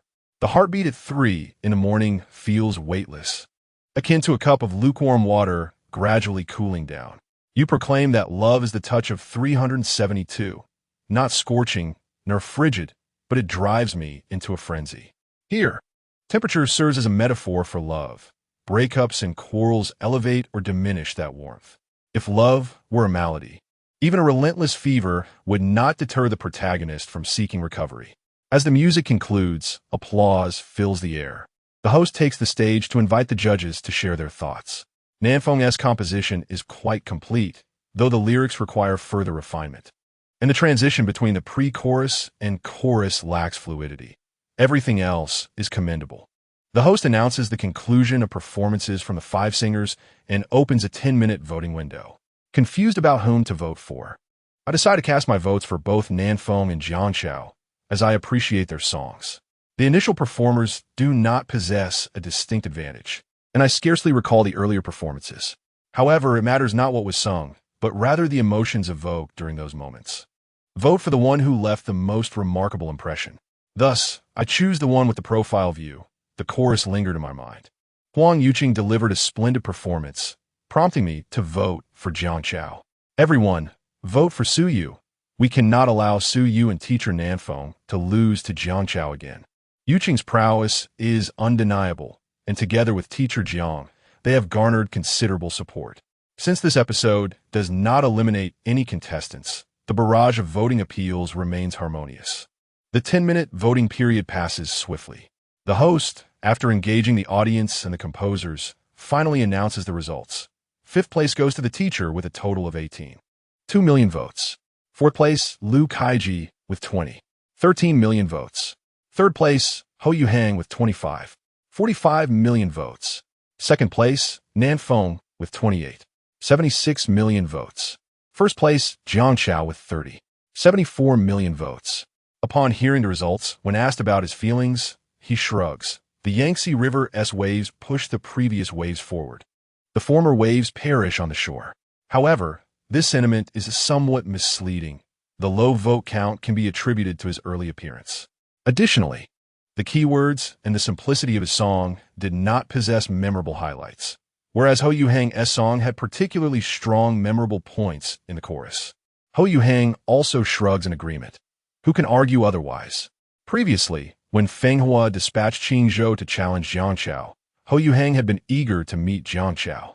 He did not anticipate encountering him in the program this time, but he harbored a competitive spirit. This particular song brought forth an abundance of inspiration, and he performed exceptionally well, feeling quite satisfied with his own efforts. Yet, there are always those who surpass him. Not only Jiang Chao, but also Nan Feng proved to be formidable opponents. As for Jiang Chao, his talent is indeed remarkable. It is no surprise that he previously outperformed Qing Zhou on the charts. After the competition concludes, the host announces that the next episode will feature challengers who will confront the existing contestants. Each participant will face an opponent, and the composer successfully challenged will be eliminated, replaced by the challenger.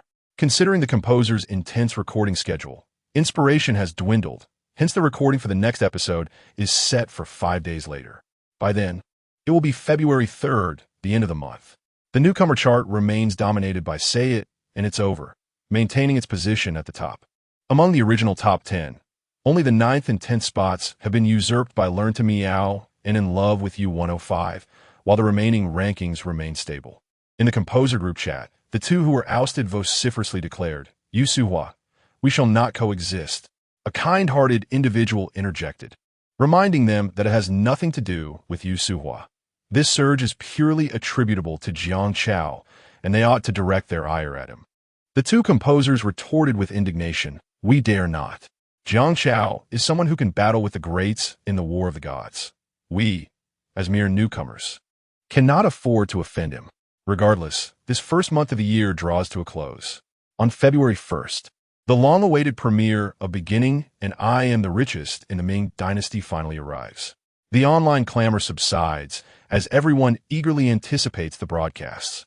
At 7 in the evening, the time for dinner and television relaxation, Zhang Xiaowei, a devoted fan of Dou Pe, holds a profound admiration for the author, Potato, who crafted such a remarkable novel.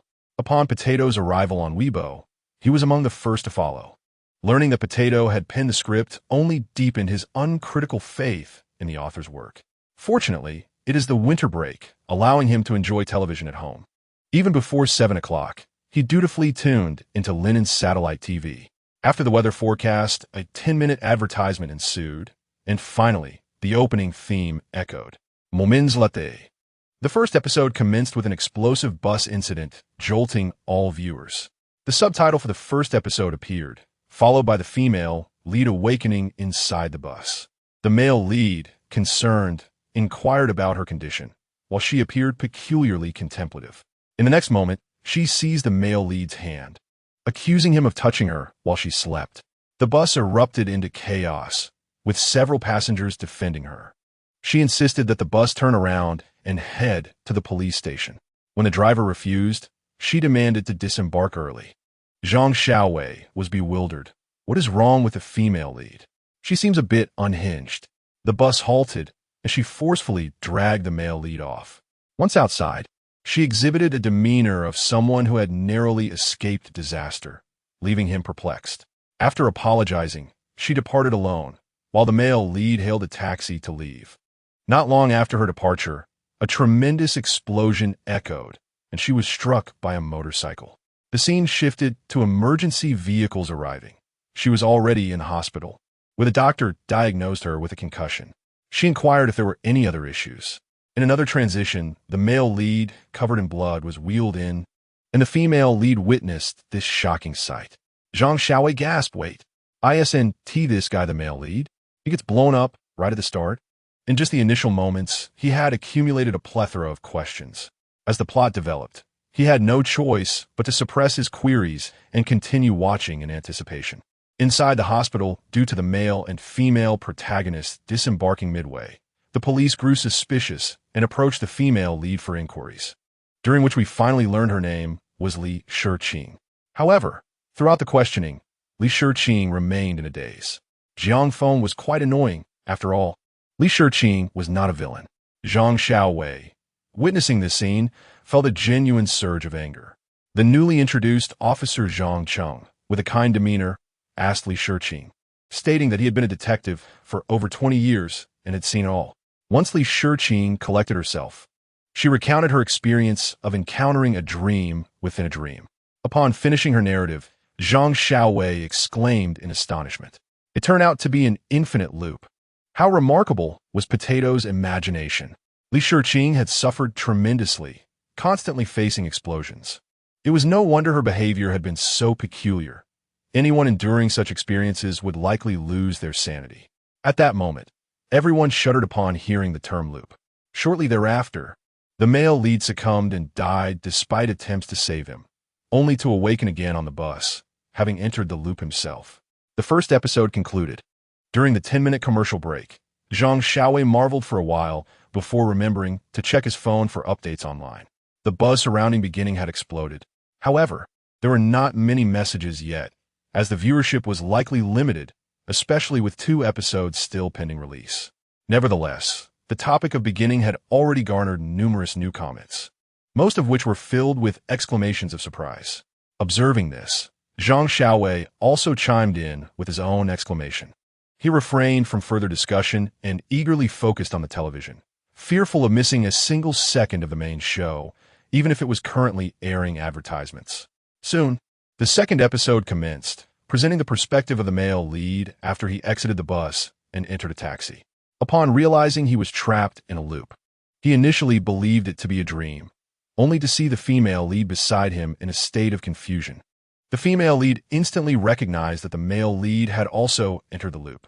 Consequently, the male lead began to replicate the female lead's actions, attempting to disembark, while she expertly grasped the handrail, awaiting the explosion. Zhang Xiaowei couldn't help but laugh heartily, remarking on the female lead's practiced posture. The second episode concluded swiftly, with the protagonist discovering that the bus explosion was not due to an accident, but rather because a bomb had been placed on the bus itself. As the episode ended, the internet erupted. Chapter 62, Total Betrayal. Beginning was indeed explosive. Has anyone else watched it? Let us discuss the plot. I am so excited right now. On that bus, there was an older gentleman carrying a snakeskin bag. He must have brought the bomb aboard. The concept of loops and infinite scenarios. How did Potato conceive such a novel idea? This opens the door to new genres of literature. It's so captivating. I can't wait for the next episode. Is beginning truly this remarkable? Today, I watched Becoming the Wealthiest in the Ming Dynasty, where the protagonist travels back to the Ming era, and it was quite intriguing. It's genuinely delightful. I highly recommend it. I haven't seen Becoming the Wealthiest in the Ming Dynasty yet, but based solely on the title, I suspect it won't be as compelling as Beginning. Beginning has a few flaws, but let us wait for tomorrow's ratings to speak for themselves. Haha, in the Ming Dynasty's Wealthy, many renowned actors certainly attracted higher initial viewership compared to the Beginning. Yet, what about its reputation? What about its longevity? I firmly believe that the quality of the Beginning undoubtedly surpasses that of the Ming Dynasty's Wealthy. If the fans of the Ming Dynasty's Wealthy think we are boasting, then I suggest you watch The Beginning, which premieres on Strawberry Video tomorrow. If you haven't seen it, you have no right to comment, alright? It's as if you have all watched the Ming Dynasty's Wealthy. So what if you watch? Who's afraid? Fine, I will also watch the Ming Dynasty's Wealthy. Why does it have to premiere the next day? Can it be available now? The television station has already aired it on Strawberry Video. Indeed, I want to watch it again. This time I'm sure I will discover more clues. The first time I was too busy being amazed by Strawberry Video. It was hilarious, and I was so caught up in how real it seemed. The discussions surrounding the Beginning have surged, propelling it into trending topics. Simultaneously, the Ming Dynasty's Wealthy has also made its way to the trending list, with positive comments from viewers. After all, being the first time travel drama. It appears novel and appealing without comparison. Viewers on Strawberry Video urged for its release, and eventually, after an hour of airing on the television station, the beginning was made available on the video platform ahead of schedule. A similar strategy was employed by Rice Video, which released I Am in the Ming Dynasty's Wealthy. Suddenly, there was a noticeable quiet on Weibo as fans scurried off to rewatch. Li Wanwan, a devoted fan of the female lead Tao Meng in the Ming Dynasty's Wealthy, has found herself entangled in promotional efforts since its online promotion began, often overshadowed by the beginning. Her annoyance towards the beginning has reached its peak, especially towards Potato and its fans. The notion that the time travel genre was created by Potato only amplifies her disdain. This drama may lack substance, but it excels at drawing from others. As the fan bases clashed from the outset of the promotions, their bickering persisted until the premiere. Upon encountering the statement online that one cannot voice opinions without having watched it, Li Wanwan resolved to view this irritating drama. This way, during their arguments, she could counter with solid reasoning. She opened Strawberry Video and, before even searching, spotted the beginning recommended on the splash screen, prompting her to click immediately. Oh, a membership is required. To watch the Ming Dynasty's Wealthy, she opted for a subscription to Rice Video this month. Li Wanwan hesitated for a moment, but eventually decided to splurge on the membership, hoping not to waste her 25 yuan. After recharging, she swiftly bypassed the opening credits and began watching the first episode. As she watched, she commented, "What is this? Utterly chaotic. And this female lead, she must be insane." The male lead is even more ridiculous, nearly blown to pieces in the opening scene. How sensational, as the female lead converses with the police. Recounting her repeated encounters with explosions on the bus, Li Wanwan gasped, then recalled her stance and stubbornly remarked, "It's just okay. The premise is somewhat innovative. But let us see how the story unfolds." Initially, she had the intention to critique, but as the plot progressed, she found herself unwittingly drawn into the narrative. Is it over? Is it really over? What happens next? Huh? Strawberry Video, are you kidding me? Having subscribed to the membership, I simply wish to watch 2 episodes. She immediately grasped her phone, intending to mention Strawberry on Weibo, only to realize she was not a fan of the original.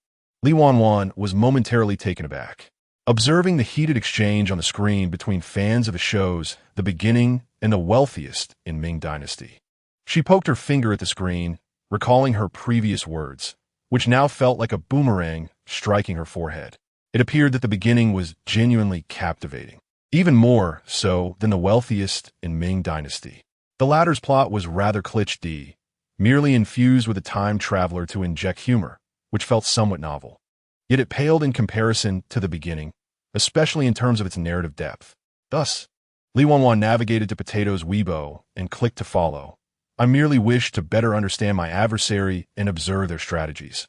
I have absolutely no intentions of betraying. Indeed, that is precisely it. Simultaneously, all the netizens who had rushed to watch The Beginning abruptly shifted allegiances. Those like Li Wanwan who remained obstinate were few. The majority outright defected.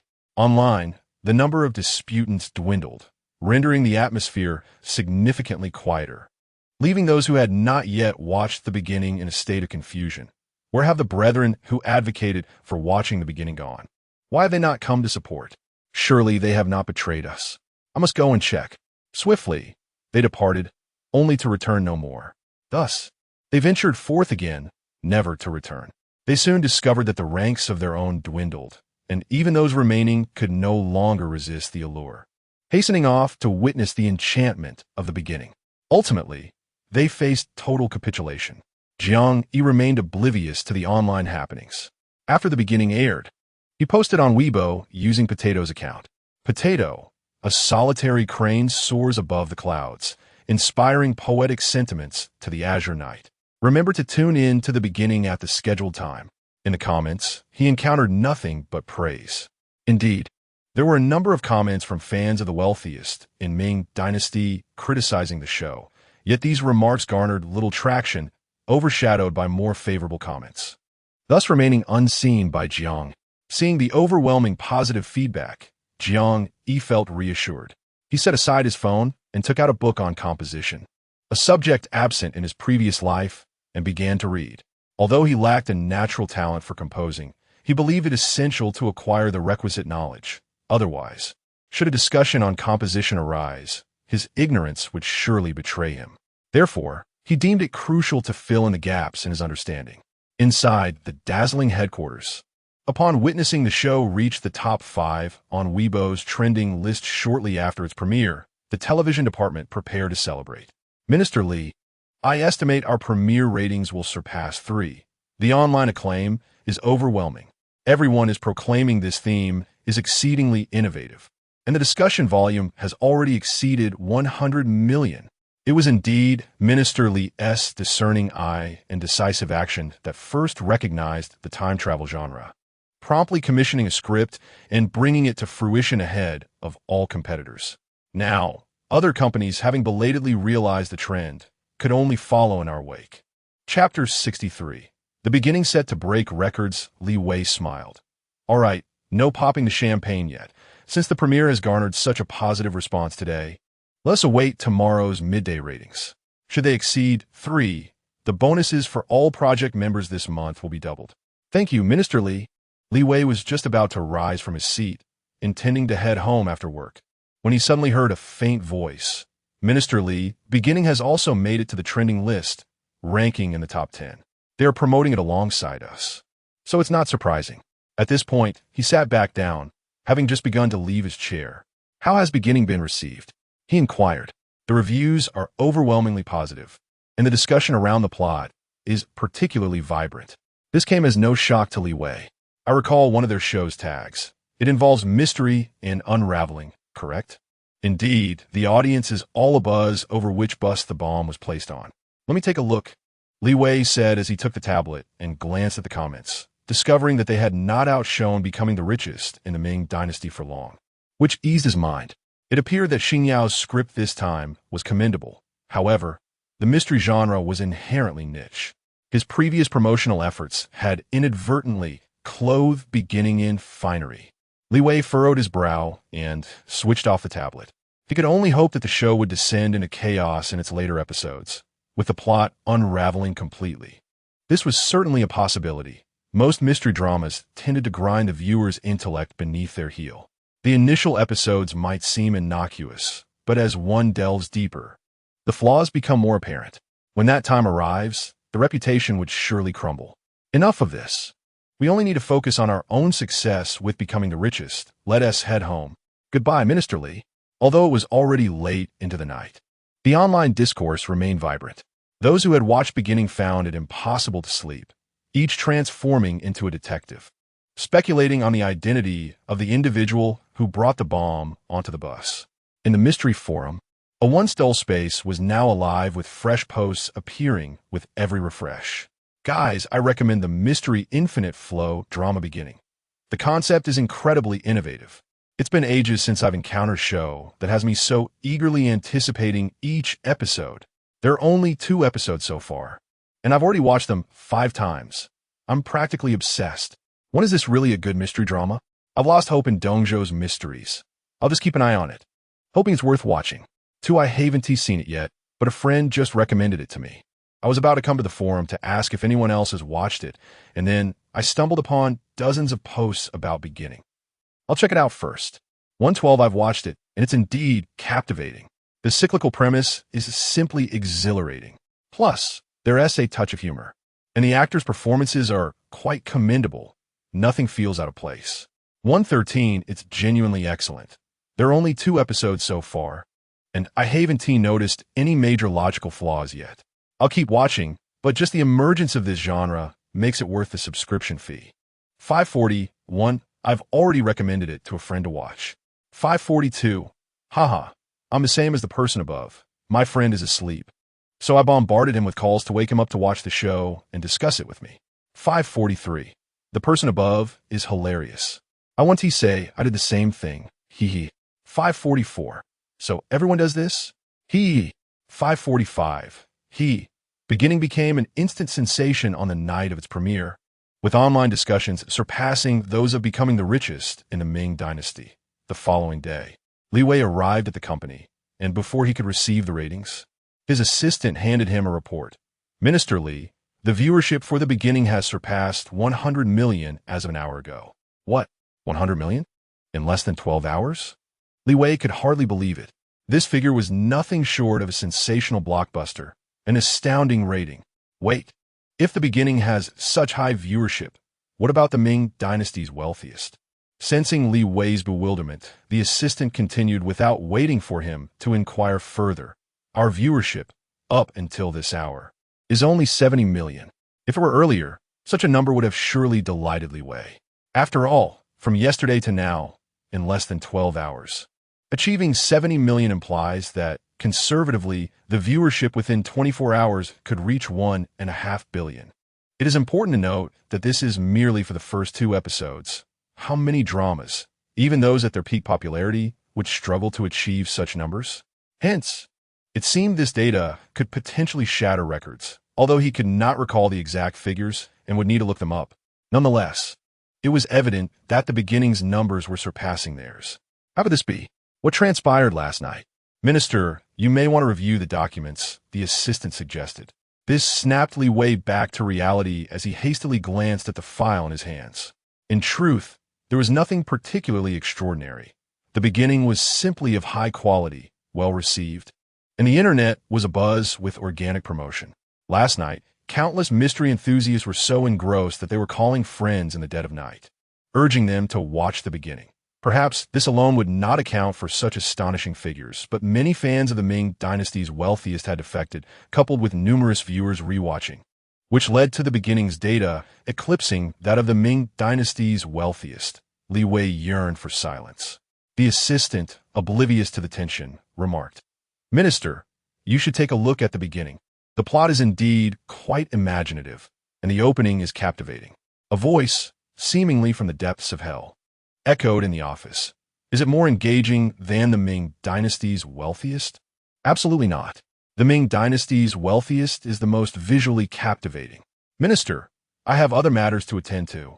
The assistant, noticing Li Wei's dark expression, promptly exited the office. He realized he had momentarily lost his senses. How could he have uttered such words? The assistant opened his phone and began scrolling through topics related to the beginning. Oh my. The beginning is truly remarkable. Meanwhile, in his office, Li Wei was researching online. He discovered that the historical record for viewership on the first day for dramas in Dongzhou was 17 billion, although they were yet to reach 24 hours. It would be exceedingly difficult for the Ming dynasty's wealthiest to achieve such numbers. It seemed likely that the beginning would break records. The trend graph for their viewership was already declining, while the beginning's numbers continued to rise, presenting a data curve that was simply breathtaking. How could this be? Just a group of newcomers, an unknown director, capable of producing such a drama? In a flash, he recalled what a director had said at a previous gathering. Minister Li, have you heard? The author who pioneered the time travel genre, the one named Potato or Tomato or something like that, is actually directing a film. He's directing now? It is said that Xingyao has adopted a core screenwriter system for its production, which seemed absurd at first. Li Wei dismissed it as a mere joke, pondering who would actually believe such a claim. After all, could a mere potato be the beloved son of the CEO of Xingyao? The notion of a core screenwriter system seemed utterly ludicrous, perhaps merely a case of following the crowd. However, in retrospect, this affair may indeed hold a grain of truth. After all, a director with a track record solely of producing subpar web dramas could hardly experience an overnight transformation. The only potential variable is this potato. With this thought in mind, Li Wei hurriedly opened Strawberry Video, only to be met with a shocking revelation. Goodness, after just 2 episodes, it was featured prominently on the homepage. Is Strawberry Video truly in a position to engage in such antics? Alas. Chapter 64. The next script with only 2 episodes. Totaling less than 2 hours, Li Wei quickly finished watching. He sat silently at his desk, lost in contemplation. After a considerable pause, he finally uttered a subdued exclamation. Damn.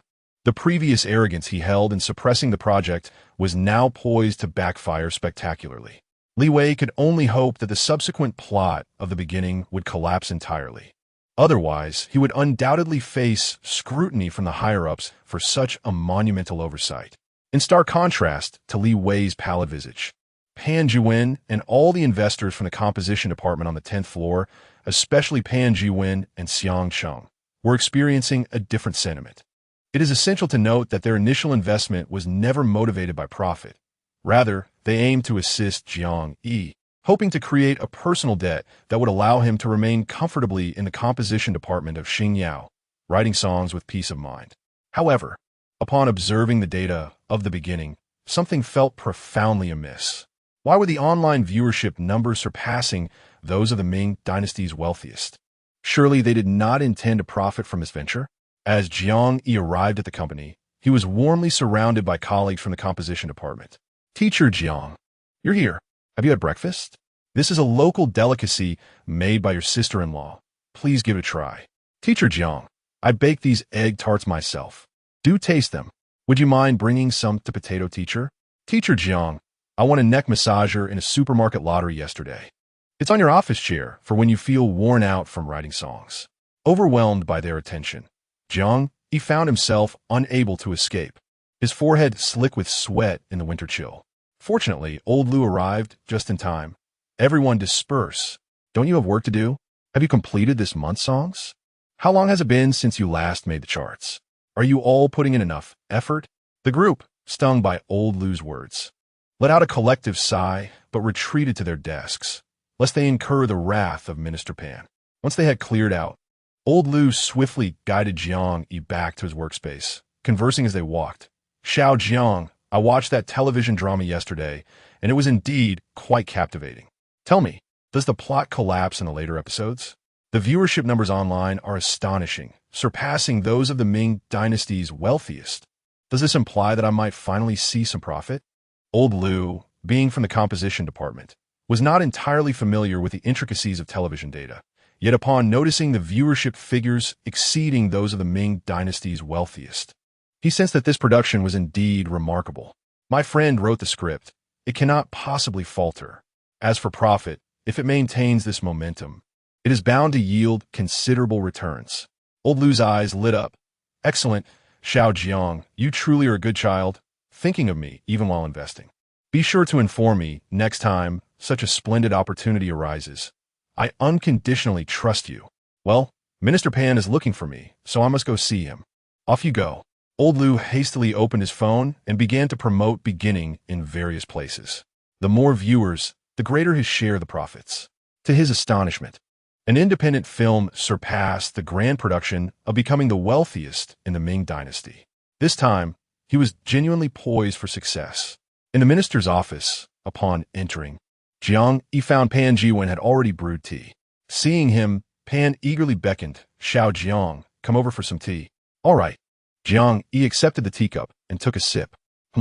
Minister Pan, have you changed the tea leaves?" "Yes, these are from General Xiang. And there's some for you as well." Pan Jiwen pointed to a nearby, exquisitely packaged bag. "Remember to take it with you when you leave." "Sure."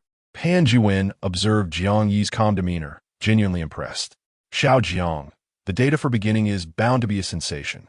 Old Lu called me early this morning, requesting that you make some time to visit him this morning." Before Jiang Yi could respond, he continued, "Initially, I thought this investment was merely a collaboration between me, General Xiang, and you and your friends. I never anticipated that you all would yield such notable profits for us. It's a shared fortune. I would never deceive you." "Ha! I must thank you for this," Pan Jiwen added in a hushed tone. "However, the company is going to face some hardship this time. Originally, we could have invested the full amount, but now we've only committed 10 million. I suspect that if your friend wishes to invest in a script next time, such fortune may not recur." Hearing this, Jiang Yi pointedly remarked, "That may not be certain." Pan Jiwen immediately grasped his insinuation. "What do you mean?"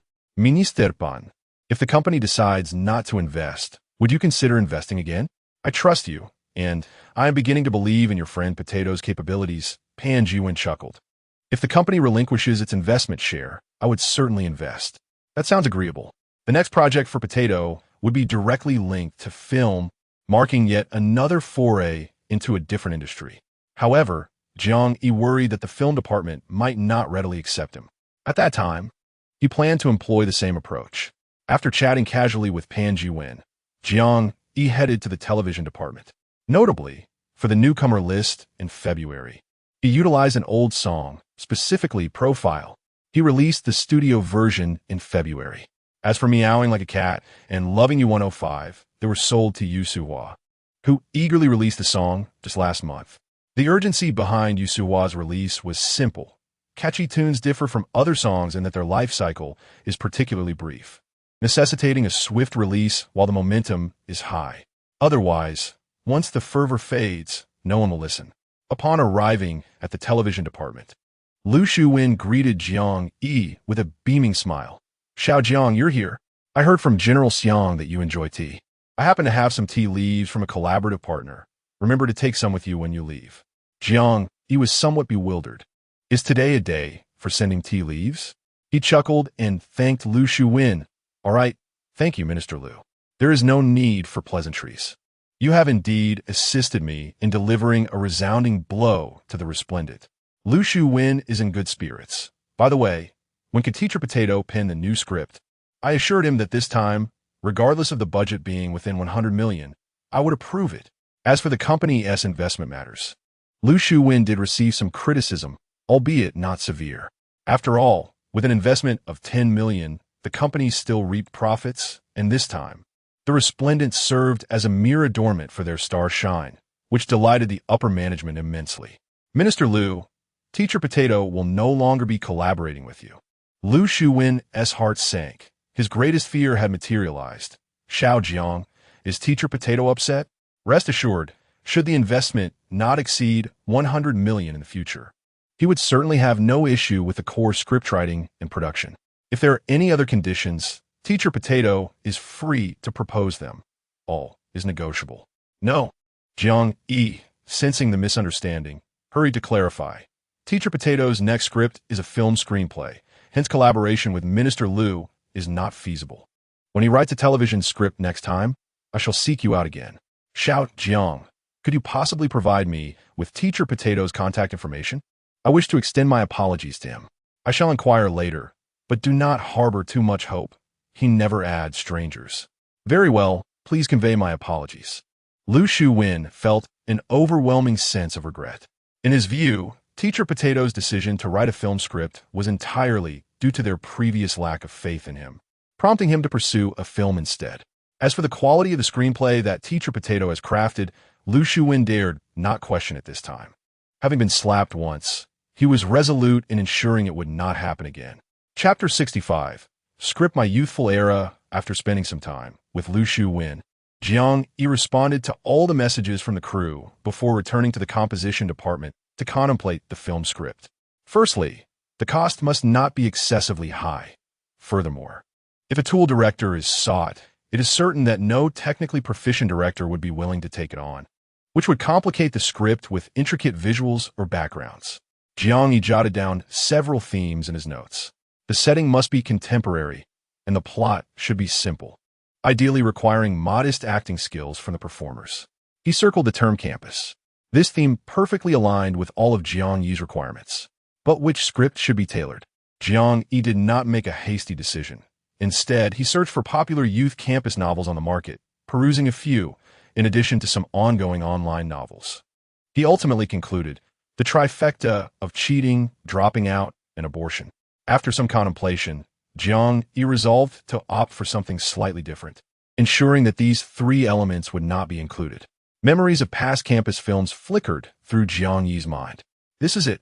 Before long, Jiang Yi finalized the script, expending a considerable 10,000 points. "Congratulations, host. You have acquired the script My Youthful Era, which has been dispatched to your backpack." This film, in its previous life, had an investment of less than 10 million, yet its box office revenue exceeded 400 million when combining the earnings from Taiwan and the mainland, making it a classic example of low-cost driving high box office returns, while a little happiness became a sensation throughout the land. Certainly, the costs and ticket sales are contingent upon the era, serving merely as a reference. However, no matter how elevated the expenses, they are unlikely to reach exorbitant heights, while Jiang Yi possesses unwavering confidence that the box office will soar. After all, The Blue Planet is currently experiencing its most prosperous era in the realm of entertainment. And the release of My Girlhood in its previous life did not coincide with a time when box office earnings reached the astronomical figures of later years. Jiang Yi refrained from further contemplation.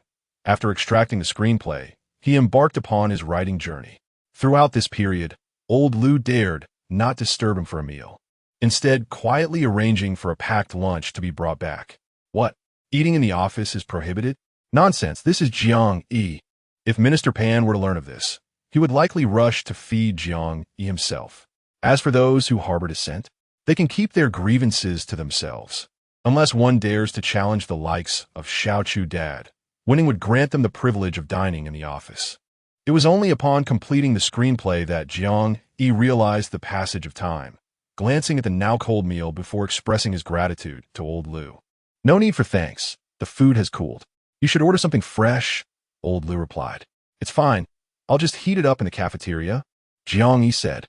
Though he had acquired wealth, he was not one to squander resources. He stood, stretching his limbs. I'll head to eat now. Observing the time displayed at 2:30 in the afternoon, old Lu waved him off. As for the ratings not surpassing Ming Dynasty, he chose to remain silent. It was evident to discerning eyes that Ming Dynasty had only outperformed Beginning yesterday. From today onward, Beginning would undoubtedly emerge as a dark horse, eclipsing all contemporaneous dramas. Jiang Yi busied himself with the movie script throughout the day. That evening, the third and fourth episodes of Beginning aired. Enthusiastic fans gathered early in front of their televisions, eager to watch. At home, Jiang Yi printed the screenplay and, while stepping out for water, noticed that Jiang Bei had not gone out but was instead in the living room, engrossed in the show. He approached to find that Jiang Bei was watching Beginning. Brother, have you finished your work? Hearing the noise, Jiang Bei didn't turn around, his gaze fixed on the screen. Come here and watch with me. I must tell you, this drama is incredibly captivating. The plot twists are mind-blowing. Jiang Yi stole a glance at the television before quickly diverting his gaze. He had watched the filmed and edited version countless times and had no desire to see it again. Hastily, he retreated, and Jiang Bei, not having heard his brother's response, remained oblivious, completely absorbed in the show. Before the 2 episodes concluded, a weary Jiang Yi had already washed up and gone to bed. The next day, he was scheduled to record a new episode for Apple TV, necessitating a good night's rest. Early the following morning, as Jiang Yi arose, the lead actors of Beginning, along with Tao Chuan and Zhao Ziyao, flooded him with excited messages. He chose not to respond, having already replied to their earlier messages the day before. Without even glancing at the news, he was well aware that Beginning had undoubtedly shattered records once more. Just as he finished his morning routine, Assistant Lee's call came through. Slinging his old bag over his shoulder and stepping out of the living room, he was taken aback to see Jiang Bei awake. A glance at the dark circles under his eyes revealed that he had not slept a wink. Jiang Bei, did you stay up all night? He inquired. Brother, I'm sorry, it won't happen again. I understand, my brother. In truth, I was embroiled in an animated discussion about the plot yesterday, and before I knew it, dawn had broken. Jiang Bei endeavored to please Jiang Yi with a smile. There are numerous packages and gifts in the study. Could you kindly take a moment today to unpack and categorize them? All right, brother. Jiang Bei nodded busily. By the way, are you participating in the competition at Apple TV today? Best of luck. I shall be cheering for you online. Yes. Downstairs, Assistant Lee dutifully brought breakfast for Jiang Yi, then escorted him to Apple TV. Along the way, he shared initial data and the performance of Profile on the newcomer chart. Netizens have remarked on how delightful Profile is, lamenting that it is too good to be relegated to the newcomer chart. Indeed, it is a pity. This song has triumphed over 3 renowned composers on the show and is bound to make a mark on the charts. Jiang Yi smiled silently. As for the title of Newcomer of the Year, it is prudent to remain cautious. After all, he has garnered many adversaries. Should someone launch a sudden attack, he would not wish to lose due to not placing a worthy song on the newcomer chart. Such a fate would be intolerable. Furthermore, in his previous life, there were countless excellent songs. Merely being the newcomer of the year equates to wasting 12 songs, which is hardly significant. Upon arriving at Apple TV, Jiang Yi was already quite familiar with the routine after recording several episodes. Shortly after his makeup was done, the live broadcast commenced. Here it comes, after a long wait. The edited version is hilarious. Did you all watch it? The editing team was so meticulous that I hadn't even noticed the numerous disputes between Jiang Chao and Liu Kaiji. How amusing. Profile is enchanting. And I eagerly anticipate today's guest composers. I wonder who they will be.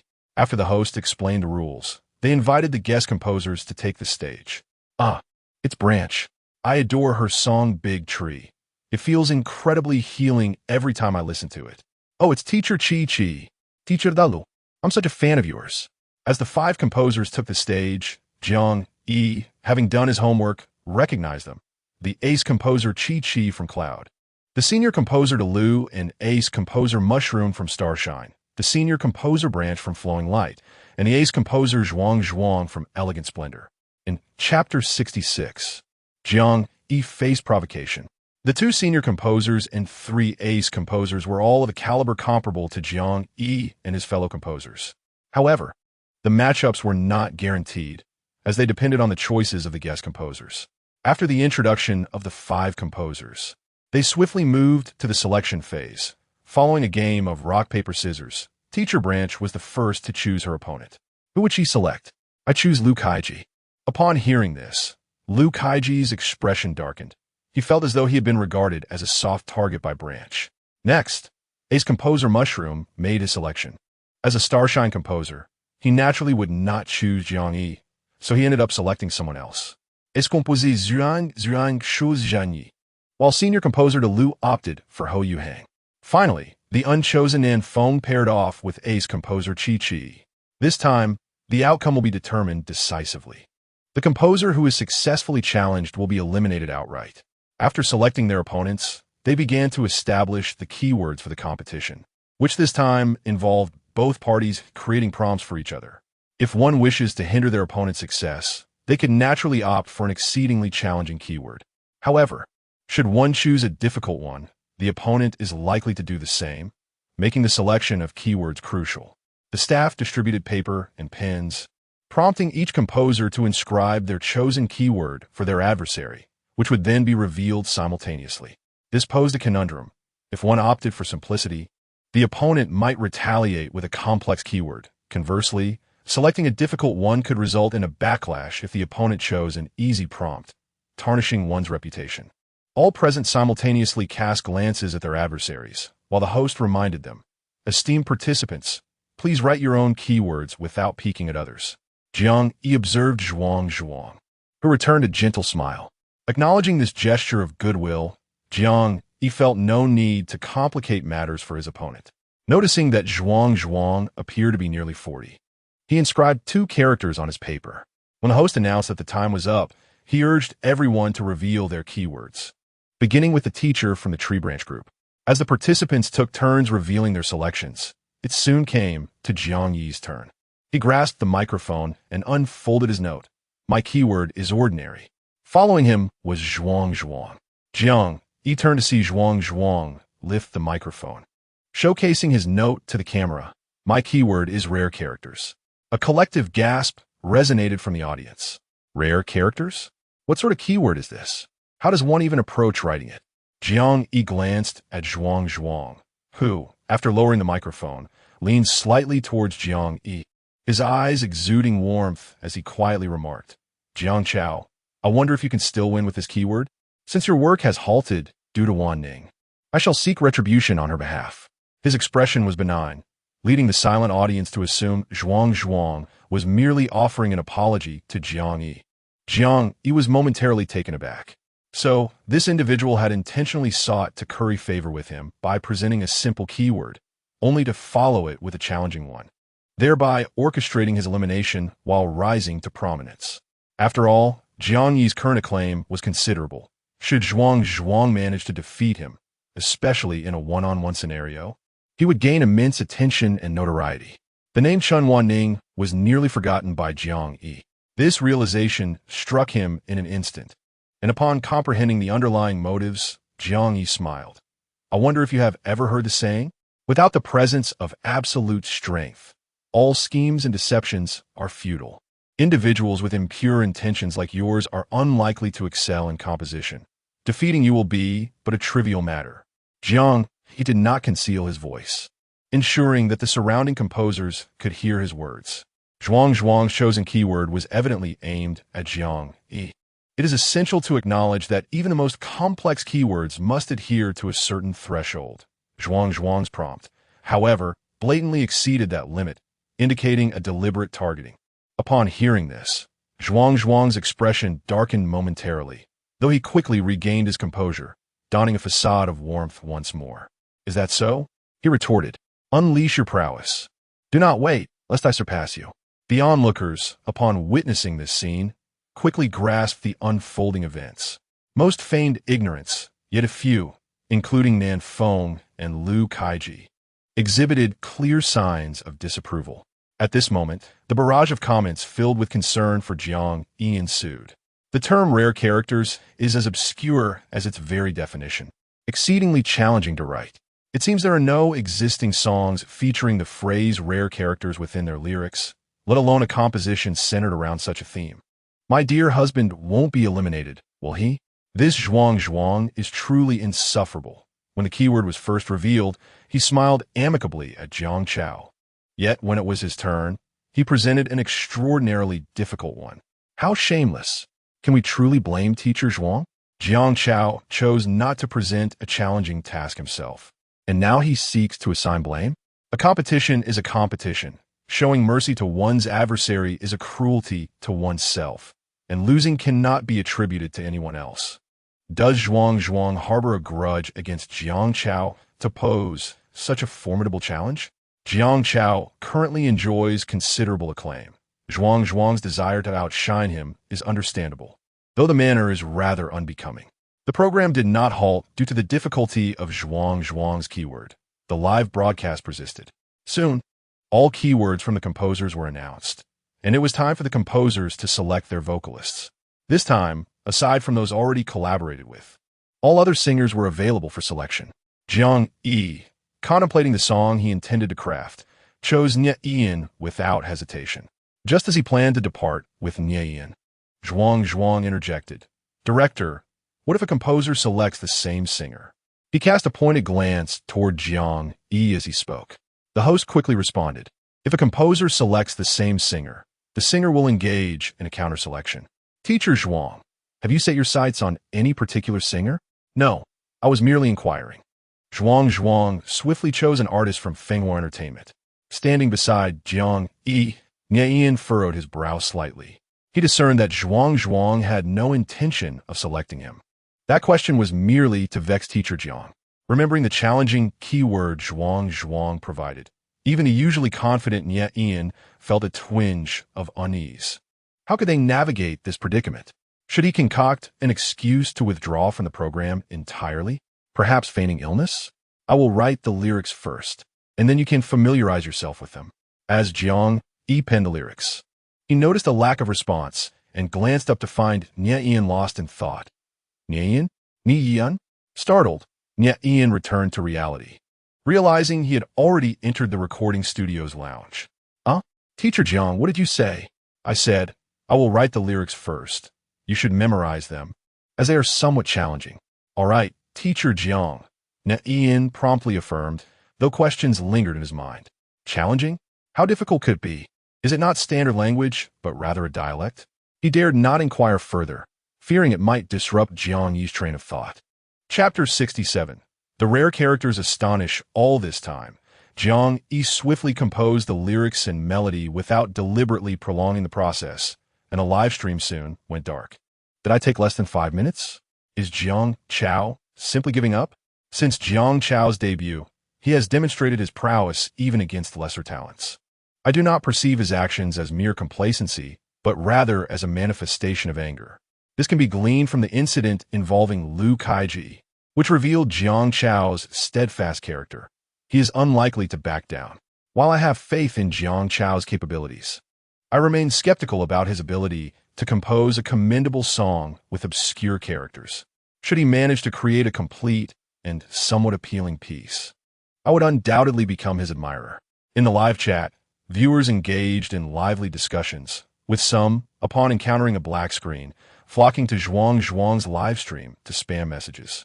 Zhuang, what do you have to say now that your competitor Jiang Chao has completed his lyrics and composition? Why are you here spamming? What significance does it hold if the lyrics and melody are hastily crafted? The essence of a song lies in its quality. Indeed, I hope Jiang Chao is not merely floundering in his creative endeavors. The comment section erupted in a fierce debate between Jiang Chao's fans and those of Zhuang, each side staunchly defending their idol. At this moment, Jiang Yi was also present in the live stream, feeling anxious for Jiang Yi. Since classmate Yu, he had been following Jiang Chao, gradually becoming an ardent fan. After Jiang Chao's participation in I Compose, You Sing, he had diligently watched every live broadcast and edited version. Jiang Chao had consistently triumphed, never giving Yu cause for concern or disappointment. However, this time, the lyrics Zhuang produced were indeed quite challenging, leaving Yu apprehensive. If Jiang Chao were to falter due to this, he would feel a profound sense of regret. In the recording studio, Jiang Yi remained blissfully unaware of the anxiety plaguing his fans. The song Obscure Characters was not particularly difficult in terms of melody. Its lines were clear and catchy, something Nie Yan could effortlessly manage. The only challenge lay in the lyrics, which not only required vocalization, but also demanded clarity in enunciation and precision in articulation. It was only today that Nie Yan realized his own limitations in literacy. Without Jiang Laosher's phonetic annotations, he would scarcely recognize any characters. Nevertheless, he was diligently memorizing the lyrics, even foregoing lunch to practice, only pausing for a sip of water. Having been chosen by Jiang Laosher, he was determined to perform this song impeccably and outshine the scheming Zhuang. As he earnestly practiced, the 3 hours passed swiftly. Returning to his place, he noticed Liu Kaiji glancing back at him, his expression somewhat uneasy. "Hey, have you written it out? It shouldn't be difficult." Liu Kaiji regarded Jiang Yi with skepticism, but upon witnessing the confidence in his eyes, he replied tersely, "That's good." Jiang Yi found the situation amusing. What was up with Liu Kaiji? Was he being tsundere? This was the first time Liu Kaiji had initiated a conversation with him after several episodes. Zhuang, observing their exchange, interjected with a hint of sarcasm. It's commendable for the youth to possess confidence, but excessive self-assurance borders on arrogance. Moreover, the gap between a novice and a master composer is substantial. Do not presume that a few fortunate victories against established composers grant you the license to underestimate the craft.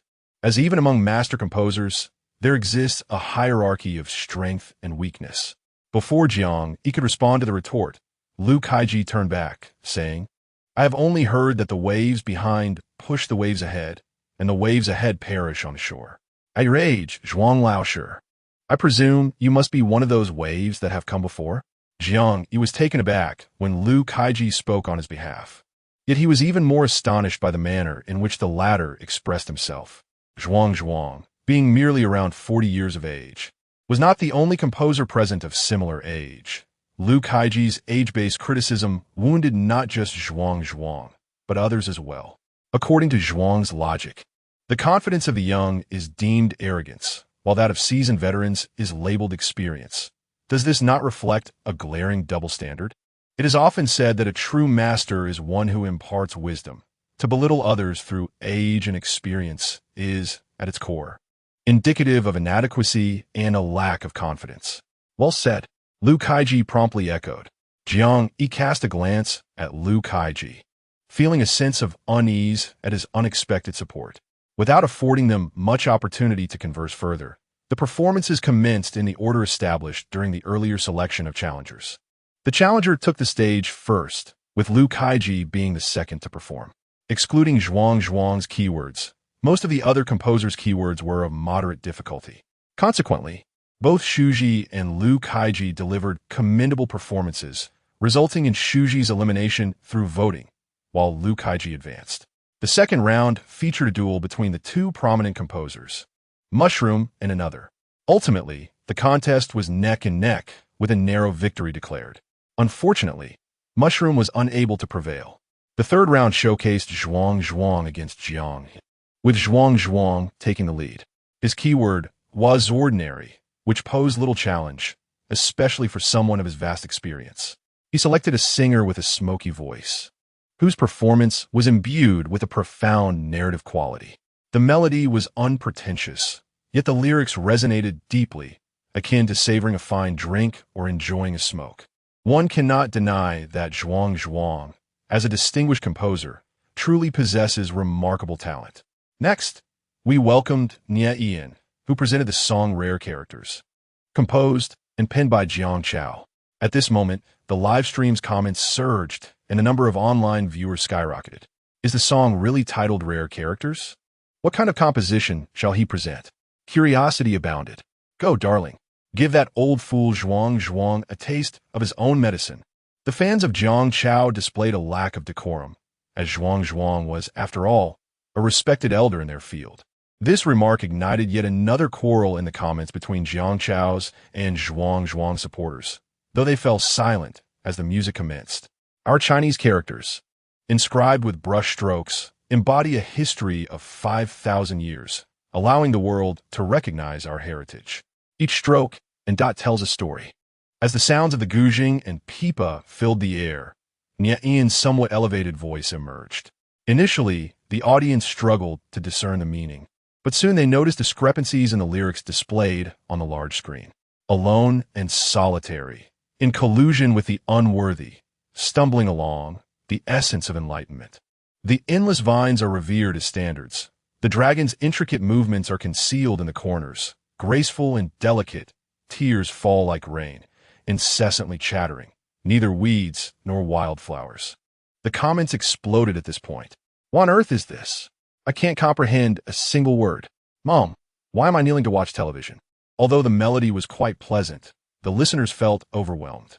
It was only at this moment that many realized their own illiteracy. Who knew songs could be crafted in such a manner? Jiang Chao is truly remarkable. From this day forth, Jiang Chao shall be my idol. Does Yi find it challenging to sing this song?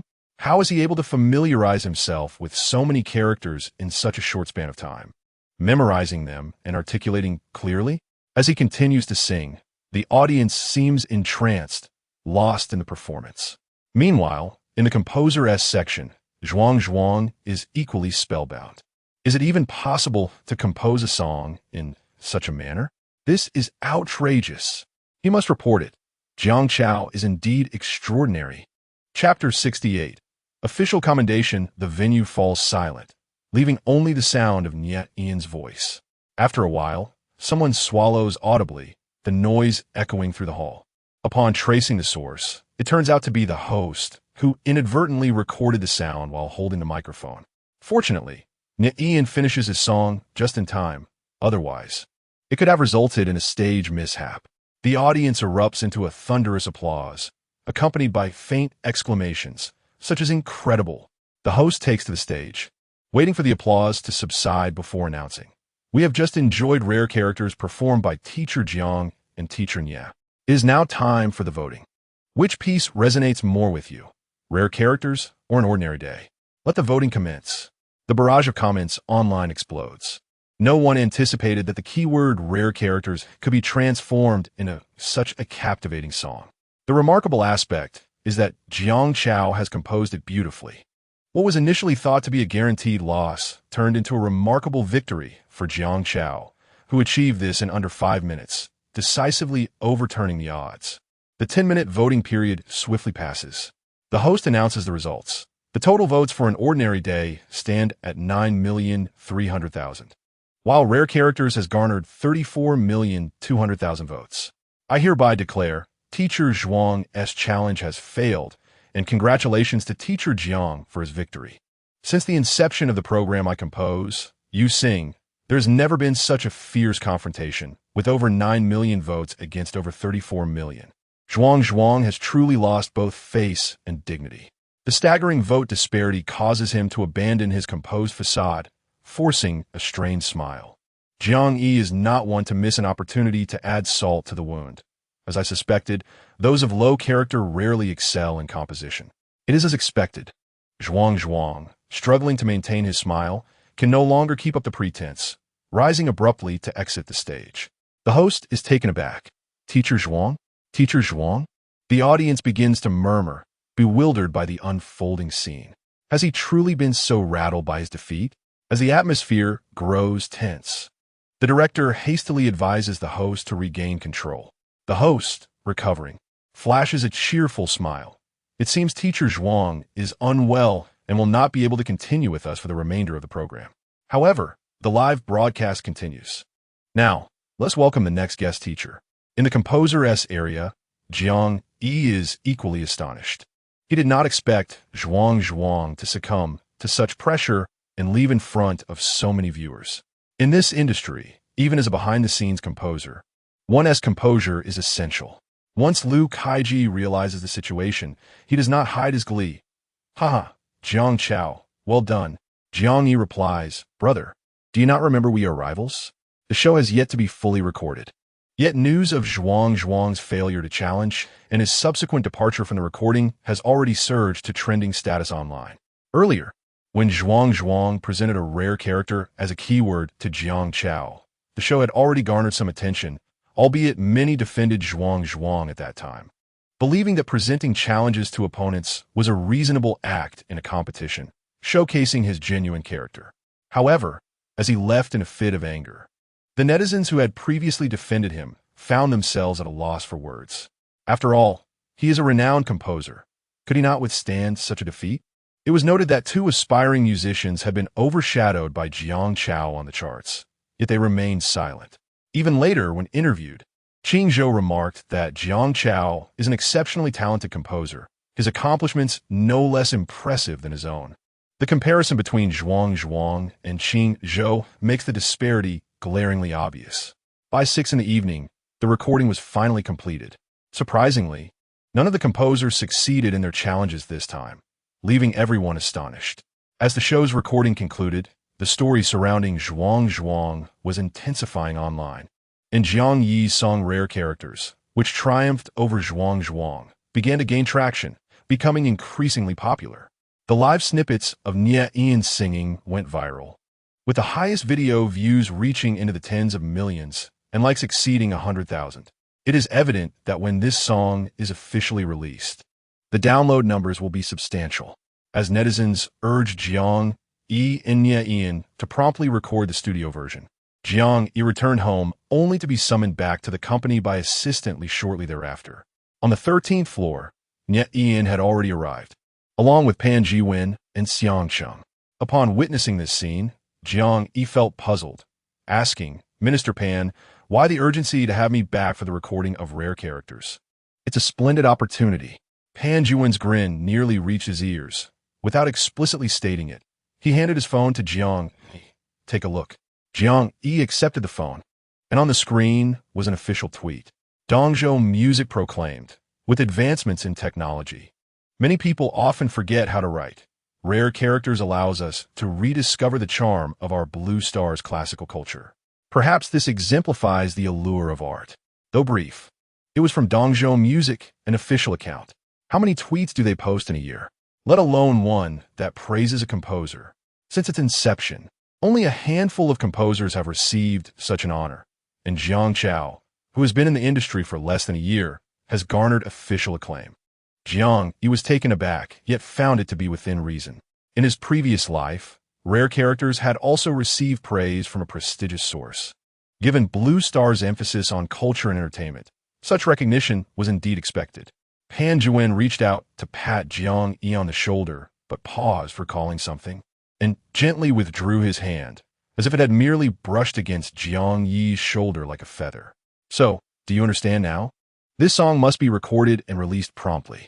Very well, Jiang Yi replied, returning the phone to Pan Jiwen and glancing at assistantly beside him. Assistantly, could you please order me some takeout? Originally, Jiang Bei had mentioned preparing a meal at home, and Jiang Yi had intended to dine there. Upon returning home, he found himself back at the company, resulting in him missing a meal. All right, teacher Jiang Yi sighed, glancing at the excited Ian beside him. Ian, let us swiftly record the song. Certainly, teacher Jiang. Ian received the news slightly quicker than Jiang Yi. Yet even now, his exhilaration had only calmed a fraction.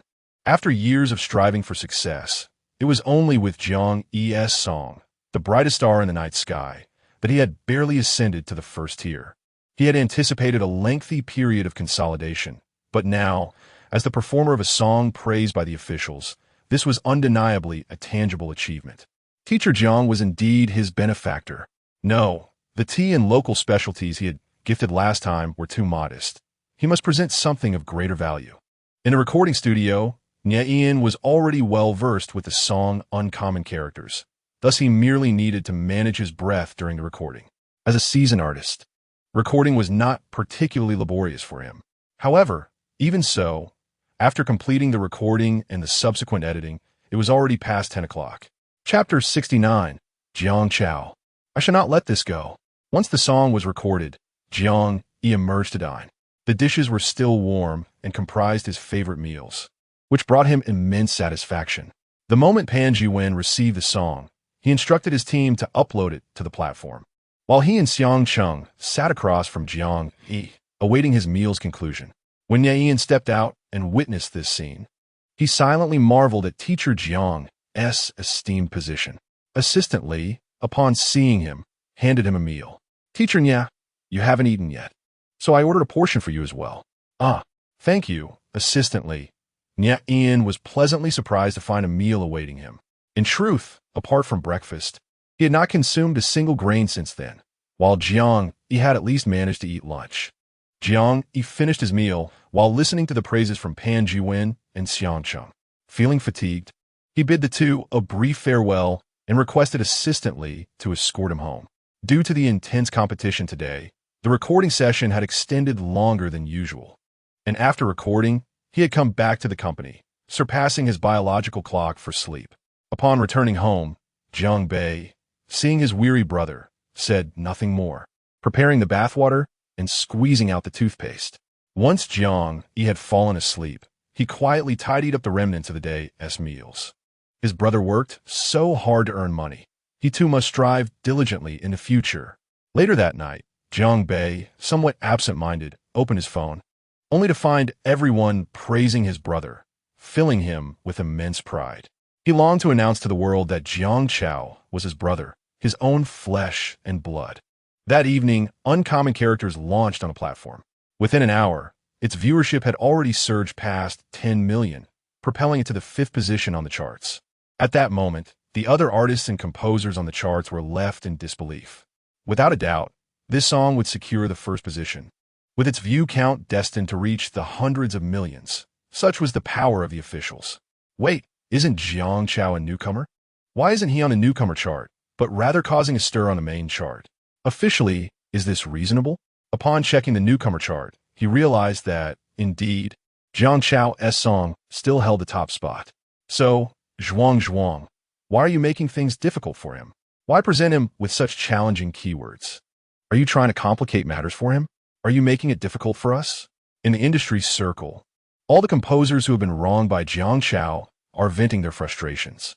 This loss is not merely one of achievements, but also of considerable financial resources. As the saying goes, to sever a person's means of livelihood is akin to slaying their kin. What Zhuang has done is truly unscrupulous. Moreover, to flee the recording scene in disgrace after losing. How shameless. Secrets are seldom kept in this industry, and the group of disgruntled composers did not even bother to remain anonymous, swiftly bringing news to Zhuang's ears. At this moment, Zhuang is at home, avoiding the internet due to the vitriol directed at him. Little did he know, a friend took the liberty to call and inform him just how badly he was being criticized, not only online, but also by those composers on the Wind and Cloud chart. As if that were not enough, the obscure character keywords he had chosen resulted in Jiang Chao receiving official praise. Zhuang was once again beside himself with rage. His cherished teacups lay shattered. Jiang Chao, I will not let this go. However, he recognizes the necessity of maintaining a low profile for the time being. With time, he can emerge unscathed. After all, he is a behind-the-scenes composer, and as long as he does not engage in illegal activities, moral shortcomings will hardly jeopardize his livelihood. This is precisely why Zhuang is so audacious. As long as he remains law-abiding and possesses talent, he need not fear hunger. On the internet, with the release of obscure characters, every viewer who encountered the official recommendation flocked to download the song. Upon noticing that the song included pinyin annotations, a wave of confusion swept through the audience. Officially, whom do you look down upon? Why the pinyin? We are not illiterate, you know. Yet, as the song progressed, everyone found themselves apologizing. Excuse us, we are indeed illiterate. Simultaneously, admiration for Jiang Yi grew immensely. How did he conceive such a song in such a short time? Truly deserving of the title genius even as a novice composer. As obscure characters soared in popularity, many on video platforms joined in the challenge to sing or recite the lyrics of the obscure characters. Laughter and amusement ensued, with a plethora of amusing content flooding the internet, bringing joy to many. Even a number of singers participated, creating an atmosphere reminiscent of a nationwide celebration. However, among this throng of revelers, the fervent fans of the beginning were notably absent. At 7 in the evening, the 5th episode of the beginning was set to air, and no matter how juicy the gossip, it could wait until after they had finished watching the show. Jiang Yi, a passionate fan of the beginning, had only managed to watch 2 episodes thus far. Do not inquire why she had only watched 2 episodes. It is a tale of woe. After finishing her tutoring session, she hurried to her grandfather's house, hastily consumed a morsel of food, and then went to the living room to project her phone screen. Seizing the moment before the 5th episode aired, she decided to watch the 3rd and 4th episodes to avoid missing out later. The 3rd episode depicts the female lead reporting to the police, and her premature exit with the male lead raises suspicions, leading both to be taken into the police station's interrogation room, when they reveal their encounter with the time loop and the presence of a bomb on the bus. The police remain skeptical, even insisting on blood tests. Soon, the 4th episode commenced, with the male and female protagonists awakening on a bus. They confirmed with the police that a bomb was indeed aboard, prompting the female lead to shout out a warning to the passengers. However, as soon as she uttered her warning, the bus exploded, and they found themselves trapped in a time loop once more. This time, they began to analyze which passenger was most likely to be carrying the bomb. The female lead resolved to investigate the peculiar ringing sound to ascertain its potential connection to the bomb, observing who exhibited unusual behavior when the sound rang out. Grandfather Jean, being elderly and having dined early, had already finished his meal by 6 o'clock and was preparing to take a leisurely stroll for exercise. Just as he was stretching and about to inform his granddaughter, who was watching television in the living room, he was enchanted by a delightful piano melody. Before he could listen for long, the sound faded away. With a spring in his step, Grandfather Jean hurried over to Jiang Yi and exclaimed, "Yuan, what piece were you just listening to? Quickly rewind it so I can hear it again." "Huh?" Jiang Yi, momentarily interrupted from her show, responded with some annoyance, "Grandpa, I'm watching TV. Let me listen later." "Absolutely not. Rewind it now. I believe I just heard a piece in a polyphonic style," he insisted. Seeing his serious demeanor, Jiang Yi reluctantly rewound the segment. The music was brief, lasting just over 20 seconds. "Why is it so short?"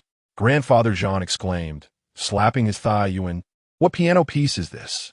It's quite remarkable. How could I not have heard such a splendid composition before?" Realizing her grandfather's eagerness, Jiang Yi took out her phone to search for the piece, explaining, "Grandpa, this is the background music from this drama. Let me check. Chapter 70 should break 3, right?" She soon found the title, Canon in D Major, composed and performed by the same individual, Jiang Yi. "Ah, Jiang Yi, I know him. I was just reading about his gossip with Zhuang online today." Jiang Yi. That name sounds familiar, Grandfather Jean mused. Jiang Yi, always fond of gossip, seized the opportunity to enlighten her grandfather about Jiang Yi's exploits, detailing the gossip from his recent live stream with Zhuang and the praise he received for his obscure characters. "All right, I understand now," Grandfather Jean nodded, inquiring further about the drama. Deciding against going out, he turned to return to his study and make a phone call. "Hello, Lao Zi. You must check out a drama titled The Beginning. In the 4th episode, start watching from 11 minutes and 57 seconds. Don't ask too many questions, just watch it." After making several calls, a group of friends joined in a video call with the help of his son and granddaughter, who composed this piano piece. It's remarkably beautiful with its polyphonic melody.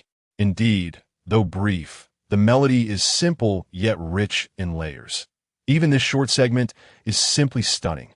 Not only stunning, but I also discern a classic feel to it. However, we need to hear the entire piece. Come on, Lao Jean, stop teasing us and send the complete composition. Grandfather Jean waved his hand in exasperation. Where would I find the complete piece? If I had it, I wouldn't need to show you this drama. I would just send it to you directly. Then who is the composer of this piece? Apparently, it's by someone named Jiang Chao. I think I've heard that name somewhere. It sounds somewhat familiar. Old Master Jean had just gathered information about Jiang Chao from his granddaughter, and now, upon being questioned, he proudly shared what he knew. Ah, old Jean, you seem well-versed in the affairs of the younger generation. Of course, I am online daily and share many common topics with the youth. Since Jiang Chao is associated with Xingyao Entertainment, I shall inquire tomorrow. As they conversed, they could not help but replay the song several times, discussing it thoroughly before ending the video call. When Jiang Yi rose, the sun was shining brightly. Although the weather was chilly, the sunlight lifted his spirits. Jiang Bei had already prepared breakfast, and Jiang Yi joined him after freshening up. Brother, your obscure characters have become a sensation. The official channels have promoted it. How could it not gain traction? Jiang Yi sipped a warm cup of soybean milk, feeling comforted within. No, look, Jiang Bei handed his phone to Jiang Yi. Many people are challenging the obscure characters, and several singers are participating. The video featured a content creator attempting to tackle the obscure characters, confidently declaring that he recognized all the words and would surely sing them in full. Yet, as he began the pre-chorus, his articulation faltered before reaching the chorus. What use is this mouth if I cannot perform? The content creator, overwhelmed, slapped himself in frustration. Jiang Yi could not contain his laughter. The man's expressions were utterly amusing. This video has amassed over 1 million likes, and I've seen countless others attempting the challenge. But none have succeeded yet. Jiang Bei shook his head. I tried it yesterday, and it was impossible. I couldn't remember a single thing. There are just too many obscure characters. I memorized one and forgot another. Jiang Yi returned the phone. Just don't mention that you are my brother when you go out. Why not? As a younger sibling, should I not also master my brother's songs? After breakfast, Jiang Yi headed to the company. In the 10th floor composing department, everyone was already at work. Ever since Jiang Yi joined, the orders for compositions at Xingyao had surged. With more orders came bonuses, and with bonuses came good moods, creating a pleasant atmosphere in the office. Upon seeing Jiang Yi, old Lu's first words were always about the show The Beginning. Xiao Jiang, what do you think the viewership for The Beginning will be today? The first day had garnered a viewership rating of 142, which was fairly decent, just barely passing. At that time, I Became the Wealthiest in the Ming Dynasty had a viewership of 284. It was anticipated that the next day, I Became the Wealthiest would surpass 300, but unexpectedly, The Beginning received acclaim and captured viewers from the competing show. Thus, the following day, I Became the Wealthiest saw its ratings drop to 252, while The Beginning reached 223. Despite the fact that I Became the Wealthiest had higher ratings for 2 consecutive days, everyone understood that this was merely temporary. It was expected that today's ratings would see The Beginning surpass I Became the Wealthiest. It should break 300, right? Is that true? How would I know? Then do you think it will exceed 300? Jiang Yi chuckled helplessly. Wasn't it you who asked me to make a guess? Lao Lu, no matter how anxious I am for the ratings, they won't be released until noon. I can only browse the internet for discussions about Beginning, while my friend circles are inundated with daily recommendations for it. This pertains to years of savings, so I must tread carefully. Jiang Yi did not respond to him. Instead, he took out his phone, intending to watch a video challenge about obscure characters, when he noticed someone mentioning him in the group chat. He clicked in and saw Huang Yuqing and a few others had tagged him. Huang Yuqing, Teacher Jiang, this song is exceedingly difficult. Thankfully, you chose to collaborate with me first. Otherwise, had you selected me for this song, I wouldn't have the confidence to perform it so perfectly within 3 hours. Brother Nye is truly remarkable. Jiang Yi, indeed, Nye Ian is quite impressive. Yin Ming Jun, the online challenges are quite popular. Have you all posted yours? Our agent asked me to share it online. Liza, you posted late? I already shared mine. Du Tianhua. I posted mine too. Teacher Jiang, what do you think? Seeing this, the others hastily tagged Jiang Yi, eager for his feedback to see who performed the best. The videos were all shared in the group. So Jiang Yi didn't need to search online. He began watching Du Tianhua's video at the top. He must admit he had a discerning eye. Everyone sang quite well. Though their enunciation was somewhat unclear, they managed to complete the songs, and their pitches were generally correct. Jiang Yi, excellent work, everyone.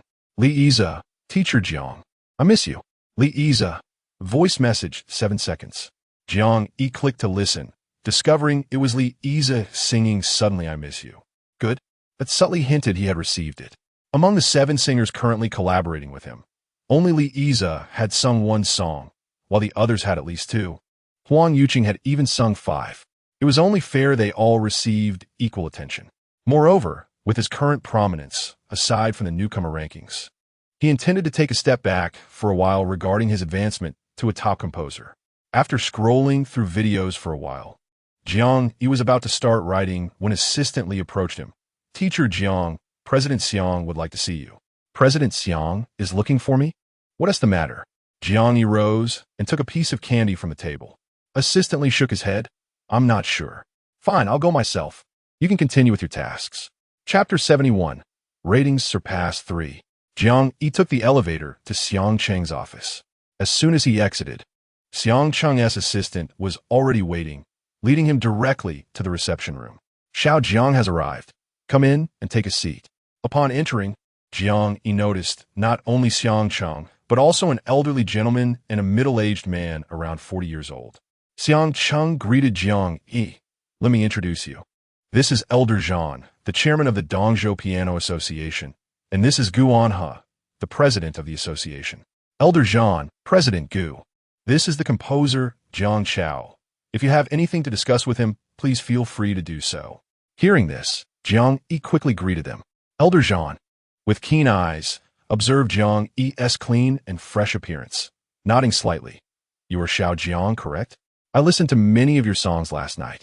They are indeed well composed, especially that piece Xinghua. It contributes significantly to the exploration of the new ancient style. Elder Zhan is too kind. It is merely luck on my part. May I inquire about the purpose of your visit today?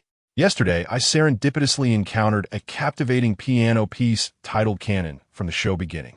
Is it your creation? Indeed. Is there a completed version? Yes, but it has yet to be released. At that moment, Mr. Zhan gazed at Jiang Yi with a look of longing. Might I have the privilege of hearing it in advance? Certainly. Jiang Yi retrieved his phone and played the piece for him. Meanwhile, Xiang Cheng, who had been eavesdropping on their conversation, was taken aback. What? Mr. Zhan deliberately came to Xingyao to seek someone for a soundtrack? It must be an extraordinary composition. As the piano melody filled the air, Xiang Cheng suddenly realized that Mr. Zhan and President Gu were both members of the Piano Association, which meant this soundtrack was likely a piano piece. Given that it could attract someone of Mr. Zhan's stature, its quality was undoubtedly exceptional. This implies that if Jiang Yi were to compose another piano piece, he could ascend to the ranks of a distinguished composer. Perhaps he could achieve this status even as a newcomer. The mere thought of this possibility ignited a fervor within Xiang Cheng, rendering the enchanting piano notes inconsequential.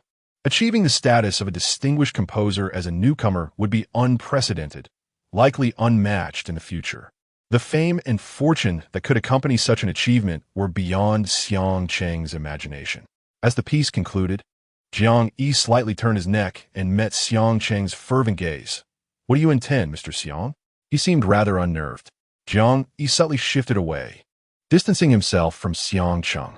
Unaware of Jiang Yi's misunderstanding, Xiang Cheng couldn't help but draw closer. After all, this was a prized talent in the composition department. He couldn't let slip away. Jiang Yi remarked, it's quite overwhelming. At that moment, having savored the piano piece, Mr. Zhan exclaimed with excitement, Jiang, this canon is truly remarkable. The most significant aspect is its polyphonic structure.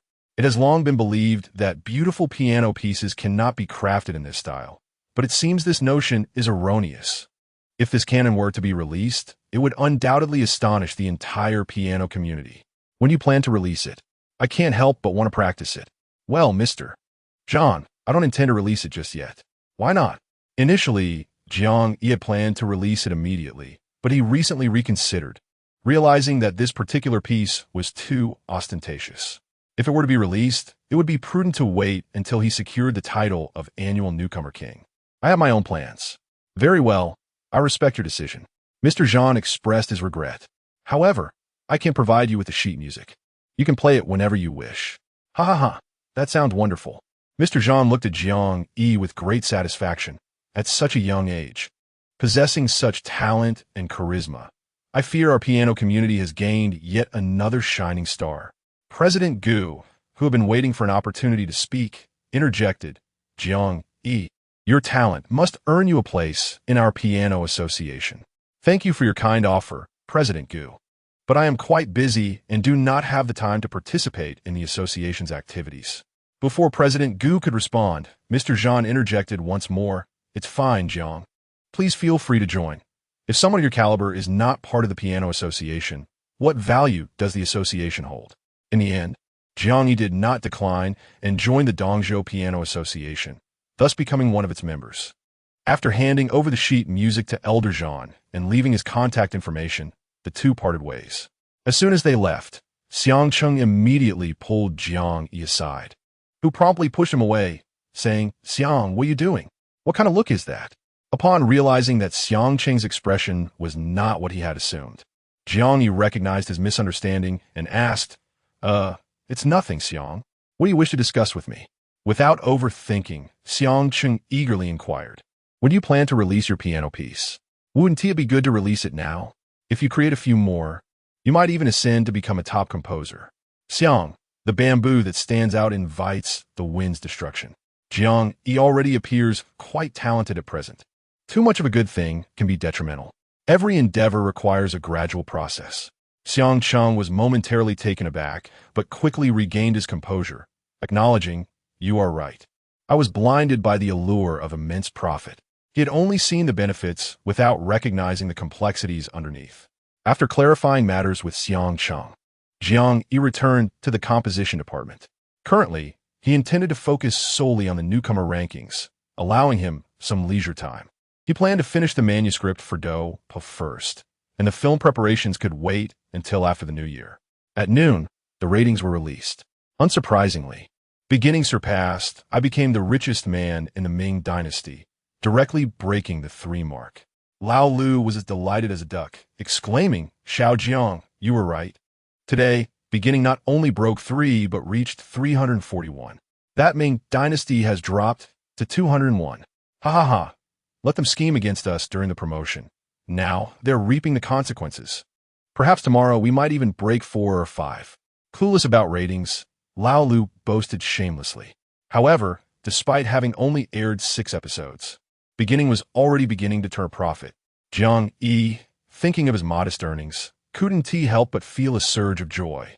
Inside the dazzling production company, with an investment of 300 million, hiring renowned directors and actors, the production team behind I Became the Richest Man in the Ming Dynasty was initially on a prosperous trajectory. Yet, a dark horse emerged concurrently, airing during the same time slot, resulting in a peak viewership for them right from the start. If this continued, they would face substantial losses. In the television department, Li Wei attended a high-level meeting early in the morning, only to be reprimanded by leadership for half the meeting. Afterward, his direct superior scolded him for another hour. At this moment, during an internal meeting, he erupted in fury, venting the frustration he had bottled up all morning onto his subordinates. The project team members in the meeting room were all trembling, hardly daring to speak, a stark contrast to the spirited demeanor they had just displayed days prior. Chapter 72. The Victim Alliance Speak Up. Have you all gone mute? If this Ming dynasty drama incurs losses, we will all have to face the consequences, due to their high expectations and excessive confidence in this production. Both collaborations with video platforms and television stations have been negotiated at a very low base price to secure a higher share of the profits. For instance, the profit share would increase with viewership surpassing certain thresholds and similarly for streaming numbers. Had he known earlier, he would have sold it at a premium price, at the very least recovering his costs. The thought that this production might end in a loss caused Li Wei to unleash a torrent of curses. While he vented his frustrations during the meeting, the others simmered in silence. How did it come to this? Was it not the fault of the leader at the helm? Now that trouble had struck, they were being scapegoated for his failures.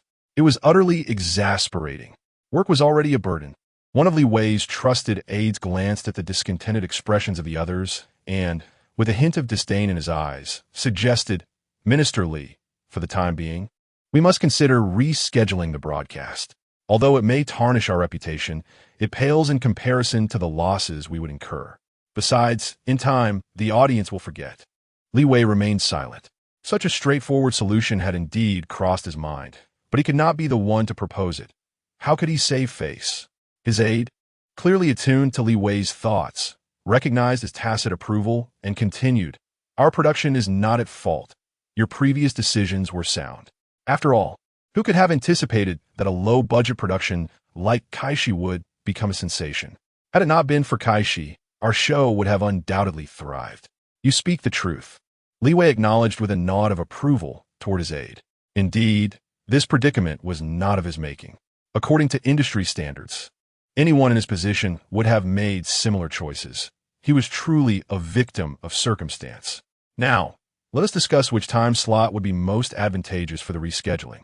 Li Wei, feeling a mix of frustration and resignation, convened the meeting to deliberate on the timing adjustments.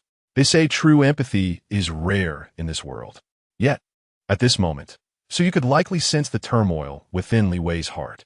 On the February Wind and Cloud chart, without the release of a new single from the popular artist, Jiang Yi and Huang Yuqing's collaboration, Profile, debuted on the Newcomer chart.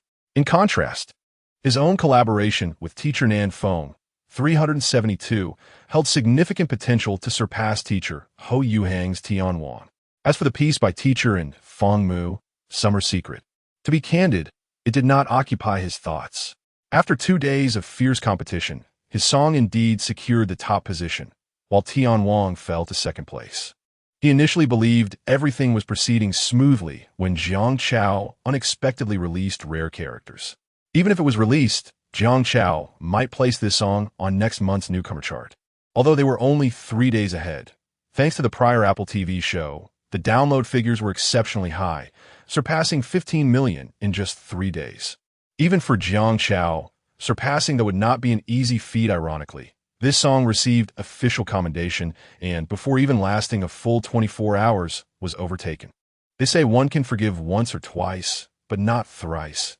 Yet, Jiang Chao managed to achieve this feat 3 times. Beside him, his manager, oblivious to the situation, thrust his phone in front of him.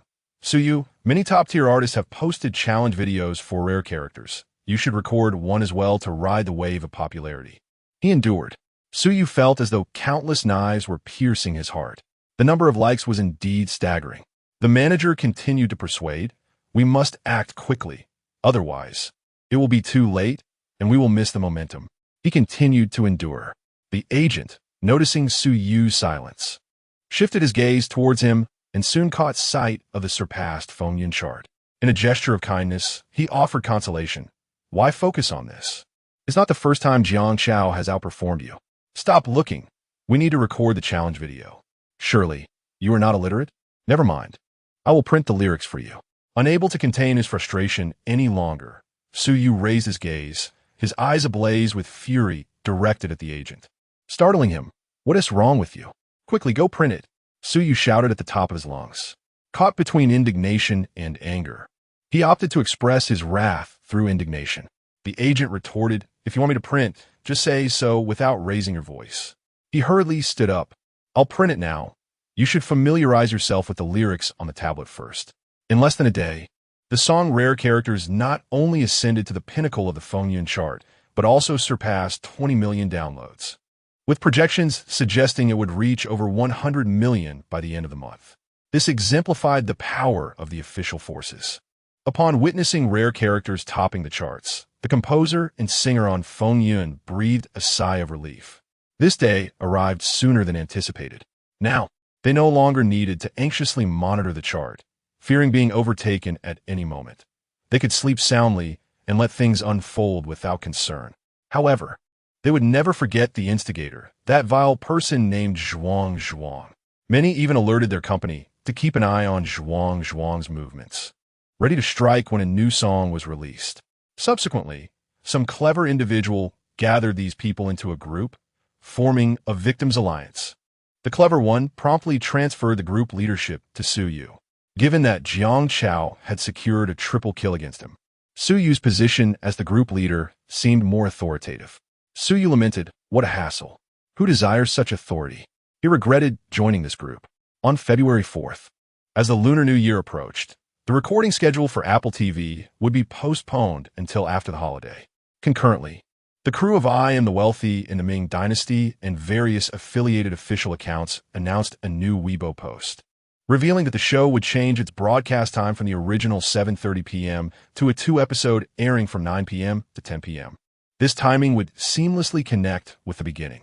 Moreover, Canon garnered attention from music enthusiasts, yet due to its brief duration, it failed to spark significant discussion, with more focus remaining on the storyline. With no programs to record, Jiang Chao found himself with ample leisure time. Aside from drafting updates for Dopa, there was little else to occupy him. As the festive season neared, several singers released New Year songs, yet the responses were lukewarm. Most preferred the classic tunes of yore, rich in nostalgia.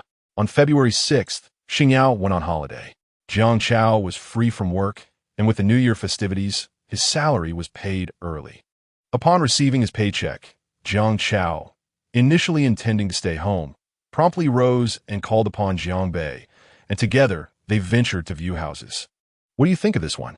Jiang Bei marveled at the grand villa they stood in, utterly astonished. "It's magnificent." He could hardly fathom that just 6 months ago, he was residing in a cramped rental, and now his brother was able to afford a grand villa.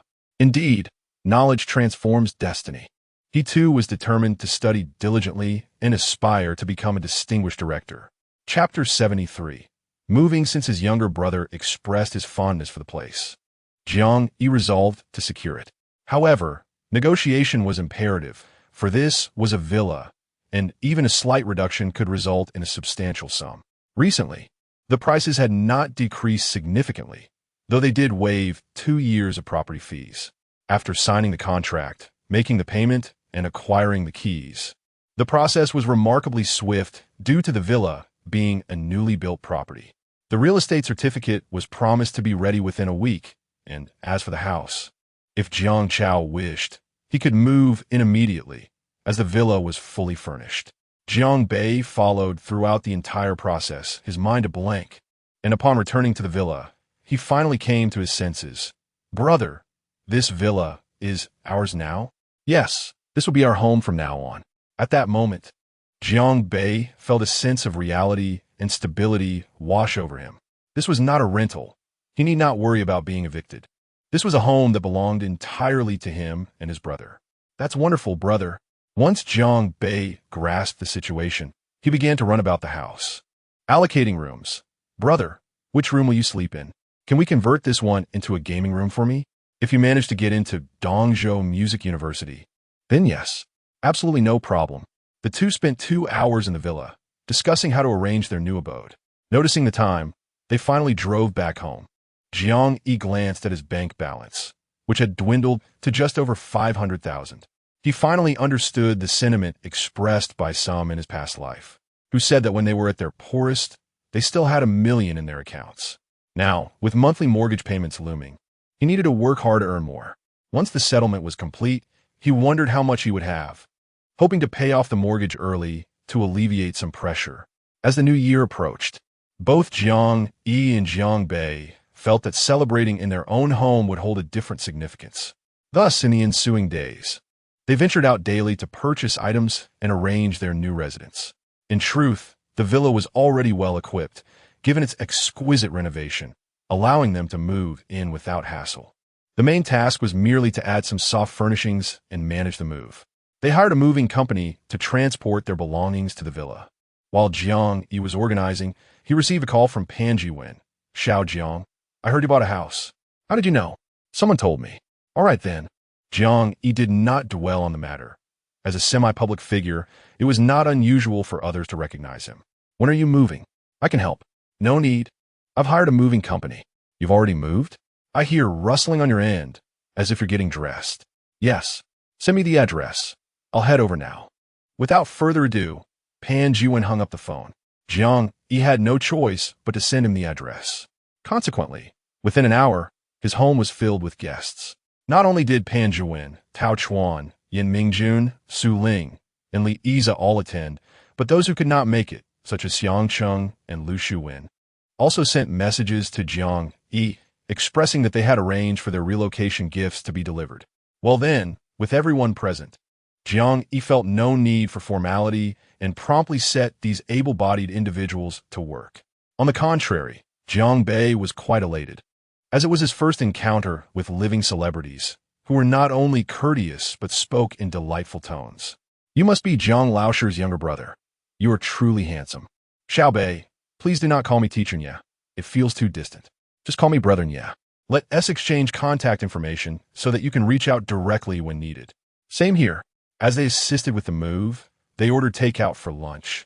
And it was not until evening that they commenced a proper meal. Jiang Yi was not skilled in the culinary arts. Thus, it was Jiang Bei who took on the task of cooking. However, the others insisted that Jiang Bei should not be in the kitchen, eager to showcase their own abilities in front of Jiang Yi, hoping to win his favor.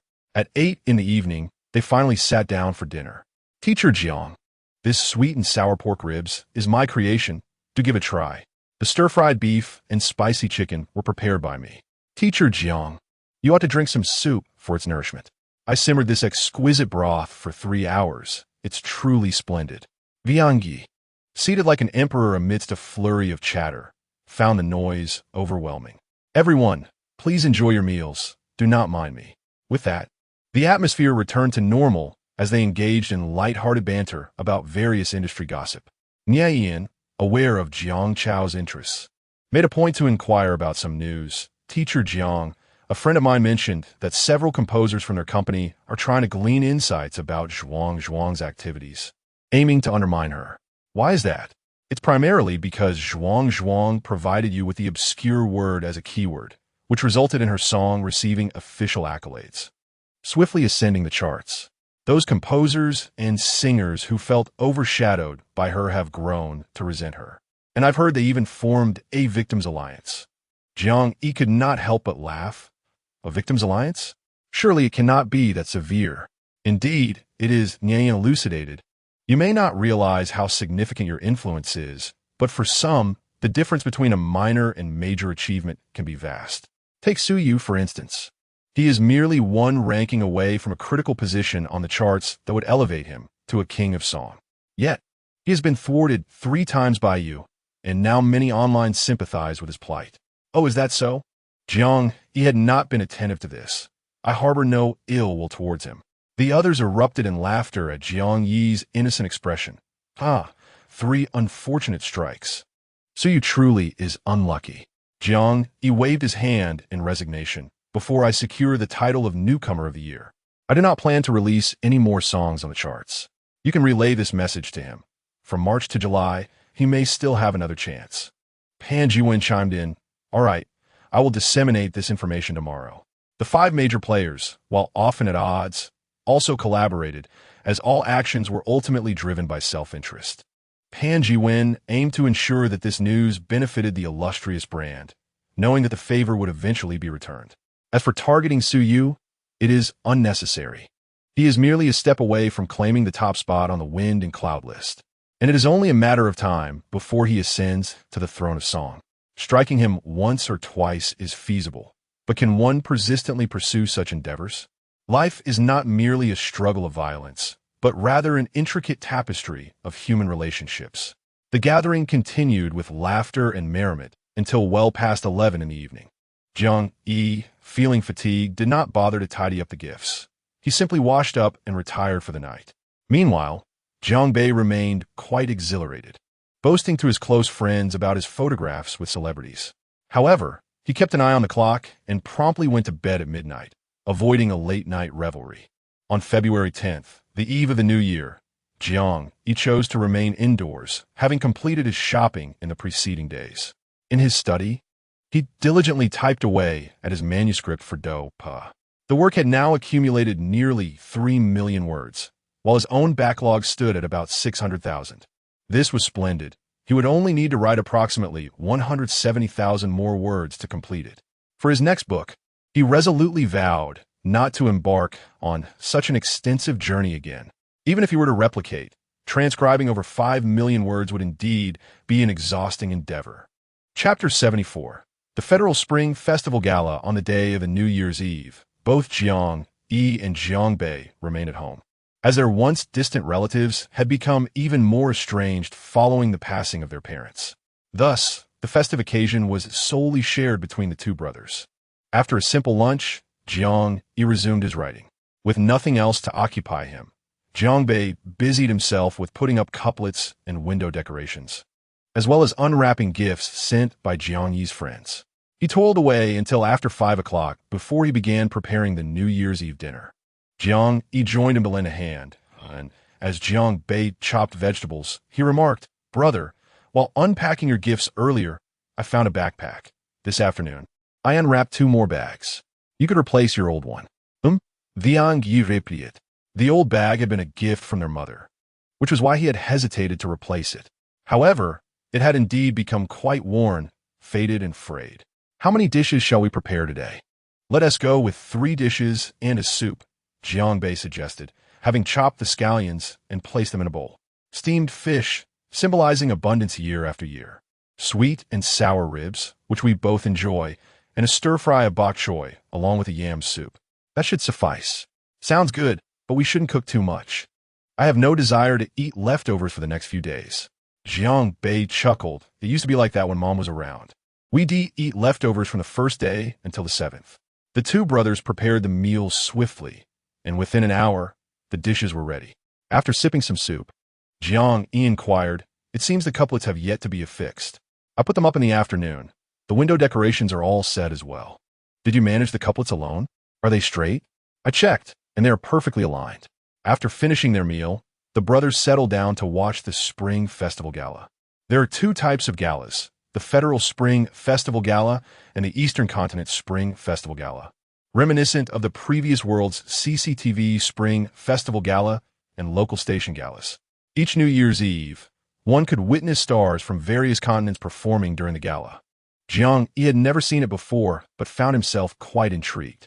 The skits and comedic performances were delightful and amusing, filled with humor that resonated with the audience.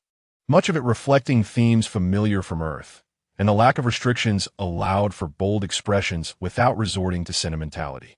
He was engrossed in the show, while Jiang Bei sighed beside him, lamenting, "The Spring Festival Gala has grown increasingly lackluster, and they keep inviting the same faces. Can't they bring in some new talent?" Jiang Yi replied, "Isn't the food quite delightful?" He even found himself yearning to revisit some classic skits and comedic performances from the past. As the clock approached 10, Jiang Yi began to yawn. "Are we staying up tonight?" he asked. "Let's do it," he decided, rising to fiddle with the coffee machine. It seemed to be a gift from Qin Lixio, complete with coffee beans and cups. Although he wasn't particularly fond of coffee, he acknowledged its invigorating properties. In his previous life, when he toiled as a beast of burden, he had consumed copious amounts of coffee, hardly ever finding time for tea. Jiang Bei noticed and joined him. The two spent nearly an hour tinkering with the coffee machine before finally brewing a cup. Jiang Yi took a sip and mused. "It seems rather similar to instant coffee. I can't tell the difference. It's bitter and rather unpleasant," Jiang Bei concurred. They watched the gala while sipping coffee until midnight. When the countdown concluded and the show came to an end, just then a loud bang echoed outside, and it was as if a switch had been flipped, with a cacophony of firecrackers erupting, coinciding with the ringing of Jiang Yi's phone. Glancing out the window, he observed someone setting off fireworks. "Are those electronic fireworks?" he wondered. "They must be," he concluded. He opened his phone to find a flurry of congratulatory messages, along with several red envelopes. Entering a group chat, he noted many were sending red envelopes, and he eagerly clicked on each, remaining silent yet stealthily claiming his share. "Report Jiang Yi for lurking and snatching red envelopes without a word. Someone catch him." They teased, but Jiang Yi paid them no mind, swiftly switching to another group to continue his quest for red envelopes. I've snagged over 200 today. What a delight. After finishing, he suddenly realized he ought to send his brother a red envelope. After some contemplation, he decided to share half of his haul with Jiang Bei. Thank you, brother, Jiang Bei exclaimed, visibly pleased upon receiving the envelope. All right, Jiang Yi yawned. Let's get some sleep. He sent a mass message of blessings before lying down. For Jiang Yi, the new year felt quite mundane. His days were filled with writing and observing others in the group chat and social media as they visited relatives or attended weddings. He and Jiang Bei merely ventured out to buy groceries or some clothing and daily necessities. With two grown men, there was little amusement to be found. Thus, Jiang Yi took the initiative to set up the esports room early, equipping it with two high-performance computers, allowing the brothers to engage in online gaming together. And so, the spring festival passed. On the 8th day, Jiang Yi was still adjusting to the routine of work, oversleeping, and arriving late. Pan Jiwen greeted him with a cheerful smile, presenting a red envelope. Xiao Jiang, Happy New Year. Here, a working bonus. Thank you, Minister Pan, he replied. Haha, it's from the company. In the new year, I wish you abundant inspiration and success on the charts. Jiang Yi, somewhat exasperated, reminded him, Minister Pan, I'm still a newcomer. Who still considers you a newcomer? He chuckled. In fact, many composers had previously protested online, asserting that newcomers should remain on the newcomer list and not disrupt the rankings. The online community is filled with questions, pondering the validity of your statements. Are you really intimidated by a newcomer? The authorities have yet to respond, and some newcomers are growing discontent, protesting beneath the official announcements. They argue that Jiang Chao, who has already claimed the top position on the popularity chart, should not still be on the newcomer list. It is suggested that there should be a rule preventing those who have previously appeared on the popularity chart from returning to the newcomer category. Otherwise, what significance does this ranking hold? On the very first day of the new year, the accumulated issues erupted, thrusting the matter into trending discussions. Observers found the situation utterly amusing. One faction insists Jiang Chao should not occupy the newcomer list, while another contends that as a newcomer, he ought to remain there. So where exactly should Jiang Chao belong? Should a separate ranking be established just for him? Before the red envelope from Jiang Yi was even opened, Assistant Li approached to discuss this matter. Upon learning the context, Jiang Yi remarked, Pan Jiwen scoffed. Who is weak and who has reason? Are we now not permitted to have strong individuals? In the past, were not all those so-called prodigies crowned as annual newcomers, overshadowing their contemporaries entirely? Why should it be any different for our little Jiang? If the authorities alter the rules, I will certainly protest. As for those who oppose Jiang Chao's presence on the popularity chart, I feel embarrassed for them. Pan Jiwen wore a triumphant expression as he spoke. Little Jiang, you need not concern yourself with this. The company will handle it. Jiang Yi returned to his workstation, wallet in hand. Despite it being the start of the new year, Old Lu's first words were about the show beginning. Little Jiang, the show has concluded. How much do you think we can earn? I'm not sure. We will know once the calculations are done. Old Lu had previously inquired as well. But Jiang Yi had overlooked his messages amidst the influx, resulting in no response. Beginning had wrapped up before the new year, having only 15 episodes, airing 2 each day. With the finale on the 8th, due to the approaching holiday, discussions surrounding Beginning were overshadowed by topics such as the Spring Festival Gala. Nevertheless, its achievements were substantial. The finale's viewership reached 498, mere point shy of breaking 500. Well, our airing time was not ideal. Had it not been for the impending holiday, the ratings could have been even higher. Many were preoccupied with visiting relatives and preparing for festivities, opting for online streaming instead. No worries, we've certainly profited from those ratings. Given the show's configuration and viewership, it has already achieved considerable success. However, it remains far from being phenomenally successful or historically significant. When will the dividends be distributed? Tao Chuan responded, the first settlement will be on March 1st, followed by quarterly assessments thereafter. Fantastic, another form of retirement security. Old Lu rubbed his hands together before retrieving a red envelope from his pocket and handing it to Jiang. By the way, little Jiang, this is a small token for you. Don't think it too little. Haha, I want tea, thank you. After exchanging a few more pleasantries with old Lu, Jiang Yi pulled out paper and pen to outline his upcoming tasks. First, regarding music, he planned to release one song each month for the newcomer list, fulfilling the annual newcomer responsibilities. Furthermore, in terms of film, the series beginning has already concluded its airing, receiving exceptional acclaim, viewership ratings, and online streaming performance, particularly the latter, which has shattered several records.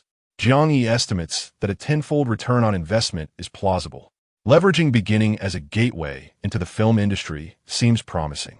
Even if the company were to disagree, the returns from beginning would undoubtedly allow him to invest fully. After all, the production costs of My Girlhood are not significantly higher than those of beginning. As for the novel, Battle Through the Heavens remains unfinished, and Jiang Yi has no intentions of commencing a new book. Based on the current update frequency, it will likely conclude by June at the earliest. Thus, the primary focus moving forward will be on film, with Jiang Yi writing daily drafts for Battle Through the Heavens and recording one song each month. Additionally, he must complete the recordings for the Apple TV show. After formulating this plan, Jiang Yi opened his computer and began writing Battle Through the Heavens. Lao Lu was engrossed in a game. Upon noticing Jiang Yi diligently working again, he subtly distanced the chair, finding it quite intimidating. This individual seems immune to any post-holiday lethargy. In contrast, Lao Lu himself struggles. If he doesn't indulge in some leisure for a week, he finds it hard to recover. Having just typed 1,000 words, assistantly approached him, mentioning that Lu Shuwen was looking for him. Jiang Yi ascended to the 15th floor, and as soon as the elevator doors opened, he found Lu Shuwen himself waiting, accompanied by Tao Chuan. "Teacher Lu, Happy New Year," Tao Chuan greeted with a smile. "Happy New Year," Lu Shuwen replied, more pragmatic, handing over a red envelope. "Happy New Year." "Thank you, Minister Lu. Happy New Year to you as well." The three of them proceeded to the meeting room, where the assistant served coffee. Lu Shuwen looked at Jiang Yi, his face reflecting satisfaction. "The success of beginning has significantly boosted our television department's morale." Jiang Yi smiled in silence, awaiting the main discussion. Lu Shuwen, not one to dilly-dally, immediately got to the point. "Xiao Jiang, does Potato have any interest in signing with the company? He and T need to come to the office. Just submit a script each year, and the compensation would be substantial. The company is willing to accommodate him. I previously mentioned this to him, but he is unwilling." "Ah, I see." Lu Shuwen had anticipated this, knowing that the previous attempt to exchange contact information had been rebuffed. Indeed, the temperament of such a talented individual is often peculiar. "Can we discuss the new script again?" Jiang Yi had previously indicated that Potato intended to write a film script, yet Lu Shuwen remained reluctant to let go. The success of beginning was too significant, and their television department had long been devoid of quality productions. After finally discovering a golden opportunity, he was forced to watch from the sidelines, which was excruciating. The pain was even more acute when he remembered that he used to be able to seize such opportunities. Lu Shuwen often felt the urge to slap himself when recalling his former self. Having occupied this position for too long, he had lost the audacity he once possessed, now opting for caution above all else. Jiang Yi raised a hand. "Minister Lu, I truly have no alternative. Potato has already completed his film script. He mentioned he would polish it a bit more before letting me submit it." "Ah, very well then. Please ensure he takes adequate rest and returns to write the television script. This time, I assure you, I will not harbor any doubts." "Understood." Lu Shuwen, having lost hope regarding the script, refrained from further discussion and shifted the focus to the anticipated profits from Kaiban. While the precise figures remained uncertain, rough estimations suggested a minimum of 200 million. With your maximum investment, you could expect to receive at least 70 million, a conservative calculation on my part. The total investment reached 40 million, with Jiang Yi contributing 15 million and the script fee from Malingshu accounting for 1 million, summing up to 16 million. Although both the television networks and streaming platforms were not overly optimistic about Kaiban, resulting in a lower base price for the series, the profit sharing was substantial, leading to greater overall earnings. Jiang Yi was not particularly surprised by this outcome. In his previous life, Kaiban had netted several hundred million in profit, accounting for all copyright fees and advertising revenues. This time, With the addition of television network fees, the earnings would undoubtedly exceed those from his previous life. Future quarterly settlements promised a significant return as well. Despite the company's initial investment of only $10 million, factoring in subsequent profits, Kaiban was poised to yield at least $100 million for the company. Thus, even though Lu Shuwen had missed the opportunity for full investment, his decision to greenlight the production of Kaiban was still commendable. Tao Chuan, watching Jiang Yi, felt a twinge of envy. Initially deterred by his uncle's skepticism and limited finances, he had refrained from expressing interest in investing, a choice he now regretted deeply. After spending an hour with Lu Shuwen, Jiang Yi and Tao Chuan took their leave. Noticing Tao Chuan's hesitance, Jiang Yi prompted him directly. "If you have something to say, just go ahead." Teacher Jiang, may I invest in the next film?" Tao Chuan inquired, astonished at the prospect of turning 1 million into 100 million so swiftly. Jiang Yi regarded him with a look of incredulity. "Are you foolish? Whether you can invest is not solely up to me, but I will certainly advocate for investment shares." Aware that the film was bound to be profitable, Jiang Yi was reluctant to let the company bear the full financial burden. "If there are excess funds, could you possibly consider me?" Tao Chuan asked eagerly. "It depends on your performance." The moment he heard Jiang Yi did not outright refuse, Tao Chuan became animated. "Teacher Jiang, I will certainly strive to excel. You already have an opportunity to demonstrate that." "What is it?" Chapter 76. Lifting the ban, the new film would still follow a core screenwriter approach in its production. And as the chief producer, you must be diligent. Although there are distinctions between television dramas and films, Tao Chuan was more than capable of fulfilling the role of producer. He was momentarily stunned, then filled with ecstatic delight. "Am I still the producer for the next film?" "Yes, once I finish my appearance on the Apple Network program. I will discuss this matter with the film department," Jiang Yi responded as he pressed the elevator button. "I'll send you the script shortly, so you can begin preparations. If the company does not agree, I will finance the film myself." Ding! The elevator doors opened. Jiang Yi and Tao Chuan stepped inside, the latter brimming with excitement. "All right. If the company doesn't invest, I will definitely do so." Due to the success of Kaiban, Tao Chuan's status had been on the rise, with numerous projects within the company inviting him to take on the role of producer. Yet he had declined all offers, waiting patiently for Malingshu's next script. To his surprise, it seemed his patience had finally paid off. As the two conversed about the film, the elevator swiftly arrived at the 13th floor. "I must be on my way," Jiang Yi remarked with a nod. "All right, Teacher Jiang, do not forget to send me the script," came the response. "Understood." Jiang Yi waved goodbye to Tao Chuan and returned to the composition department. Upon settling at his workstation, old Lu promptly approached him, whispering, "What did Minister Lu want with you?" "Indeed, Minister Lu mentioned the profit share," Jiang Yi replied. Old Lu's eyes lit up, and he lowered his voice further. "How much?" Minister Lu stated that the number one settlement could yield at least 200 million.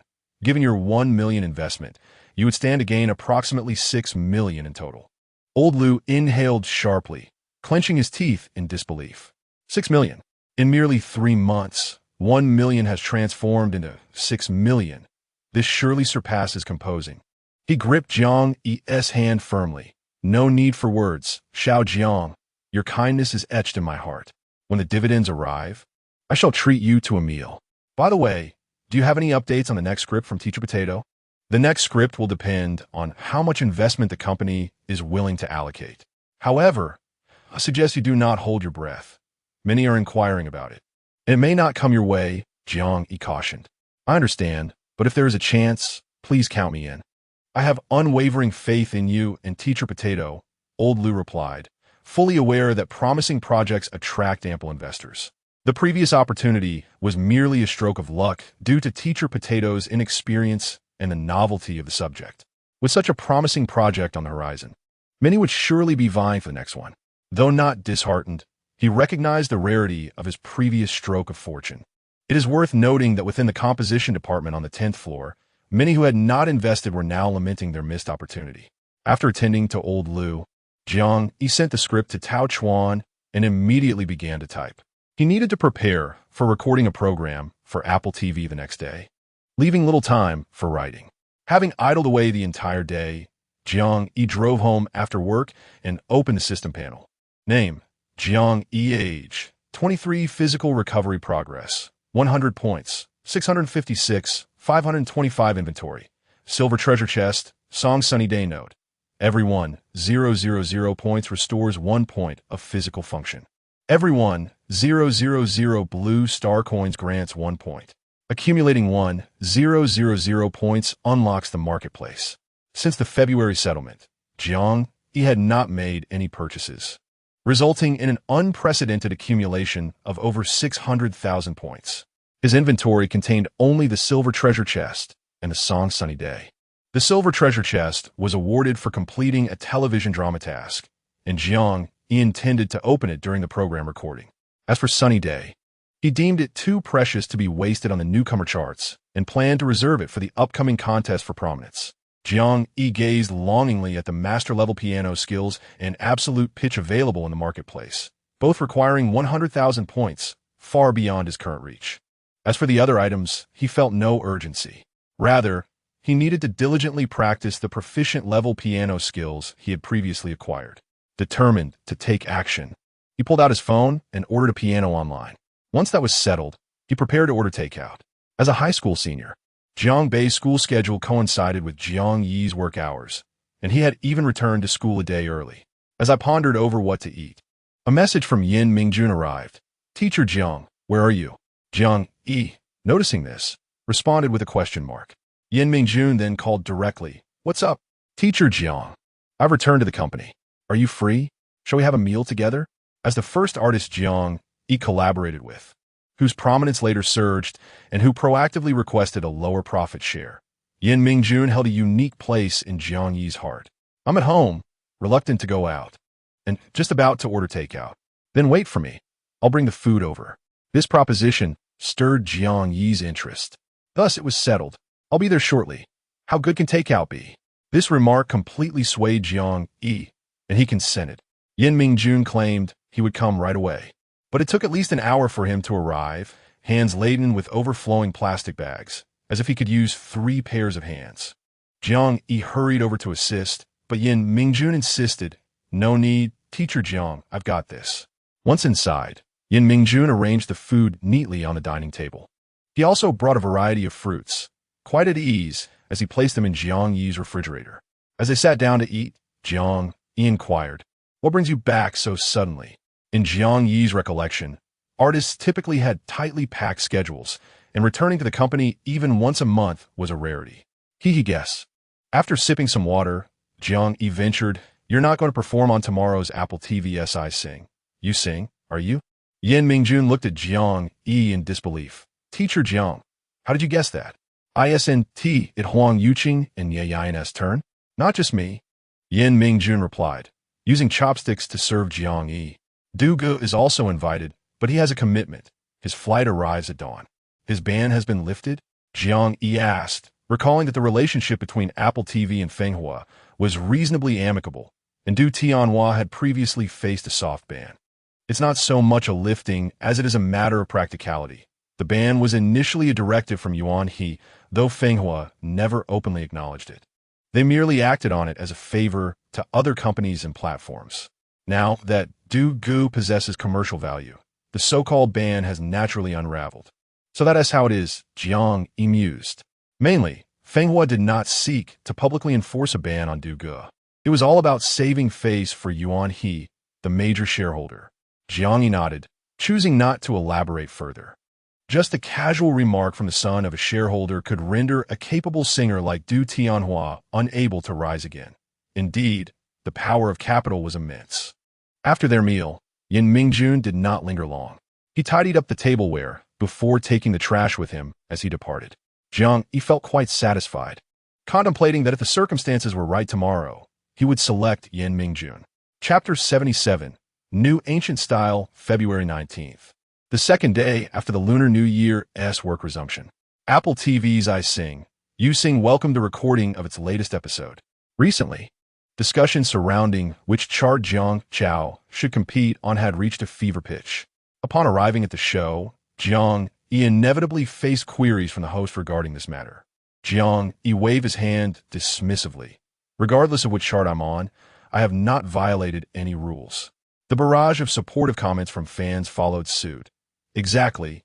Practice makes perfect. Jiang Chao, being a newcomer, naturally belongs on the newcomer chart, and the Fengyan chart does not prohibit newcomers from competing for rankings. So he can choose to stay wherever he pleases.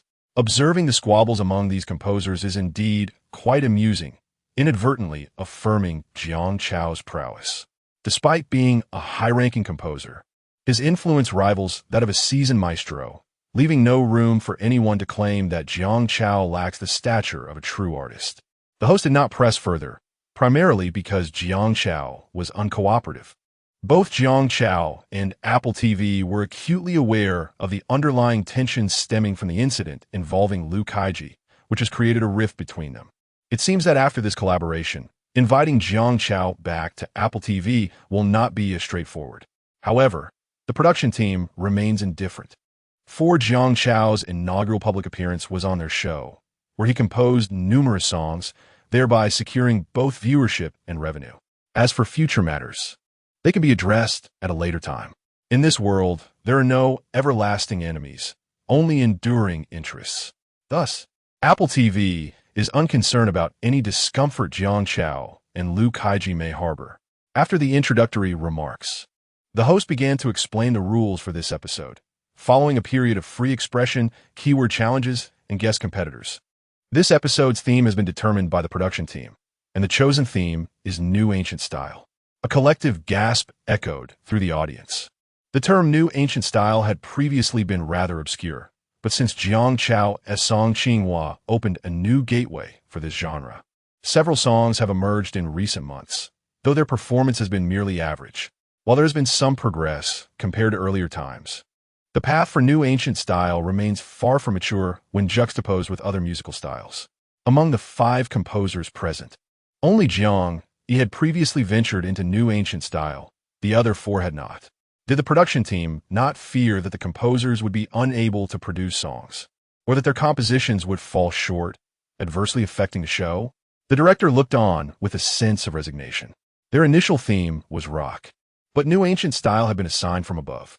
The host did not afford the composers much opportunity for discussion and instead invited the singers to the stage. This time, the rules had slightly changed. Rather than the composers selecting the singers would first choose their composers, who would then reciprocate. The singers were instructed to stand behind the composers they wished to collaborate with. Among the 30 singers, those from the 5 major labels constituted the majority, occupying around 20 spots, with the remaining 10 from other companies. Yin Mingjun and Du Tianhua were among them.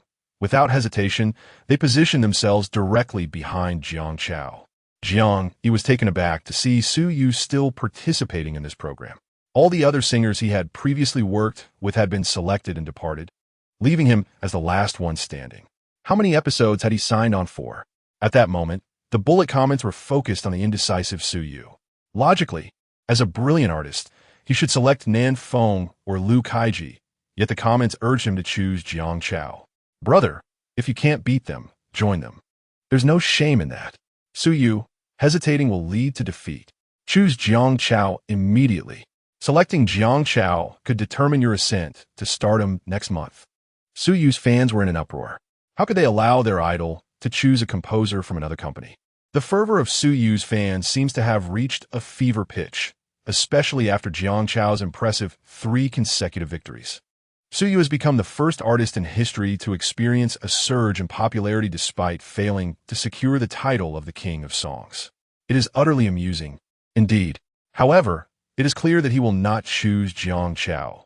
His hesitation likely stems from the indecision between selecting Nan Feng or Liu Kaiji. The fans have misjudged the situation entirely. At this moment, Su Yu is genuinely torn over whether to select Jiang Chao, fully aware that even if he did, the likelihood of Jiang reciprocating the choice is slim. Nonetheless, the company has already announced that Jiang Chao will not be releasing any songs from March to July, during which time he will collaborate with teacher Nan Feng in hopes of clinching the title in March, after which he can extend an invitation to Jiang Chao for a song. Contemplating this, Su Yu eventually positioned himself behind Nan Feng at the host's urging. With all the singers having made their selections, the songwriters were asked to turn around for a second selection. Jiang Yi turned back to find 7 singers behind him. Without hesitation, he chose Du Tianhua, as his vocal range and timbre were better suited for the new ancient style. Meanwhile, Su Yu, despite his careful considerations, was taken aback when Nan Feng did not select him. He gazed at Nan Feng, his eyes filled with disappointment. Nan Feng cleared his throat and stated, "The vocal style of this song does not suit you." This time, he opted for a singer from another company. Having finalized the selection, Jiang Yi escorted Du Tianhua to the recording studio's lounge. The program team had provided a vast scope, focusing solely on the new ancient style. In a previous life, when discussing the genre, one cannot overlook the iconic figure of Jay Chou, who set the standard for modern Chinese style with his piece East Wind Breaks. Following that was Hair Like Snow, which combined a pentatonic scale with classical imagery, culminating in the masterpiece Blue and White Porcelain, notable for its intricate arrangement and poetic lyrics, which even featured in college entrance examination essay prompts. Consequently, the Chinese style has become a mainstream genre in the Mandarin music scene, yielding numerous exceptional works, such as Wang Liham's At the Plum Blossom's Edge, which experimented with kunku opera, and David Tao's Said, blending Peking opera with pop. Additionally, Li Yugong's New Drunken Concubine, with its pentatonic scale and Peking opera vocalization, stands out. Other classics like Flower Field Mistake, Roll the Bead Curtain, Lantingyi Su, Chrysanthemum Terrace, and Chow Chow are also notable works. Faced with an overwhelming array of songs, Jiang Yi found himself struggling with indecision. When confronted with uncertainty, he opted to open a treasure chest. System, open the silver treasure chest. Congratulations, host, you have obtained the song East Wind Breaks. To his astonishment, it was indeed East Wind Breaks. Jiang Yi glanced at Du Tianhua, recognizing that with the latter's vocal range, performing this song would not pose a problem, albeit with a necessary transposition. The adjustment was essential due to the stylistic differences between Du Tianhua and Jay Chou.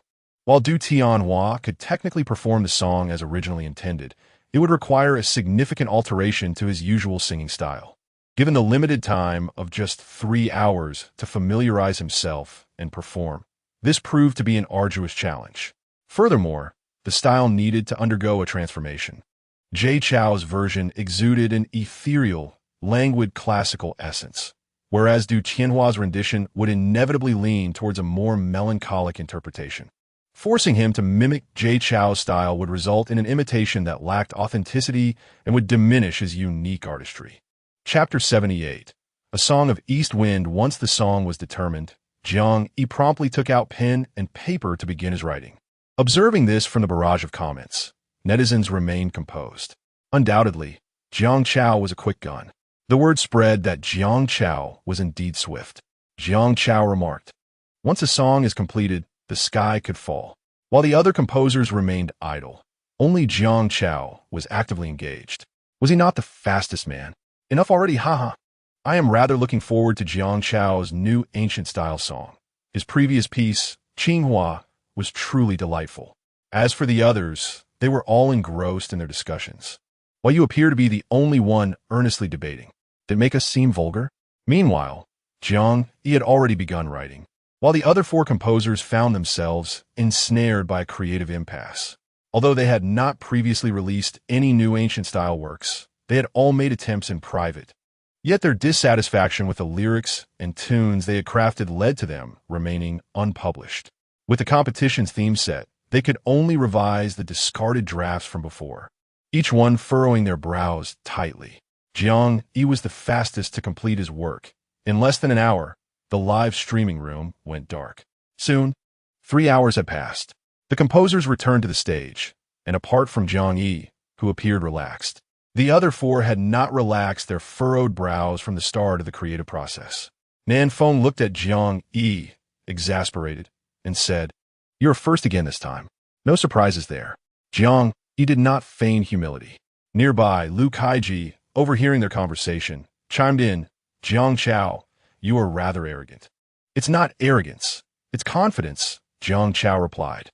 Ho Tianheng shook his head, saying, "I have also studied new ancient styles. Jiang Chao's Qinghua provided me with significant inspiration." and the music I composed thereafter has indeed shown great improvement compared to before. However, it still falls short of Tsinghua. I always feel that writing in this style remains somewhat vague. I have yet to fully grasp the path ahead. Indeed, I share that sentiment while creating, another concurred. Jiang Yi smiled and said, after today, you should no longer feel that way. The four were taken aback by his words. Did Jiang Chao mean to pave a thorough path for the new ancient style today? Could he even establish it as a mainstream independent genre? If anyone else had said this, they would not have believed it.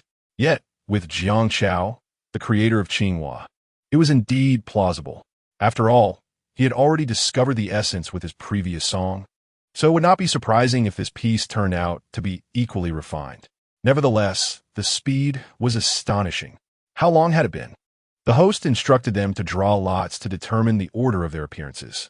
Nan Feng and the others exchanged glances, promptly excluding Jiang Yi, placing him last.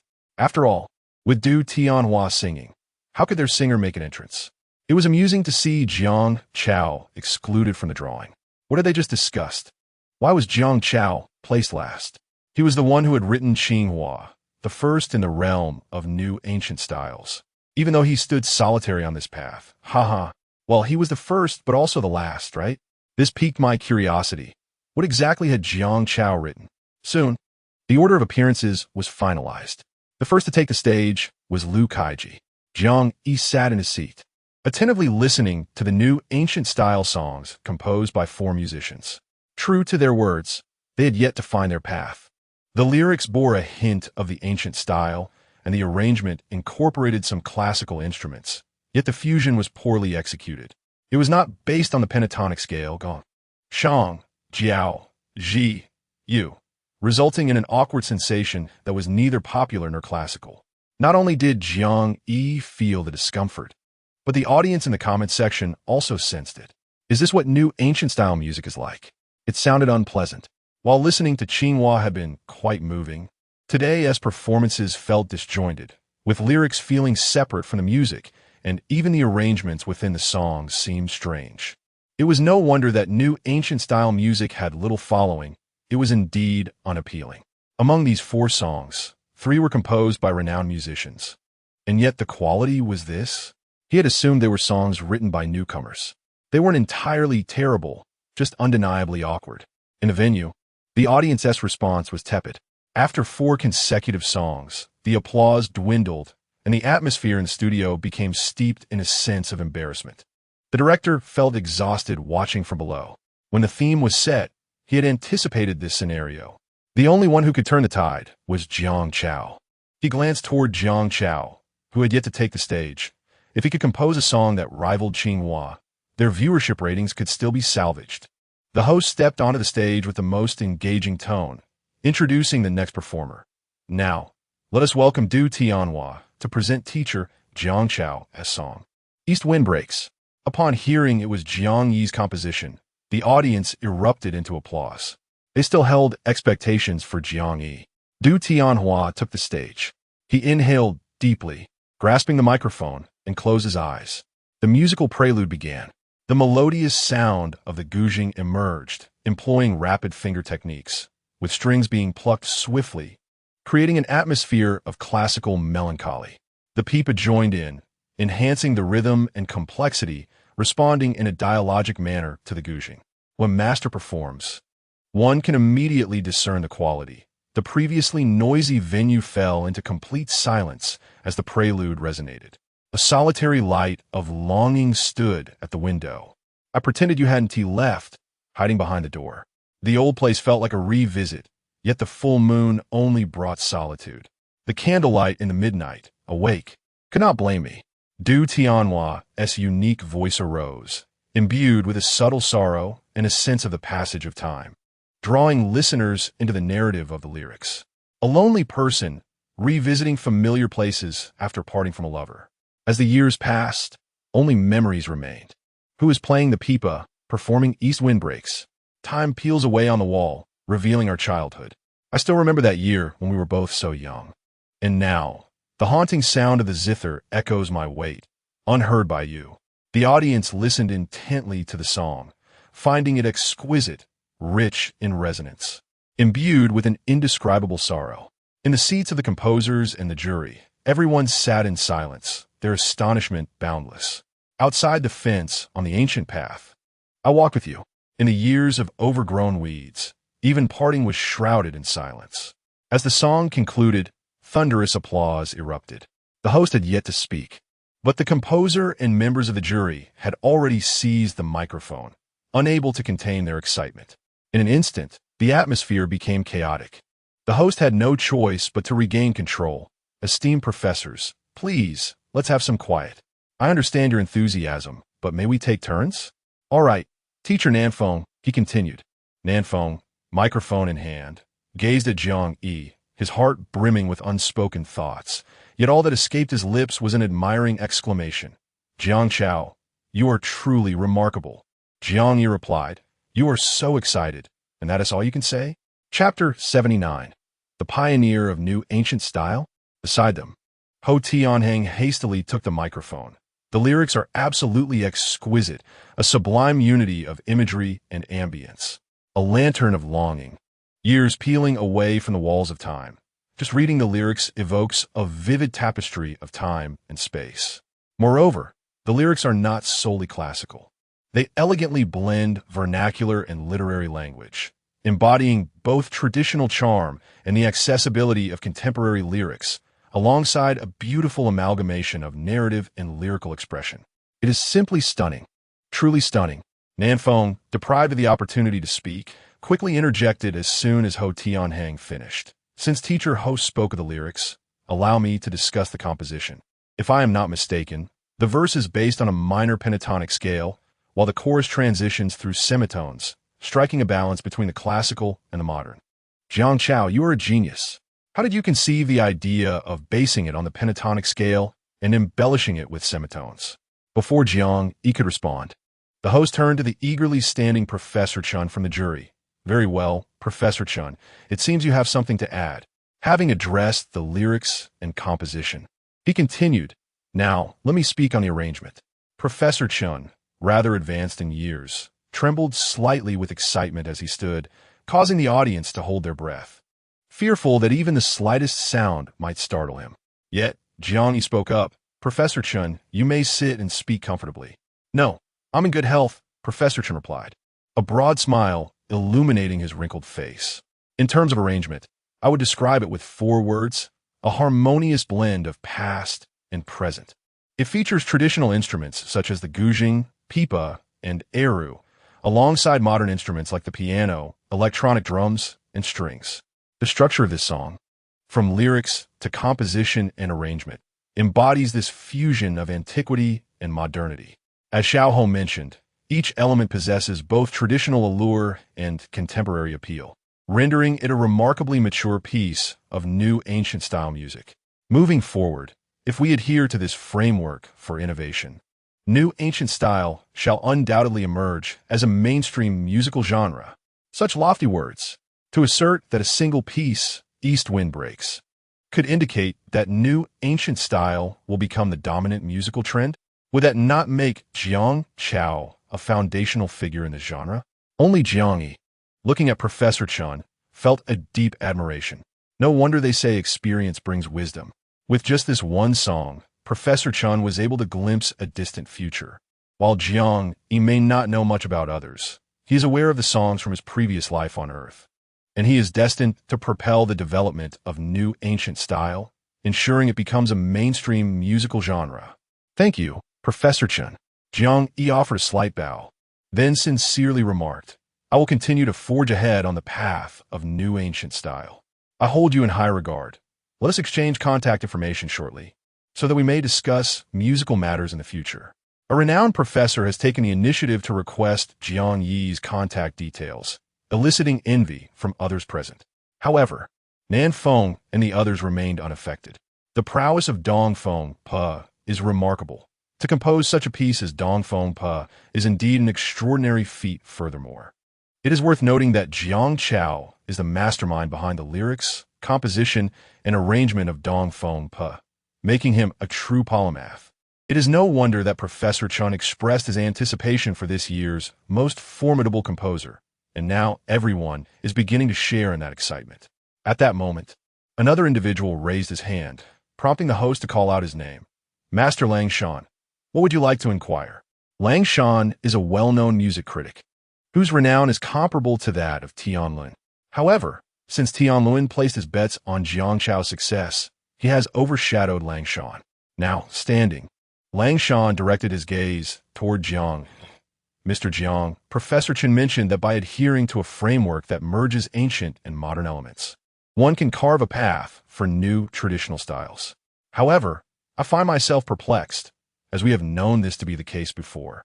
Yet the new traditional songs produced have not been particularly remarkable. Could you provide a simpler, more direct framework or model? If we must speak of a framework, Jiang Yi contemplated, it would likely involve a 5-note melody, classical imagery, and arrangements utilizing both ancient and modern instruments. The composers present pondered this, some furrowing their brows, while others experienced a moment of clarity. In truth, these matters could be analyzed by the composers afterward, but now that the question was posed, Jiang Yi felt compelled to respond. During the final voting segment, no actual voting was required, as the 4 composers conceded defeat outright. However, the host insisted on proceeding. For this round was indeed an elimination round. The 2 with the lowest votes would be eliminated. Ultimately, after the voting concluded, Liu Kaiji and another were eliminated, leaving the remaining 3 to compete for the first, second, and third places in the next episode. Jiang Yi silently clenched his fist, just one step away from the coveted 10 million. Even if he did not secure first place, a guaranteed third would still yield 500,000. Nonetheless, Jiang Yi aspired to claim the top prize from Apple TV. As the recording wrapped up, several individuals approached to exchange contact information with Jiang Yi. However, he was selective, adding only those esteemed individuals he held in high regard. From a distance, Liu Kaiji observed Jiang Yi surrounded by admirers, tightening his grip on his phone. At some point, Nan Feng had approached him, her voice cool. Do you wish to add Jiang Chao's contact? Shall I facilitate that? No need, Liu Kaiji replied, turning to leave. Who wants to add his contact? We are adversaries. Nan Feng hurriedly followed. Your adversaries? Yet, during the last incident when Zhuang provoked Jiang Chao, you defended him? I simply detest malevolence. Oh, you merely cannot tolerate such individuals. Indeed, how must I express myself for you to believe me? I believe you.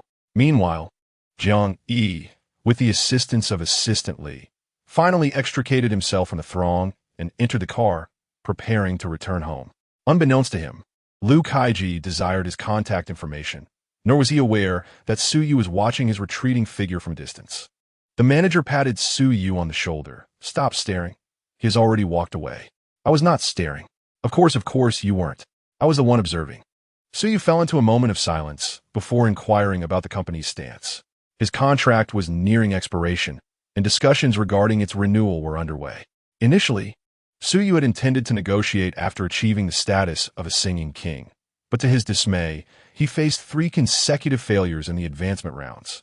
The company, however, suggested that he should complete his contract renewal before being granted the opportunity for the 4th round of songs to compete for the title of Singing King. This left Su Yu feeling quite unsettled. Consequently, he decided to extend his collaboration with Apple TV for another season of I Compose, You Sing, harboring the intention to employ a strategy that would undermine the company's position by performing a piece by teacher Nan Feng directly on the show, aiming for a surge in rankings come March. Yet, unexpectedly, teacher Nan Feng did not select him. It remained uncertain whether this was a personal choice or a directive from the company. Their stance was clear. They wanted him to renew his contract while lingering in the limbo between a first-tier artist and a singing king. Su Yu's expression darkened as he reflected on their years of collaboration. Suron's treatment of its artists remained unforgiving. His manager waved dismissively. There's nothing we can do. They believe that even if you become a singing king, you would still lack a distinctive flair. In truth, Su Yu's voice possessed unique qualities and his vocal skills were commendable. With these attributes and a stroke of good fortune, he had risen to the ranks of a first-tier artist. However, he had yet to encounter songs that truly resonated with his essence or to fully discover his unique characteristics, rendering him somewhat forgettable among his peers. In simpler terms, He lacked a distinctive identity that would leave a lasting impression. Much like in his previous life, many singers boasted impressive talent and even chart-topping songs, yet remained relatively obscure. Su Yu found himself in a similar predicament, albeit with less popular songs. The three failed attempts to ascend to the title of Singing King ironically crafted a unique identity for him, resulting in an increase in popularity and recognition among netizens. Thanks to this newfound fame, his song downloads had recently experienced a noticeable uptick. As Su Yu's manager, he was acutely aware of Su Yu's shortcomings and proposed, "What if we deliberately challenge Jiang Chao and concede to him? It could help you establish a distinctive identity." Su Yu looked at his manager incredulously. "Are you listening to yourself? Having been bested by Jiang Chao 3 times is not enough. You want me to let him secure a 4th or 5th victory? What kind of identity would that forge?" The manager chuckled awkwardly under Su Yu's penetrating gaze. "Ahem. So what do you propose we do? If the company remains obstinate, we are left with no options." "How can that be?" "So you waited. Do you have a plan?" The manager was puzzled. "Didn't the fans suggest it?" Su Yu's eyes narrowed. "If you cannot beat them, join them." The manager was momentarily taken aback. "What do you mean, join them? Are you planning to invite Jiang Chao to write songs for you?" "That's impossible. While it is conceivable for Xingyao to compose for Tsueron's artists, it is unthinkable for them to write for someone vying for the title of Singing King, unless you offer a price they cannot refuse." Yet, he pondered, was that truly necessary? Who said anything about joining in that sense? I mean to join as an artist. Huh. The manager was stunned for a couple of seconds before his eyes widened in realization. "You wish to switch to Xingyao? Is that really necessary? There are plenty of composers from the top 5 companies capable of crafting a song for a Singing King. We need not settle for the bottom-ranking Xingyao, do we? It is often said that individuals strive for greater heights. Who would transition from a leading company to one at the bottom?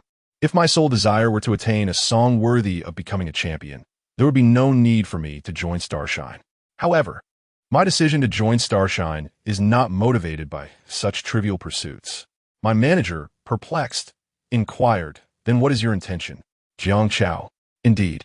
Su Yu nodded, his gaze resolute. "Do you not perceive Jiang Chao's potential? It is true that Jiang Chao possesses the demeanor of a talented composer. It is understandable to seek to foster a favorable relationship with him at this juncture, but does that necessitate joining Starshine?" As the manager failed to grasp the crux of the matter, Su Yu shot him an annoyed glance and articulated his reasoning. "I am not driven by that, but rather by Jiang Chao's remarkable ability to tailor songs specifically for singers." Upon hearing this, the manager seemed to grasp the concept. Examining the artists who have collaborated with Jiang Chao, it becomes evident that every song he crafts allows the artist's unique characteristics to shine, whether it be vocal qualities or range advantages, and I find myself lacking in distinctiveness. Su Yu expressed a hint of confusion. Prior evaluations from Tsueron indicated that my vocal abilities were commendable and my singing skills quite proficient, yet I lacked any distinguishing features. Despite collaborating with numerous acclaimed composers and even achieving popularity, I remain lukewarm, devoid of competitiveness among first-tier artists. The manager finally understood Su Yu's perspective. Su Yu's intention in joining Starshine was to have Jiang Chao create a song tailored to his individuality, one that not only suited him, but also showcased his uniqueness. This uniqueness, in essence, is what makes one instantly recognizable. Just as actors strive for distinctiveness, many celebrities cultivate specific personas to achieve this recognition. When a particular term is mentioned, one should immediately come to mind. But have you considered what it means if you truly lack any distinctiveness? I refuse to believe it. Su Yu's eyes reflected a sense of determination. I excel in all aspects, even at the pinnacle of my field. How can I possibly lack distinctiveness? It must simply be waiting to be discovered. Unfortunately, due to his current status, he could not engage with the renowned composers. Were it otherwise, he would undoubtedly invest heavily to commission these esteemed composers to craft songs tailored for him. Fortunately, with the emergence of the exceptional Jiang Chao, an opportunity has presented itself. Seeing Su Yu's resolve, the manager ceased to advise further. "Very well, I shall discuss matters with Starshine." Given their relationship, as Su Yu departed from Tsueron, the manager would naturally accompany him. Jiang Yi remained unaware that someone had set their sights on him. After completing the recording for the Apple channel's current episode, the final episode was merely 3 days away, which would directly determine the champion. Compared to typical programs, the brevity of this show stemmed from the composer's dwindling energy and inspiration. Otherwise, the intensity of songwriting, especially under such prescribed conditions, would be too much for even the most seasoned composers to endure. The following day, Jiang Yi arrived at the company, where Pan Jiwen summoned him to the office. After a long absence, Jiang Yi savored the tea brewed by Minister Pan, letting out a contented sigh. Typically, he made his tea directly in a thermos, lacking the luxury of using a teapot for a more exquisite experience. Minister Pan, with a smile, poured another cup for Jiang Yi and asked, "Do you know why I called you today? Is it about the division of the prize?" Jiang Yi said, "No." Minister Pan glanced at him helplessly and then continued along his train of thought. "Your television drama is truly remarkable. Now, I might be able to pocket over 30 million, allowing me to lounge about like a salted fish for a year." He has already inquired with Minister Liu about the potential preliminary earnings. Even for someone in Pan Jiwen's position, earning over 20 million at once would be akin to striking it rich. The mortgage on a spacious apartment would see a significant reduction. "I shall certainly seek you out next time."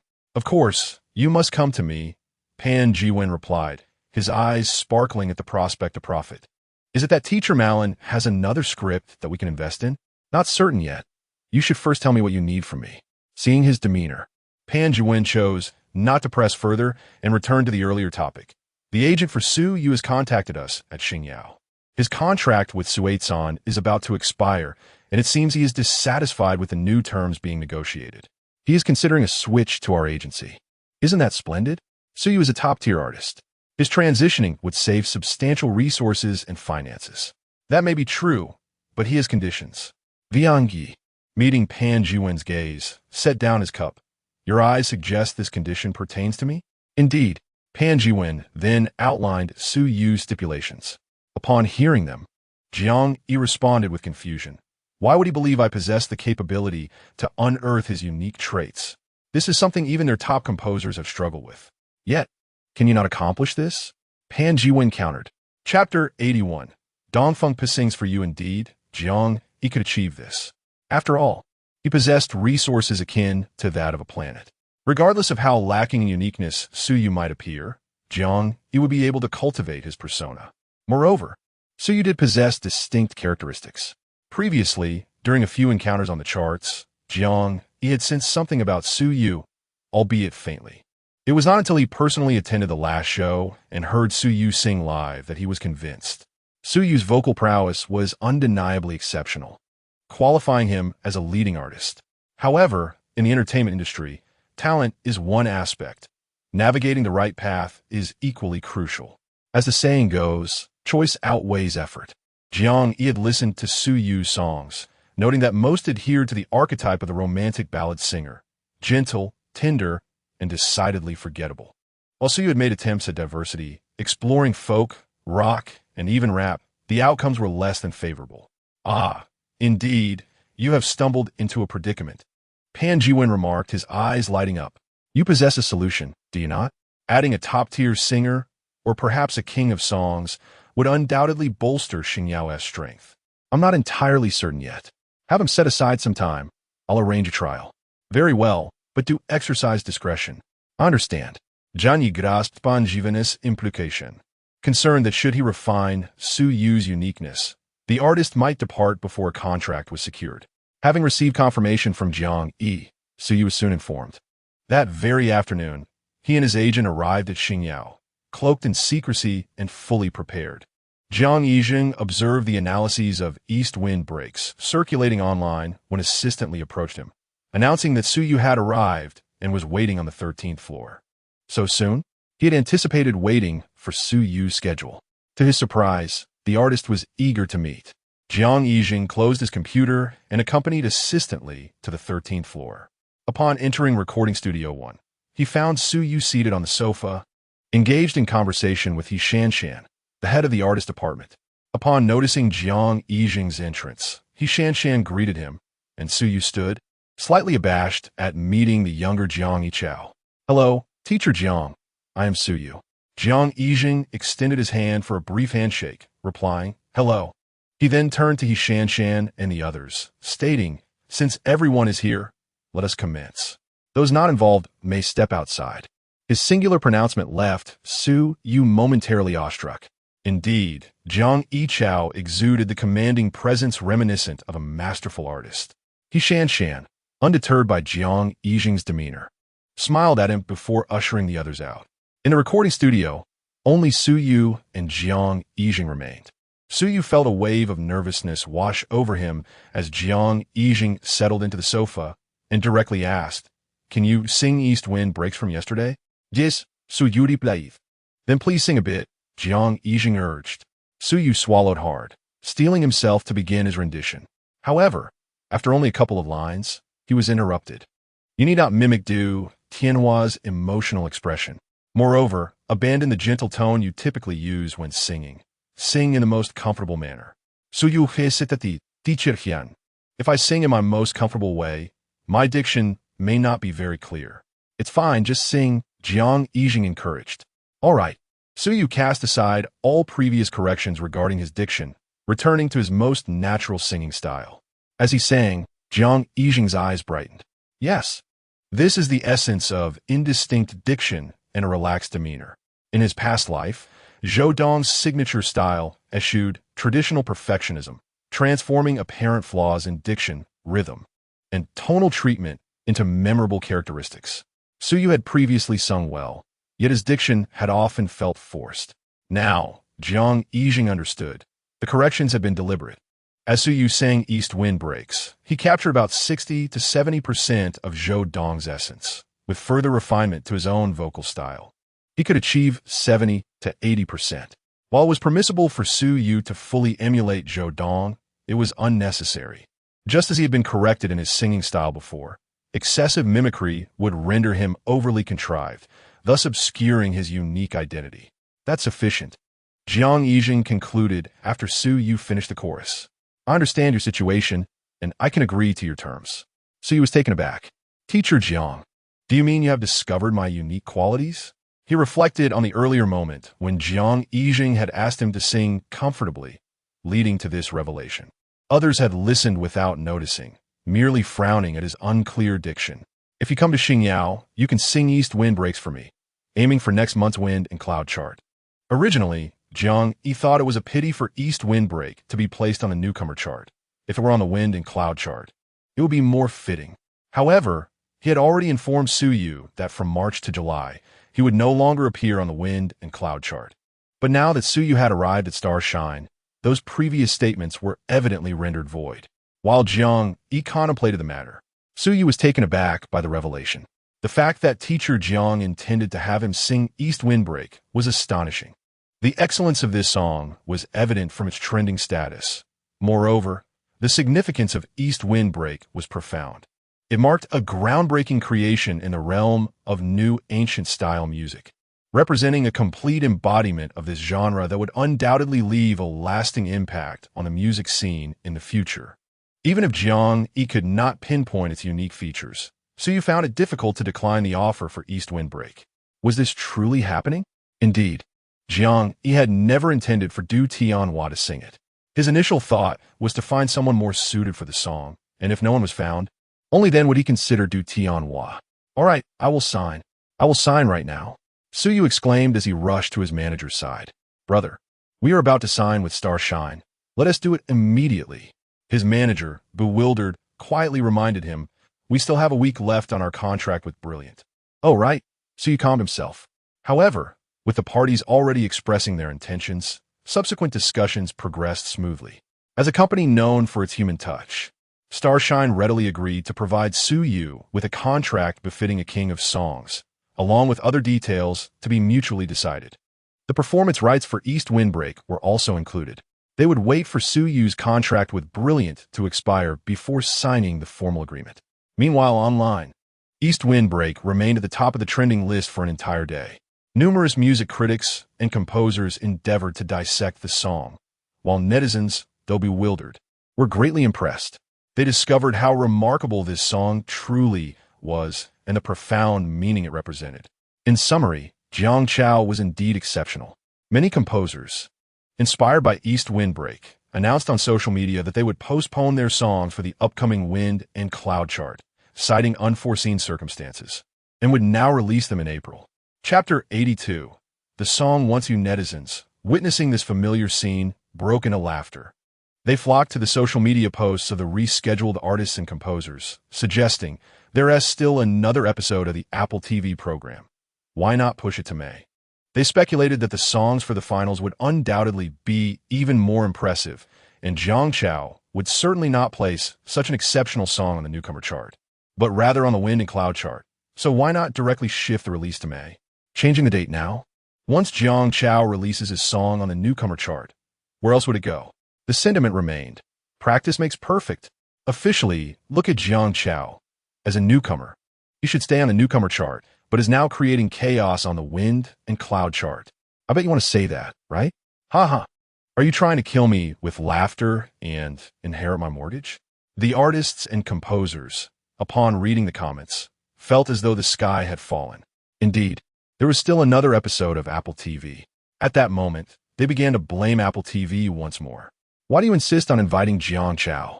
He is merely a distinguished composer.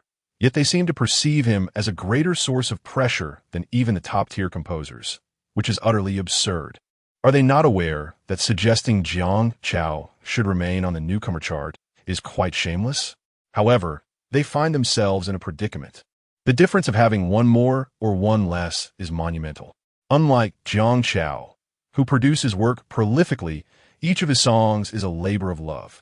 And if they do not meet expectations, they must endure a lengthy wait for the next release. Alas, one can only lament their misfortune. Jiang Yi, on the other hand, has not paid much attention to these matters. Once he observed that the discussions surrounding the development of Dongfeng had taken a positive turn, he ceased to focus on them. Although he will undoubtedly continue to release new ancient-style songs, the popularity of a musical genre relies on the collective efforts of all involved. After 2 days of idleness, it was time for the recording of a program on Apple TV. Even though Jiang Yi was not responsible for writing lyrics or composing music, he found himself feeling rather fatigued. Thankfully, the program was brief. Otherwise, he might have been disinclined to participate, as each recording session lasted an entire day. The chairs at the studio were far from comfortable, and after a whole day of sitting, he found himself quite sore. Beyond the physical discomfort, the mental strain was significant, unlike a typical workday where one could afford to relax a bit. In the television studio, cameras were omnipresent, and any inappropriate behavior would be broadcast instantly. Jiang Yi resolved that after securing 10 million, he would never again easily agree to record a program. It was simply too exhausting. Upon arriving at the finals venue, after Jiang Yi, Nan Feng, and Ho Tianheng made their entrance, the host began to outline the rules for the final round. This time, the task involved theme composition. The production team would assign a music style and a theme, and the composers had to ensure that their works adhered to both the musical style and thematic requirements. Jiang Yi recalled that in last season's finals, although it also involved a combination task, it was merely a fusion of two keywords, considerably simpler than the current challenge of blending a musical style with a thematic concept. Soon, the host announced the topic for this episode. The music style was pop rock, and the theme was youth and ideals. Upon hearing this, Jiang Yi and his companions lowered their gazes in contemplation. Achieving success with this theme would indeed be a formidable challenge. Now, I invite the 3 esteemed composers to select their singers. This time, there are no restrictions on the choices, unless the composers select the same singer, in which case the singer will have the opportunity to choose again. 30 singers took the stage, and familiar faces such as Huang Yuqing and Du Tianhua, who had appeared earlier, were conspicuously absent. Nevertheless, Jiang Yi spotted some acquaintances, Li Yize and Qin Lixiu. He recognized that this was a deliberate arrangement by the production team. While it was acceptable to experiment with lesser-known singers in the initial episodes, introducing obstacles in the finals would benefit the program in no way. Indeed, the 2 singers selected by the production team aligned well with Jiang Yi's preferences. After some consideration, he ultimately chose Li Yize. The reasons were twofold. Li Yi's vocal timbre resonated more closely with his vision, and Li Yi had only performed one of his songs, while Qin Lixio had already sung two. As a composer, one must learn to navigate these choices judiciously. Li Yi was taken aback by his selection, overwhelmed with joy. After all, Qin Lixio was on the verge of stardom, while he barely scraped into the third tier thanks to teacher Zhang's song. Sharing a similar style with Qin Lixio, he believed he might just be the focal point of teacher Zhang's choice. On the other hand, Qin Lixio felt a tinge of disappointment at not being selected. It can be said that the joys and sorrows of humanity are not uniform. However, when Jiang Yi offered a brief explanation, Qin Lixio's disappointment dissipated instantly. It was all right. Being able to showcase himself in front of teacher Jiang made the appearance worthwhile. Perhaps when teacher Jiang composed his next song, he might be remembered. Elated, Li Yi accompanied Jiang Yi to the lounge. Once inside, having watched the program, he exchanged greetings with Jiang Yi before retreating to a corner to quietly immerse himself in his own thoughts. This was a finals. He could not afford to distract teacher Jiang. Jiang Yi took out a pen, pondering the situation. His previous composition, The Brightest Star in the Night Sky, belonged to the realm of pop rock, although the theme did not align well. Reflecting on rock music, he recalled the likes of Cui Jian, the Black Panthers, and Tang Dynasty from the 80s and 90s. In more recent years, bands such as the Travel Group, Gao Wu Run, and Hedgehog came to mind. Yet, to align with the themes of youth and ideals, one name resonated in his mind: Su Wei. His songs, fundamentally rooted in rock, also embraced elements of folk, with themes often revolving around idealism or nostalgic reflections of youth. His most recognized works, Blue Lotus and Once You, particularly the latter, aligned perfectly with the program's title. Having formulated his thoughts, Jiang Yi customized the song Once You through the system. 40 minutes later, the live stream once again plunged into darkness. The audience had grown accustomed to it, and as they contemplated switching to the live stream of Nan Feng and Ho Tianhang, they barely arrived before encountering another blackout. While some viewers lingered in the chat or exchanged messages, most simply left with a remark to reconvene in 2 hours. It was Saturday, and Jiang Bei was at the villa with his friend Dayu, watching the live stream. Dayu, feeling a bit anxious, remarked, "The pace of Nan Feng and Ho Tianhang is quite rapid. Do you think Ego will succeed?" Jiang Bei, with pride, responded, "Of course he will. What has my brother ever lost?" Even when facing off against Xiao Chu Dai, he managed to hold his ground, let alone against two mere ace composers. Dayu felt a tinge of embarrassment at the trivialization of mere for ace composers. He glanced at Jiang Bei, noticing the confidence and pride in his eyes. "Ah, still a brother's admirer. When will you get me EGE's autograph?" Dayu inquired. "Wait until my brother returns," Jiang Bei replied. "Don't forget," Dayu reminded him. In fact, it was during the recent New Year period that he discovered the rising star in the music industry, Jiang Chao, was actually his friend's elder brother. Upon learning this, Dayu was ecstatic, always longing for an opportunity to meet him, yet had not found the right moment until now, only for Jiang Yi to be busy recording a show. "Hey, the live stream is back on," he exclaimed.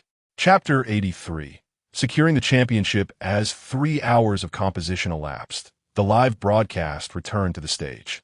The host invited Jiang Yi and his companions to draw lots to determine the order of performance. Soon, the results were announced. Ho Tianhang would perform first, followed by Nan Feng, with Jiang Yi closing the show. Naturally, being the last to perform offered a slight advantage, provided the quality of the songs were comparable. However, if the song was subpar, it would matter little, regardless of one's position in the lineup. Now, please welcome Yuan Qian to present teacher Ho Tianhang's song, Dawn Breaks.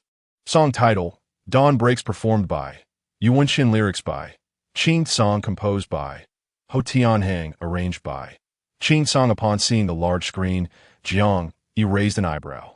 This time, both the lyrics and arrangement of Ho Tianhang's song were crafted by others. He recognized Qin Song as a top-tier composer from Fenghua. The collaboration of these two esteemed creators promised exceptional quality. The gentle rock of blues melded with the ideals of darkness and light, imbued with a tinge of melancholy, yet soon transformed into an uplifting and fervent anthem, embodying the essence of youth and ambition. As the song concluded, the audience erupted in applause, and Jiang Yi joined in with a round of applause. The song was indeed remarkable, deserving at least an 85 in his estimation. Next up was Nan Feng, performing Unreached. Unsurprisingly, apart from the composition, neither the lyrics nor the arrangement were crafted by him. 3 hours had proven too short, compounded by the demands of previous episodes, leaving even the most abundant inspiration insufficient. This song surpassed Ho Tianhong's, at least in Jiang Yi's preference. Once again, it explored themes of youth and aspiration, with concise yet potent lyrics that evoked a sense of youthful yearning, the kind of song that grows more flavorful with each listen. In this final episode, they revealed their true prowess, outsourcing the lyrics and arrangement to refine the composition itself. Jiang Yi pondered and silently awarded it an 88. Next, please welcome Li Yize to present teacher Jiang Chao's song, The You of the Past. The large screen displayed the song details. Song title, The You of the Past, performed by Li Yize, lyrics by Jiang Chao, composed by Jiang Chao, arranged by Jiang Chao. Upon seeing the song information, Nan Feng and Ho Tianhong exchanged astonished glances with Jiang Yi, and Ho Tianhong expressed his envy, remarking on the abundance of inspiration possessed by the youth. He recalled his own peak when he was equally prolific, brimming with creativity and quality. With age, inspiration had waned, and his compositions now relied heavily on experience and technique. The clear, slightly melancholic tones of the guitar resonated. Once dreamed of wielding a sword and traversing the world, to behold the splendor of life as tapestry. The heart of youth often dances with recklessness, yet now you call the world your home. Li Yize's raspy, textured voice captivated the audience, ensnaring their ears. Love always leaves you yearning yet troubled, once leaving you with scars that run deep as you walk the path of unwavering determination. Jiang Yi closed his eyes, absorbing the music, but upon hearing a gasp beside him, he opened his eyes to see the glimmer of excitement in Nan Feng and Ho Tianhong's expressions. He understood all too well the reason behind their reaction. Among the melodies of Blue Planet, it is rare to encounter a song whose chorus is so cursory, relying on mere onomatopoeia.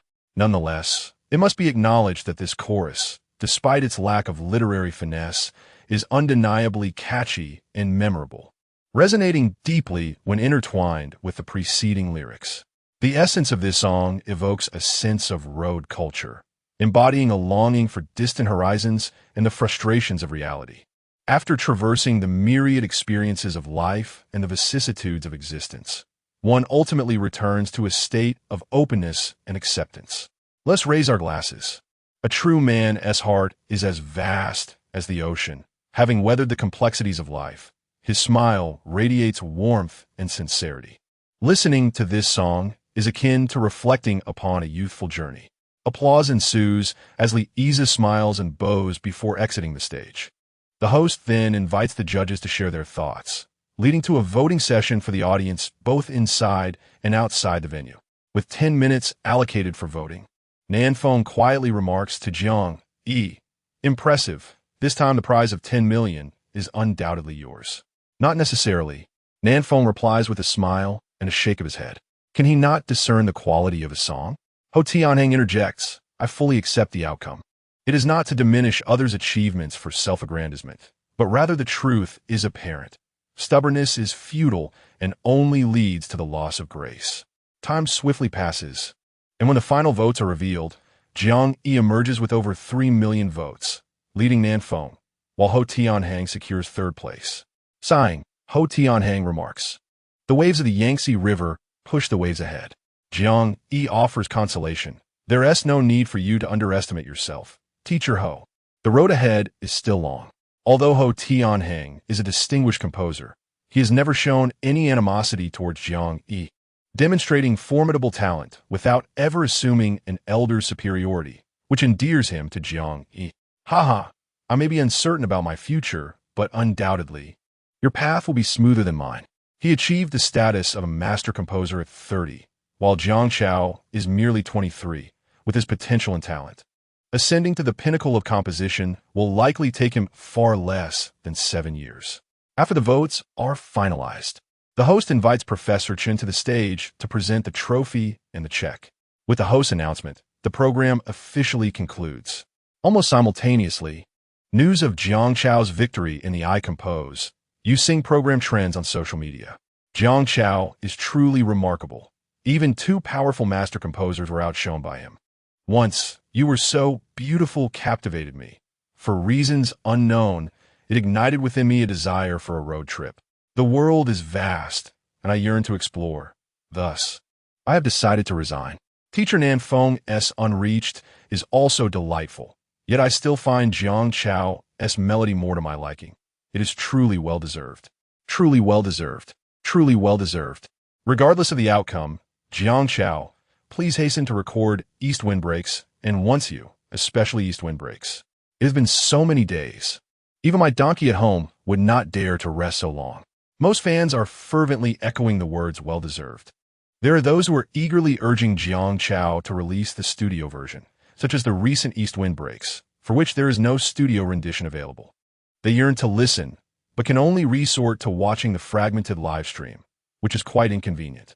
On another note, after the program concluded, Jiang Yi instructed Assistant Li to convey a message to the production team while he exchanged pleasantries with Nan Feng and Ho Tianeng. Without a backward glance, he departed from Apple TV, Assistant Li in tow. The deputy director observed his retreating figure and quietly inquired, Director, does it seem that Jiang Chao holds a grudge against us? It matters not. What can he possibly do to a television station, no matter how formidable he is? In the future, when there are programs, as long as the budget is sufficient, he will have to come, the director replied nonchalantly, before expressing his delight. This time, the finals garnered over 50 million viewers in the live room. Promotion and a salary increase are within reach, and the budget for the next episode is secured. Chapter 84. Publishing intentions in the villa. Jiang Bei and Yu embraced in exhilaration at the moment Jiang Yi claimed victory. Incredible. Ego is phenomenal. Jiang Bei exclaimed joyfully, What do you think, Yu? I told you my brother is exceptional. A small but mighty composer. He has triumphed. If one overlooks his sweaty palms, Jiang Bei's words indeed held substantial credibility. So impressive. Ego is truly remarkable. Dayu nodded fervently. Without a doubt. My brother will return soon. After a day of recording, he must be famished. I shall prepare dinner. Do you come help me? Sure, Diyu replied, his heart racing at the thought of seeing Jiang Yi soon, causing him to fumble in his tasks until Jiang Bei eventually shooed him out of the kitchen. An hour later, Jiang Yi returned home. Anticipating that Jiang Bei would prepare dinner, he opted not to dine out with Assistant Li. Mr. Jiang, I shall take my leave, Assistant Li said after declining Jiang Chao's dinner invitation and drove away. Upon entering the door, Jiang Yi noticed a stranger seated in the living room. Before he could speak, the individual leaped up, eyes brimming with excitement. Iga, and you are? Jiang Yi inmuited. I'm a friend of Jiang Bei's. You can call me to you. The newcomer replied. Jiang Yi recognized the name, frequently mentioned by his younger brother. He smiled hello to you. I appreciate your care for Jiang Bei at school. Not at all. Diyu quickly waved his hands, nervously stumbling over his words. We look out for each other. Hearing the commotion, Jiang Bei emerged from the kitchen with a spatula in hand. Brother, you're back. This is my friend Diyu, whom I mentioned before. Dinner will be ready shortly. Please have a seat. It was a rare occasion for Jiang Bei to host a friend, so Jiang Yi engaged in conversation for a while. How are your grades? What was your score on the last monthly test? Which university do you plan to apply to? Are you confident? A barrage of daunting questions left the academically challenged Yu in a cold sweat, leaving him too intimidated to even mention a group photo or an autograph. After they finished their meal, Jiang Yi, with a smile, decided to let them off the hook. After a full day of recording, he had no intention of working late that night. He headed to the basement and practiced piano for an hour. Just as he was preparing to wash up and retire for the night, a message came through from Zhuzhou, who had not been in contact for quite some time. Potato, what's up? Zhuzhou, great news. A publisher is interested in Do Pan want to publish it. Potato, how much? On the other side, expecting to witness the incredulous and joyful words of the potato, a flock of crows flew overhead as he read the message sent from across the way. It is worth noting that Blue Star differs significantly from the past life. The transition from web literature to physical books is fraught with challenges. In Blue Star, the disdain for web literature within traditional literary circles is profoundly entrenched. Unless your web novel achieves remarkable success and possesses a certain degree of significance or value, no publisher will approach you for publication, regardless of your readership. This is not merely a matter dictated by publishers, who, after all, are businessmen and have no reason to eschew profit. Rather, it is that web literature struggles to obtain an ISBN, necessitating approval from higher authorities, rather than simply being appropriated by publishers who possess ISBNs. This predicament is precisely why the potato felt speechless. The possibility of web literature being published cannot be quantified by monetary means. The implications are entirely distinct. With a sigh, he found himself somewhat admiring the great master. A true master remains unfazed even by the prospect of publication.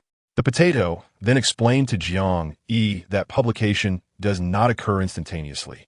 A publisher has merely taken an interest in Do-Pa and has secured approval from the higher-ups. Actual publication must await the completion of Do-Pa, ensuring it does not end poorly.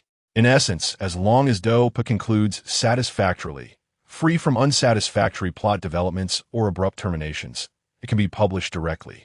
The approval for Do-Pa is undoubtedly due to its pioneering of numerous genres, significantly contributing to the flourishing development of web literature and, indeed, literature as a whole. For now, a preliminary contract will be signed, and upon satisfactory completion, formal publication will ensue. How much will it cost? Inquired the potato. After sending an ellipsis, he followed up with a voice message explaining the details to Jiang Yi. The copyright fee amounts to 5 million, a sum that is exceedingly high in Blue Star, followed by royalties. In this regard, Jiang Yi is a novice. Royalties typically range from 5 to 8. This percentage is calculated based on the book's price. For instance, if a book is priced at 50 yuan, the royalty would be 8, yielding 4 yuan per copy sold. There's also a tiered increase. For example, as sales reach certain thresholds, the royalties may increase accordingly. The potato sent over a chart alongside some general information about the publisher, Chichuan Publishing House, one of the 4 major publishing houses in the Eastern continent, whose credentials are indisputable. After contemplating, Jiang Yi expressed his hope to the potato that he could negotiate for a higher royalty rate.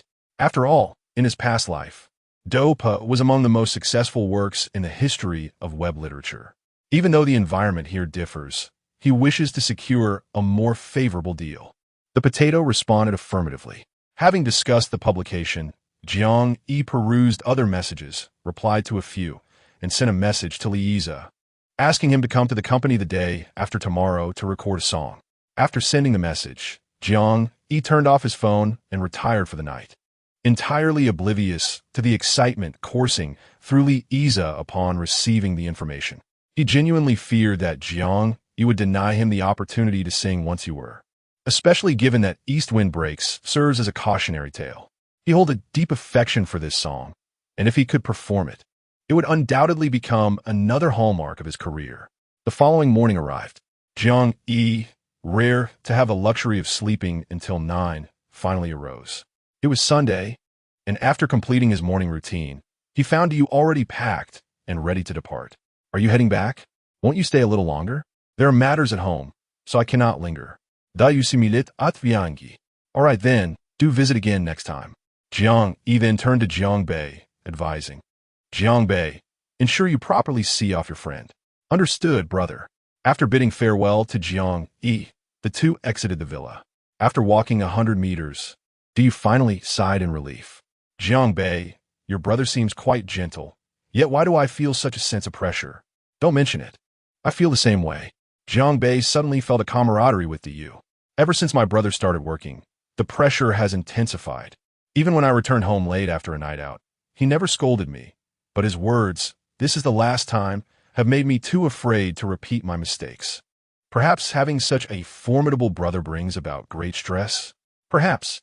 Jiang Yi remained oblivious to their conversation, taking advantage of the rare break. He finished breakfast and practiced the piano for an hour in the basement. In the afternoon, he did nothing but watch 2 comedic films recommended by netizens in the media room. After watching, Jiang Yi with red-rimmed eyes, lamented, "How utterly disheartening. Where's the promised humor? This generation of netizens is truly merciless. A gentleman's revenge is not late, even after 10 years. He shall inevitably create a poignant film in return for them." Chapter 85. The Duel of the Song King and Queen. A new week dawned. Suyu had preemptively terminated his contract with Sulan. After all, there was no benefit in dragging it out for just a few days, aside from causing irritation. Thus, immediately after the dissolution, Suyu signed with Xingyao and promptly made his way to the composition department on the 10th floor. Just as Jiang Yi settled at his desk, with his computer still off, Suyu rushed over, gazing at him with a fervent look. Honestly, being scrutinized by a grown man is quite uncomfortable. He turned his head away, avoiding eye contact with Suyu. "I have a recording session with Li Iza this morning. We can record your song tomorrow. There's still a few days until the end of the month, so there's no rush." "All right, but please do not forget." "I won't forget." As Suyu spoke, he took out his phone. "Teacher Jiang, let us exchange contact information." Jiang Yi readily complied, adding Suyu's details. However, Suyu could not linger in the composition department for long and reluctantly took his leave. At the same time, Xingyao's official account announced Suyu's addition to the company. The official account did not attract much attention, as only the most dedicated fans of Xingyao's artists tended to follow it.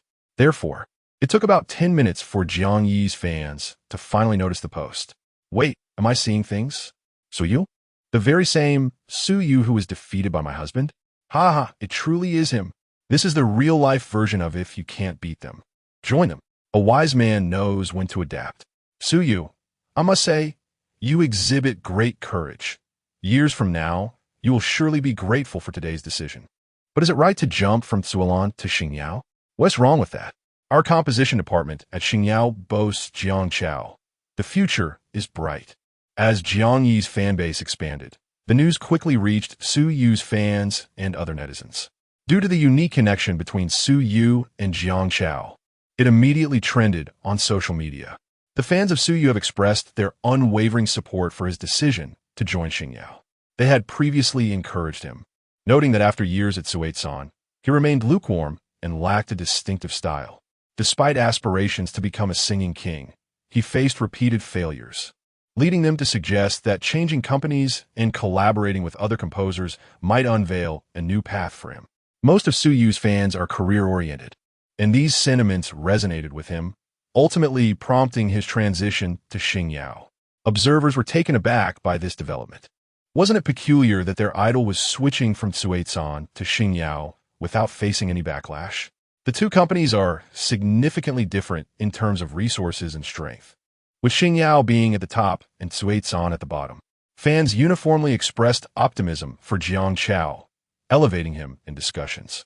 Both Suyu's detractors and curious onlookers were eager to see what songs Jiang Chao would create for him, and how many attempts it would take for Suyu to ascend to the pinnacle of success. Anticipation for the March charts was palpable. Just then, the singing King Chi Jiahe announced a new release for March, clearly aiming at Suyu. While one might attribute this to coincidence if it were another artist, Chi Jiahe, known as the Prince of Love Songs, shares a similar musical path with Suyu. Lacking a unique style, Suyu's chances of competing in the love song genre against Chi Jiahe were slim, and the resources of the company would naturally favor Chi Jiahe. Thus, Suyu faced challenges at Suetsan, and his progress to this point was solely due to his remarkable talent.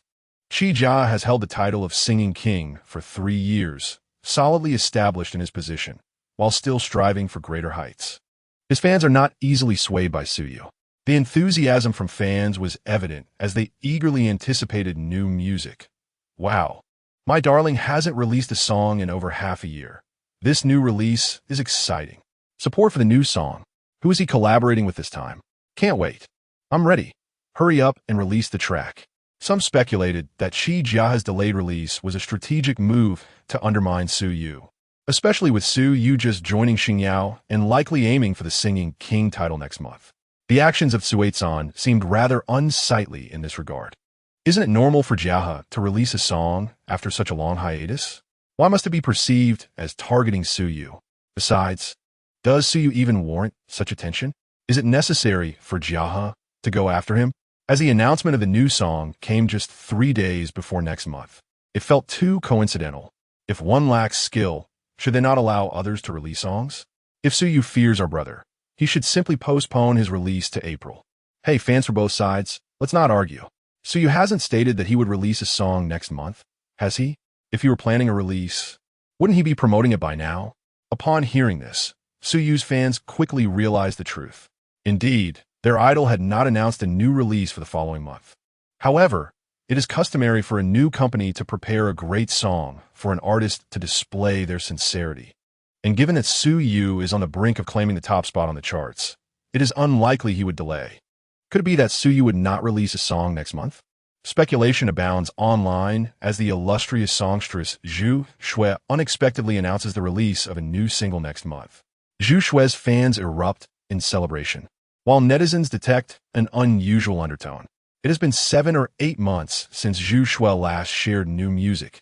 Why this sudden announcement? Could it be to align with Qi Jiahe? That seems improbable, as their interactions have been minimal.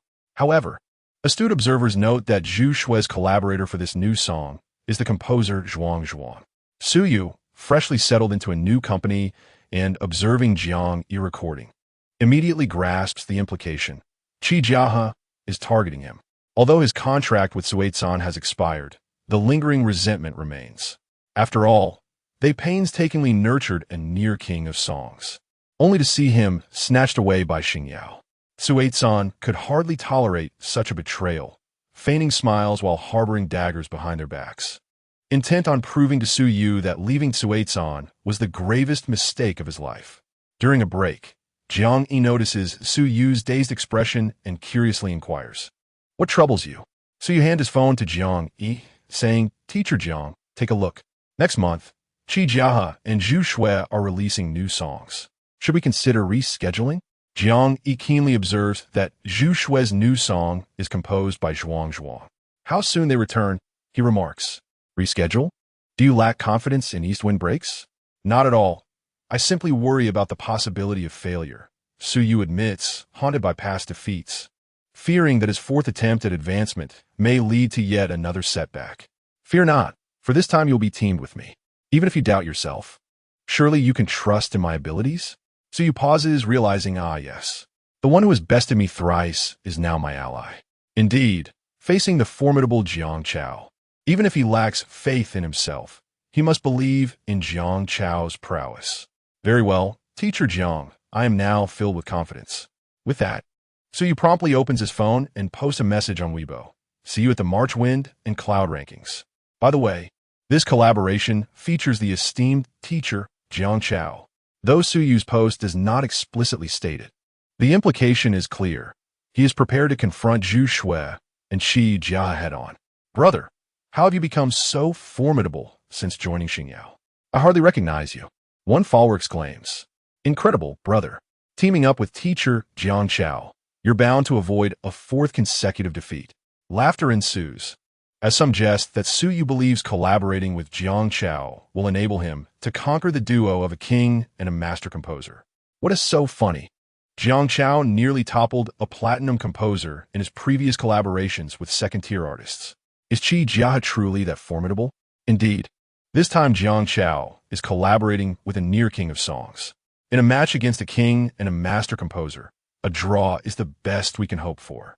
There are distinctions even among master composers. Suetsan boasts the talents of Ji Ming, and if Qi Jiahe partners with Ji Ming, Jiang Chao may not necessarily prevail. The anticipation for March is palpable, as Suyu's response undoubtedly fuels the excitement surrounding the upcoming Wind and Cloud rankings. Numerous votes have been cast regarding whether Suyu will successfully ascend to the title of Song King next month. Surprisingly, it appears that 40 votes favor his success. However, it is evident that this support is not merely for Suyu himself, but rather for the formidable Jiang Chao behind him. Has the public placed such unwavering trust in Jiang Chao's abilities? After all, he is still but a newcomer. Jiang Yi remained oblivious to the happenings online. After a brief respite, he resumed recording songs with Li Yize, completing the track within a day. Upon exiting the recording studio, he was astonished to find Suyu still present. "Why are you still here?" he inquired. "I'm at a loose end," Suyu replied. Having transitioned to a new company, I lost all the business engagements previously arranged at the glorious agency. I must negotiate anew, and my immediate priority is to perfect the recording of East Wind Breaks, so I will likely be without work for the time being. Very well, Jiang Yi acknowledged. Liza greeted Suyu with a bright smile. Hello, Suyu, I am Liza. From now on, we are all part of the Jiang family. The Jiang family? Suyu responded, let us add each other as friends. I'll invite you to the group. Jiang Yi observed their amiable conversation and excused himself. I shall take my leave for now.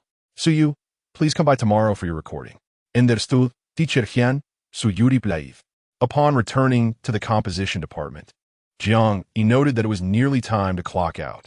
Instead of continuing to write, he took out his phone. Old Lu, let us team up for a game. I'll protect you and enhance your gaming experience. Within Glorious, Chi Jiahe listened to his manager discuss the online chatter. Unfazed, he chuckled. No matter how strong Jiang Chao is, Suyu lacks distinctiveness. His singing is devoid of character, and besides, Ji Ming is a top-tier composer among the elite. What can Jiang Chao possibly compare? Ji Ming, Glorious ace composer, had already met all requisite qualifications. Only his symphony remained to elevate him to the status of a minor musical deity, something not even the likes of Nanfeng Zhuang could rival, while those lesser could not compete. It did not imply that Ji Ming was also incapable. The audience appeared to hold considerable faith in him, as evidenced by the votes exceeding 40. Yet, they were unaware that my collaborating composer is Ji Ming. Once they do, I would be fortunate to receive even 10 votes. Chi Jiahe lounged on the sofa, his eyes glued to his tablet, dismissing the matter. Let March arrive, and all will become clear. The manager set his phone down. Indeed, Ji Ming's prowess is remarkable. However, the company's approach this time is somewhat questionable. He refrained from voicing the rest of his thoughts, as he was still employed at Glorious. More critically, Suyu's potential there was stifled not only by his own limitations, but also due to his resemblance to Chi Jiahe, resulting in his resources being redistributed to others, with Chi Jiahe receiving the lion's share. Chapter 87. The recording of East Wind Breaks completed amidst the online fervor. Jiang Yi chose not to dwell on it. Occasionally indulging in some gossip or basking in compliments was acceptable, yet he steered clear of the polarized comments, as they could adversely affect his mindset. After successfully recording Once You, he began recording with Suyu the following day. Although Suyu managed to meet his expectations in a relaxed state, he still required some guidance. Additionally, after years of singing, he had somewhat grown accustomed to an awkward approach, necessitating a return to the state he had when he first began singing. As the morning progressed, Suyu gradually acclimated to the state that Jiang Yi desired, speaking in a relaxed and natural manner, devoid of excessive force. Let us have lunch, he suggested. Teacher Jiang, I'm not tired. We can continue, Suyu asserted, glancing at Jiang Yi, who replied, I'm fatigued. Clearing his throat, Suyu felt a pang of embarrassment. Then let us eat. I'll treat you, Teacher Jiang. All right, let us head to the cafeteria. The food there is quite decent. Jiang Yi led Suyu to the dining hall, where numerous artists greeted him, eager to make an impression on Jiang Yi, hoping to be remembered when he next recorded. Just as they filled their plates, Pan Jiwen and Old Lu called out, Xiao Jiang, over here. Jiang Yi and Suyu approached their table. How is the recording going? Pan Jiwen inquired with concern. The online buzz was rampant. If Suyu didn't make it onto the March Wind and Cloud chart, even if he later ascended to the title of King of Singers, he would face ridicule, and many would deem him the most lackluster king. Achieving the top without formidable competition would render his victory hollow. It's going well, Suyu replied with a smile. I found my rhythm this morning. Let us see if we can finish recording this afternoon. Pan Jiwen nodded in relief. No rush, we still have 2 days. The song East Wind Breaks poses no issue, especially since you've performed it before for the production team. It won't require warming up, and it will undoubtedly dominate the charts. The only variable lies in your performance. If you don't sing it better than Du Tianhua, not only you, but also Xiao Jiang will face scrutiny. Suyu acknowledged, fully cognizant of the risks and rewards associated with performing East Wind Breaks. His affection for the song and the desire for transformation compelled him to take risks. Whether it was this song or another, he recognized the necessity of adventure. After lunch, Suyu anticipated resuming recording, but Jiang Yi opted for a midday nap, leaving him perplexed. Han Jiwen patted his shoulder, explaining, Xiao Jiang isn't in the best of health. He needs his rest. Indeed, Jiang Yi's physique appeared frail, resembling a delicate figure. It seemed prudent to encourage the manager to procure more supplements to gift to Jiang Yi next time. Post-nap, Jiang Yi resumed recording with Suyu, working diligently until 8 o'clock, finally producing a version that satisfied Jiang Yi. After the recording, he briefed the post-production team on the necessary edits. Jiang Yi, not waiting for the final product, bid farewell and headed home. Unwittingly, he had once again worked overtime. Tomorrow, he resolved to reclaim his leisure time. Upon returning home, Jiang Yi addressed the messages on his phone. Most held little significance, aside from routine greetings from collaborating singers and a message from Zhuzhou. Zhuzhou, dear. Sichuan Bookstore is only willing to increase the royalty by 1, as they are reluctant to offer more due to the subsequent tiered royalties. Zhuzhou, dear. What are your thoughts? Having known each other for quite some time, Zhuzhou was aware that Ma Lingzhu was often preoccupied with daily affairs, leaving little room for checking messages. Thus, he refrained from inundating Ma Lingzhu with notifications, fearing that should an urgent matter arise, it would be difficult to reach him. Consequently, Zhuzhou sent only 2 messages. Ma Lingzhu replied affirmatively. Although Jiang Yi recognized the immense value of Dopa, the differing circumstances compelled him to strive for the highest possible price he could negotiate. Zhuzhou soon responded, indicating that he would assist Jiang Yi by reviewing the contract once it was finalized in the coming days.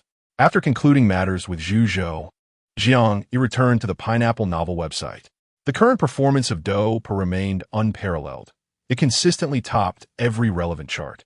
In contrast, Supreme God Snail, which had been released shortly before, occupied mostly second place, with some lists even relegating it to 3rd or 4th.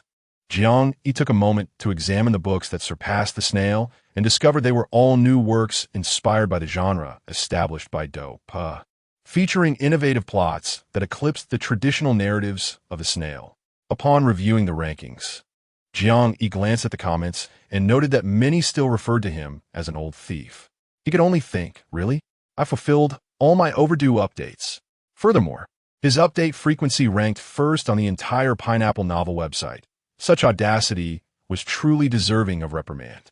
After skimming through a few more comments, Jiang Yi exited the Pineapple Novel site, retrieved a book, and settled down to read before drifting off to sleep. The following day, Jiang Yi arrived punctually at Xingyao.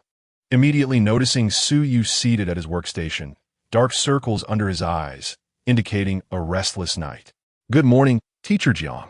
I brought you breakfast, Suyu said. Thank you, Jiang Yi replied, taking a seat without hesitation. Upon seeing the superior breakfast Suyu had purchased, he promptly opted for it. Why are you here so early? Jiang Yi invited.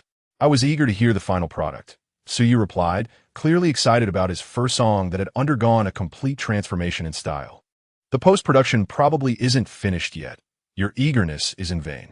They recorded late into the night, so they certainly won't be working overtime, Jiang Yi noted. Suyu understood this, but with little else to occupy him and unfamiliarity with the new company personnel, chose to cultivate his rapport with Jiang Yi.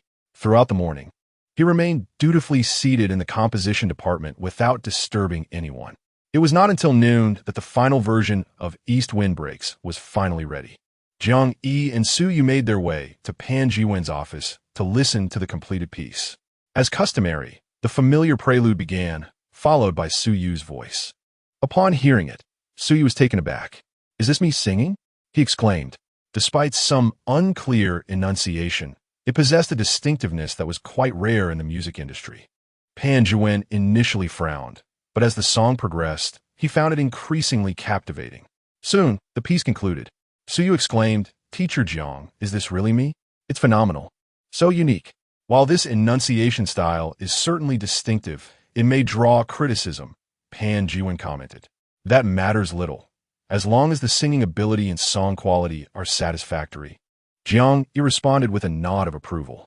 Moreover, in this industry, being memorable through uniqueness is paramount. Does strength and talent even matter? No one remembers you at all. Even if your status rises, the client will undoubtedly prefer artists who are more popular and distinctive, given the same compensation. Chapter 88. Su Yu's version of East Wind Breaks is entirely different from Du Tianhua's rendition. Pan Jiwen cannot ascertain its merits. Regardless, the song is melodious, and Su Yu's talent is undeniable. Moreover, with Jiang Chao's endorsement, Pan Jiwen can only trust his judgment. Thus, amid various discussions online, on March 1st at midnight, Zhuang remained awake. As the clock struck, he immediately refreshed Jiang Chao's page, only to find 2 new songs added to the list: Li Yi's Once You and Su Yu's East Wind Breaks. The implications for the wind and cloud chart were evident. Upon seeing East Wind Breaks, Zhuang could not contain his frustration, exclaiming, "Damn it, Jiang Chao, what a lack of integrity." It had been over a week since Du Tianhua performed East Wind Breaks on the show, and he was astonished that Jiang Chao had assigned the song to Su Yu. Could Su Yu truly deliver?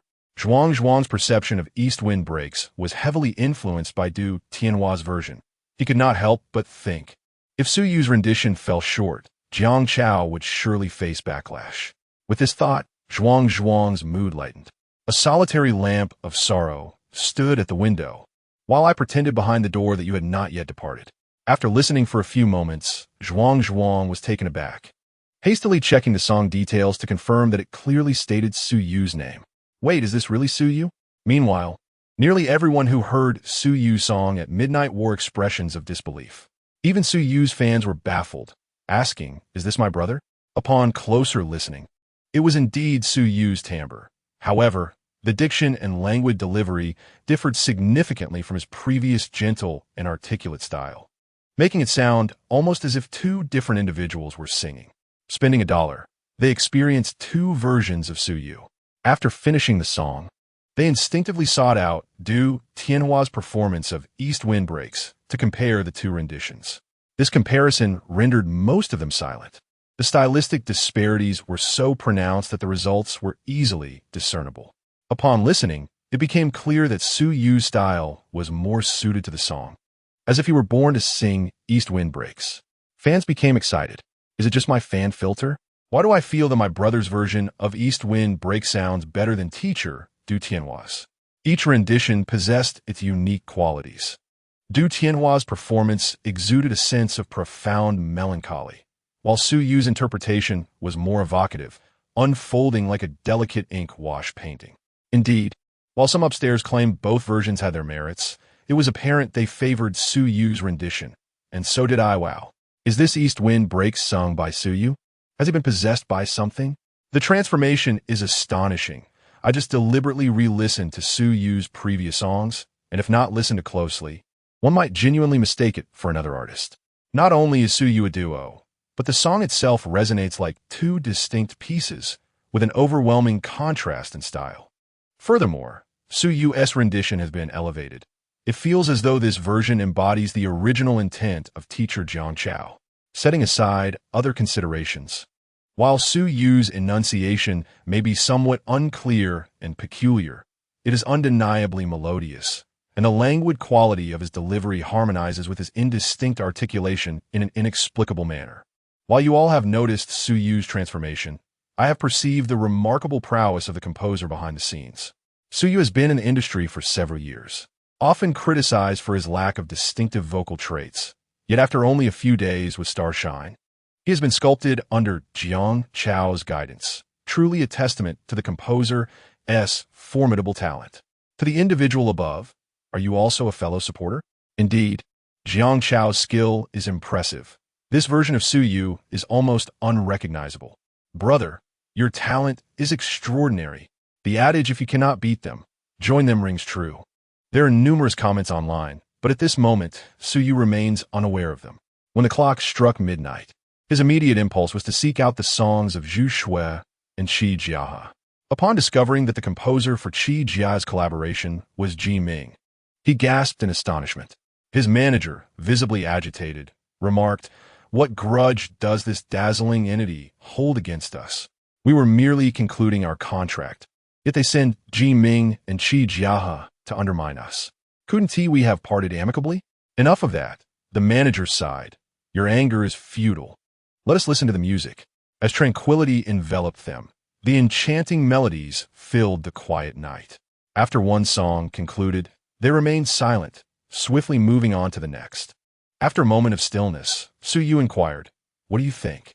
Zhu Shui poses little threat, yet Qi Jia's piece remains true to his usual style.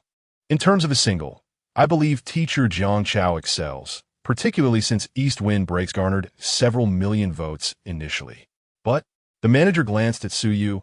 However, your style has shifted, and I find it challenging to gauge the market response to Jiang Chao's tutelage, especially given the disparity in popularity between you and Qi Jia.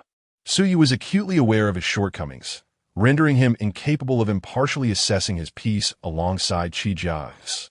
Gritting his teeth, he declared, "I shall peruse the comments." It was already 12:07, and there must be feedback beneath East Wind Breaks. With a steely resolve, Su Yu opened the comment section, initially expecting a barrage of critiques regarding his vocal clarity compared to Du Tianhua, only to be surprised by the abundance of praise. Unsure, he decided to look again. His manager, covering his eyes, asked, "What's the verdict?" Were the criticisms particularly harsh? Positive reviews. Su Yu quickly leaned towards his manager. "Stop shielding your eyes, brother. Look, it's all favorable feedback. They say my rendition is particularly flavorful, and many are astonished that it's me singing." Upon opening his eyes, the manager noted the comment count had surpassed 1,000, and scrolling down, he was astonished to find no negative reviews. Is everyone truly this forgiving? They find this rendition pleasing? Su Yu immediately began to boast. Do you grasp the essence of true talent? This is what we call prowess. Previously, I was merely waiting for a worthy mentor. Now that I have encountered teacher Jiang, I have truly discovered my rightful musical guide. Ha ha ha.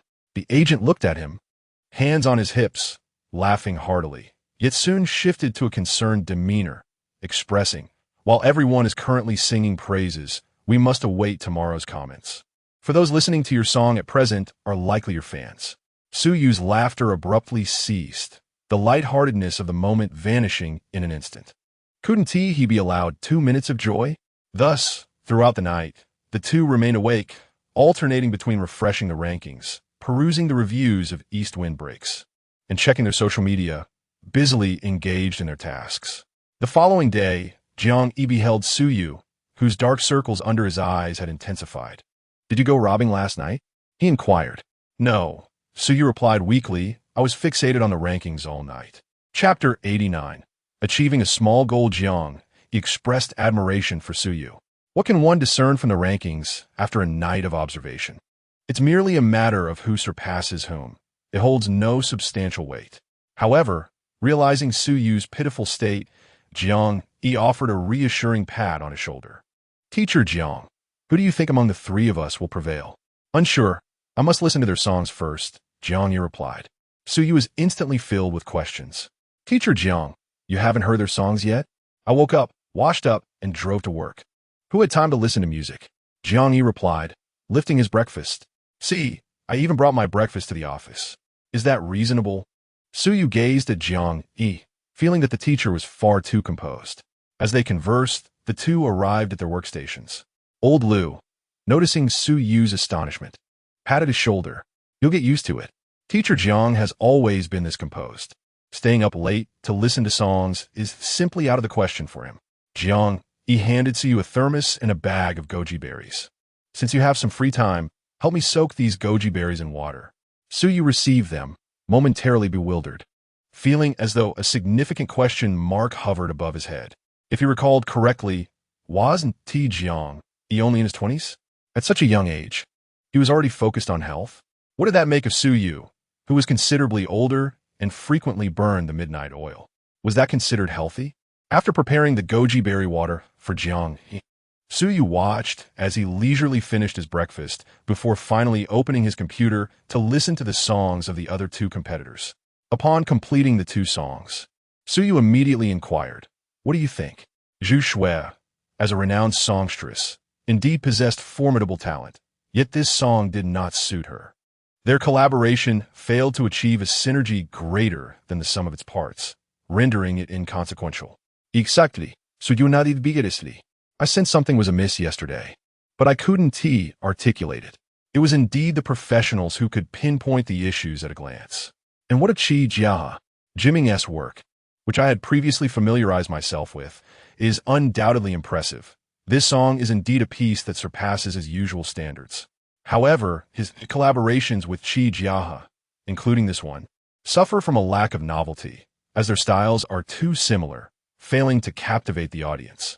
It's decent, but nothing extraordinary. Suyu nodded in agreement. It was precisely as he had perceived. Each song, composed by Jimming and Jiang, could be easily recognized as their joint creation, maintaining a consistent style. He hastily asked, "So, Teacher Jiang, who do you believe among the three of us can win? There is no first in literature, nor second in martial arts." Teacher Jiang. Suyu gazed at Jiang Yi with a pitiful expression, sending shivers down Jiang Yi's spine. "Speak properly. What are you trying to do? Act cute like a child?" Without waiting for a response, Jiang Yi continued, "Based on my assessment, I believe securing first place will not pose a problem." "Really?" "Indeed." With Jiang Yi's reassuring affirmation, Suyu finally relaxed. He opened the rankings and saw that he was currently in third place on the Fengyan list, with Zhu Shui and Qi Jia ahead of him. One a renowned diva, the other a celebrated king of song. It was only natural for him to lag behind for the time being. Since Teacher Jiang was confident, there should be no issue. "Teacher Jiang, I shall retire to the lounge for a brief rest." "All right." Content. Suyu departed, while old Lu observed his retreating figure and chuckled. This lad has had his share of challenges. Previously, he was unceremoniously pushed off the Fengyan list 3 times by you, and now, even in collaboration with you, he faces the onslaught from the Song King and Queen. One can only attribute it to fate. As Jiang Yi spoke, he opened the rankings to take a look. The newcomer list was unsurprising. Once you had firmly secured first place, with the second's download count barely trailing behind the first. As for the Fengyan list, although he currently occupied third place, the gap of just a few tens of thousands in downloads meant that surpassing them would be merely a matter of time once the song gained traction. Just as old Lu was about to say something, his phone suddenly chimed. He casually picked it up to glance at the screen, but before he could utter a word, a chorus of astonished exclamations erupted from the office. Who? Who just exclaimed? Rising from his seat, old Lu noticed that 7 or 8 colleagues had also stood, their expressions brimming with excitement and joy. A calm voice from the side interjected him. "The initial profit share has arrived, and it's more substantial than I anticipated."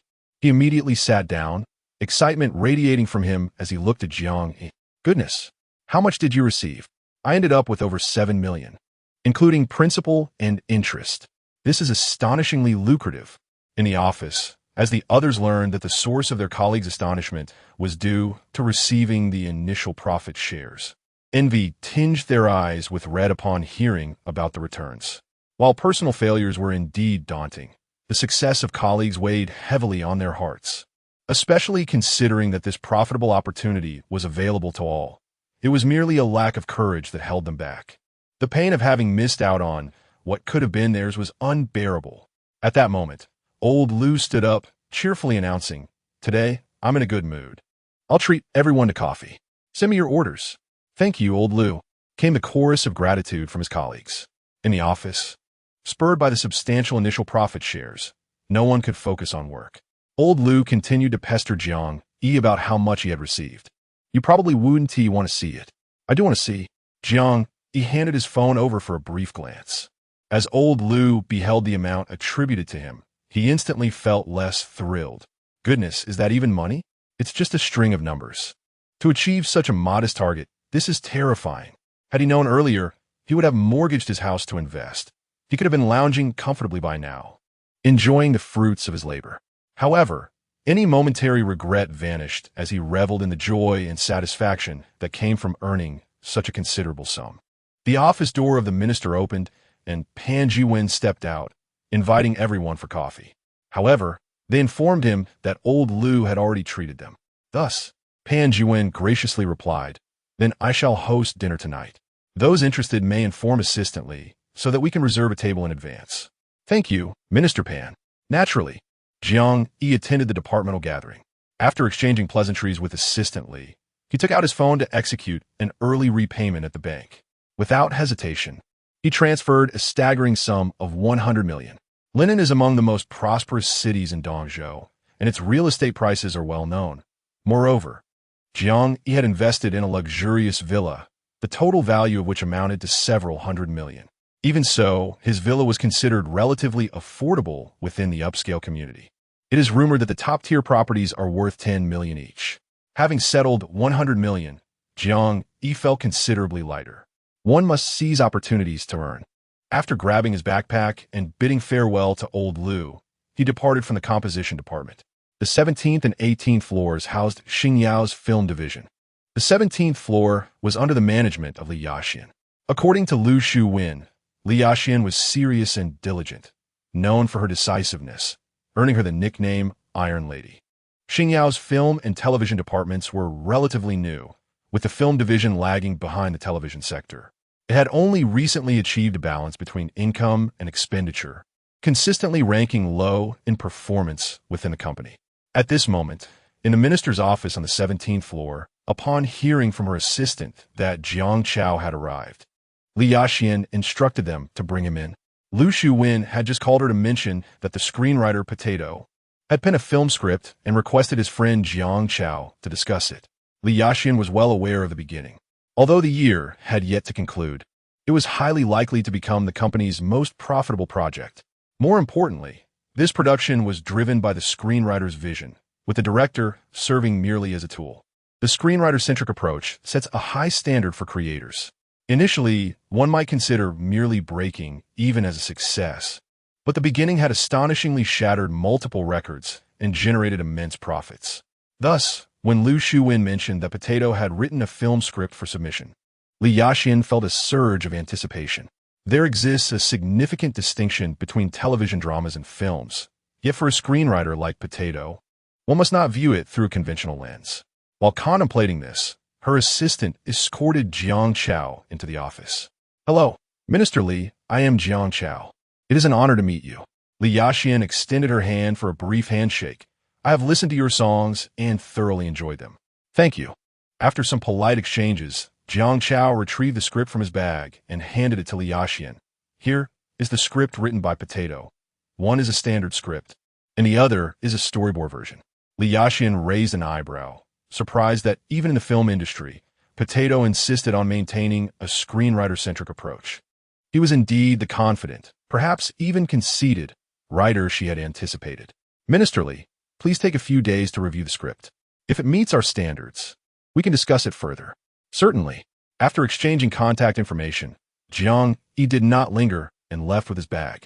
Meanwhile, Li Yaxian did not change her position but